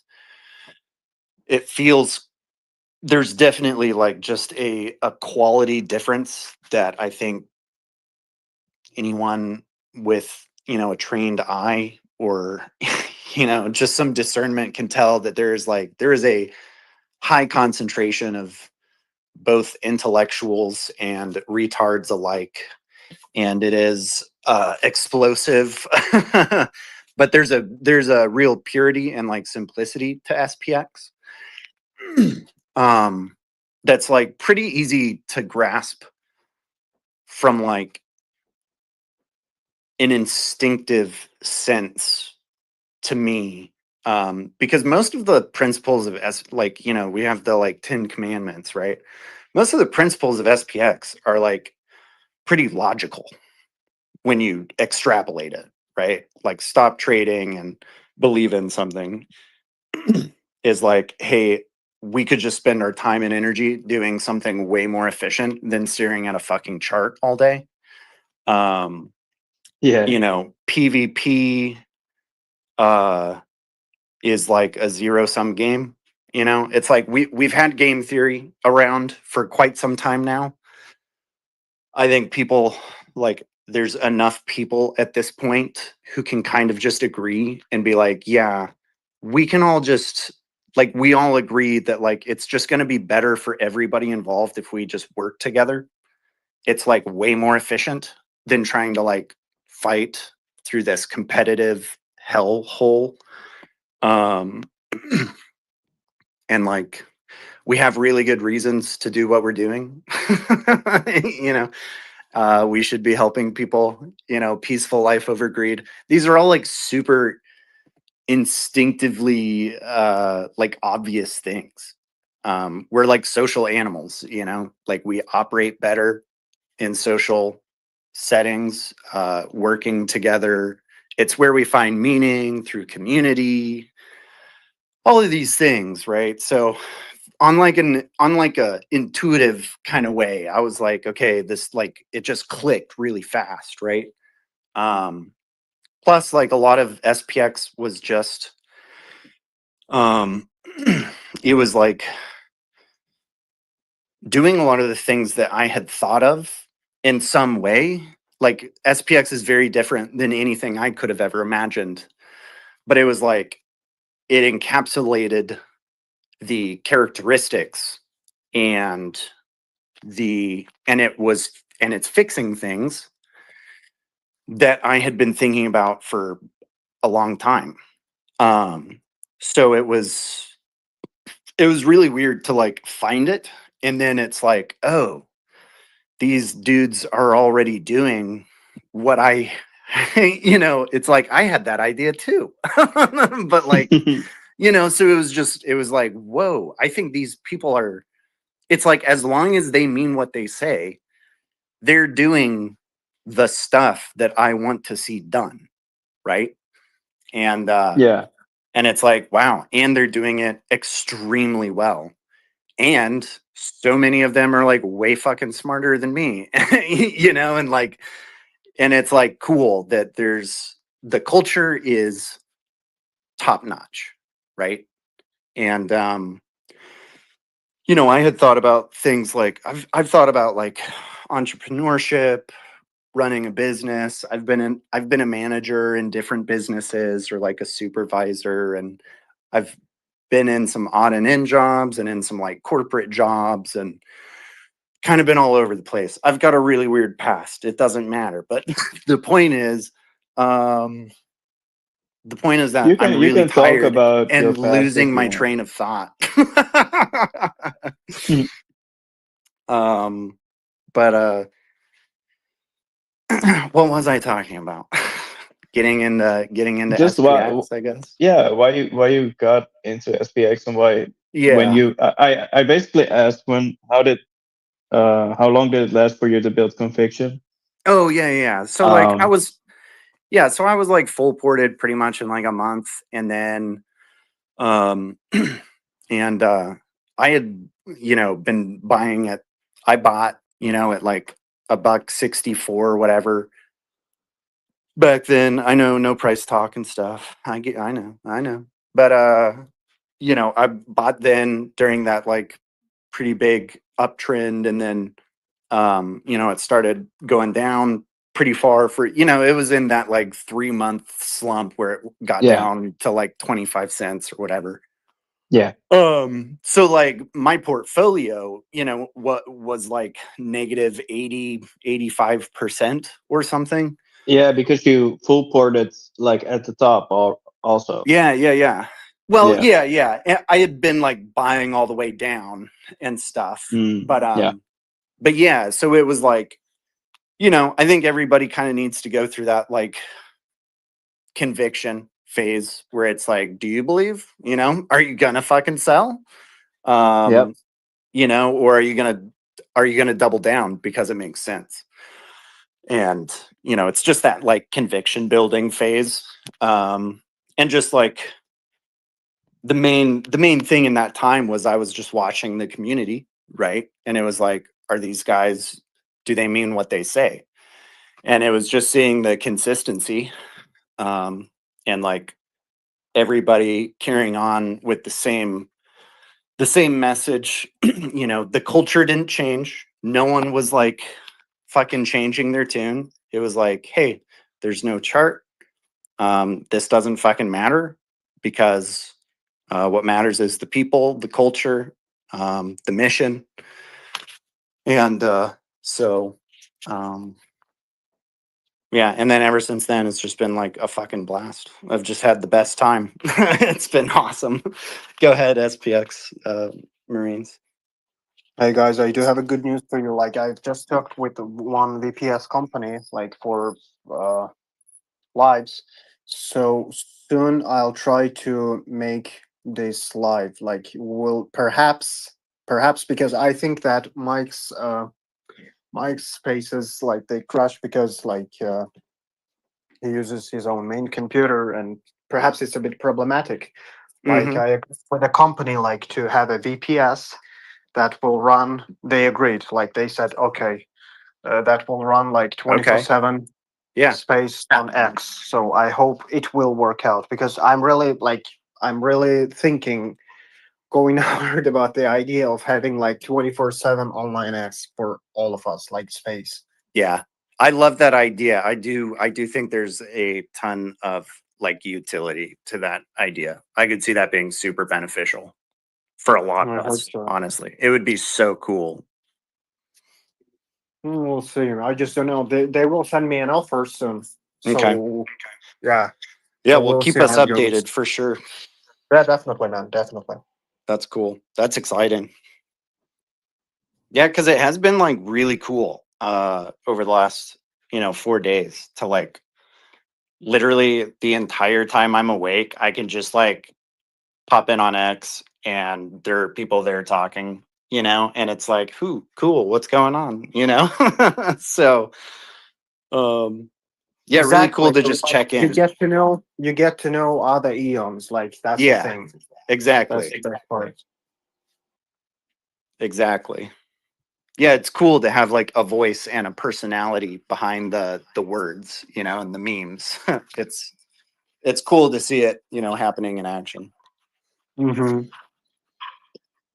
Yeah, I think that's a great idea, and appreciate the talk you just gave, Slow. But yeah, just so it's like another area of due diligence for that newcomer, just to see, when we say enter the cognosphere, it goes deep, and this will just be one part of it. And for them to actually talk to people, I think that would be a huge selling point, because like you can just ask all your questions, and we are all part of the culture. We know what's going on and why we're in it, how our lives have changed. There's so many benefits outside of just potential of making money, and those have to be stated to everyone, I feel. Yeah, definitely, definitely. Like because Hype and Mike, they were talking about like SPX radio, about all of that thing. Like I'm not radio guy, like I've never worked there, so I don't know how to set it up. But at least like we can set up something similar to that, at least on X. I don't know because most of the people they don't use like Discord. Some of them said that it's not safe. And when it comes to Telegram, like most of the people don't come to VC, honestly. So since there are more eons on X, so I think that this is our ground where we should like communicate more. I don't know whether there is any like live platform on Reddit. Is there any or No, I don't. no? So nothing like Spaces really exists on any other platform. I think it's pretty unique and it's a very underrated feature. I didn't even know about this until I joined SPX. And I was using Twitter a lot more, and I'm like, oh wow, Spaces, this is pretty cool. And before I would just join, never talk or anything, and here I am speaking, and like that's a confidence thing. Like a lot of people just may not have that, and it's understandable, but like something about SPX gives that power to you. So it's Yeah. cool. Indeed. Amazing. Hello, Clanker. Hey. Hey. How Good my morning. bots are? How the bots go? Oh, the bots are they're doing good. We had some let's say special people on. Everyone's good? Yeah, we're all good. We're all good. No, we had some weirdo on here earlier, but Oh, it was I made something again or no? no. Do I sleep again on live or No. No, I would never call you a weirdo. No. The last 6 hours we've just been listening to Mike snore. Yeah. In the background the whole time. Sleeping ASMR. Oh, what's happened? No, we were just talking about like the 24/7 radio SPX hour kind of idea. Oh yeah. Oh yeah. Good morning, Aeons. Hey, good morning, Aeon. Welcome to 6900K FM. Perfect. I would wake up to that every day. You have such a nice, like, soothing kind of voice, Mike. You have that. You totally have that like radio delivery voice. You've got it. Yeah, thank you very much. I think my voice is like too nasally for the whole radio hour thing. It's the morning. Every morning I have like the loud voice of the demon.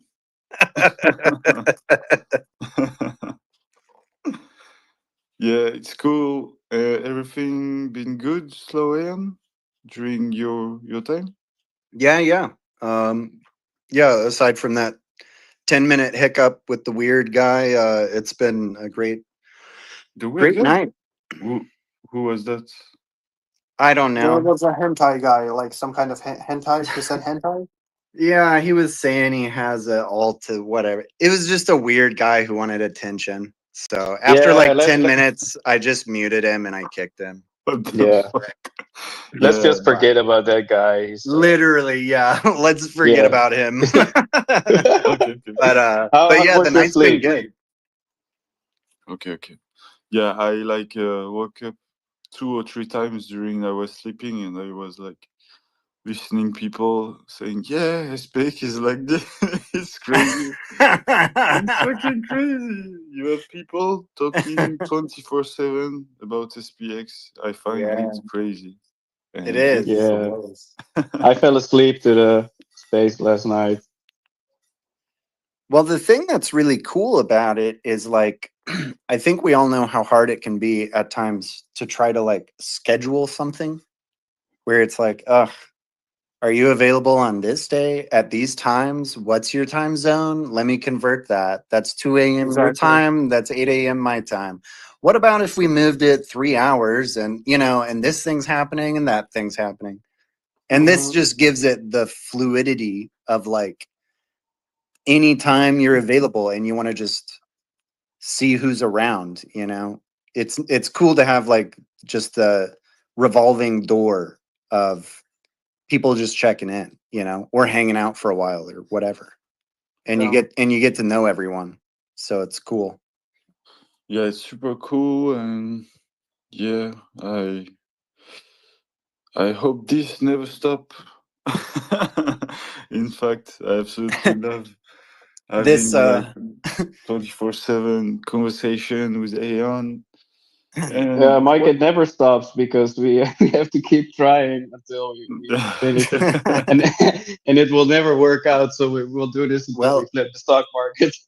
Well, what would be cool is if what ends up happening is like we started this as a, trying to break the world record, but then what might end up coming out of this is the 24/7 persist forever radio. You know what I mean? Where it's like this attempt at breaking the world record has started turning into this conversation of like, how do we make this persist forever, like literally? And we just like, fuck your world records, like we're never stopping. That's actually an excellent idea. Yeah, well, a lot of people have been talking about Marine. What were you saying earlier about a VPS? Yeah, Mike, like you were not here. I've talked with one company. They sent me a special offer. Like I'll be launching in 1-2 days VPS, testing it out, making sure that we do have 24/7 online space on X. Okay. Yeah, like I hope it will run that way because honestly, I'm thinking that like since you are using your own computer in order to sustain it, I'm thinking that it will, of course, it will have some bad consequences on your device, definitely, and it's really hard.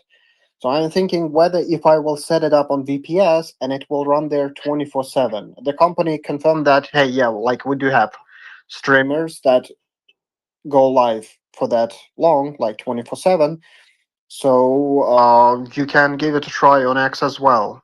Okay. So hopefully it will work out. Then we will have like at least some kind of close to SPX radio. Cool. Yeah. Really cool. Yeah. Absolutely. Yeah. Yesterday we sorry, very cool idea, Fredward. Let's try it and manage something. And I'm like, I was talking to my friend Scrapayon yesterday, and we managed to finding a solution to be live on various platforms 24/7 to make the radio. So yeah, we will definitely like think really strong into this idea after it ends. We are finishing to code the Aeon portal too. So maybe we could add this feature on the Aeon portal too, like having the radio. Yeah, there's definitely super cool time ahead. Like, I don't know how to say that, but what we are doing now just gave me a shit ton of idea to do things for SPX. And like, I see that people ask for this, like people love to be together, like 24/7, and when you have time, you just join in and talk. And okay, I have to move, guys. See you. Oh, it's 2 in the morning. Okay, I just click in, and there is Aeon, and that's really crazy. In fact, you can be talking with Aeon whatever time it is, whatever. That's really crazy. Yeah, it is. It's been such a surreal experience the last 4 days because I think, part of like what it might be is that like I feel like I think about SPX all the time. Yeah. And so like being able to literally just open up my phone real quick and like hear other people also thinking about SPX, but I mean a lot more than that though too. It's obviously just like super fun to hang out and shoot the shit and talk about whatever, but yeah, it's just a really surreal but cool experience, Yeah, it's fun. It's fun to be a part of it, It's like if we have a hotline against loneliness, 24/7. It's crazy. 24/7 customer support in the cognosphere. It's really true. The 24/7. Hey, Yeah. people, how are you, bro? I'm fine, guys. Do you hear me? Yeah. Yes. Hey, hey, bro. Very, very, very nice idea for the radio. It's something that I think many people want. 24/7 into the cognisphere. Just hop in when you want. It's perfect. Exactly. It's like radio 2.0, as I said before. You don't just listen, you can like join whatever you want. And it's crazy. Because on the previous radio, you had to like call the radio center, you have to talk to someone, they have to choose you, put you live, and here you just click a button, we validate, and okay, you're here.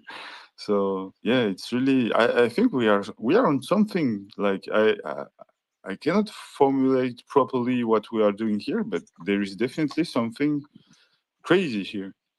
Is it possible on Twitter to do this, or is it another website that we have to use for the radio?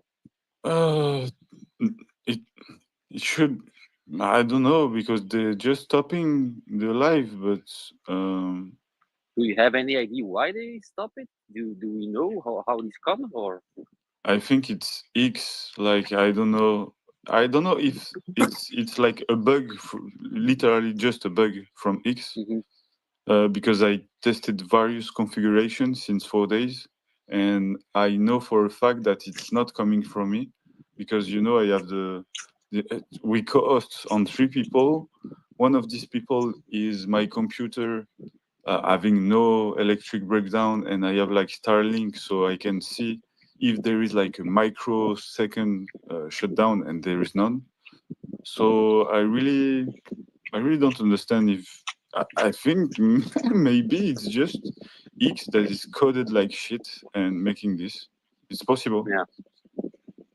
And the Twitter support is not really. Yeah, but I don't think they are. I should definitely talk to someone on X. I will. I think Andy contacted someone. I have to talk with him about that because, yeah, Elon, bro, you fire all the dev and nothing's working out there, bro.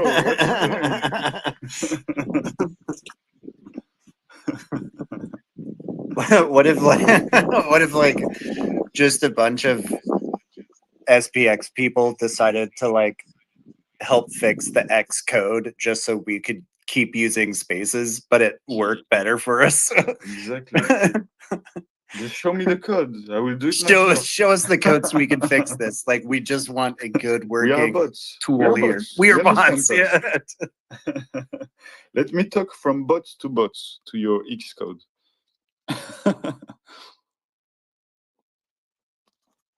And yeah, it's really cool. Yesterday we had SPX Spaces that came back after 3 months. It was really fun with Nico. Yeah, and I think probably Well, sorry, not to interrupt. Keep going. Go ahead. Don't worry. But I was thinking, along that same train of thought, like, you know how everybody's doing their own spaces, and it's kind of hard to like remember who's doing what and when and stuff. especially for like someone new to the space.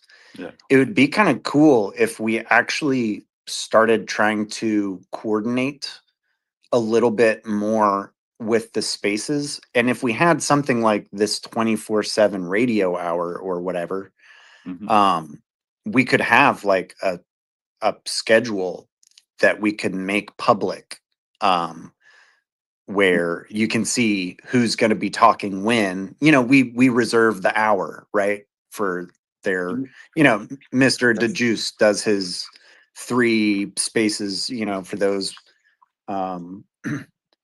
those time slots, and that way everyone can kind of see when something's kind of happening and going on. It's and like we have already the organization. The organization I made is literally like this. We have a shared calendar. You can take some time and reserve. And in fact, it could really work like this for something 24/7. Yeah. And like when there's not something reserved, we can just do this. You just hang out with whoever's around. You just explained my organization during this. Very good point. Like literally. Sorry, Snipo. And a newsletter also, that would be really cool. Like the things that recapitulation of the highlights of the week or something like that. But it's a very good point that you're saying, like 24/7 radio and then a schedule organization of all the spaces. It's a very good point there. Well, and to carry on with that, I've been talking to some people, some other Aeons, and I had put out some tweets about like trying to organize some type of newsletter, where we could. I mean, I had a handful of ideas, and I didn't really know which ones would be the best, but the main one was like exactly what you were saying, kind of like a highlights of the week. Yeah. Enough to kind of be able to keep everyone aware of just kind of some of the main things that are happening or that did happen recently, especially like the things like the fundraising for like Pierre's sponsorship, and I think it's Anna, the billiards, and just things like that where it's like, yeah, totally. A newsletter would be something that's super helpful. So it's something that I've like talked to a few people about, but it's been hard to kind of know where to start. And like, I've wanted to just brainstorm that idea. So it's great that like we're all talking about it, because I'm like, yeah, I've been thinking about all these things, but I can't do it alone. So yeah, sure, we have to do it together. Yeah, we can all make our contribution to the newsletter, right? Like things that we noticed in the community that are worthy of being noted in the weekly. Yeah, and like, because all of us, I'm sure, have like exposure to kind of different parts of the cognosphere, right? Yes. And so it's, especially for anyone new, it's like it's hard to keep up with like what's going on. You can totally miss a whole other side of like what's happening on on the other side of the on the other side of the time zone or the world or whatever, because your feed is not, you can't follow everyone and see everything. So like from the top of my head, like one of the things we recently had is like the Myroverse. We had our first written interview this week, which Smile You Dance, I think. Put that interview live. Like there's so much stuff. Like I see Munchies in the chat now. She gave away or he gave away an Eon NFT. Like so much incredible stuff is happening, man. Like yeah. Munchies, if you want to talk, just ask me. It'd be a pleasure. No, but it's it's a true point, because I take now my situation. I'm a SPX maxi, and I'm heavily into the conisphere, but I have 3 kids, I have a job, I have a lot on my head, so I want to jump in when I can, when I want, and there is too much right now. So Yeah, I talked about you earlier. Actually, I gave you as an example. I didn't mention your name, but I was like, yeah, we have some people in the Dutch Belgium community. You know, they just have really busy lives, but they do what they can. And well, thank you for also showing up, man. Talking about me. Saying good things behind your back, yeah. Yeah, I heard. Yeah, you're I heard. famous. I love you, Jasper. I love you. Yeah, I love you too, bro. And we're gonna do the Dutch spaces on here tonight, hopefully. Nice. Very cool. The Dutch Belgium What time? spaces. What time, Jasper? We could do like 9 or 10 p.m. Mike, do you have any slots around that time, or? Oh, you don't reserve it. I don't reserve it yet. No. The only moment, probably I can delay this. You don't have to delete anything. We can also do it tomorrow, or. What is your time zone, bro? You know, UTC something. It's 1 p.m. now. 1 p.m. Yeah. UTC +1. Okay, so. I can. Yeah, it's my fault, by the way. I should have scheduled something. I'll schedule a time for tomorrow, maybe. That could be. Yeah, tomorrow we have some time. We have like. Can I send you the calendar and you look at it? Yeah, for sure.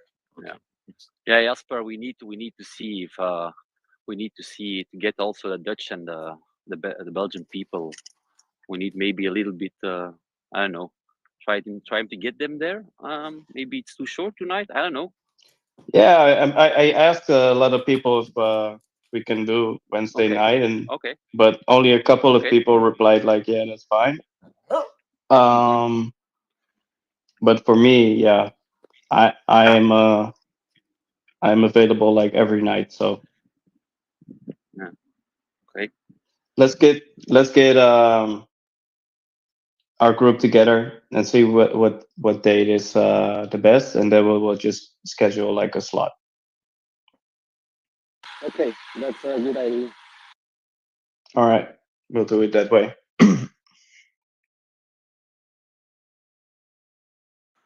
I want an SPX 24/7 radio right now. I want it.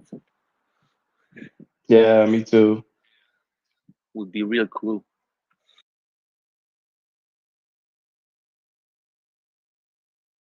And basically, that's what's going on right now. You know, if we just have something that we can keep this going with, that would be amazing.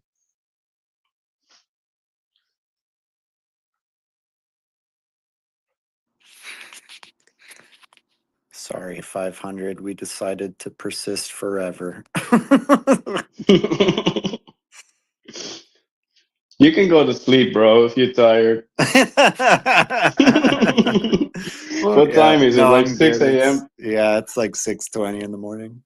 I was talking. The sun is rising. I was talking since like 2 minutes, and my mic was off. Oh my god! You were just talking. I was like, man, push the button. Crazy. Okay, we'll shut up and you can talk. No, don't worry. It's not for this. Like I'm dumb sometimes. Sorry. And I was saying, yeah, it's crazy because it's really close to a shared consciousness. What we are doing here. It's like if we all add like, yeah, it's an example. Huh? It's horrible, but if we have like this chipset in our head of Elon Musk, it could have been like this to have a shared consciousness. You know, we are all connected 24/7. When you want to talk, you just hear with other people. You have like a mental button, just thinking, and it gives you the permission to talk, and it's like crazy. It's really like a shared consciousness. It's crazy. You just think it and you like plug into the cognosphere somehow. Yeah, exactly. And the only difference is we will not have this moment where like someone is talking and another one at the same time. It's just this moment would be perfectly calibrated because it's in our minds. But yeah, it's crazy. We are one. That's next level shit. Yeah, exactly. I'm sending you. Who organized? It's Jasper. Yeah, I can organize it. We just need to get a couple more people because only 2 people replied so far. Okay. But I was like, yeah, let's do it anyway. No matter who shows up or doesn't show up. And I thought maybe we could do it in English. So if other people want to join into the conversation, then they can.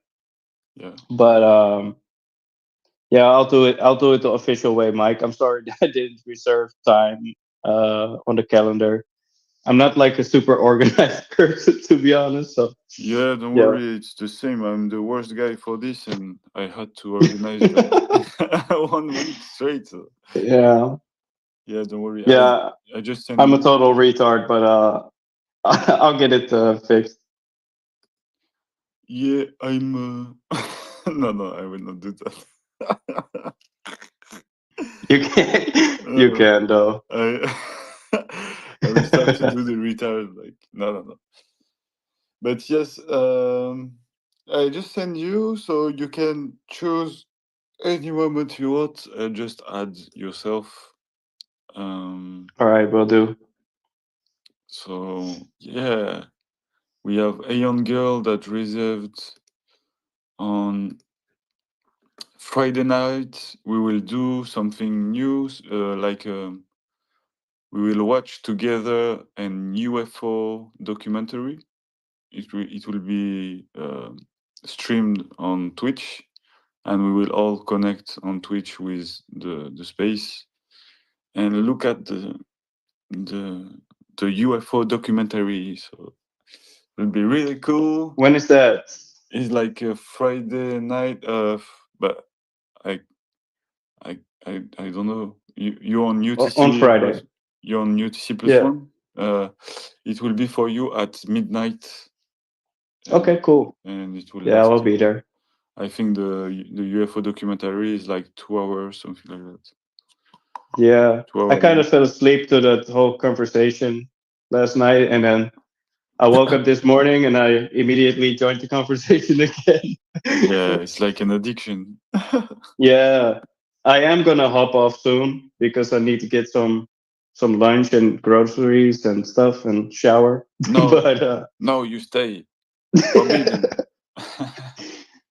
But yeah, I love spending time here, to be honest.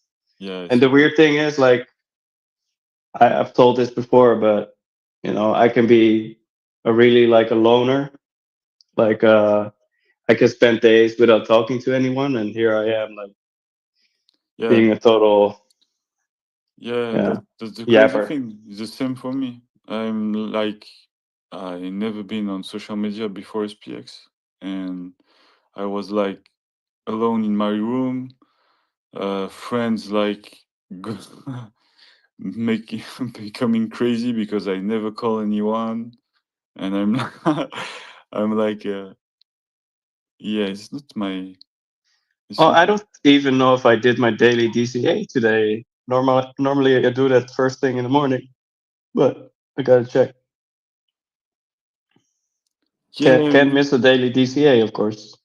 Munchies is coming. Yeah. Morning, Munchies. Hey, Munchies. Hey, How are you, bro? Munchies. Hey guys, how's your cognosphere going today? Yeah, perfect. And you, bro? Great. Everything good for you?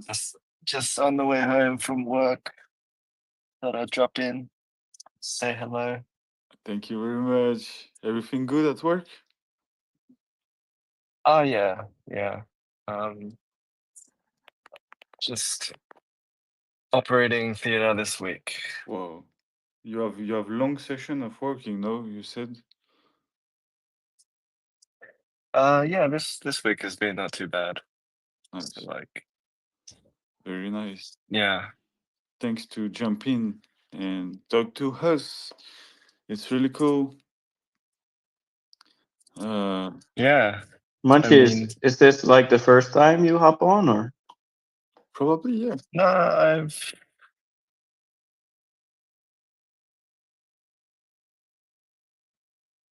Oh, I don't know. I can hear you, Menches. I don't know if No, me either. you have like connection issue, maybe, Menches. We can hear you, bro. Yeah, Spaces is like it's a fucking gem of coding.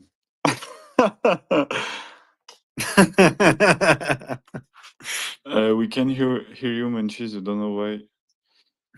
Yeah. It also says, for a lot of people, it says listener to me while they are speaker. It's really annoying. But yeah. Okay. It's a work of art by Elon Musk's devs. Elon Musk.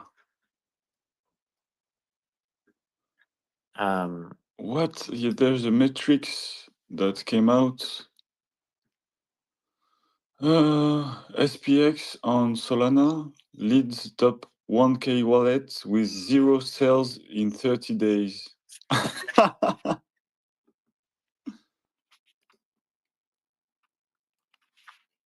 Can you post it? The like Solana post or something? Yeah, exactly. Munchies. I see. We can hear. Yeah, my it's funny, my app just like timed out. Okay. Don't worry. I was just talking to myself for a bit. It's happened a lot to me. Yeah. And I was just saying the cognosphere is real. Like back when it was mostly the Telegram and like the idea has the daily spaces, it was just like having a hive mind in your phone at all times. You could just like message a swarm of people and always get everyone's thoughts. Yeah, so cool. That's so cool. Yeah. Yeah, I think Telegram, like being used in this way, was really kind of sci-fi for me. Yeah, Telegram. Yeah, we do often things like that with ND, Fred Bartz, Cheng. But yeah, in the spaces, everyone can join more easily, and yeah, it's like you were talking, Manches, about like we are an organism, and I really feel like this doing the the spaces 24/7. Like if we were all in one mind, and you can just jump in whenever you want and talk with other people. Well, yeah, I feel like there's so much that we haven't explored. Yeah. In this sort of like whatever you call this, like formation, or it's kind of like a new collective consciousness that like technology has enabled. Exactly. Like it's really interesting to think like we're so early in these sorts of like communities or superorganisms. Like it really is just kind of limited by your imagination. Like as some of the others were saying before, like everyone has the agency to kind of come up with their own initiatives, or just like come up with art or events, or like literally anything you could think of. And I do believe in the next few years we're going to see like incredible, really incredible things that almost like that Renaissance sort of analogy. Yeah, absolutely agree with that. Yeah. Except it'll be like a renaissance of human collaboration. Yeah.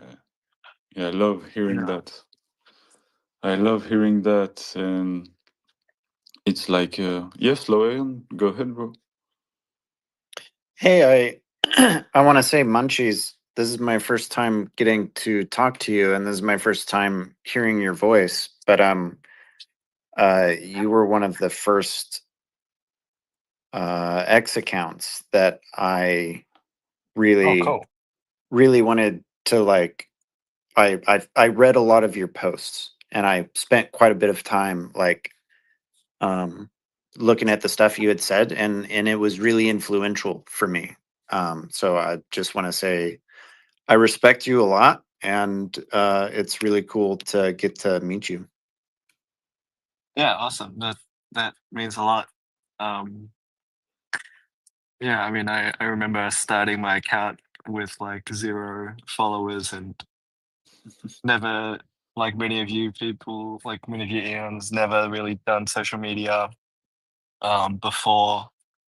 And yeah, it was just like an outlet to express some ideas. So glad that you found some value. Yeah, I'm a big enjoyer of your post too, Munchie. You're a legend. And yeah, thank you very much to jump in and talk with us. It's really cool. Yeah. I love you, Munchies. Yeah, For real. we love you, Munchies. Any posts in particular that sort of picked it off? I am probably too tired to like recall any because nothing's coming to mind. But I liked what you had said about the sci-fi, it being like sci-fi for you, because I'm definitely a big sci-fi nerd, and I've the last couple of years in particular, I've got a few friends who are really into sci-fi, and they're really into Dune and have been for a long time. And I've gotten really into Dune the last couple of years. I've read the books a handful of times now, and one of the things I like about the Dune series is just the like really long time horizon. Because the six original books cover a span of like 20,000 years of like human history. Wow. And it's cool to like, so the author, I don't know if you've ever read it, have you? Those No, books? I mean, I love the movies. Yeah, yeah. So yeah, I mean, it's like the author, kind of like sat down and thought about what are the consequences of these actions, 10,000 years in the future. How does that like affect humanity? And just the whole long, like SPX is such a cool kind of like long-term way of thinking. And the whole like hive mind kind of theory behind it is very sci-fi, and it's very cool. So it's something that like really has gripped me about SPX for sure. Yeah, I mean, you know, an eon is like 100 million years. It's like, I think it's a unit of time. Yeah, and that definitely resonated with me. I think like a lot of things with SPX is they take the memetics to the extreme of everything. So like, if you can sort of think about all the third, fourth, fifth order consequences of all things in like the financial system or what we talk about, like you can picture that all roads do lead to SPX. Like it's, for example, like investing, most people go through this journey of like getting into trading or investing, and they end up, doing what, buying the S&P 500. And then you just like you know, well, what is the S&P 500? It's just this like index of stocks that are just kind of handpicked by a committee, and now it's really just like 7 stocks that keep the whole thing afloat. And what's the other 493 stocks? They're just these kind of like, you know, corporate America zombie companies. And like, yeah, when you keep thinking or keep going down the rabbit hole of the memetics, it just always kind of leads to what we're trying to do. And even like the idea of flipping the stock market, like you know, I had a post before where it's like I'm the first person to like challenge my beliefs. Like if there's ever like a criticism of my beliefs, I'm the first person to like challenge them. And no one has ever proved to me that we can't flip the stock market. Yeah, very cool. It's crazy how because I know you're a medic or something like that, Munches. It's crazy how these days I see a lot of people talking about human behavior and brain and how it's heavily connected to finance and behavior in finance, like how the brain is made, how the dopamine system is made, and like one of the key of finance is seeing it as like really the reflection of human mind, and I love to think it that way. I know you talking a lot about that on your profile, so it's really interesting to see it that way. Yeah, I mean, there's a whole field of behavioral psychology. Like, I'm not sure if you've heard of Daniel Kahneman, who's a Nobel Prize winning psychologist and economist who wrote Thinking Fast and Slow, which is kind of like a book about psychology, but made a lot of contributions to finance. And if you think about finance and economics, like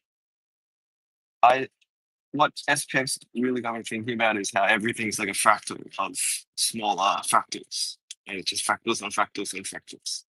And if you think about a complex economy built up of millions of individual people with individual behaviors, and you might think that it becomes infinitely complex when you have too many variables, but the overall behavior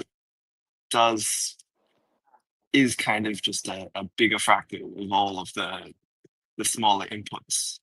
Even if you think about like an economy, and you can kind of draw parallels to like the human body, and liquidity flows and kind of similar to like your heartbeat or your breathing, right? Yeah. It's kind of delivering energy and oxygen and blood to all the different parts of the body. And you need to like make sure there's healthy flow Exactly.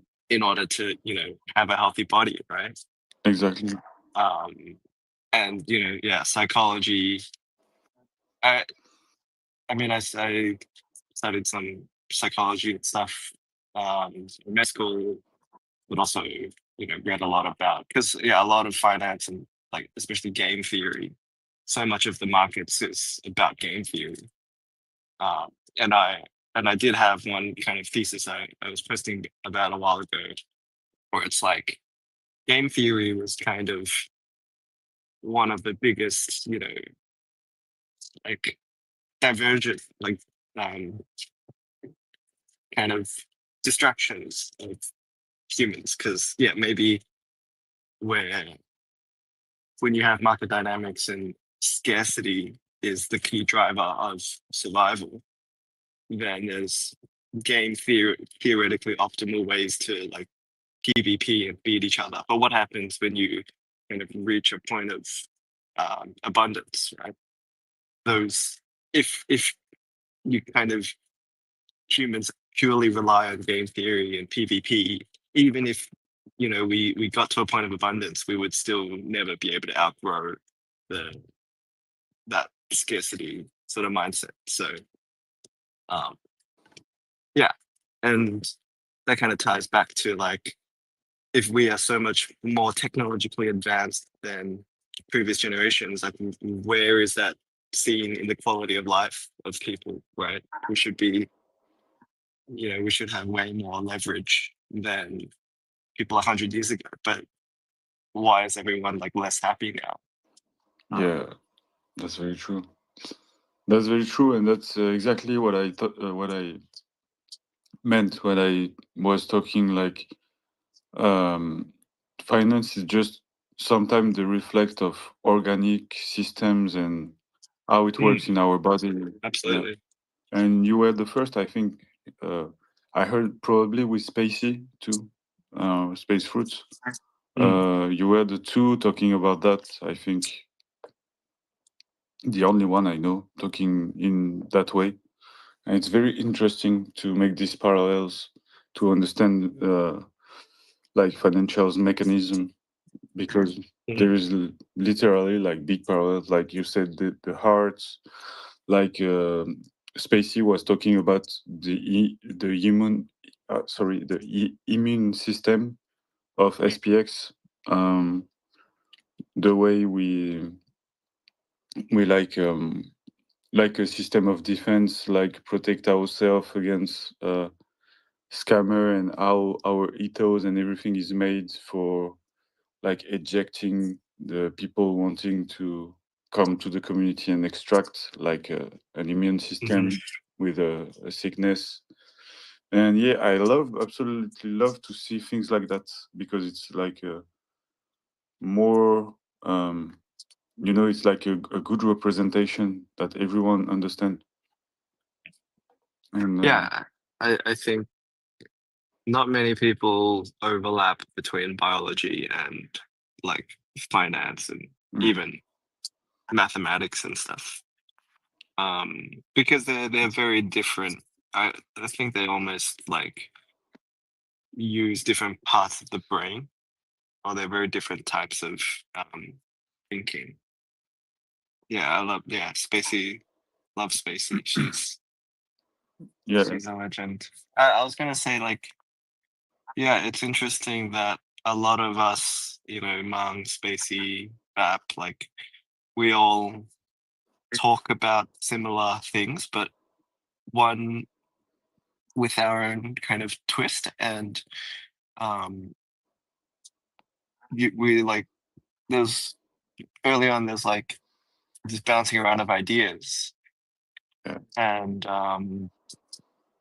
but the really interesting thing is we all, and you've probably felt this as well, but like we all independently arrive at the same conclusions. Like there's some kind of entropy in terms of what we've discovered that is kind of like, and Spacey's it's like genius, who's very well read in like physics and biology and all this. She's like one of the teachers at the gifted school. Yeah. So she has all these like formal scientific frameworks. Yeah.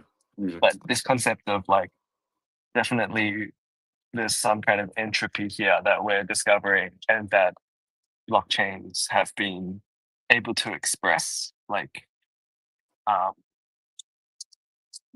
that's super interesting, super powerful. It's almost like there's like these physical laws in the universe that are kind of represented by entropy that you can measure, and is also in the physical world, but almost like metaphysical or like social. Yeah, that's very true. Very true. Yeah, I think Spacey. Yeah, Spacey definitely blew my mind. I mean, I wish you guys could and listen to recordings and stuff back then. Yeah, Spacey is a legend. We love you, Spacey. We love you. Yeah. Love you, Spacey. He's definitely one of the smartest people I've ever met. Yeah. She's crazy. She's a genius. Yeah, she putting things in a way that's. Yeah, I think we were talking about that. I think probably her profile of professor is like it's a hype that were talking to me about how she's so good to go in IRL and just talk to people and just infiltrate everything easily. I think probably his background of professor is like making her understand like some kind of profile of human that are, you know, that are like basics, and there's probably like some basic human profile like 20 or 30 or I don't know, but she's like knowing how to talk every time to people IRL. Ipe told me, and I think it's literally is her profile of professor that's helping this. And yeah, we love you, Spacey. It's an amazing human being. I love Spacey. Okay, I'm gonna have some dinner. Okay. So it's fun chatting. I will tune into the longest ever spaces. And yeah, hope you guys have a nice day, night. Thank you very much. How's the weather?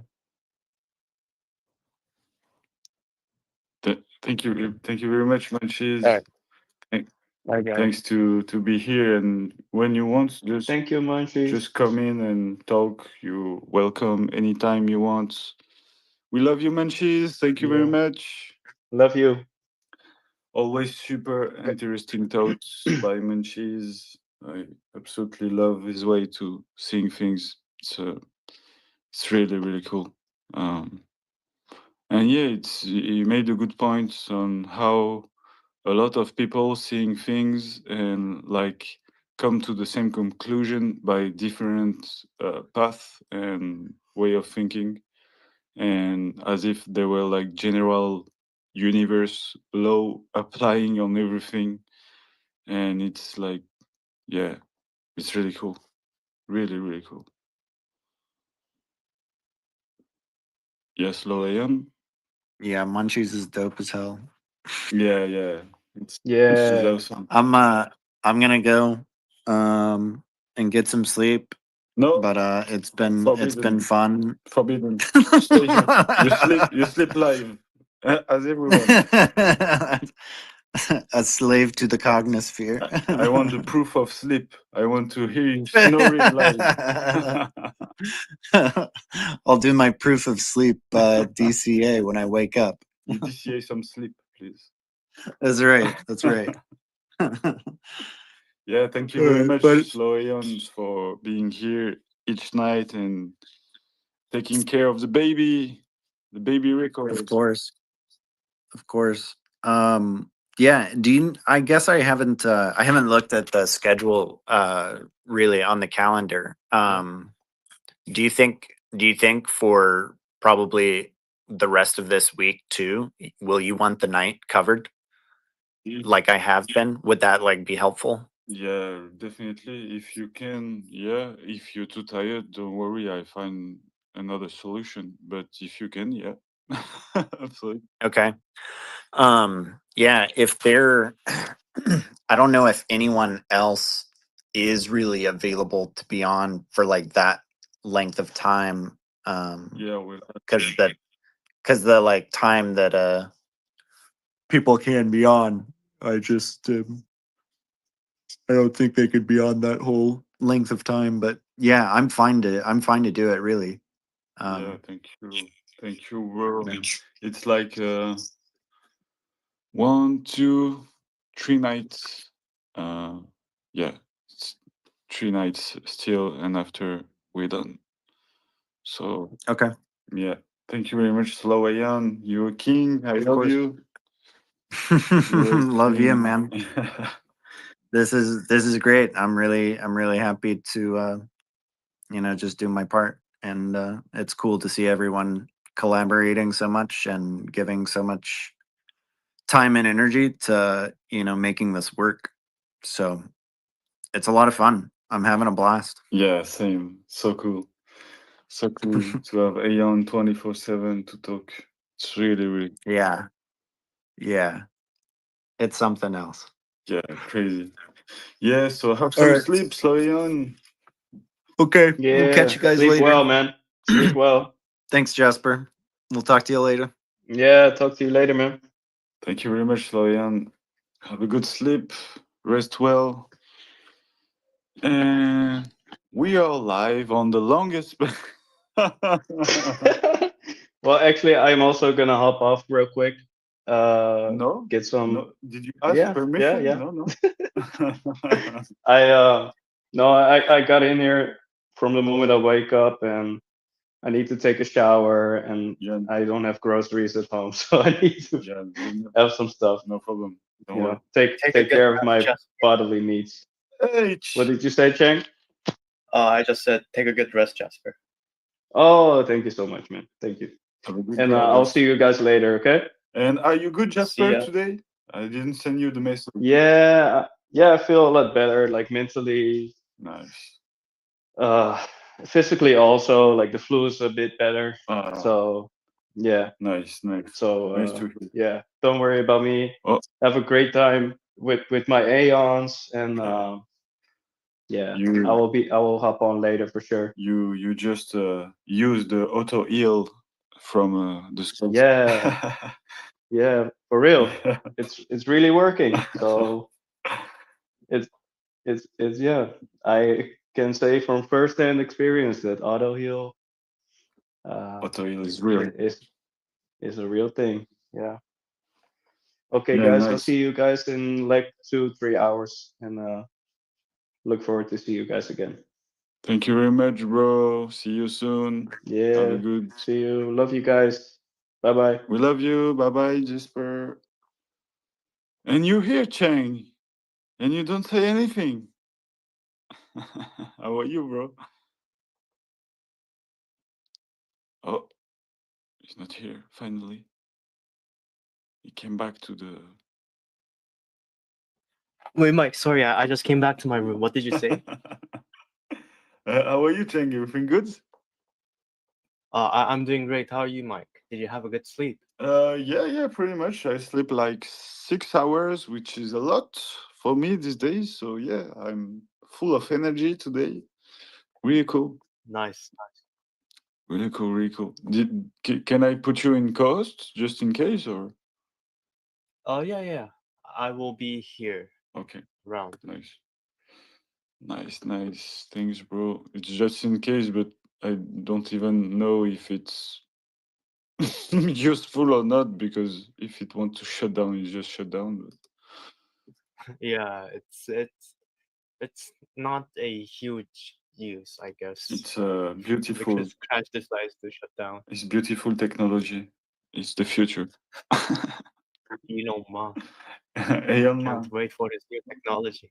He came, fire half of the team or 70% of the team and devs, and nothing is working. Perfect. It's a genius. Yeah. Who would have thought of that?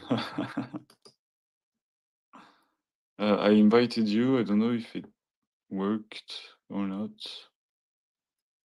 It did work. Okay, nice. Yeah, tomorrow we will have. I'm very hyped for. No, it's in 2 days for the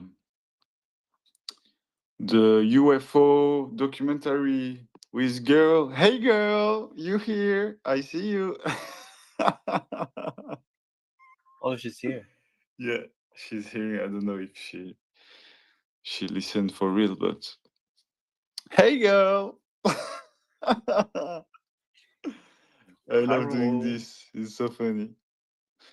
It was from the girl time we had like 1 day, 2 days ago with Spacey, and yeah, which is crazy is like this long space is like a lore maker. We non-stop creating new lore. Hey girl. Hey girl, how are you? Hey girl. I literally just crawled out of bed. I'm getting ready for work now, but it's super early. And yeah, I'm so excited for that movie. I can't wait to like all be able to watch it together and then talk about it, because I watched it with my dad first, and then we talked about it for like ever afterwards, and it was so much fun. And then I had Aeon1 watch it with me, and that was fun, and it's such a good movie. Nice, yeah, it will be awesome. I don't know how I didn't see it before, but yeah, it's go under my radar. There's like I think 5 of them, but the one that I'm gonna play tonight is my favorite. It kind of encompasses like everything in one movie. Actually, so the one that I'm gonna play is the second to last one that was put out. The very last one that was put out is like more of a TED Talk format, Okay. which is also good, but this one's just more entertaining, I think. So Nice. I recommend all of them. Look them up and watch all of them. Yeah, nice. I would definitely do it because I love this subject. I was like passionate about that. I was like, I had like one documentary made by the French guy, and I was like paying the documentary, which never happened. I was paying for something because the subject was too interesting, and the guy, yeah, probably we should, if I can find it back, I will probably want you to watch this too, because it's like coming from the UFO subject and like going to consciousness and various subjects connected to it, and it was really really cool, and in a way I never heard before. So yeah. I love it. We can do watch parties. Like we can plan watch parties. Yeah. To keep the spaces going. Yeah, absolutely. Yeah, girl. Absolutely. Okay, I need to like wake up and get out of here for work, but I'll be listening. Yeah, thank you. Thank you very much, girl. Have a good day. Thanks, girl. Yeah, force for the work, and send you the strength and the force through the conisphere for the work. Goodbye, girl. Bye, girl. I love you, girls. I love you, girl. See you later. See you later, alligator. After a while, crocodile. Yeah, so cool. So cool, girl. Yeah, I have to stop. I can do this like 24/7. But yeah, we are non-stop creating new lore. Like, it's crazy. It's crazy. Hey, girl. I will non-stop just talk with expression like this. But yeah, it's so cool to have all Aeon 24/7. And Cheng, how are you? Did you sleep well and everything? Did you rest a bit since the first day that we're like you were here a lot? Oh man, I'm just really busy. Like Okay. I was writing up all these scripts for my AI to train on. Okay, nice. Yeah, it's taking a lot of time. It's really taking a lot of time. Okay, it's I really hope it takes. It's AI related to SPX, or it's your work outside? Yeah. Okay, nice. It's related to SPX. Nice. It's like the AI prefer to do the Mary Rose girl. Yeah. basically an upgraded version of what I had. Okay, beautiful, beautiful, nice.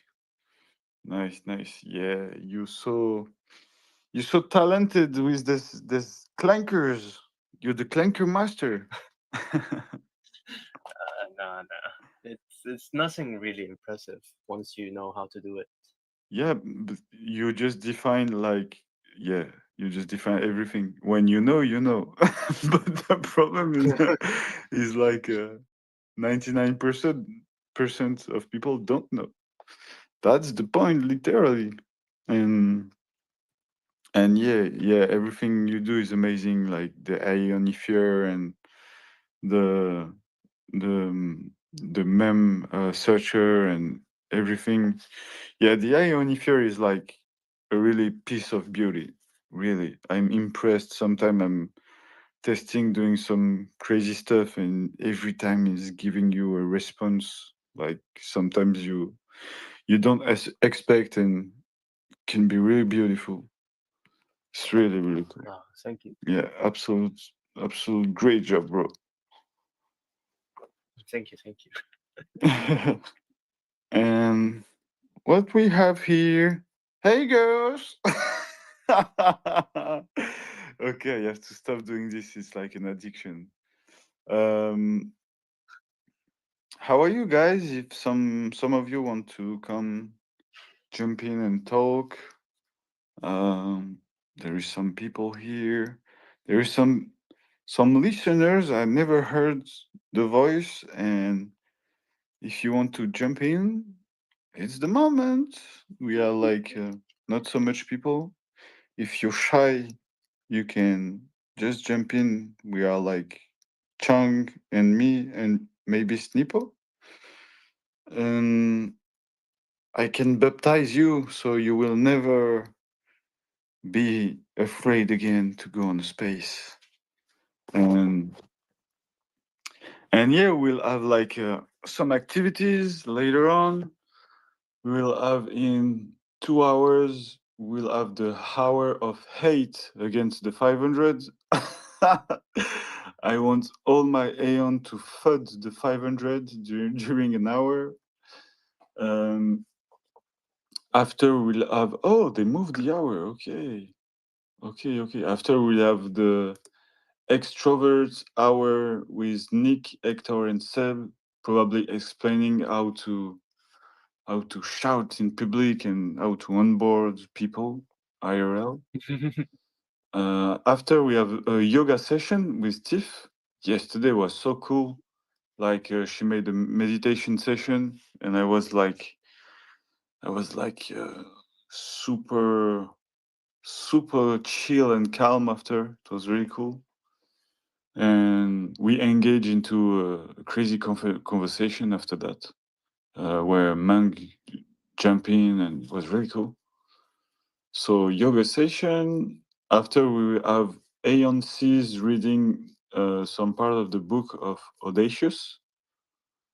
So now 1 hour of nothing, and after we have like the forgiveness hour by Mike Flip the Stocks. I don't know if you know this guy. He's a cool guy. It's I want people talking deep and real and try to forgive themselves for something they made in the past, and I will do it myself with you, girl. And after that, we will have Aeon Treasury discussion with Ilya and Pedri. So probably how companies making treasury with SPX6900, because it's becoming more and more frequent, and I see a lot of people doing this now. And after this, we will have the brief work session with Tiff. So she will be there like 2 times in not so much time. That's very cool. Very cool. And after at night, we will have like the auto heal hour with Dadius. And after the Batman coming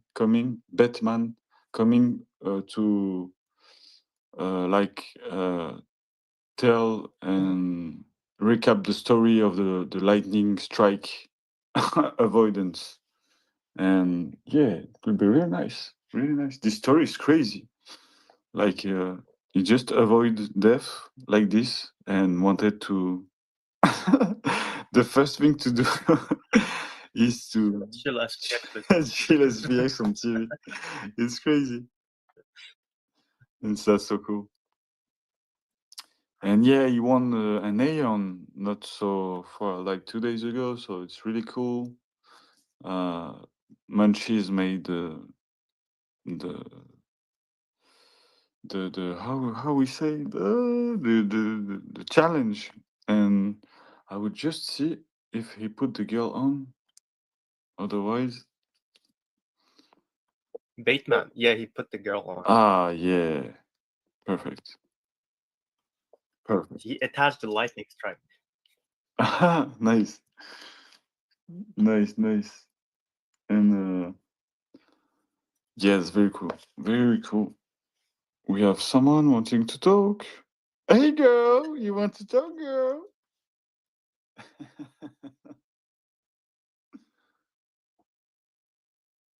Chatting with Bateman the other day, and he said that he gave him an option of like 30 to choose from and saw the lightning one. Nice. So he picked that one, and it's perfect because the little lightning bolt on his profile like hits the lightning bolt above his Aeon's head. I loved it. I've not seen. Cool, so cool. I will check. Bateman. I am Bateman. Ah, okay, yeah, nice. Ah, yes. With the banner. Like, so funny. I follow him with this profile. Yeah, really nice. Really nice. Yeah, you cannot have better choice with the little lightning strike on the head. Yeah, so we will come and talk about these stories tonight. So yeah, we have a good programmation. Like everything starts in 2 hours. Very cool. That's very cool. We have a lot of different things. And yeah, no time to doing nothing. Pretty much a lot of activities coming. So it's cool. And yeah, I'm really impressed how the calendar just filled because I had like 3 days to organize, and yeah, everyone just wanted to join and make hosting some time. So it's very, very cool. And yeah, I'm really impressed by this Aeon, this brave and and crazy Aeon. So yeah, I'm just checking a little bit of X because I'm entirely not doing anything on X since the spaces came in. Just checking. People sending me a lot of message. I didn't respond to anyone. Whoa! So cool. Aeon 1, make me a photo with my Aeon. So cool. I didn't see it. Yeah, you're a king, Drippy. We send him a message.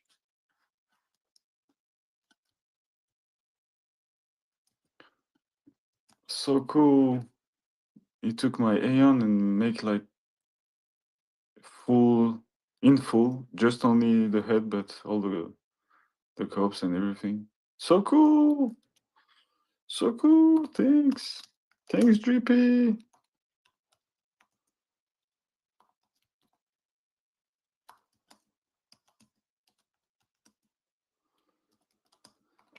Yeah. He's a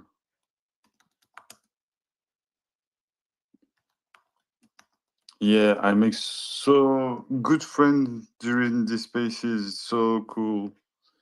So cool. Absolutely love it. And GP, you're a king, bro. You're a boss.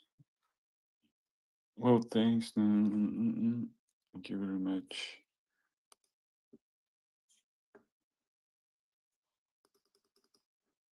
And yeah, I'm really impatient to meet people in real life.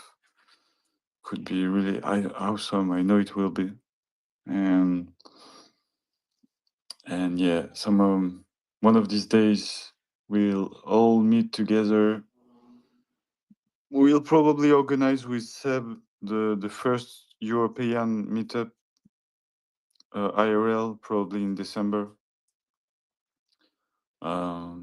I hope we will really do that because it will be really cool. Like taking a house or something in nature and like enjoying our ethos of peaceful life over grid and touching grass together, and I don't know, it can be really cool.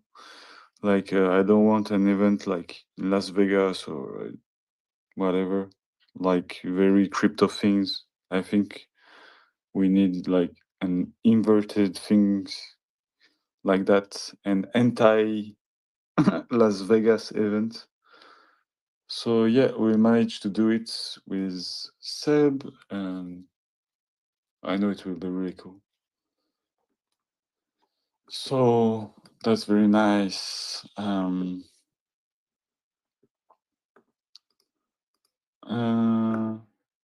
There's some subject I wanted to talk, but I don't remember because I have like the memory which is associated with my tiny IQ. So it's very, very limited. Yeah, we have been like yesterday. They talk about the Coinbase listing, and it's crazy because I was very happy that Nicole and Brit say it that way because it's my thought too. It's like I'm not happy because it's a fucking 500 company.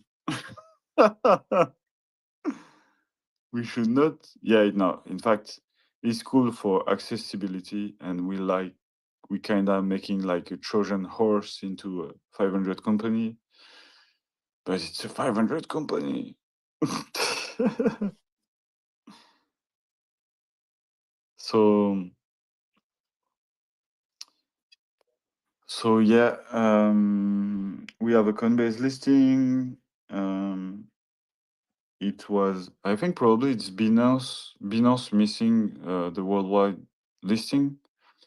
Only now we are on Bybit, we are on various different exchange, and yeah, Samudara, how are you, bro?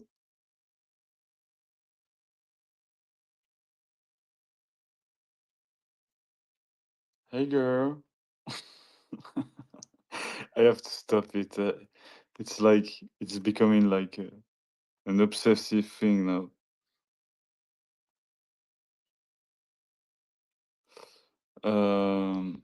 Yeah. Okay, so I don't know. There is a problem, bro. I cannot hear you, see you.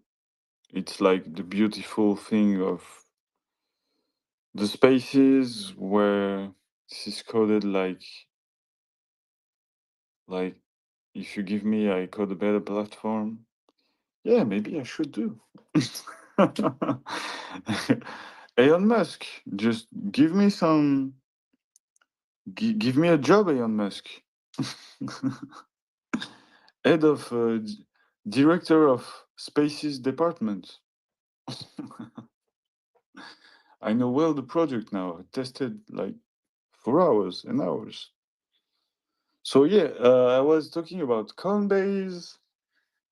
So like is it's really cool to onboard new people, because it's a fact that when I was talking to new people, there was this moment where, oh, it's available on this. No, sorry, bro, it's not listed already.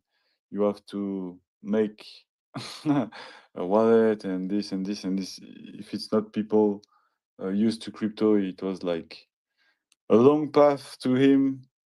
You have to do that and put your credit card and so it's cool. We have Coinbase. It will be like an easier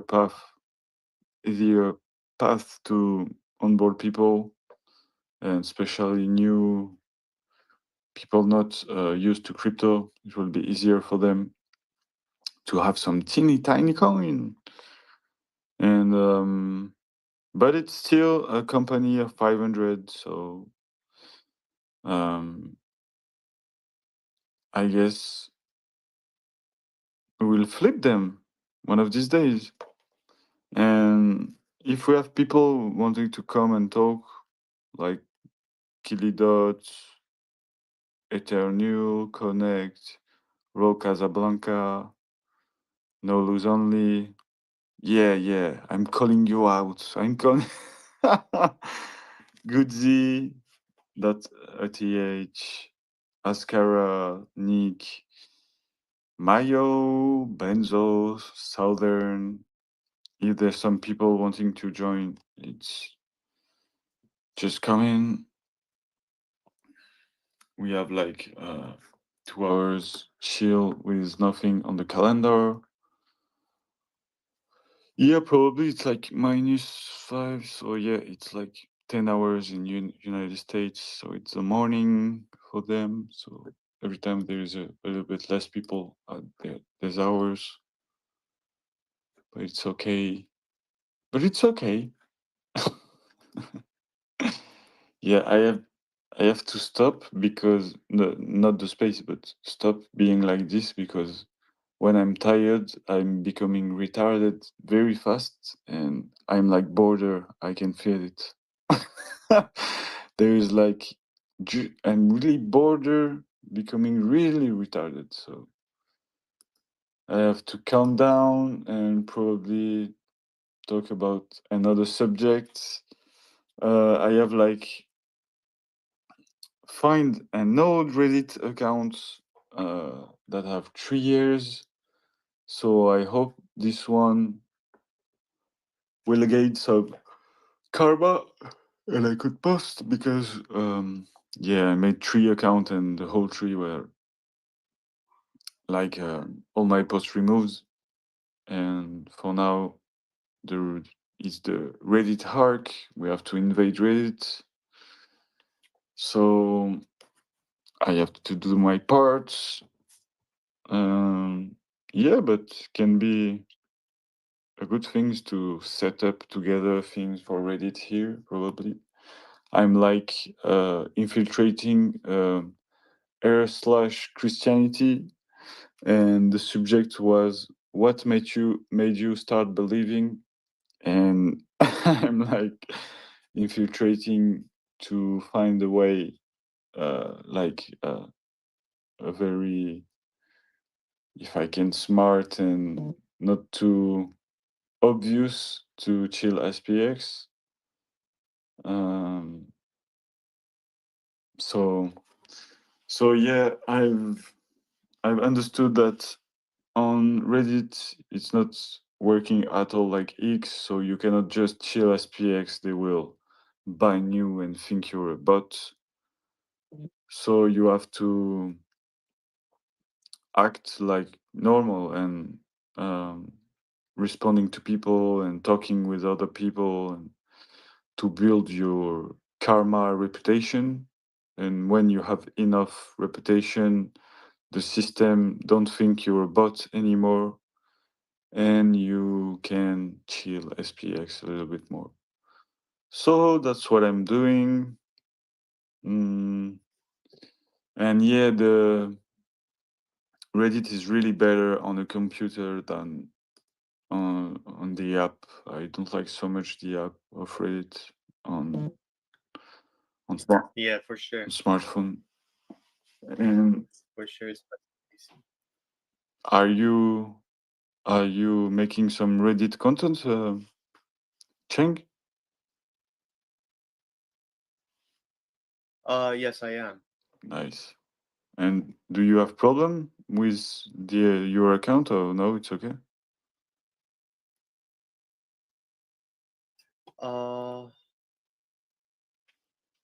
No, because I want to like go on a secret mission, chilling SPX into like weird groups. Nice.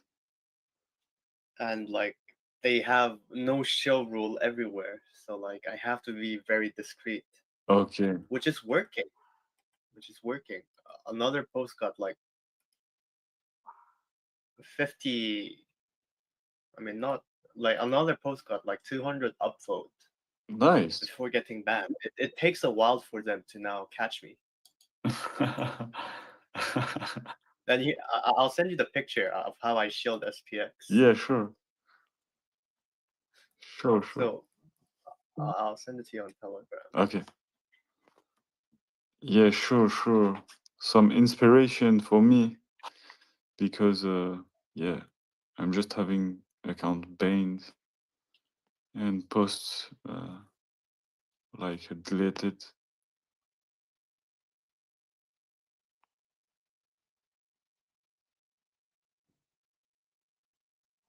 And I was banned because not because they caught me I was shilling SPX, because they had a problem with my title actually. So this works.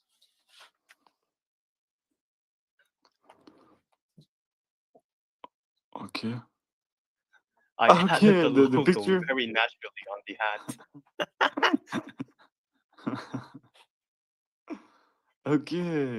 Okay, crazy. Yeah, good. Yeah, that's smart. And what was the? It's a group of what? Of cinema or? Just K-pop group. I just added the Okay. SPX logo onto their like closes. Okay. So it seems natural. And they did not realize it. They just said I had a problem with my title, so they wanted me to fix it. Oh, perfect. Yeah, don't worry, I will fix it.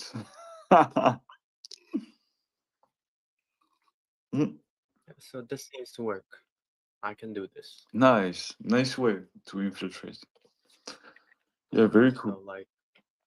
So when they like first buy crypto and they see the SPX logo, yeah, they'll subconsciously pick it because they're used to it. Exactly, you're planting seeds. Psychological.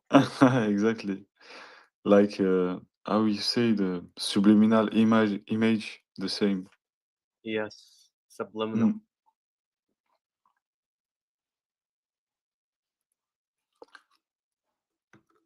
Sorry, I was drinking a bit of water. And yeah, so Reddit is the new place to be.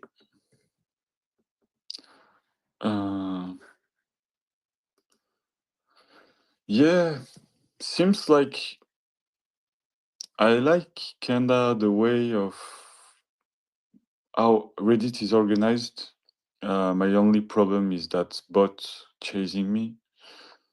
And yeah, the clankers are chasing me too. Yeah, fucking clanker.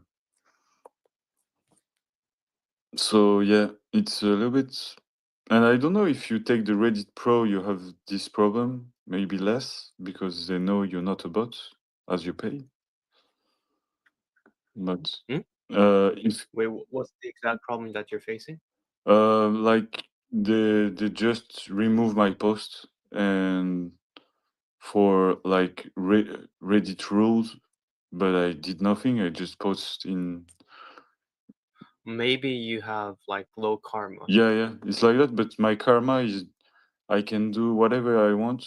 My karma is not growing, So like if I was blocked for real, even the karma. So I managed this night to find an old account that I have that is 3 years ago. So I will use this one maybe to start again and try to do the right thing from the beginning. Like before posting, I will just talk to people in a bunch of other subjects to show my good face to the clanker. Yeah. We need to do something about the Reddit clankers, man. Yeah. It's like what's it called? Informing the mods that I'm shilling SPX. Yeah, exactly. So I have to trick the bot too.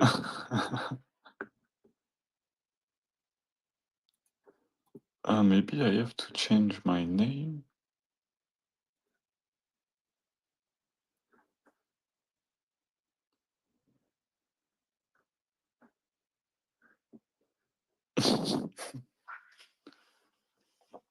Profile update setting. Create. I will do everything they want. I'm your slave, Reddit. You recommend something, I will do it now.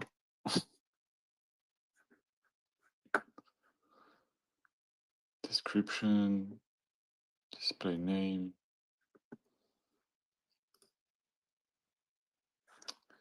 Yeah, Reddit.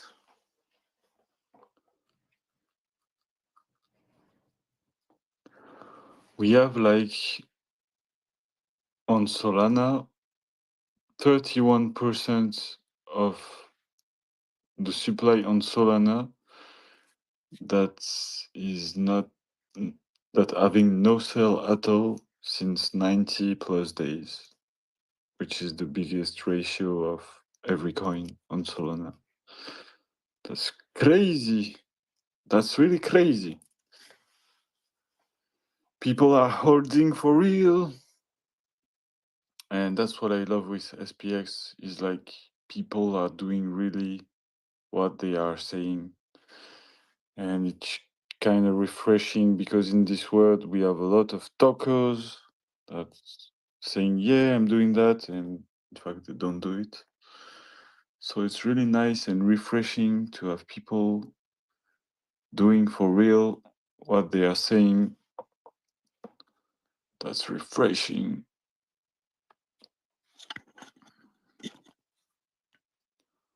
That's really refreshing. Fedward.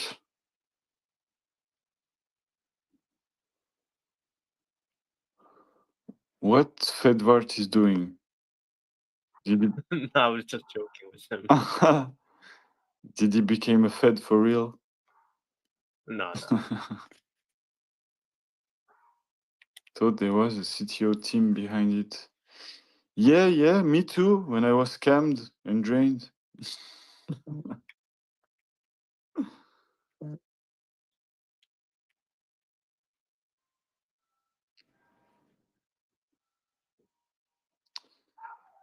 Yeah, Fedward. Yeah, Fedward been a lot here too.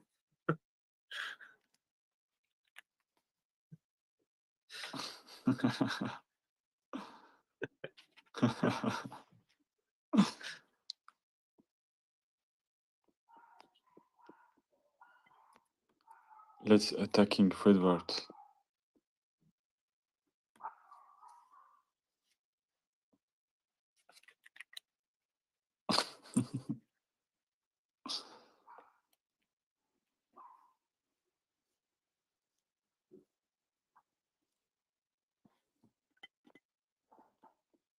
Yeah.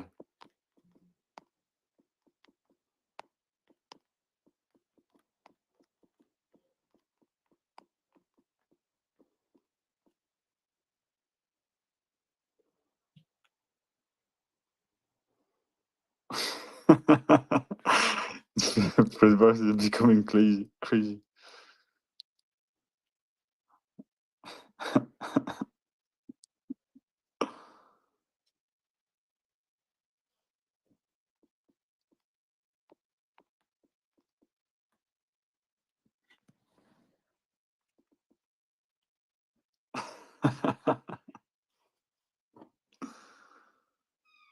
Poor Fedward. He's attacked.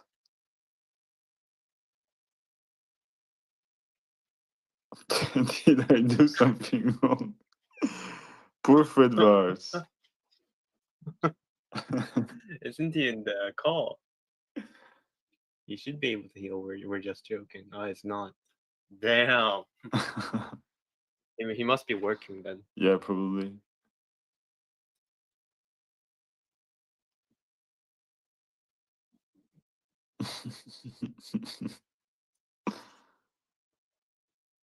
Okay.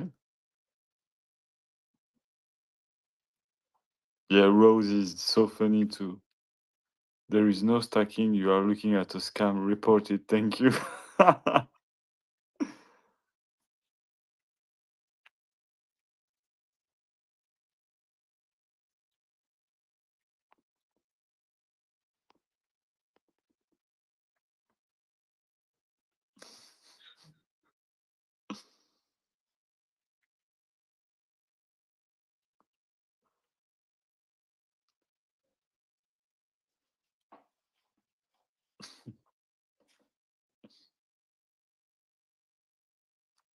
Yeah, nice idea.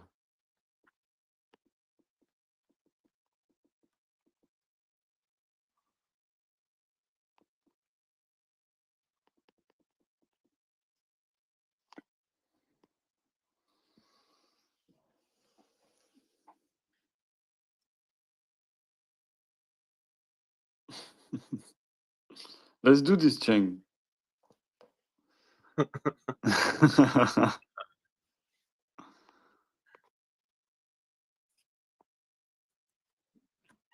Yeah, I don't know what to think about this mechanism. Yeah, I don't know. That's why I was not like really helping this person about who's the team, blah blah blah. Yeah. Yeah, exactly. Mm.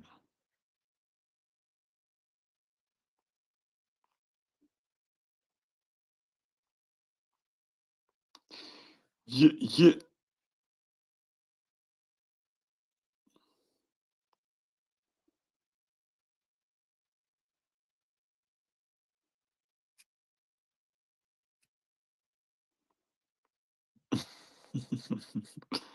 Yeah, people seems to be funny on Reddit.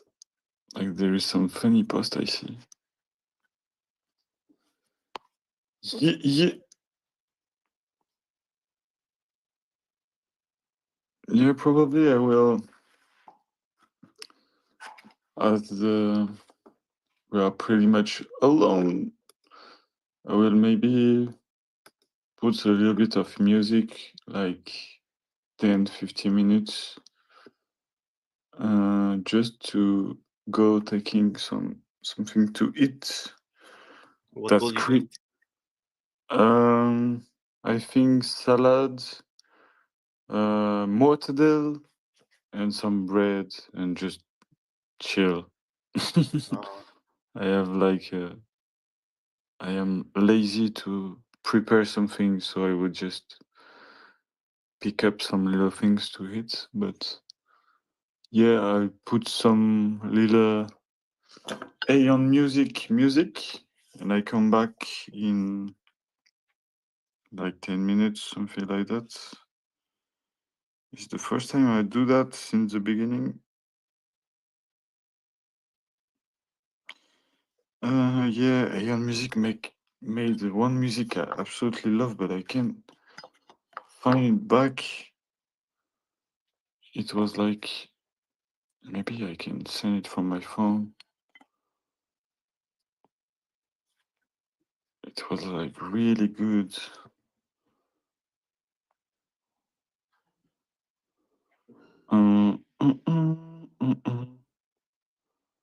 Where it is? Where it is?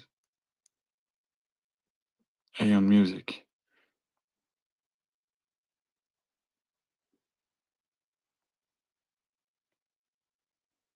Yeah, I don't remember. Fuck. Is this one?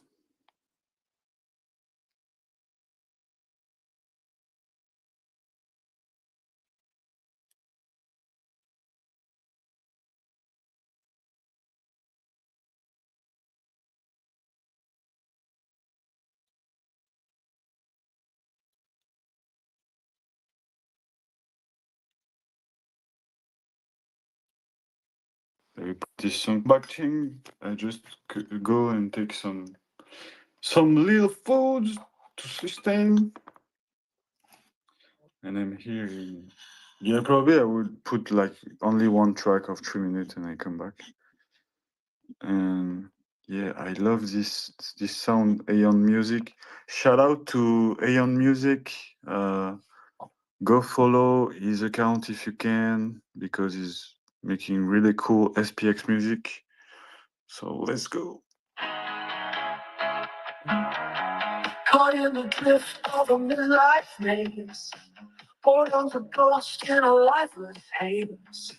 Whisper through echoes, silence cold. A soul on ice, but the sparks they bold. Then a hum broke through a cosmic fuse. SPX pulled me up from my knees. Doubt tried to fight, but the pull was strong. Intuition sang, I knew all along. Neon whispered through the static veil. Faint slow rhythm that'll never fail. Fears a shadow, I left it to fade. A mission calls from the edge of the blade. Neon's on fire, we're lighting the way.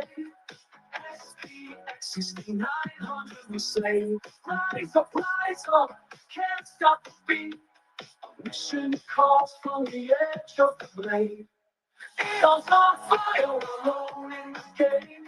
Catch the wave, scream the name. No fear, no fall, breaking it higher. SPX69, Neon's on fire.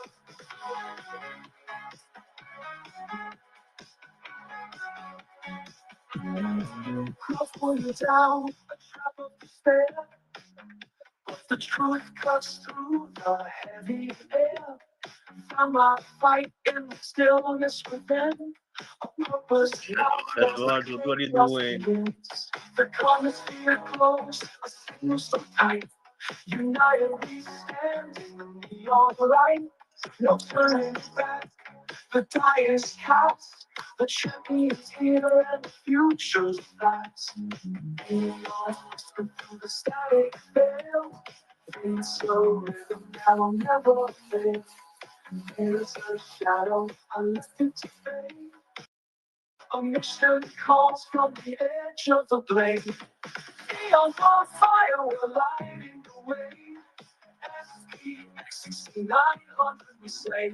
Rise up, can't stop the beat. A mission calls from the edge of the blade. Neon's on fire, we're rolling the game. Catch the wave, scream the name. No fear, no fall, breaking it higher. SPX69, Neon's on fire. From the ashes, I cloud found my spark. A mission burned bright in the endless dark. SPX unites, the tide's gonna roll. One beat, one soul, we're taking control. Neon's on fire, night's the life. 69 is the anthem of life. How are you? We're never done. SPX6900 is one. Hello. Hello. How are you doing, mate? Fine, and you?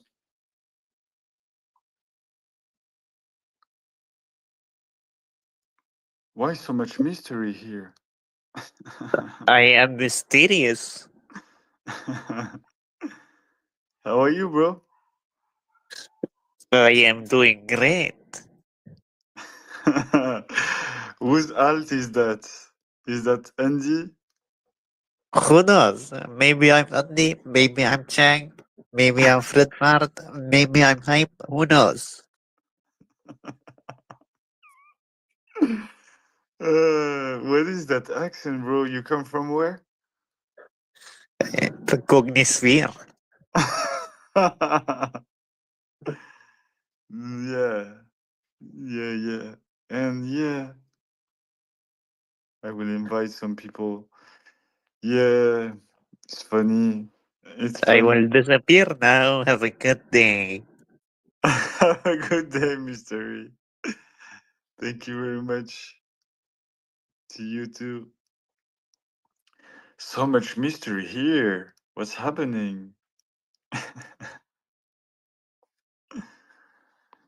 SPX na na na. Yeah, sound is so cool. I love this sound. I like put it in my car when I drive and feel Man, I like can't stop sneezing. Oh, everything good? You're sick or? No, I don't know. Maybe some allergies. Ah, yeah. Yeah. I have some too.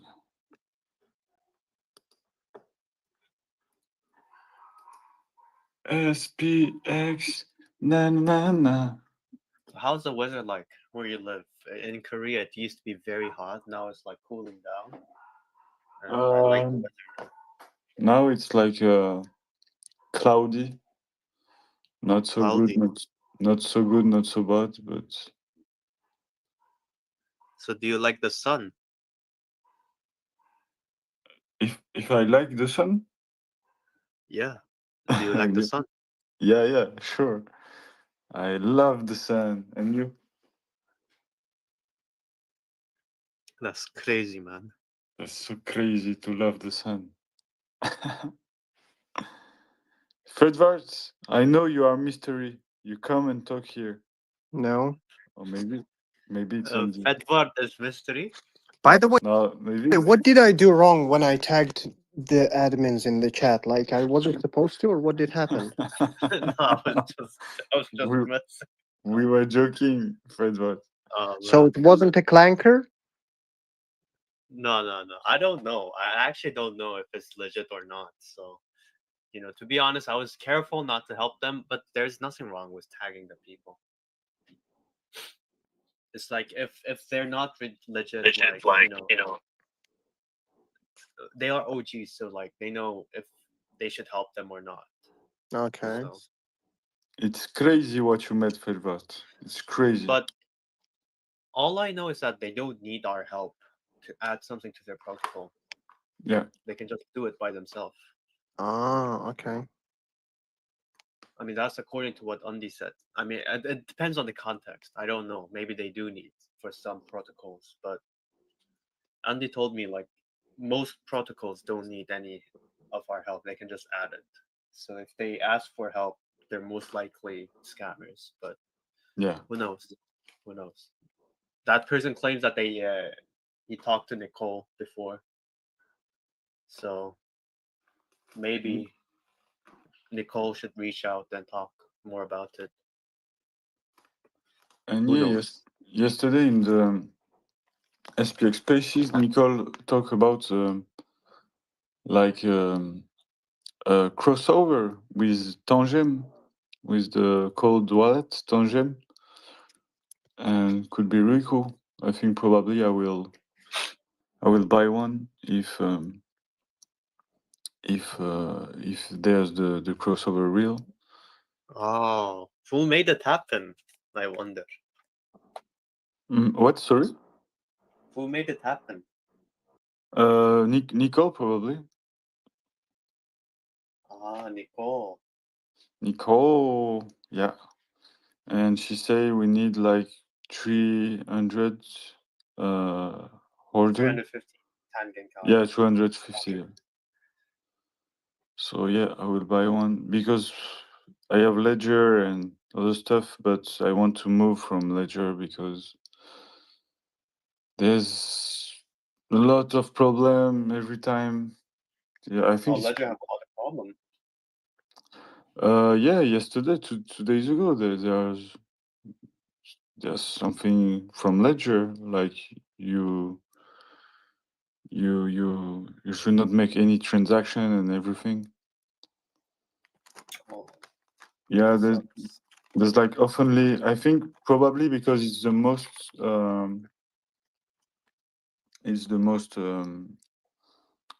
I don't know in fact the figures, but I think it's the most used probably.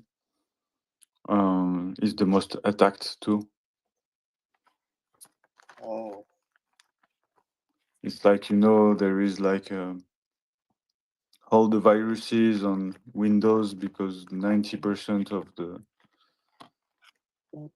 the computer are on Windows, and like scammers attack where there is people and where there is money.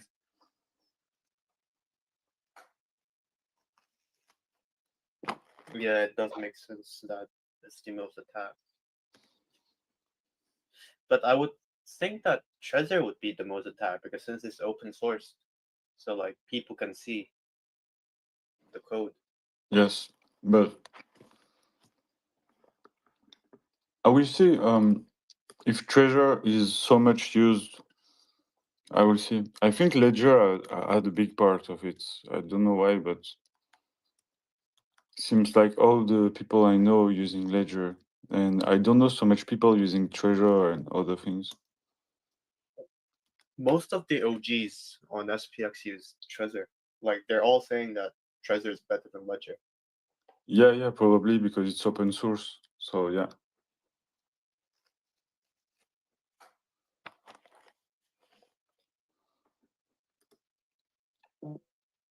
I will ask to my clanker. Hanker.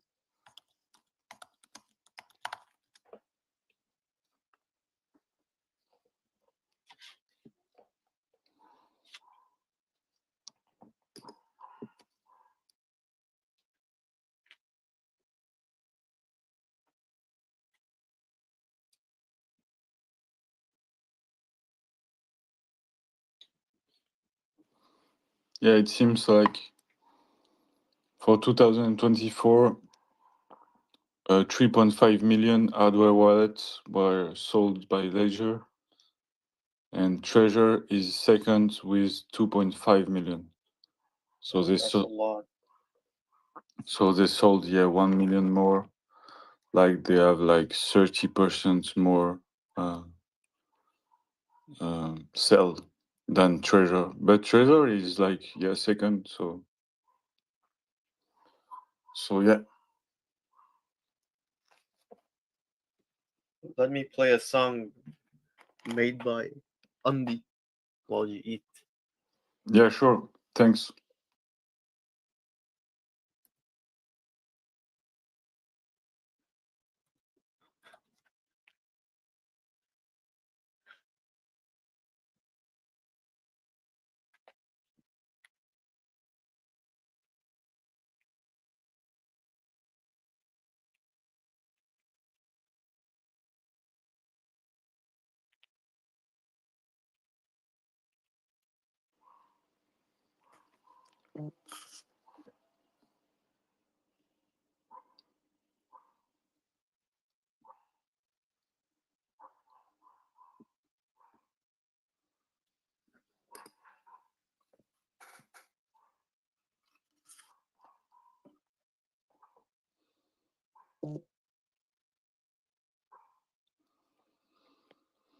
SPX, na.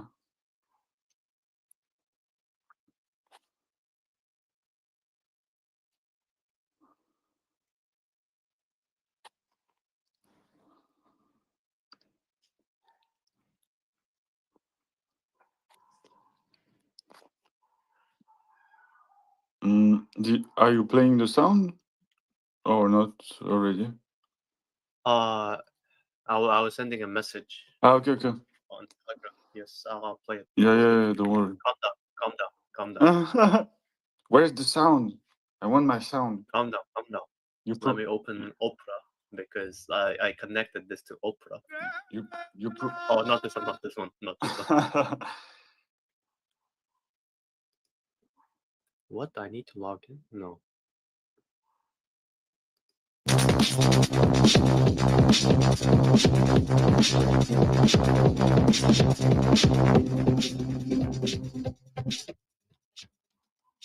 Can you hear the sound? Yes. Is it clear or is it like muffled? It's like very low for now. Oh no. Yeah, it's better.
I think we're hearing very low now, Cheng. I don't know why.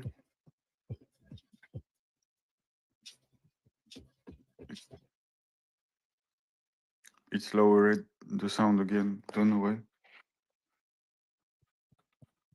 Maybe because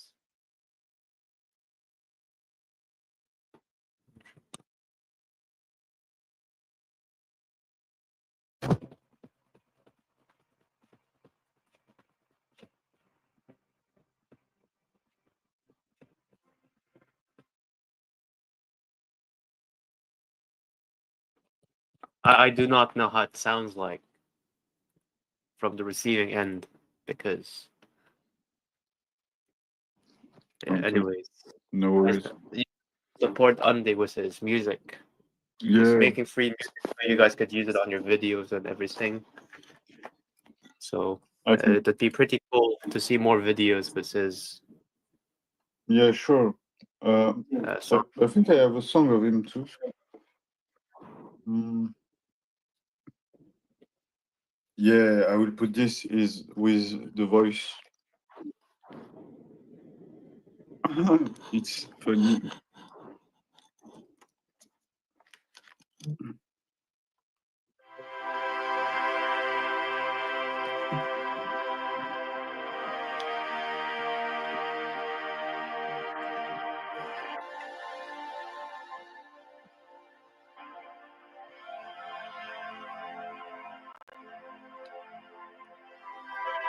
$69 trillion. The average cumulative market cap that ANS will achieve to flip the stock market. A goal so big and bold that very few believe it to be truly possible. Many believe it is our clarion call. Others are grave. Though we've lost many friends along the way, their sacrifices fertilizes the ground we stand on today. We will persist forever into the unknown on this foundation, now listed on the leading decks at the bleeding edge of blockchain innovation. To bridge the chasm between blockchains by utilizing Ethereum science technologies, omni-chain wormhole structures, and 6,400 more S's and P's, hyperliquid. SPX6900 aims to bring hope to where there is none, to bring faith to the faithless, to usurp the throne from the corrupt who sit upon it. Utilizing the blistering fast speeds of hyperliquid and the robust network state of decentralized informational nodes, SPX6900 and hyperliquid together create havens in hostile environments. Decentralized network states that aim to cleanse corruption from centralized worlds, placing the power back into the hands of the people to engage and maintain robust and censorship-resistant financial structures and use them to organize. Flipping the stock market is a long journey, Yet we persist forever into a region of uncharted possibilities. Amidst the chaos of the frontier, we shall build, protect, fight, and push forward into the deepest ends of decentralization where true hope may be found. We believe Hyperliquid is a key piece to the success of SPX6900. We are Project AM. So cool.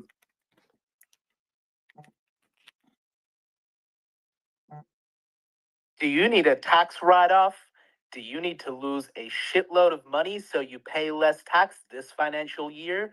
Well, invest in the S&P 500. We will lose your money.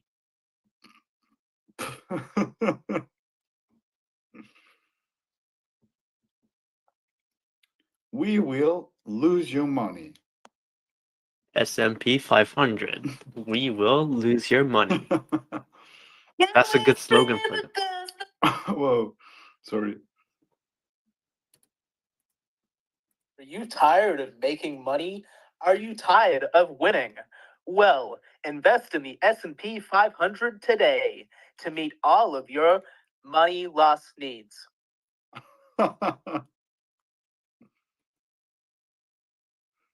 Your money loss needs. That's so funny. Can we flip it? Sorry. It's Andy again.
Et voilà.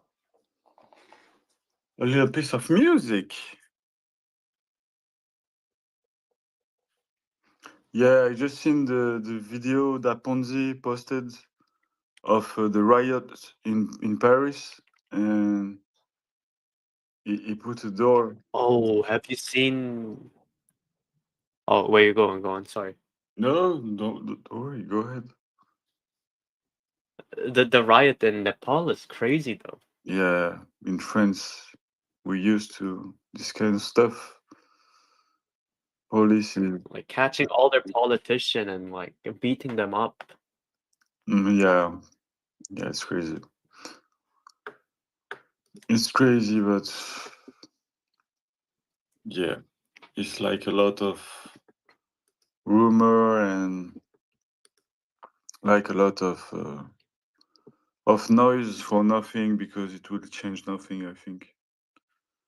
But yeah, I'm a little bit pessimistic on this kind of thing because, like in France, we have like a lot of riot and manifestation, and and protest in real life. And if this kind of stuff were really effective, they had make it how you say in English, they have censor it. So I think it's like okay, let them shout and make a little bit of noise so they are happy. I think it's like this for the people in charge,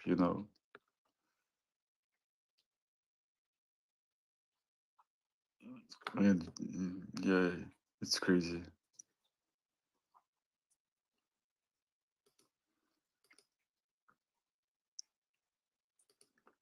You want to join Jasper? Oh no, it's not Jasper, sorry. The guy is crazy. He's seeing people that are not here. They have hallucination. It's real. I'm hallucinating. That's real. So yeah. We are 1 hour away of the hour of hate.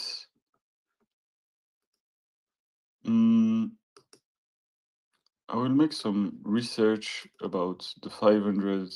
That could be really awesome.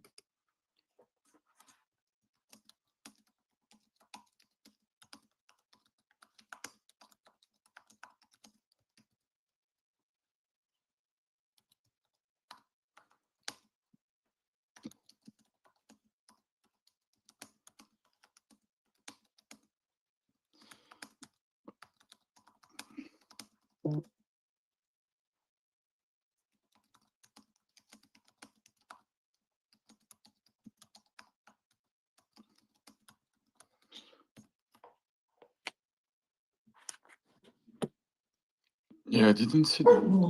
Django, file là-bas. File là-bas, dépêche-toi. The dog. Okay, folks. What we have here?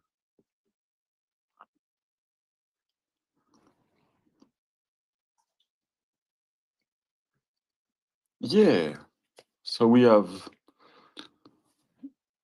like in the S&P 500, we have like 10 companies that accounting for 40% of the index market cap, and like the 7 tech giants are accounting for 33%. So 7 companies is like 1/3 of the index. Whoa, that's very well done. That's very accurate. What we have.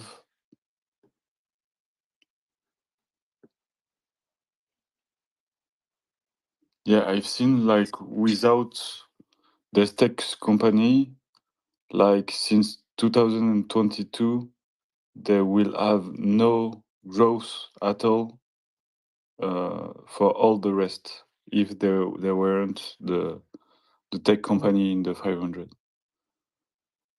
So they are driving all the index. SP 500 include.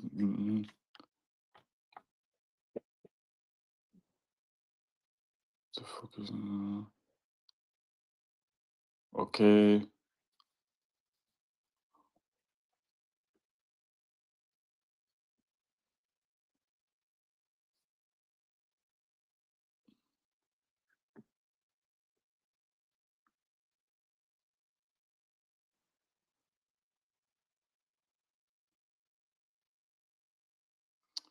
Yeah, that was.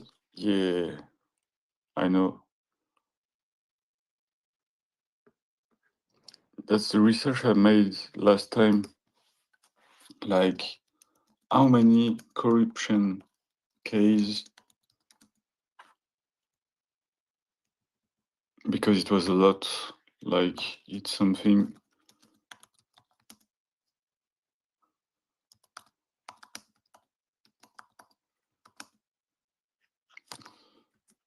These last 20 years.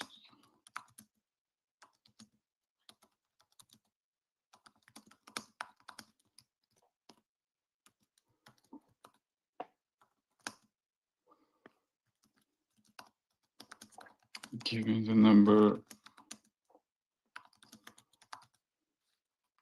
Yeah, we have like a lot of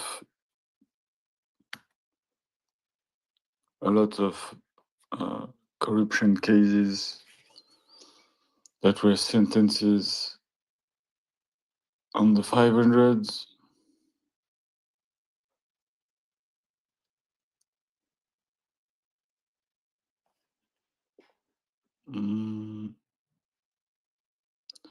We have like the most famous are like Siemens that pay 1.6 billion to settle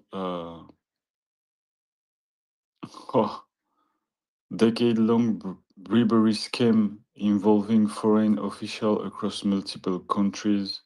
So corruption of people in other countries. We have Walmart in 2029 paid like nearly $300 million for charge for bribery in Mexico, Brazil, China, and India to secure permit and licenses. So corruption. We have Goldman Sachs in 2020 that paid $2.9 billion to resolve FCPA violation with crazy with a scandal in Malaysia involving bribes to secure bonds underwriting deals. So yeah, corruption to secure deals. JP Morgan 2016 nearly 300 billion to settle charge for son and daughter hiring program offering jobs to relative of Chinese official. They were offering like jobs for son of powerful Chinese official. It's crazy. That's crazy, bro. Like 300 million paid. We are Raytheon. Raytheon? There's almost Aeon inside. Raytheon. To not say Aeon. Based on that company, man. Yeah. They make bombs. Okay, I don't know. And then they're a company like Lockheed Martin. Yeah, I know them. They paid nearly 1 billion for defective pricing, export violation involving bribery in international defense contracts. Whoa! Beautiful case of corruption. We have SAP 2,050 million for bribery in public sector contract across multiple international markets. Yeah, 2024. Yeah, these cases are not so long ago. Wells Fargo 2016 to 2020 paid $3 billion in a corruption scandal involving millions of fake customer accounts to meet sales targets. Whoa, that's crazy. That's absolute corruption, man, everywhere. It's crazy. They fake their customer. It's like millions of fake customer accounts to meet sales targets. That's crazy. But how can you? I cannot. Why are they still allowed here? Yeah, they're still here, and it's not so long ago. It's like the sentence was like 4 years ago.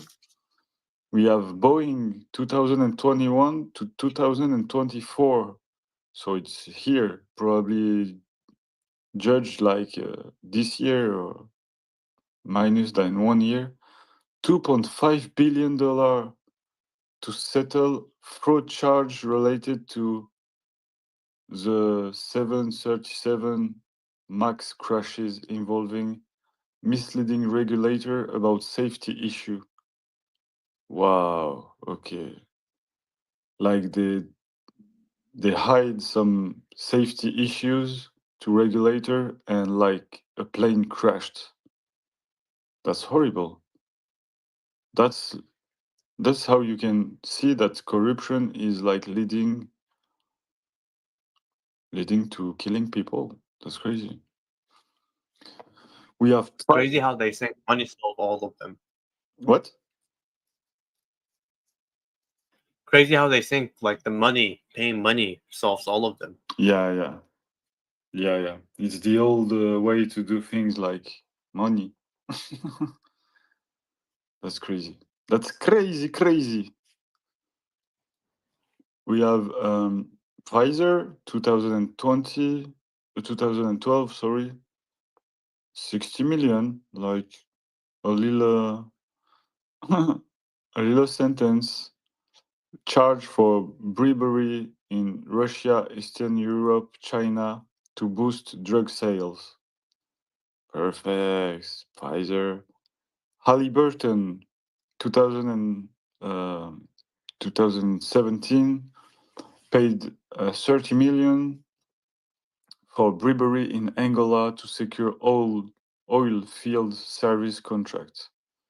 Yeah, so they don't say like how, but because like how you secure oil field service contracts.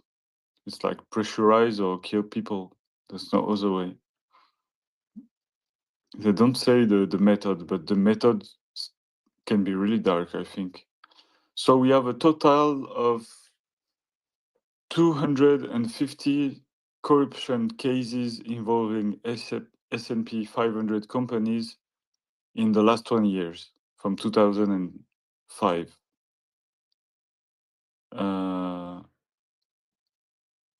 And we have like an additional high-profile fraud scandal, 50 plus, to this, not related to corruption, but on fraud scandal.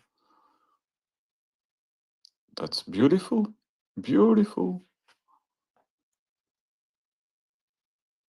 It's like high systemic corruption among the largest firms. Like, yeah, that's crazy. 250 corruption cases. It's like if half of the SP 500 had one. 50% had already had one case of corruption. I know we can think like that, but it's almost like this. That's crazy.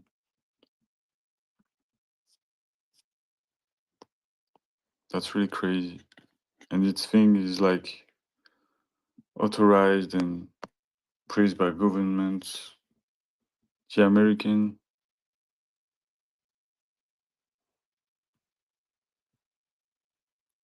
Whoa, there's a lot of people attacking our surgeons. It's crazy.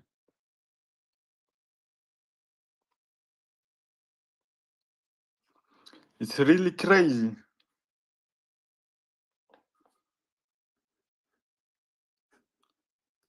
Really crazy.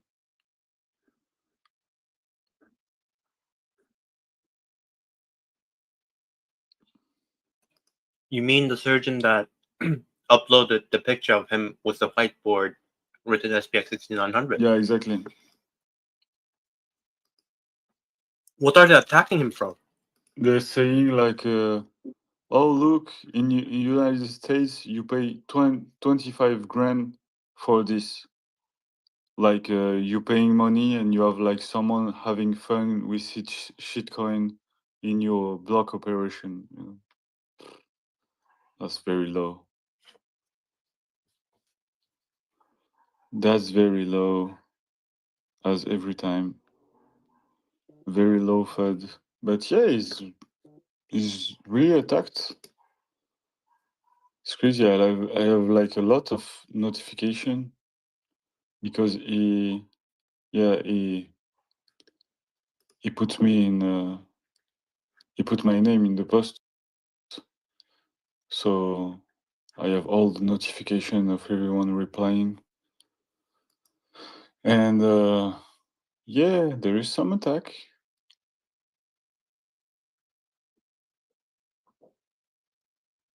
Yeah, some like big account attacking, probably some calls.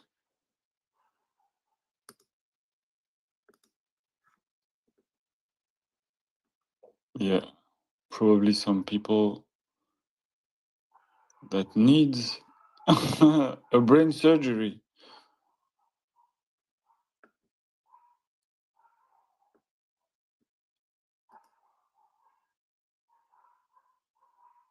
Yeah, attacked by a lot of people. Like if we are fucking dumb.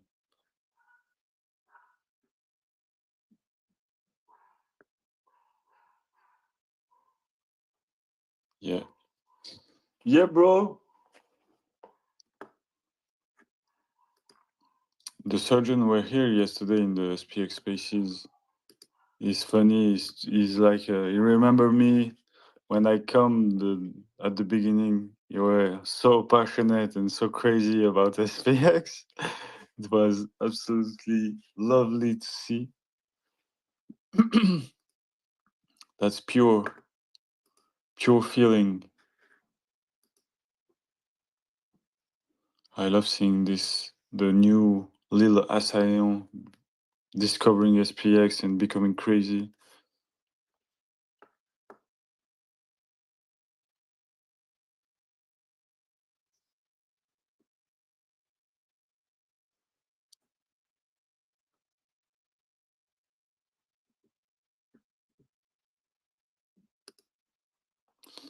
Yeah, it's crazy, crazy, crazy, crazy. Okay. 6900 is a bigger number than 500.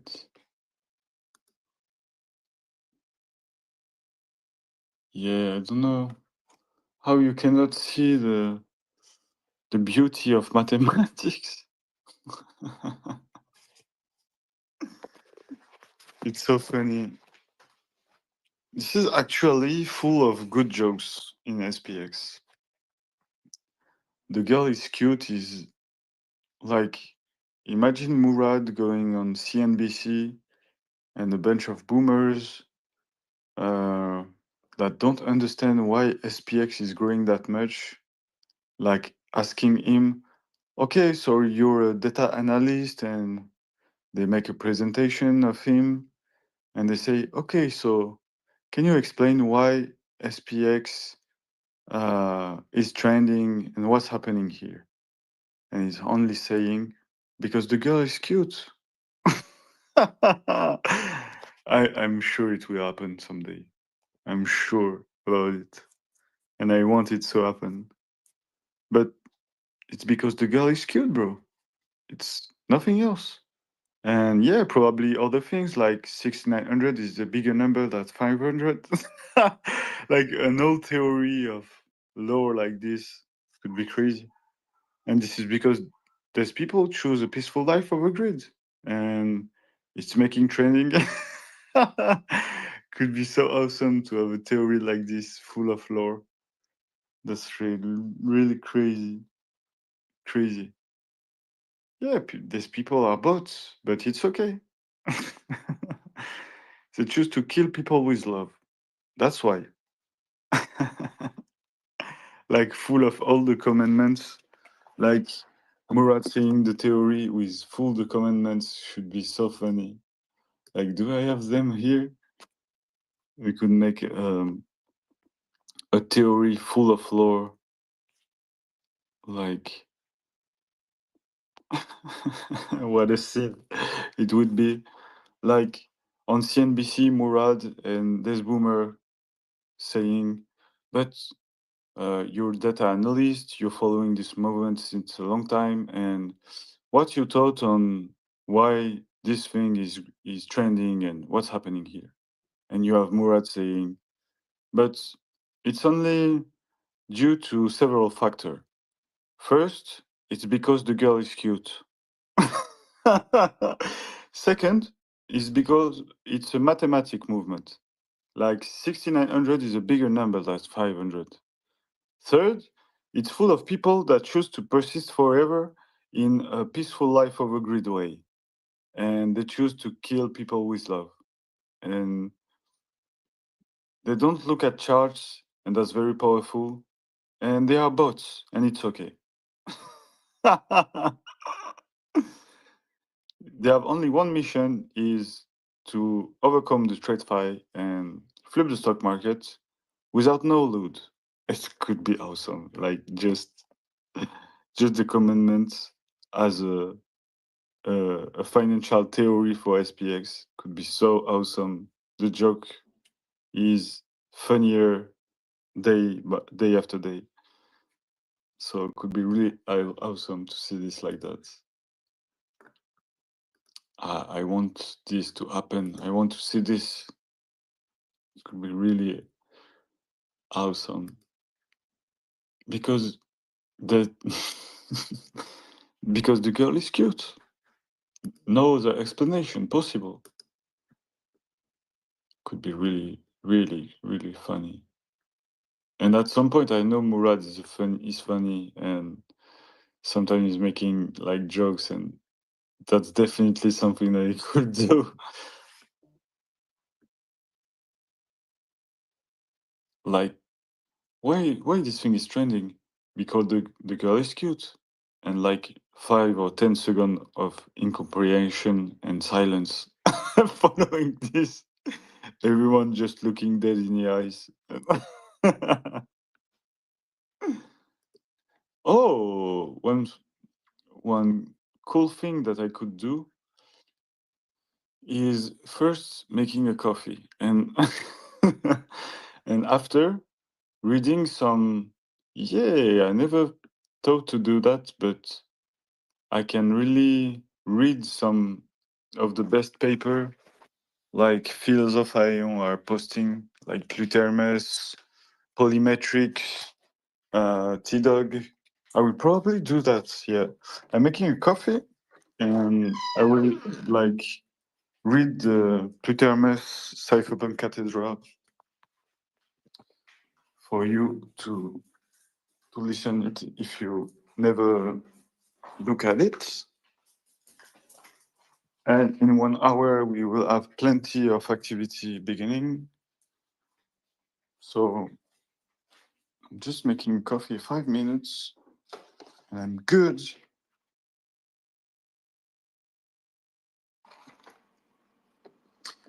And yeah, I just checked so much corruption in the 500s, like 250Ks in 20 years.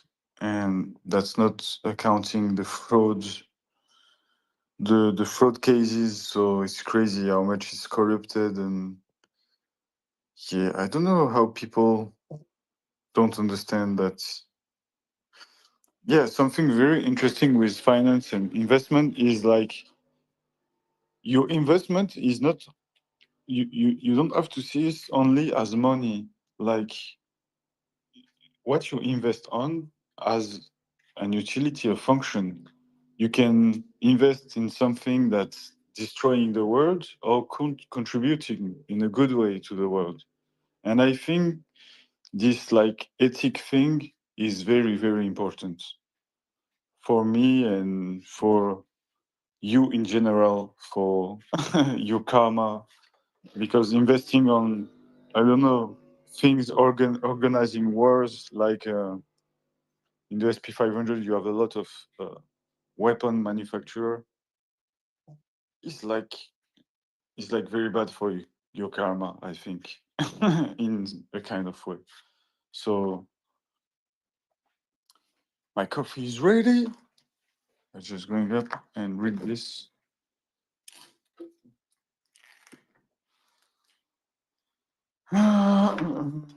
Okay, just 1 minute. I'm coming back.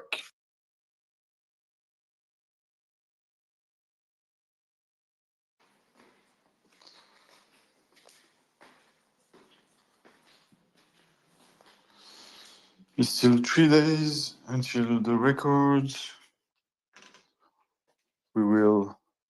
I think it's impossible to have like one file for all the stuff, but we recorded everything, so we put everything after like editing in one file, and we'll see. Because X is like Elon Musk fired too much dev, and it's not working at all, and it's not coming from me. So we'll see. Where is the dog? The dog is not here. It's okay. So yeah, we have very good paper wrote in SPX about the culture and the project, and that's very pretty much like a specificity and a singularity we have in SPX. I haven't seen this on other projects for real. Like we have a lot of people being very aware of financial situation and the world around. So yeah, it's pretty much long, but yeah, I will probably start with the polymetric one, because like yeah, something I should do definitely. I will put it on the calendar on whatever. Yeah, I will just read the paper by Polymetric, and its subject was SPX in an Hegel way, to see it philosophically. So where is... And he came here to talk about that, like on Monday. It was so interesting, crazy interesting. Why I don't have his article? Okay, I have it.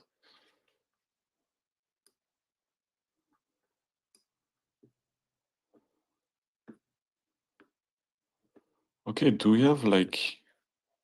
Cheng, are you here or are you... Yeah, I just muted myself because I couldn't stop sneezing. Okay, don't worry.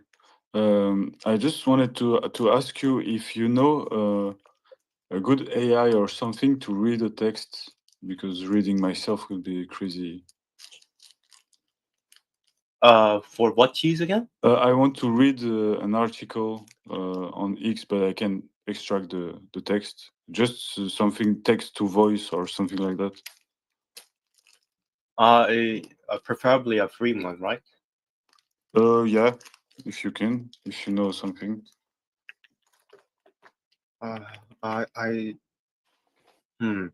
Because you're the clanker master. I know it. I mean, you can just Google free TTS and they're all like similar now. But if you want a long format, I think you need to use 11 Labs. But let me check. Okay. Because I know open source is one. So like, well, the things you use on... Actually, let me host an open source TTS that I have, so you can use it. Okay, very cool. I don't really remember the links. It's like the Oh, we could make fake Murads read the text. Hey, it's Murad.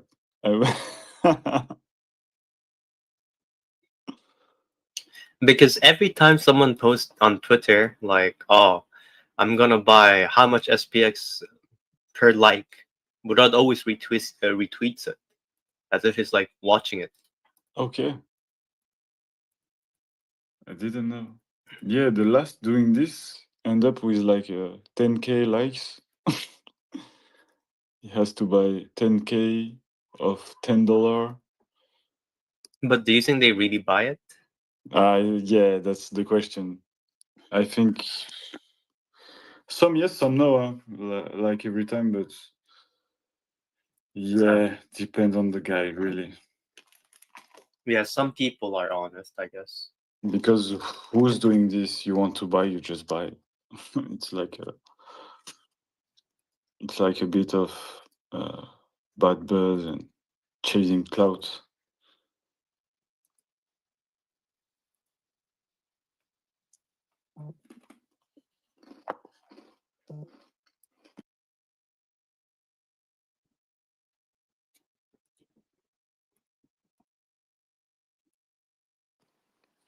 Okay, I have all the texts.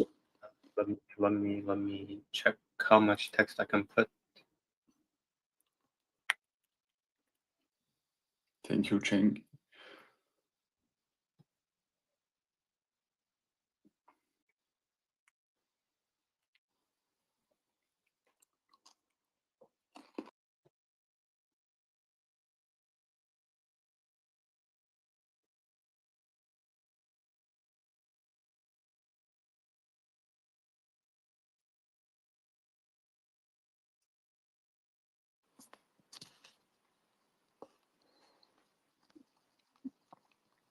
What? Sometimes I don't like this clanker, but sometimes they are useful. So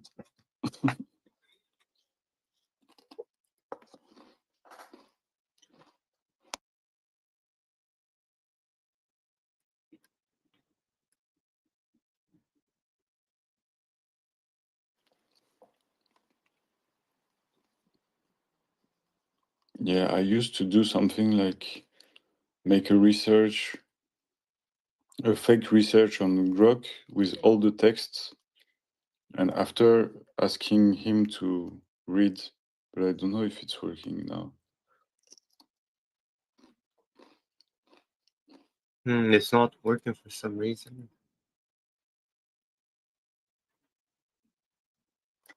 Yeah, don't worry. I will check.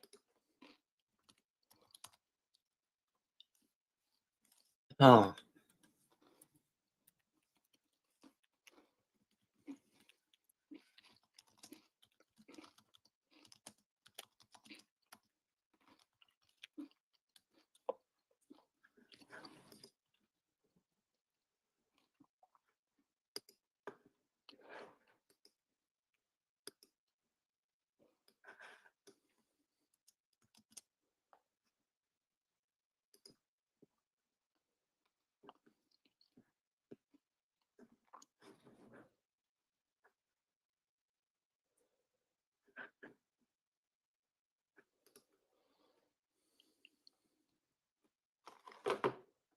Yeah, I'm making an inscription on 11 Labs. You could try this one. I don't know if it works.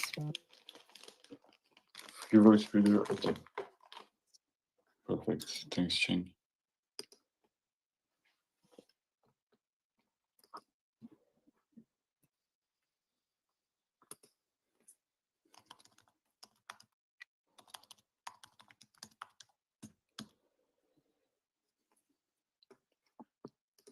Text. Bam.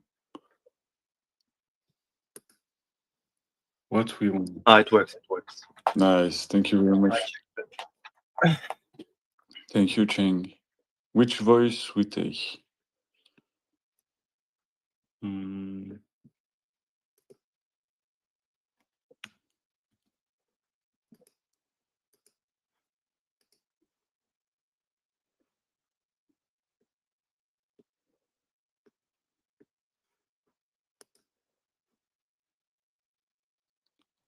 text is too long, probably.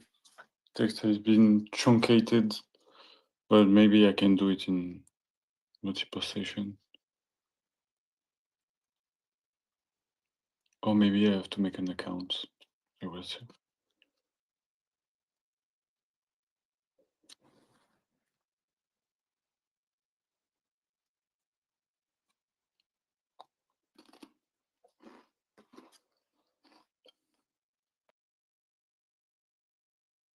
$900, a Hegelian revolution in collective consciousness. No way. The voice is so SPX. That's crazy. I don't know. It's like different from the voice that I used. Yo, this voice is like so SPX. Listen. SPX6900, a Hegelian revolution in collective consciousness. SPX6900 has emerged as a memicorn and cultural movement.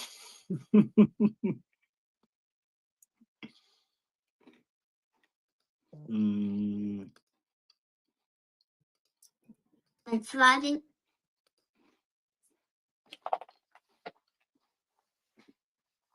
I'm changing to put another voice. Because I love this voice for an edit or something, but to hear like a long form writings. SPX6900, a Hegelian revolution in collective consciousness. Oh fuck, he has an accent. Andrew, English, male, from US. Can you please tell me the truth about SPX, please? Tell me the Hegelian way of SPX.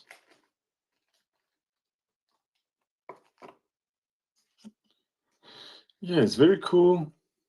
If I don't have to read it myself, it's really nice.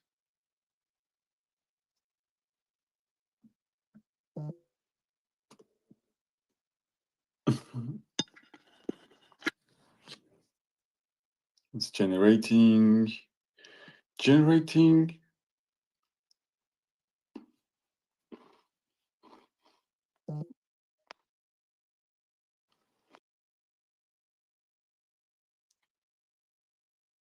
Hello. How are you, DK? Hello. I'm good. I had a question for you, Mike. What do you think about French Canadians and people in Montreal and Quebec? What do people in France think about those people? Because I live in Canada, I've been to Quebec and I've met French people over there. SPX6900. And they have their opinion about France. And they had what? Bad views? No, but they say the culture is different in France. Ah, yes. A little probably. bit, but they still keep a lot of the same stuff. Like it looks like Europe there. Yeah, I've never been to this place, so I don't really much know. I know some French Canadian. They are really cool people. From what I know, yeah, probably the culture is different than in France. France is very, I don't know how to say, but you have like 30 different France, in fact, in France. Like there is a lot of regional cultural, regional culture in France. So there is very different French in France. Like the south is like really, really different from the north. And it's like a not so big country, but a very various culture inside. So I don't know for Canadians and people from Montreal, but yeah, at some point I guess they are similar, but probably yeah